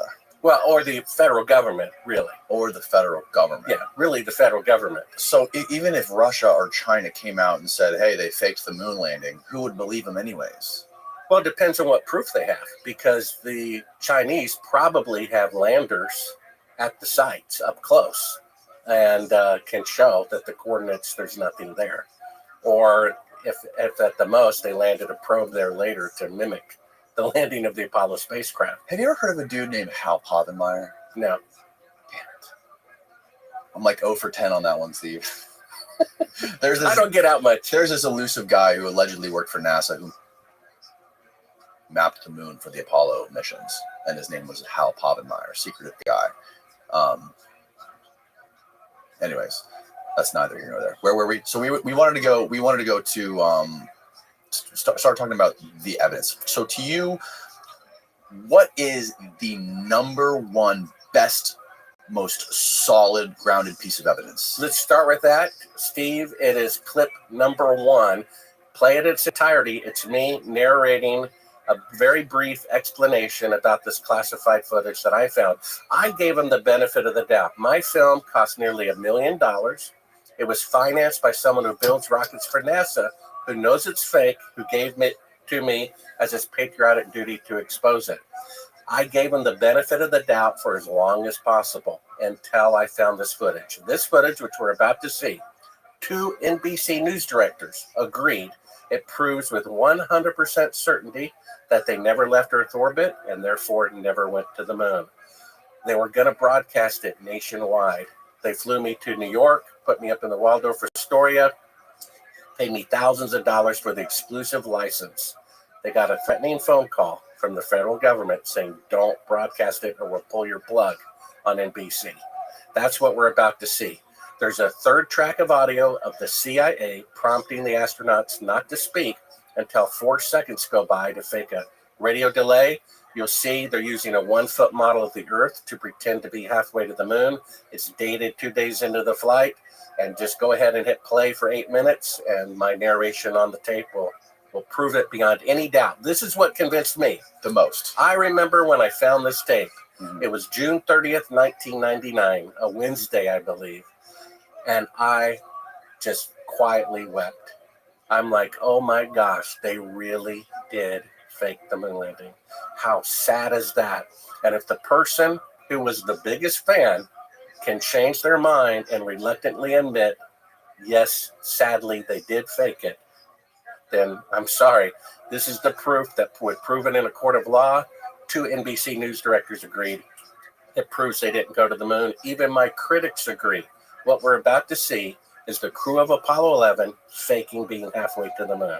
And what a surprise. 55 years later, they still can't leave Earth orbit. That's why there's mannequins orbiting the moon. Go ahead and hit play. So my critics say, hey, this film that I'm about to show you is widely available. It's not. It never appeared anywhere until my film came out. And what you'll hear is a 3rd track of audio of the CIA prompting the astronauts not to speak until 4 seconds have gone by. Now, what this footage is, and I have an unedited reel of like an hour to an hour and a half of virtually the same shot over and over again. They're claiming that this is a little blue Earth, halfway to the moon looking back. When in fact, this is a circular window of the spacecraft, outside of which is the Earth in low Earth orbit. Now, originally I said it's kind of part of the Earth out the window, which it does look like, but another cinematographer pointed out is what they did is they took a transparent photograph, like a slide or an X-ray that was color. They put it over the circular window. So it's a circular window and, of course, the circular Earth. And they backlit it with Earthshine. Now, this is still the window. You can see the little, 2 to 3 inch indentation here like on a ship because it's a, pressurized bulletproof window, I presume. And first of all, if they're halfway to the moon, there would be a radio delay. So it would take 2 seconds for the radio signal to go out, 2 seconds for them to come back. They're actually in Earth orbit. This is, you'll see clear proof in a second here why they're still in Earth orbit, or proof that they are. They can't leave Earth orbit for a number of reasons. They don't have enough fuel, they don't have radiation protection, and so forth. And by them faking being halfway to the moon proves they didn't go to the moon. Otherwise, they wouldn't be faking it, right? And it also proves that the limit is Earth orbit, because they can't even leave Earth orbit. And what a surprise. 50 years later, they still cannot leave Earth orbit. Isn't that interesting? So what we have here, I'm about to play, NASA's going to talk, and then there's going to be exactly a 4-second delay. Remember, a pretend 2 seconds out, halfway to the moon, a pretend 2 seconds back. Then you're going to hear the CIA whisper in Neil Armstrong's private channel earpiece, which on this unedited version we hear. Then you're going to hear crystal clear, no radio EQ like, the astronauts in orbit or NASA with a little muffled walkie-talkie type sound. No, this person is where the tape's being recorded. It's crystal clear. He's prompting them to say talk. Apollo 11, Houston, Goldstone says that the PD looks great. Over.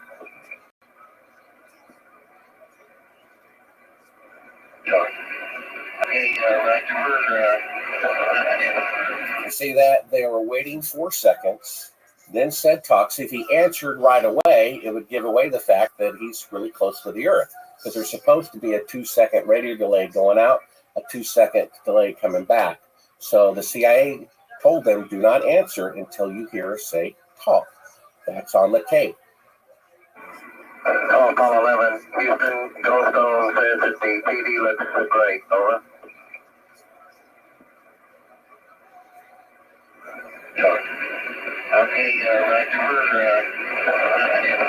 You see that? They were waiting 4 seconds, then said talks. If he answered right away, it would give away the fact that he's really close to the Earth, because there's supposed to be a 2-second radio delay going out, a 2-second delay coming back. So the CIA told them, do not answer until you hear us say talk. That's on the tape. Apollo 11, Houston, Goldstone says that the PD looks great. Over.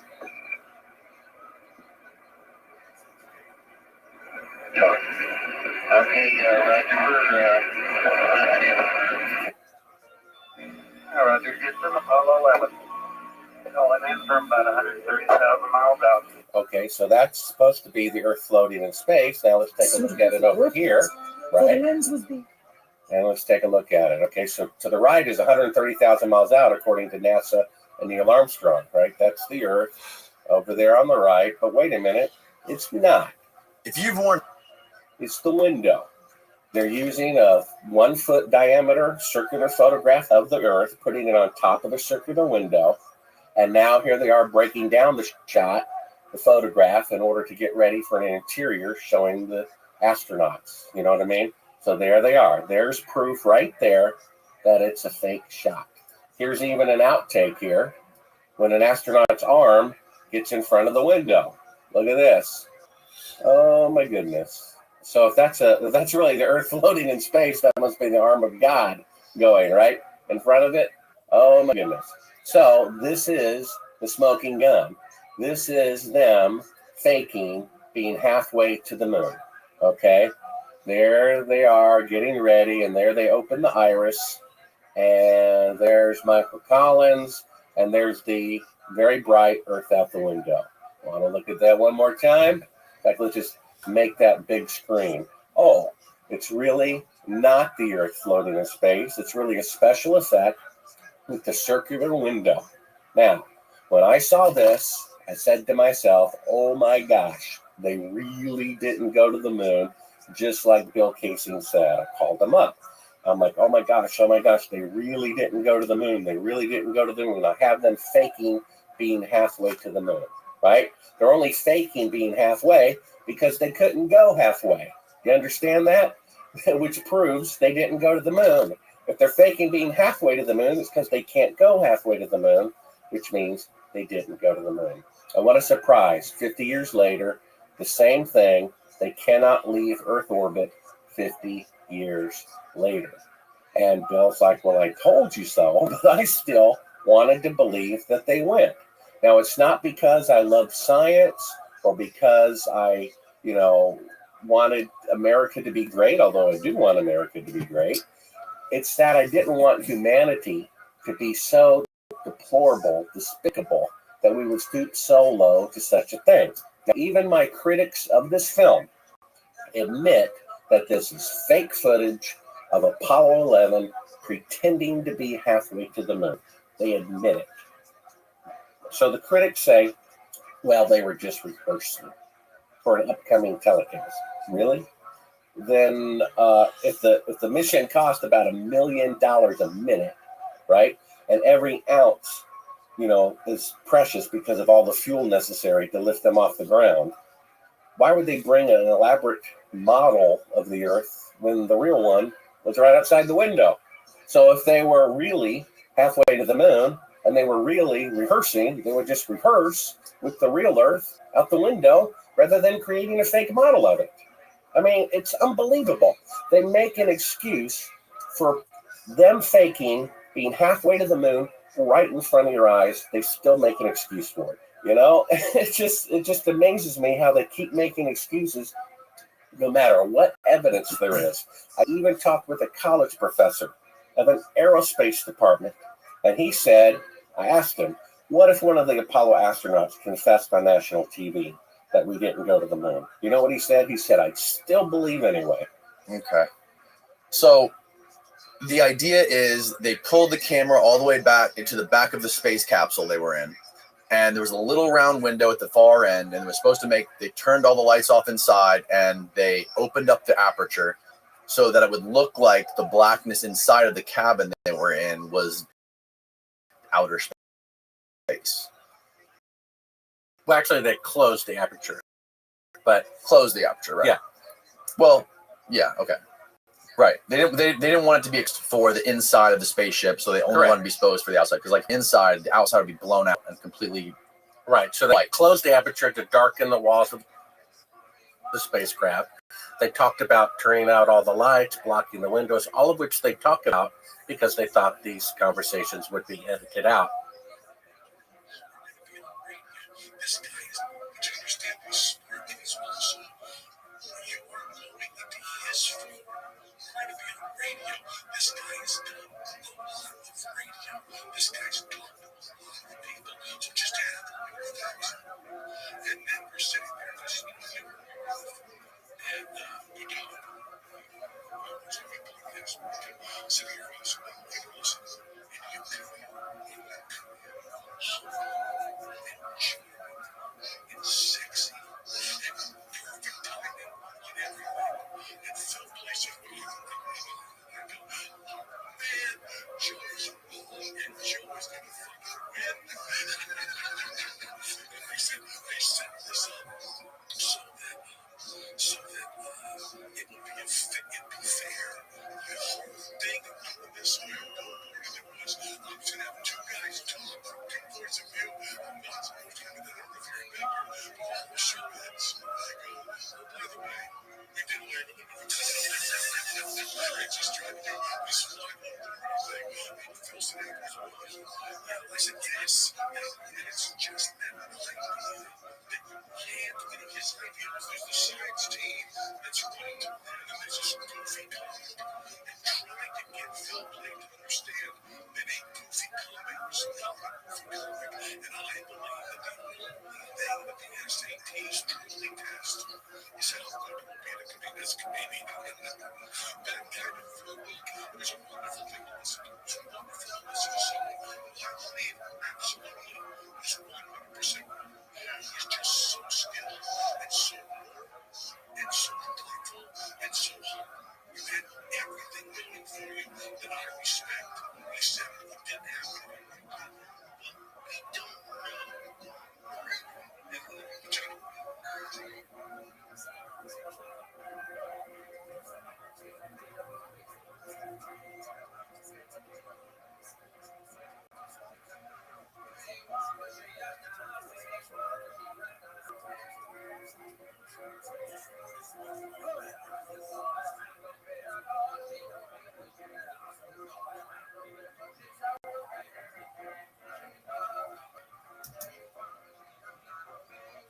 For the part that they broadcast, again, this is on the homepage of Sabrel.com, they said there's only one window that faces the Earth, and it's filled up with the TV camera. Because if that were really the Earth floating in space, the lens would have to be right against that circular window. But in fact, it's at the back of the spacecraft with the lights off, and you can see they're using a very clever special effect. Had I only saw the first few seconds that they broadcast to the public, I doubt if I would have figured it out. That's why it says do not show to the public at the beginning of the reel. Where did you get that reel? Well, someone at NASA gave it to us. According to Bill Casey, a whistleblower at NASA gave it to us. And that's what convinced me. That's what convinced two NBC News directors. So a whistleblower at NASA gave it to Bill Casey? Well, they sent it to me. And what was on the label and on the tape were completely different things. When you pop it in, it says do not show to the public. All the footage from NASA was pre-edited. In fact, there's only like maybe 15 pictures of an astronaut on the surface of the alleged moon in the first mission. Sorry, go ahead. And there's 0 pictures of Neil Armstrong, first man to walk on the moon. He didn't want his picture taken, right? And there's no unedited footage. Everything was pre-edited except this. This is up to an hour of them doing that special effect shot over and over again. The lights come up, and they're using, as you just saw, a 1-foot model of the Earth to pretend that the Earth is floating in space, to pretend that they're halfway to the moon. So you're saying they used a transparency that they tape to the window or something? Yeah, they also insert a little crescent piece of black material into the window to make it look like the Terminator line between night and day. Is there any evidence of that transparency thing? Well, you just saw them fiddling around with the window. On the right-hand side, if you want to cue it back up again, Steve, he says for the part that was broadcast, this is Neil Armstrong calling in from 130,000 miles out, meaning that little Earth with the black around it is supposed to be the Earth floating in space. He just said it was. He lied. We put them side by side. The lights come up, and it's a 1-foot model of the Earth. They just got caught faking being halfway to the moon from Earth orbit.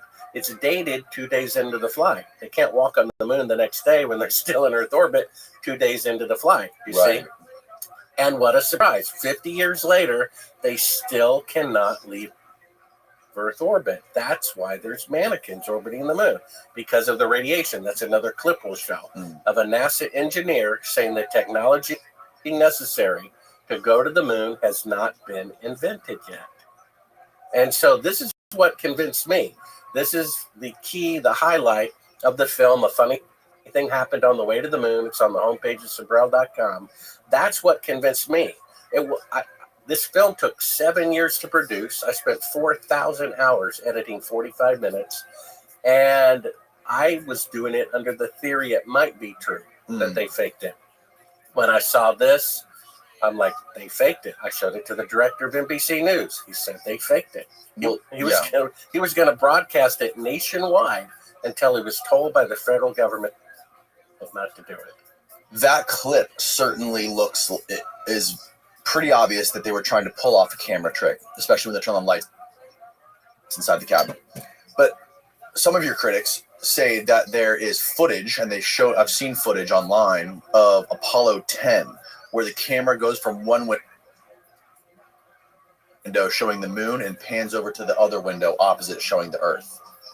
And there's also additional footage from Apollo 11 where it shows footage of the Earth a little bit closer than that, I think, where it shows it moving in and out of the window frame because the camera is moving around, not still. Well, actually, on this unedited footage, as they're faking the shot, they say this is the way 10 did it. Meaning Apollo 10, that allegedly orbited the moon, faked the same shot the same way from Earth orbit. So actually, that footage is encrypted. Here it is on the right. That's them. He just said it's 130,000 miles out. That's the same proportion on the left, right? On the right, the part that was broadcast to the public, they claim that's the Earth floating in space, right, from 130,000 miles out. Right. Over here on the left is the unedited version that we have, where they say Apollo 10, which allegedly orbited the moon, and it never did. They faked it the same way. So if you went to a restaurant, let's say the restaurant. No, I'm with you on this. Okay, I'm completely with you on this. But my point is this though about these defenses of it, right? I think I mentioned in the video. I talked to a college professor. Yes. Okay. Right. He said there's nothing I could show him that would make him recant the glorious moon landings. I said, well, what if an Apollo astronaut confessed on national TV it was fake? The professor said he'd still think that they walked on the moon anyway. There's no piece of evidence these people who made a religion out of the moon landings will ever admit to it. Sure. Now, if we went to a restaurant that had a salad bar and one of the multiple ingredients had poison in it, would that be enough to shut down the restaurant? Or would you have to have 10 of the ingredients poisoned, or half of them, or 75%? Right. The point is, if any of the mission is fake, then all of it's fake. Now, if you want to go to the next picture, Steve, pull up that still picture called Shadows. Okay, we just proved logically. Can we talk about that other footage, though, from Apollo 11? Where there's shots of the window where it shows the Earth moving around and it looks legitimate. Well, you can show it if you want, if you have it queued up. I don't know if you have it queued up. Well, what do you make of that? Well, the one that I saw was them filming a reflection of the fake shot in a piece of glass on the other side of the spacecraft. Do you follow that? Which made it look like it was going from one end to the other. Do you follow? So they're faking the Earth shot here. They have a reflection of it in another window, and somehow they use that as an illusion to make it look real.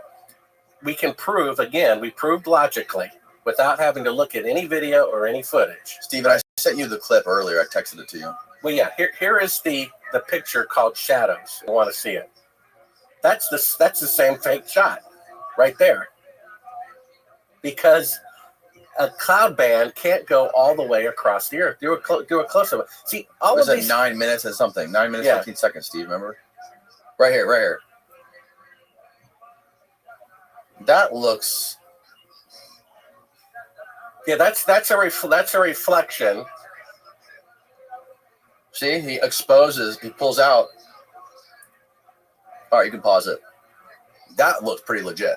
Yeah, I think that's a reflection of the other window behind them. So the fake shot is in the glass that's behind them. Again, we only have to prove that they faked one shot to prove that the missions are fake. Because if they really went to the moon, there would be no reason to fake it. I just showed them faking being halfway to the moon from Earth orbit.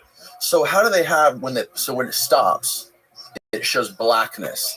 If they were in low Earth orbit, wouldn't you see the entire Earth moving with clouds moving?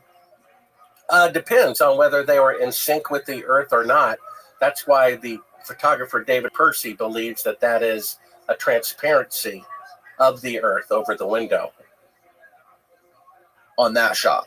Well, yeah. I mean, again, go back to my footage. We have them clearly faking being halfway to the moon. I agree with the other shot. Regardless of this, this could be in a TV studio, for all we know. What we do have is them faking being halfway to the moon from Earth orbit. I just did a side-by-side where we showed them claiming that's the Earth in space, and on the left, I showed that it was a 1-foot model. Period. It's over. We have the crew of Apollo 11 faking being halfway.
halfway to the moon, which means they could not even go halfway. It doesn't matter what other footage that they claim is real. We only need to show poison in one of the ingredients in the salad bar to close down the restaurant.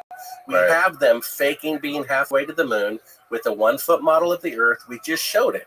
On the right is Neil Armstrong lying 130,000 miles out. It's the little blue Earth. On the left, it's the window being made up to look like they're halfway to the moon. They're faking being halfway to the moon. That means they couldn't go halfway, which means they didn't go to the moon. I mean, come on. When Lindbergh flew across the Atlantic in 1927, right, 50 years later, 1977, aircraft was 1,000 times more advanced. There were millions of them flying across the Atlantic. So in comparison, if today they can only travel 1,000th the distance to the moon, what's that the equivalent of is saying, after he flew across the Atlantic in 1927, 50 years later in 1977, no aircraft anywhere on Earth from any country can fly across the Atlantic, and the best aircraft can only fly 3 miles, and that's it, 1,000th the distance. You see, after they blew up the first atomic bomb in 1945, 10 years later, atomic bombs were 1,000 times more powerful. So if they could go to the moon on the first attempt with 1/1,000,000th the computing power of a cell phone, we would have been on Mars 10 years later. We'd be in the solar system by now. There'd be bases all over the moon. So one of the pushes, the counter arguments to that would be that atomic bombs and airplanes are tied to the economy and the military industrial complex for global dominance militarily, and airplane for commercial travel, money. All the biggest innovations in the world are tied to the economy, right? And going to the moon, I don't know how the going to the moon would benefit the economy or our military.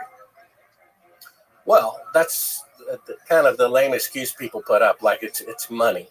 Well, every month for the last 40 years, the federal government spent 70% more than it took in. So I don't think money is an issue. And then ever since Nixon, 8 presidents have said they're going to return to the moon in 5 years. You had Reagan say it, we're going to return to the moon in 5 years. You had Clinton say it twice. You had George Bush Sr. say it once. You had George Bush Jr. say it twice. You had Obama say, we're going to return to the moon in 5 years. You had Trump say we're going to return to the moon in 5 years. Yeah, Trump did say it, didn't he? So they've said they want to return to the moon 8 times in 5 years. And somehow, with 50 years better technology, they can't do it in 50 years. But somehow, they did it in 8 years with 1/1,000,000th computing power of a cell phone when space travel had only just begun. You see that? You cannot have greater technology in the past and in the future. Let's look at the next picture. Pull that still, if you want to look at, like you said, the most condemning evidence, bring up the shadow one. We just showed them faking being halfway to the moon, right? That other guy's footage may look more real. It doesn't matter. So we have them faking being halfway to the moon. We just showed it right in front of your eyes. The lights come up. It's a 1 foot model of the Earth, which means they're faking being halfway to the moon, which means they can't go halfway, which means they didn't go. Over on the left, you can prove the moon landing fraud with one simple photograph. You can make that full screen if you want. These are the way shadows should appear outside. Go ahead and make that image larger if you can, Steve. Steve, on the top left, there you go. Okay, so this is a picture I took in sunlight. You can do this yourself. Go outside in your front yard, your parking lot at lunchtime at work on a cloudless day. Look at 2 trees, 2 telephone poles, 2 people. The sun is 1,000,000 times bigger than the Earth in volume, 93 million miles away. It's going to cast shadows in the same direction over the entire Earth or moon. It's scientifically and mathematically impossible for shadows lit by sunlight to intersect. They always run parallel. Over on the right is the alleged last mission to the moon, where an astronaut shadow is going at 12 o'clock and a rock only 5 feet away. The shadow is going at 9 o'clock. Well, the bigger shadow from the bigger rock is even more interesting. Well, the point is that shadows should be parallel in sunlight. NASA claimed all the pictures are taken in sunlight because it's 20 times brighter with no atmosphere on the moon than the Earth. The last thing they're going to need is electrical light. And yet that is absolute proof in a court of law, scientifically, mathematically. Shadows are intersecting at 90 degrees from objects 5 feet apart. It means it's an electrical light that's really close. So you just proved the moon landing fraud. And you have a cinematography background. I do. I've won best cinematography in the first film I ever made, and best editing and best director in the first 3 films I ever made. And that was 40 years ago. Wow. Okay. Any filmmaker will tell you that that is lit with electrical light, which means they're on Earth, which means they didn't go to the moon. And you think electrical light, meaning what you're saying is it's an artificial light source that is much closer than 90 million miles away. Right. According to NASA, because there's no atmosphere on the moon, it's 20 times brighter, the desert at noon on Earth. So the last thing in the world you're going to need is a flash photography or electrical light.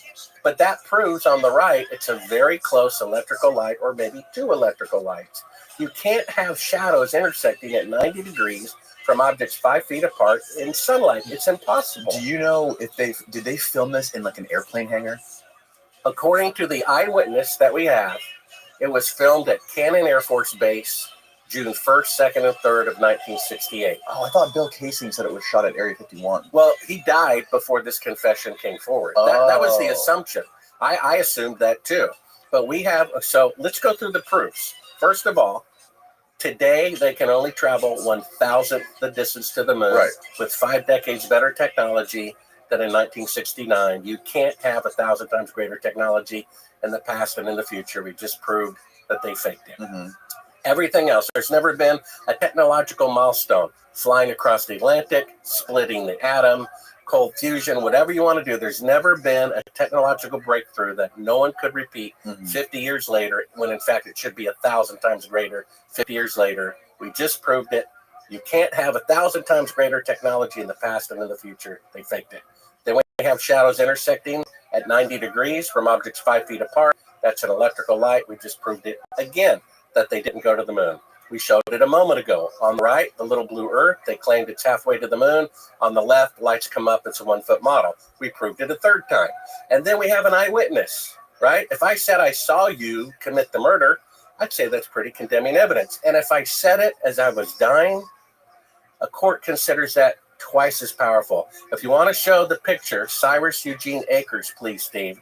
Yeah, hang on, I want to stay on this for a second. Okay. What is the pushback you get for the shadows? What is their explanation? I've never heard pushback on it. Steve, what do you think about the shadows? Steve has a background in cinematography. Oh, you're going to drag me into this? Okay. Steve, can you... I am a cinematographer. I'm a commercial cinematographer. I've not won any awards. I've just won a lot of money. I would say that it is... Well, you know what? I actually did some test shots. I didn't show Danny this. But because it's a single source here, and this is a single source, or at least this is supposed to be a single source, right? It could be 2 sources. You have one here. It's easy enough to test. And so I took a photo, and this is the sun directly behind me, and you can see, the shadow is going straight up like that. And this one is kind of at an angle. And then over here, you got kind of the same thing going on. Well, that one, you and the pole are kind of going the same direction. Right? Yeah, and what camera did you take that with? Was it your cell phone or what? So, this is my personal camera. Why is this? It's not freaking working, man. Yeah, I mean, what camera did you take the picture with? It's not switching? It's not switching. It's a... Oh, it's frozen. No, it's frozen? Oh, no. Oh, shoot the whole CIA. Yeah, the CIA. Yeah, what you need to do, Steve, they're hacking into the mainframe. Is show us a picture you took in sunlight from objects 5 feet apart that intersect at 90 degrees. Then I'll say the moon missions are real, because the one on the left is intersecting.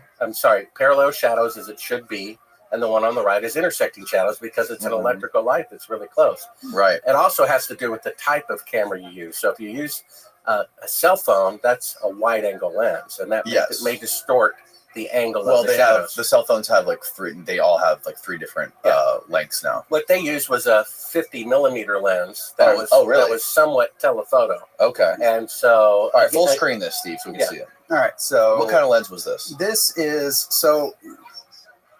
because they had a Hasselblad, and I just looked online to kind of, I'm not trying to debunk it, but I was trying to match the lens. Mm-hmm.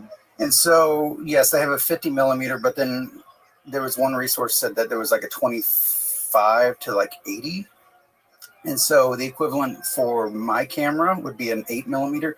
I don't have an 8, I have a 12. And so this is not going to be as wide, right? So this is like this is one shot right here. This is a 12 millimeter? This is a 12 millimeter. Okay. Okay, so these objects are... Well, this is way wider than 50. Yeah, so these objects... But on my camera, because I have a cropped sensor, the equivalent, the equivalent is the same. And so here... So this is a great example as to why the moon missions are fake. Mm-hmm. You taking the picture and the person standing where the rock should be. If shadows intersect in sunlight, then that woman, it looks like would be going that way. Yeah, it would be going straight across your shadow, but it doesn't. You see what I'm saying? So what you're actually proving is that they faked the moon landing, because you cannot have 90-degree shadows intersecting from the person taking the picture, which is the astronaut shadow, the person on the right, which is the shadow of the rock, which is going straight across your head, and the other picture, right? So, and then what you need to do, replicate shadows intersecting at 90 degrees with 1 or 2 electrical lights. Do you have any other photos? I did that. I have a bunch of flashes, and so I did the same thing. So you can see like the shadows here. So which one's fake, right? Well, that one's at nighttime, isn't it? This is at night, but so it looks a lot more like a moon landing shot, right? So you can see like the angles are exactly the same. This is real sun, and this is fake light right behind me. Right, but you still haven't showed them intersecting at 90 degrees in sunlight. Well, so to put a second source there, I threw a flash, so I removed my source and put one at 90 degrees to push the shadow here. And then when you combine them, there you go. So basically, that's what you have in the moon photo, basically. Right. So you use two light sources to do those shadows, correct? Correct. Okay. So that means there's a problem here because you have two shadows. This rock is casting but it's casting two shadows. Yeah, the first light and the second light. Right, but the shadows that we're talking about, the 90-degree difference, this picture was taken with 2 light sources. Well, NASA claims they were taken with 1 light source. Steve, if we were on a film set, could we flag off that second shadow behind the trash can? Dude, you were reading my mind. Holy crap! So I did flag it off. Oh. I took a shot with my cell phone to show the behind the scenes, but I forgot to upload it. But this is what it would happen if you put this. So this is a 4x4 floppy over here onto the right. So to eliminate that shadow that I'm casting, that double shadow, and you can see that there's a difference in contrast. For the technology that they had back in the 60s, they didn't have like a lot of extra cool stuff. It was pretty basic, like flags. They had flags and stuff. They had flags, diffusers, and the diffusion was probably like a silk, or maybe even like was tough spun, like an insulation. But they didn't have like half grid and full grid. Okay, so basically, what you did to match the picture that NASA claims was taken in sunlight on the moon is to use 2 electrical lights. Correct. So you just proved that the picture that they claimed was in sunlight was actually taken with 2 electrical lights, which means they're on Earth, which is what I've been saying for many years. Basically, to get these 2 shadows intersecting in the way they are, one going straight, one going to the left, you cannot reproduce that with 1 single light source. Not with the sunlight. Yeah, they claim it was sunlight, and so this was done with 2 electrical lights, which is exactly how they took the picture, if you want to bring it back up. So here, this is taken with 2 electrical lights. They have them intersecting at 90 degrees. Right.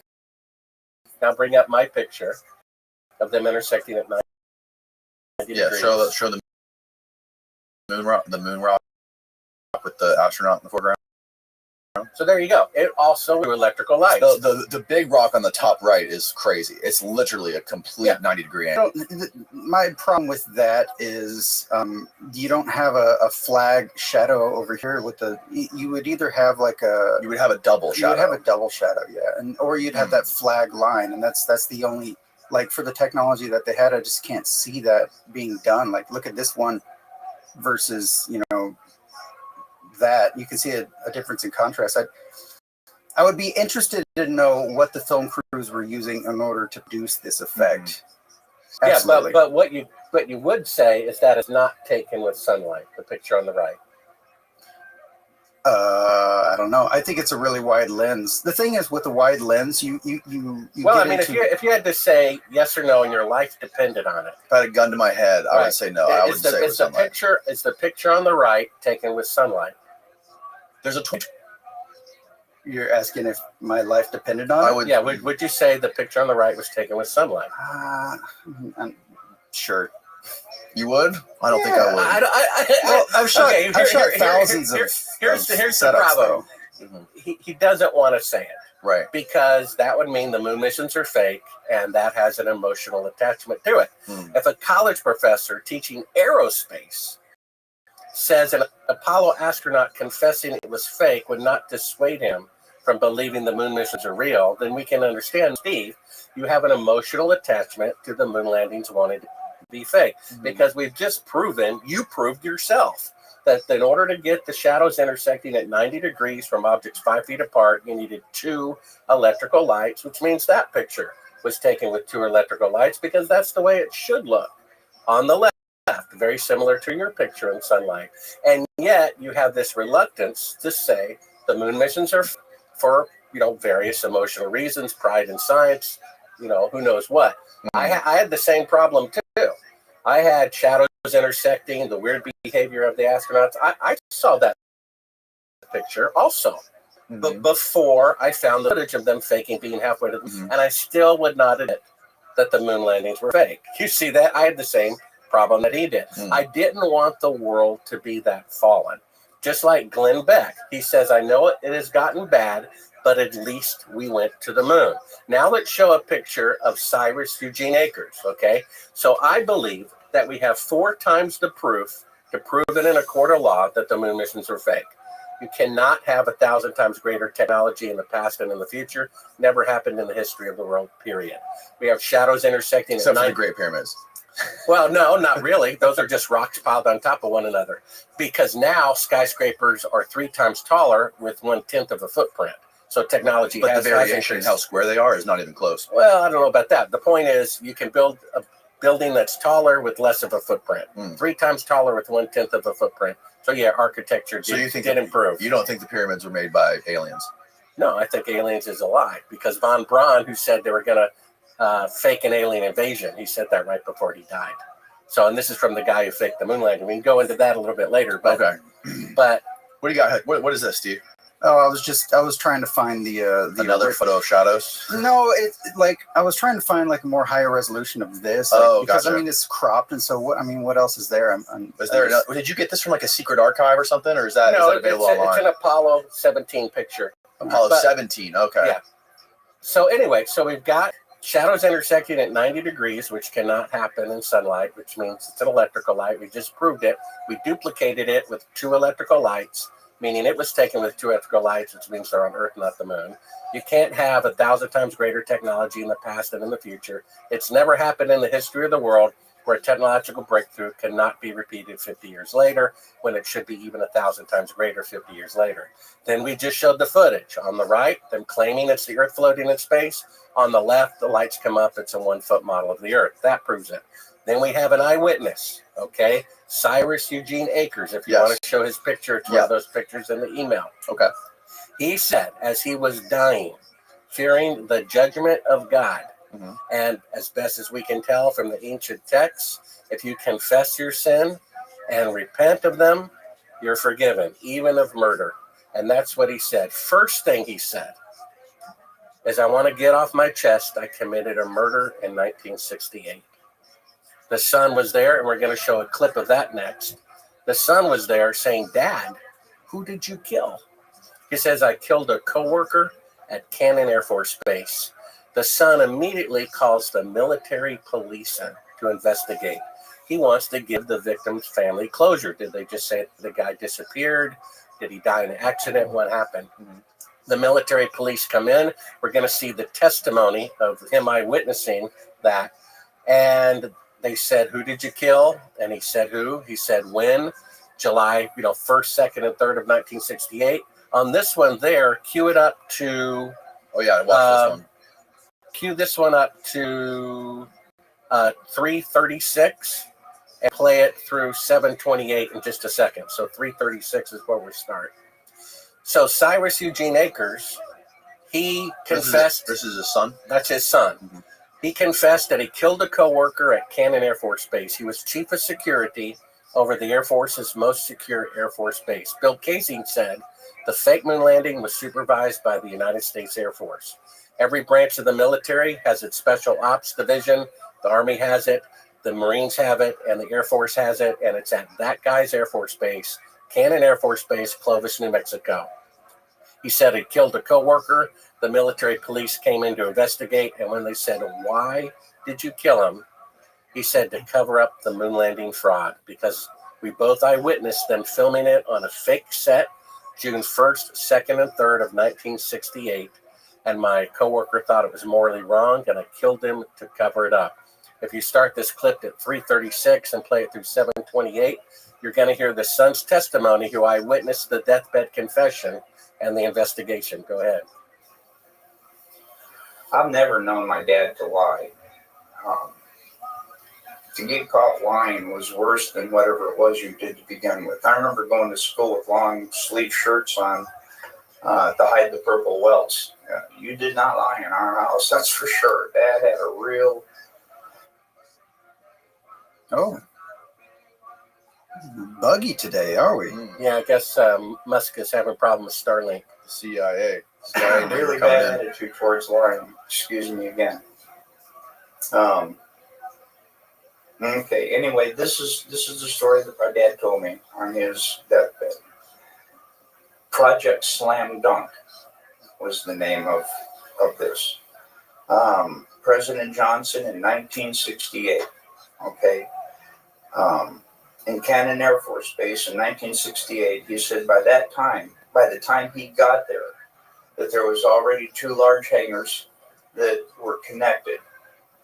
There was hundreds of dump trucks that came in and dumped sand and stone, and cement powder was powdered over the top of all that to make it look like a lunar landscape. They had men that fashioned it into a lunar landscape, he said. Okay, I've never known my dad to lie, so this all took me by surprise. What's that all about? So anyway, he said that in front of the airplane hangars was pole framing with large canvas tents that was concealing the inside of the staging area. Inside the staging area, on flatbed trucks, was on-crated the lunar lander that was reassembled back inside the hangars. All of the walls were painted flat black, and the ceilings as well. He was sworn to secrecy by the NSA, and they would put him in prison for breaking that oath. When Dad saw the moon landing on TV, he cried. He said he knew that what he had witnessed on TV was exactly what they recorded in that hangar. There was no reason for them to go flying around and everything. They had detailed high-definition photos of the landing area. There was no reason for them to go flying around to a different landing area that almost exhausted their fuel, except for drama, because everything had gone so smoothly. Nothing, so it had to be something. Anyway, Dad was one of 3 guards that guarded the inside of the front entrance. There was a list of 15 people who could enter. No one else was allowed by order of President Johnson. And here is that list. And I gave it to Bart Seibel as well. And he checked out a lot of these names, and he says he can verify a lot of these people and what they do. And I come across a couple myself. Anyway, President Johnson, Neil Armstrong, Edwin Aldrin, Werner von Braun, Robert Emenegger, Gene Kranz, James Webb, Joe Kerwin, Dr. Thomas Paine, Glenn Looney, Dr. Christopher Kraft, Dr. James Van Allen, General Trudeau, Lieutenant Colonel Donald Simon, and Grant Norrie. Now, the only two that I really have information on is Robert Emenegger. Apparently, he did a lot of video work and stuff for the Department of Defense. So basically what he's saying is his dad was a security guard during the filming of the videos that we see for them on the surface of the moon. Correct. Bill Casing said it was supervised by the United States Air Force. The most secretive Air Force base is actually Cannon Air Force Base, and his father was the chief of security there. And as he was dying, he confessed to killing somebody to keep secret the fact that they filmed the first, quote, moon landing a year earlier at Cannon Air Force Base, June 1st, 2nd, and 3rd of 1968. President Johnson showed up the first day of filming. According to his own minutes, he was 1 hour flight away on holiday. And he got curious and showed up. He personally gave Cyrus Eugene Akers this list of 15 VIPs. And these people, some of whom have admitted in their memoirs, were there. Cannon Air Force Base used to say on their website that President Johnson visited in 1968, and they rehearsed part of the lunar landing there. And then they scrubbed that off of their website when we got a hold of this information. After I secured this information, my book, Moon Man, again, it's an audio Kindle print at Sabrel.com. I was verifying this. It took me 15 years to write the book, 2 years to edit the book. When did you publish it? I published it in, I think, 2021. And I'm verifying this information with him. And a couple of days later, while he's out, even though he had security cameras and a security system with the password, someone disabled it, took everything there was related to his father from his house. 2 days later, two guys showed up, government agents, and threatened to kill him and his family if they ever spoke to me again about the moon landing fraud. The White House at the time actually investigated this. The press secretary did. So did a senator on the Intelligence Committee of the United States Senate and the local FBI. This was about 3 or 4 years ago. People were being threatened to be killed because of this coming out. If UFOs were real, they wouldn't be any disclosure in Congress. They want us to believe in them. You see, Stephen Greer's number one source that UFOs are real are the Apollo astronauts. You see, the lying Apollo astronauts who said their whole life the moon missions are real and aliens are real. So aliens are just as real as the moon landings. And if Stephen Greer, who believes the moon landings are real, can't discern that they are fake, then maybe what he has to say about aliens is an incorrect discernment as well. So the fact is, only one person has come forward that the moon landings were fake. And to say as you're dying, you kill somebody to cover it up. And the guy is verified to have been the chief of security at Cannon Air Force Base. And Bill Casing, I have on tape saying it was filmed at an Air Force base. All the pieces are coming together. So we have an eyewitness. We have shadows intersecting at 90 degrees. It should be parallel. We have them using a 1-foot model to pretend that they're halfway to the moon, that even an NBC news director agrees they didn't go to the moon. And the fact that today they can only travel 1,000th the distance to the moon, even with 50 years better technology. And then if you want to show the next clip, we show one of the reasons. You asked for the evidence. There's just a couple of more evidences as to why they did indeed fake the moon landing. We have an engineer from NASA saying what most people don't know. If you want to show this still picture, Steve, it's called radiation belts down there. Is this the Gus Grissom guy? No, that's another matter which we can get into as to why. It's the radiation belt picture. It's on the most recent email. Van Allen. Yeah, it's the most recent Van Allen was also one of the guys on set that day. Yeah, he was. So if it was named after him? Well, the Van Allen radiation belts were named after him. So go to moon technology not invented yet. Okay. So basically, people don't know, but surrounding the Earth, if you want to pause it there, we'll go. And if you can show that picture, if you can find it there in the 6 attachments, radiation belt. Most people don't know this, but high above the Earth, starting at about 1,000 miles up, is a radiation field that's 30,000 miles thick, called the Van Allen radiation belt. You'd have to go through it to reach the moon, and you have to go through it on the way back as well. Every space mission has been well below the radiation, generally about 750 miles below the radiation, except going to the moon. You have to go through it.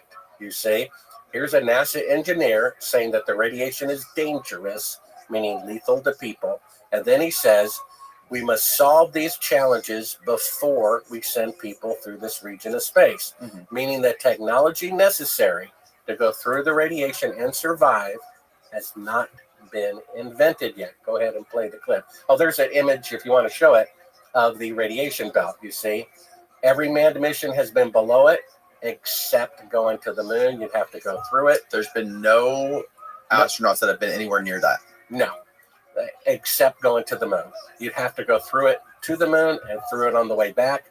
And the clip we're about to see is NASA's own engineer saying the technology necessary to go to the moon and back through the radiation has not been invented yet. We must solve these challenges before we send people through this region of space, meaning the challenges to radiation protection have not been invented yet. Go ahead and play the clip. Smith, and I work on navigation and guidance for Orion.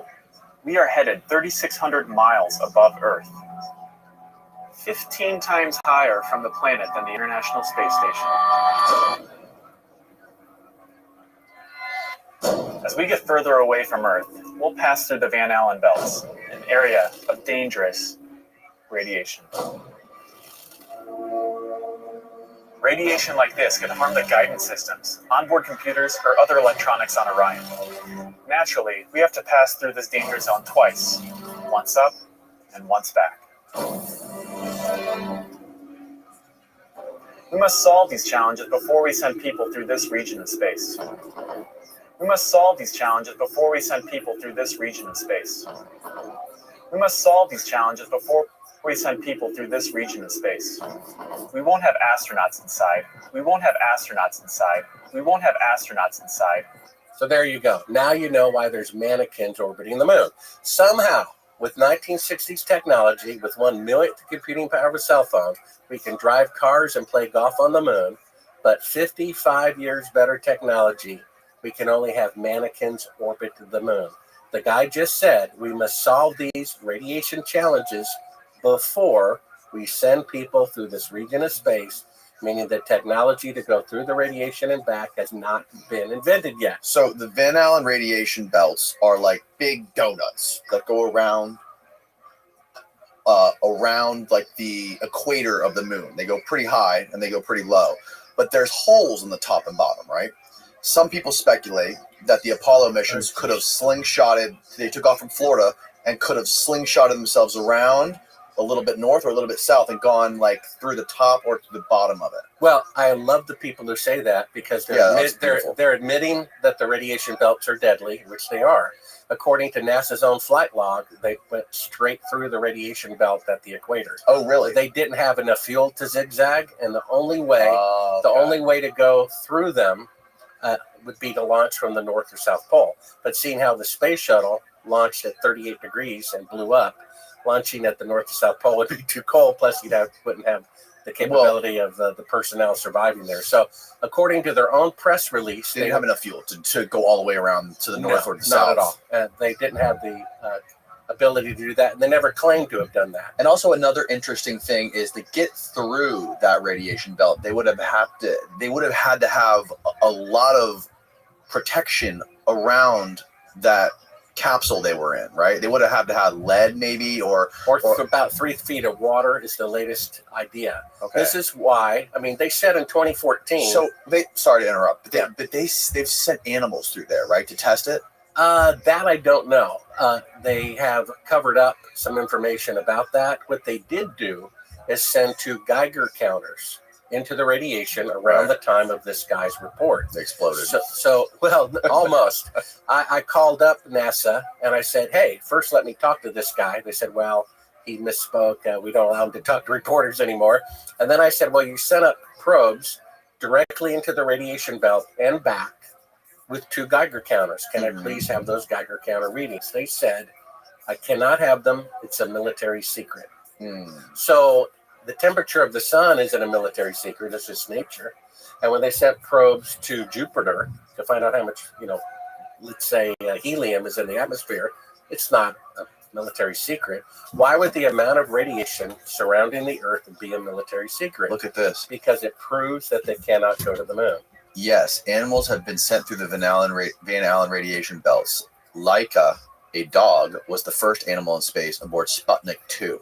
But her mission was intended for 10 days, and she only survived for 2 days due to the spacecraft overheating. However, no animals were specifically sent to evaluate the effects of radiation on biological organisms before sending astronauts through the Van Allen radiation belts.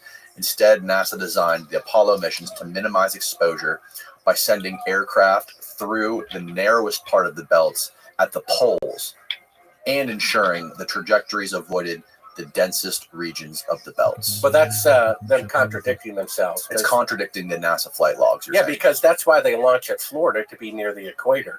And they claim they use gravitational effect to simply loop around. There was no additional fuel to zigzag through the belts. Their own printouts that they gave to the press corps show them going right through the belts. This would be an interesting experiment. That's why the guy said the technology to go through them hasn't been invented yet. Look at the next article. Look at this article here.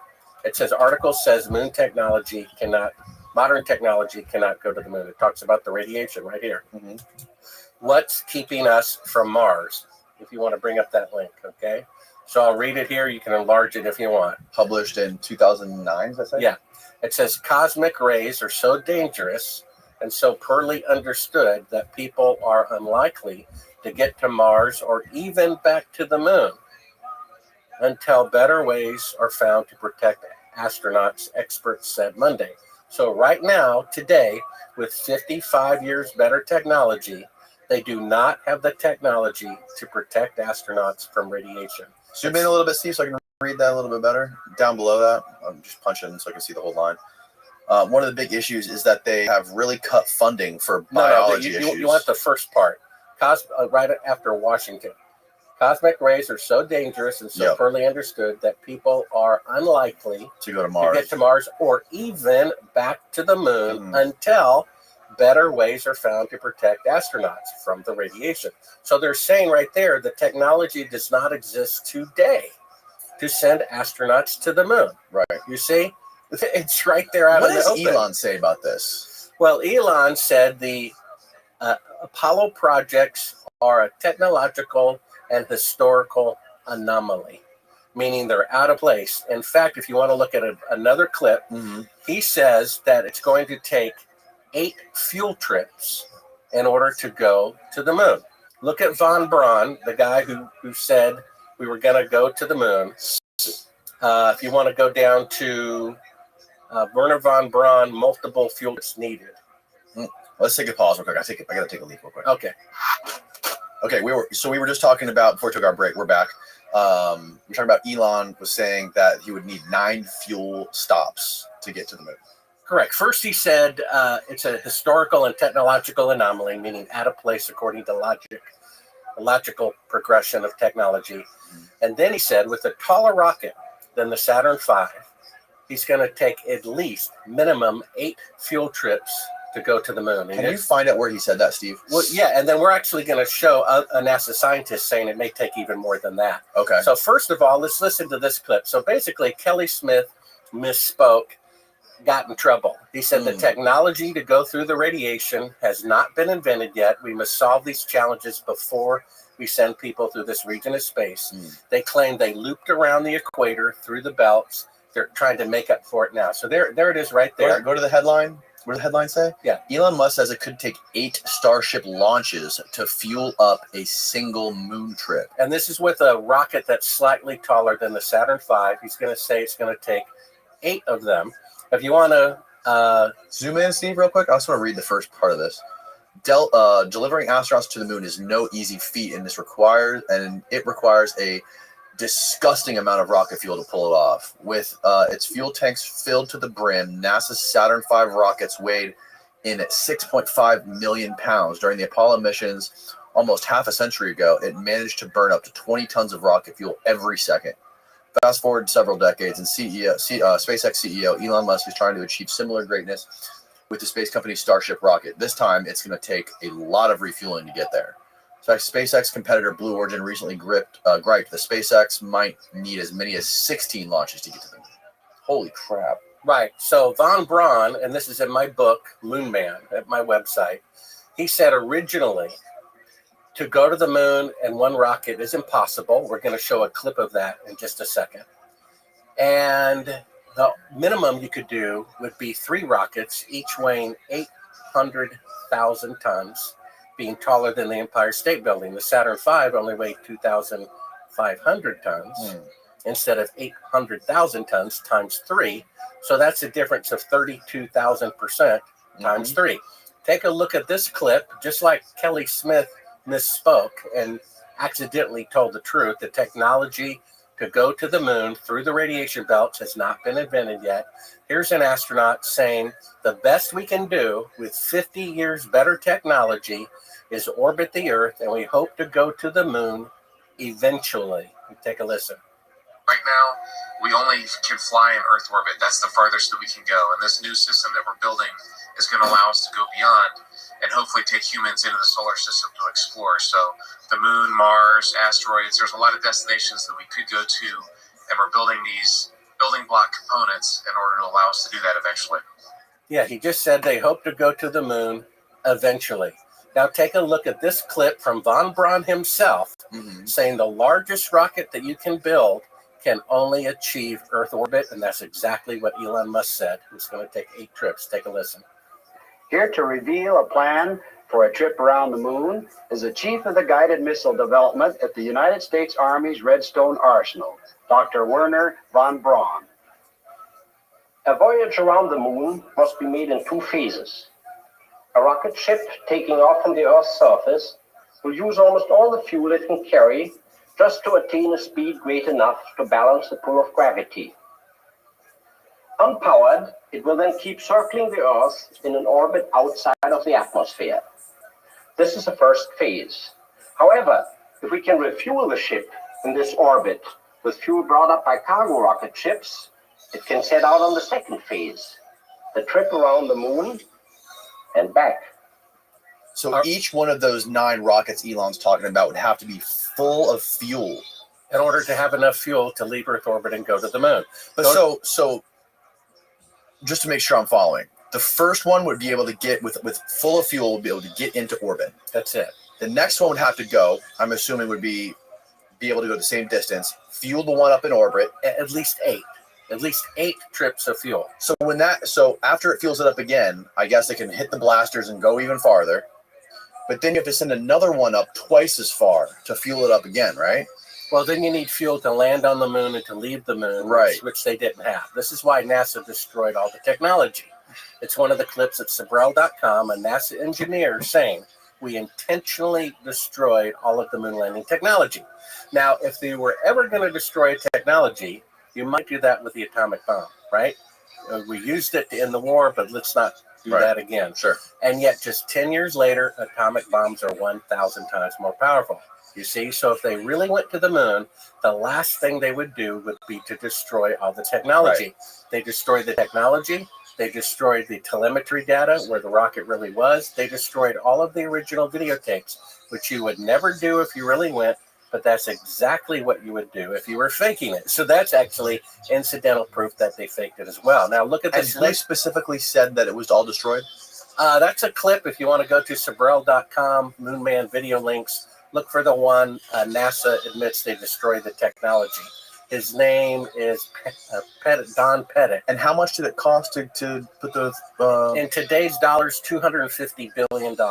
So, yeah, so you can imagine when Bill Gates spent $250 billion making the first AI, hey, that worked great, and then throw the schematics, the blueprints, and the hardware in the furnace. You would never do that, but that's what they did with the moon technology because you could prove, like we're proving now, it didn't have enough fuel to leave Earth orbit, doesn't have the radiation protection, it can't, have the lunar module come back 250 degrees outside with air conditioning on a bunch of car batteries. It didn't even have enough fuel to leave the lunar surface. It was only 2 aluminum foil thickness in the spacecraft. Would you even get into a spacecraft that was the thickness of 2 pieces of aluminum foil where your elbow or your knee or your finger? I thought it was an eighth of an inch. No, that's the shielding on the spacecraft, but they're talking about the lunar module itself. You're talking about the command module. The lunar module itself was only the thickness of 2 pieces of aluminum foil. Would anyone even get into that?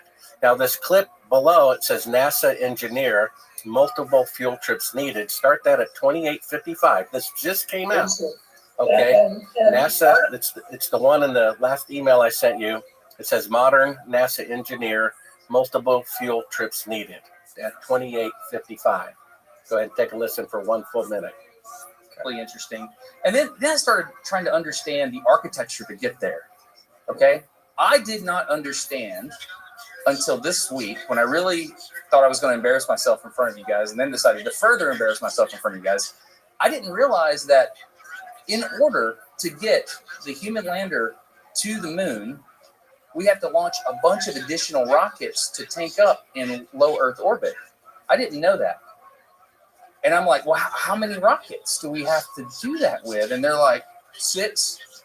And then I start, because I know people, I start calling people. I was like, dude, really, how many rockets is it? They're like, well, boil off. And okay, so I was like, some people are like, well, it's looking like 8.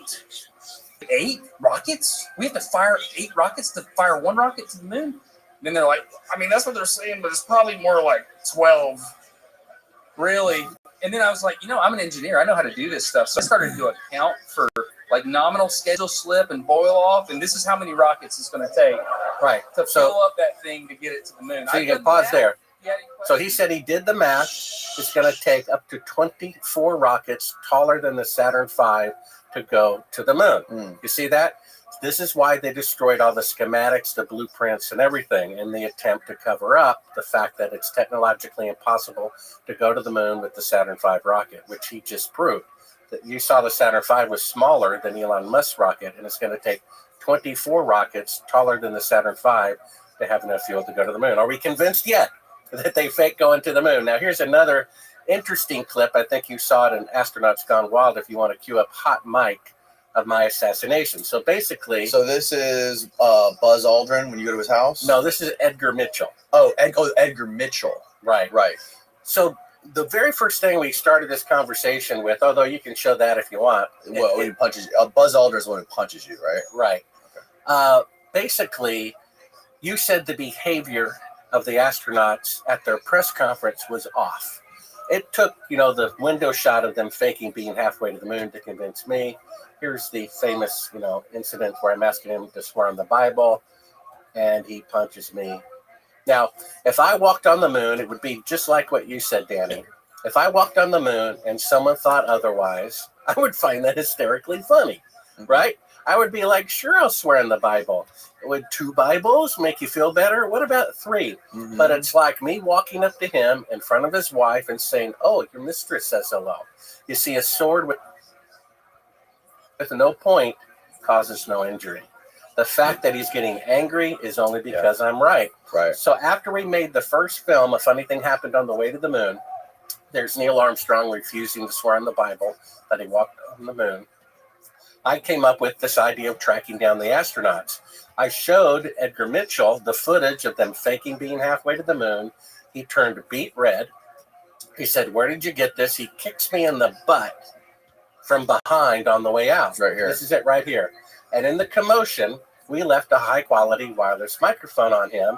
And in the commotion, my camera guy forgot to hit stop record. So if you want to fast forward this to 48 48:59, while the camera is in the back seat of the rental car, we're accidentally still recording the audio of the astronaut and his son in their house with the door closed. Right.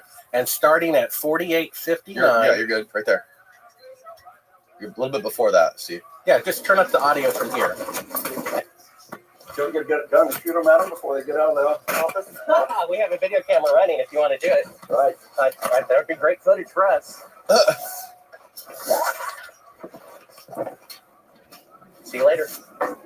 In court, I hope. You want to call the CIA? Have them whacked?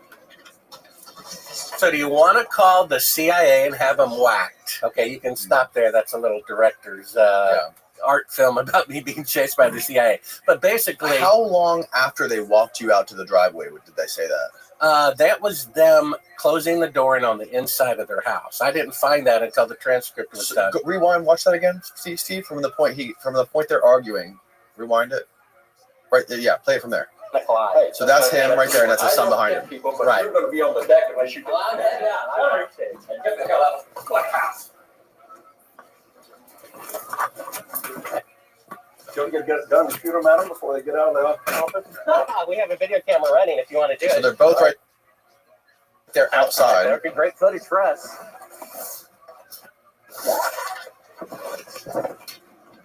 See you later. In court, I hope. In court. You want to call the CIA? Have them whacked? So that sounds like they're inside, though. Yeah, they are. As soon as I said that remark, they were on their way back in their house and closed the door. Okay. That's why you hear the echo sound of the inside of the house. I mentioned court because he threatened to take me to court, and I'm like, please do. What did you do with that? Well, I didn't find the recording until like 3 months later. Wow. We had a film secretary who did a transcript of all of this.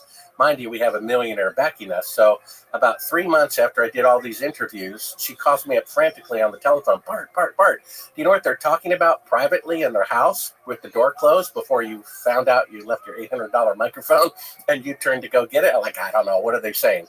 They're talking about calling the CIA to have you killed. And I'm like, oh, that's pretty funny. It says, no, Bart. They're talking about calling the CIA to have you killed. And I'm what was Edgar's response to that? Well, I don't know. But the point is, if they really walked on the moon, right? And I'm some silly person who thinks it was filmed at Cannon Air Force Base, why would the CIA care? Right. So I'm curious to give it context. Because I'm sure it didn't. Did he stop recording right after he got the question, or was there more audio after that? Well, there was more audio after that, but that's the relevant part. And I think it'd be really interesting or relevant also to hear what Edgar said to that. Like if he was joking with him, or if he was like, if he had like or maybe he didn't say anything, or maybe he was like, yeah, I think we should call. Yeah, I don't remember anything relevant. Otherwise, I would have put it in there. The fact is, we left that microphone on him accidentally because I was assaulted, and I, in the confusion, forgot to get it. And my camera operator would normally hit stop. Yeah, he was so a shock that I was assaulted. He forgot to hit stop record. So, well, I would I understand that part. I'm just saying it would be super relevant to leave in what his response was to his son. Is all I'm saying. Yeah, I don't think there was a response. Otherwise, I would have left it in there. Okay. Yeah, okay. And we might have been out of range as we were driving away. It's a radio wave. It only works within, I don't know, maybe 1/8 of a mile or something. Right. In any case, that's the part that stood out to me. If I'm some silly person who thinks the moon landings were faked and filmed at Cannon Air Force Base, why would the CIA care? You see, why does an astronaut who's on a civilian mission have the CIA in his Rolodex? And why would the CIA be involved in killing me if they really went to the moon? You see? So that's incidental proof they didn't go. So is destroying all the original videotapes, technology, telemetry, which they would never do if they really went. But that's exactly what they would do if they were covering up a fraud. You see? So there's plenty of proof that we didn't go to the moon. The problem is people have this religious attachment to it. They don't want to admit that America has gone that far down the drain. The fact is there's no independent press coverage, and people wanted to believe it. And if the guys in the command center don't know the difference between a practice flight and a, quote, real one, no one else could possibly know as well. So I want to ask you about this rich billionaire, millionaire rocket scientist guy who funded your movie. How did you meet him? Well, it's very interesting if you believe in serendipity or divine intervention. You remember I told you that I originally got scared. You know, the shadows intersecting, the weird behavior of the astronauts, the Soviets had 5 times more man hours in space than we did, and they never went. Right. Never went to this day. And I'm like, something doesn't smell right. And I have this relentless, never give up personality, and I love puzzles. And I thought, well, if anyone could figure out whether we didn't go to the moon or not, it would be me. And so I turned down the project, and then I later changed my mind when I realized that the faking of the moon mission is more profound than if they had actually gone. And so it was kind of a stage experience. And so as soon as I changed my mind 5 years later, again, after reading the Bible 5 times from cover to cover, ask any of my friends, I wasn't a Christian, smoking pot, sleeping around or whatever, but it did show me there is a battle between good and evil. Come on, surely murder is wrong, and pedophilia is wrong, and stealing is wrong. And so lies precede crime. You see, conspiracy is half of all crimes are conspiracies. Either they're done in the emotion of the moment or they're plotted out in advance, right? The government plotted this out in advance. So as soon as I changed my mind and literally was willing to risk my life for the truth to come out, serendipity, divine intervention, a day or so later, I meet a multimillionaire who works as an aerospace company building rockets for NASA, who knows the moon missions are fake, who decided to give me $1 million to expose it. And like I said, I was producing the film under the theory it might be true that they faked it. I figured we'll never know. We'll never have any concrete proof whether they went or not. I was wrong. When I popped in that tape that said, don't show to the public, and the CIA is telling them to fake a 4-second radio delay, and they're claiming it's the Earth from 130,000 miles out, and it ends up being a 1-foot window, I'm like, they really did fake it. So this guy wants to remain anonymous, I guess so his stock doesn't go down or something. And it just shows you that when you're in pursuit of the truth and what is right, God, the universe, backs you up on it. How certain are you, guy? This isn't. How certain are you that this guy who funded you wasn't some sort of foreign op? Well, I've known him for 20 years or more. He's like most people. When you first met him and accepted the money, I mean, like you would see how Russia or China would have the incentive to fund you to make a movie exposing how. No, they don't want it exposed. Like we talked about before, they're better off blackmailing the United States. I could have a picture of a world leader with a prostitute and bring them down by uploading that picture to the internet. Or the smarter thing would be to blackmail them year after year. Sure. They don't want the truth to come out. Otherwise, Fox News would have exposed it, and RT would have exposed it that the smartest AI, Putin was there. Putin was there. Go to Sabrell.com, see the clip. Yeah. He's shown that the AI shows the moon missions as being fake, doesn't look surprised, looks scared that the truth might come out. So you're certain this guy works for NASA as a rocket? Well, he worked for a company that build rockets for NASA. A private contractor. A private space company that builds rockets for NASA. Don't want to give too much away. Who knows that the moon missions are fake. Is he still involved in this stuff? No comment on that, but basically, he's absolutely genuine. I mean, when you know somebody for 20 years. What does he think about UFOs? He thinks they're demonic. I also wrote a book called... All of them are demonic? Well, according to the top 2 UFO researchers, Jacques Vallée and Alan Hynek, UFOs are real, but they're not from outer space. They're from Earth. But that doesn't mean they're demons, right? Well, those 2 people also concluded the third point, which is that they're demonic. I just wrote a book, just came out, called Aliens from Planet X, that talks about a coming alien deception by the federal government. They're leaking out all of this stuff to give it street cred, to make it look like it's real. But the fact is, von Braun's closest friend said that they were planning on faking an alien invasion. Yeah. This is coming from the guy who faked the last greatest historical event, the moon landing. So all this stuff of all these people coming out saying UFOs are real, when they're pinned down on it, did you personally see a UFO? Did you personally see an alien? No, but my friends in the military told me so. I mean, they want us to believe in it. Why aren't there congressional hearings about JFK or the moon landing fraud? But there are about UFOs because they want us to believe in them, which means they're not true. This is my new book at Sabrell.com. I read it in audio, Kindle, and print. It's 10, 20 years of research about this, and it's based on the experts' opinion. It's their opinion, not mine, that UFOs are terrestrial and that there will be a fake alien invasion perpetrated by the corrupt federal government, who also faked the moon landing. Okay. Interesting. So you're not willing to say whether this guy's still involved in any of this rocketry stuff or NASA or SpaceX or anything like that? Well, I don't want to give away too much about his identity. Okay. The saddest thing, though, if I may bring up a question we sidestepped earlier, you brought up the Apollo 1 fire. Okay. Now, when I made this movie, a funny thing happened on the way to the moon, given $1 million to do it, and Astronauts Gone Wild. I had sources who asked me not to release information until after they died. This is why the book is about Gus Grissom. Correct. Right. This is why the book is so different. That, and it's interactive with 17 links.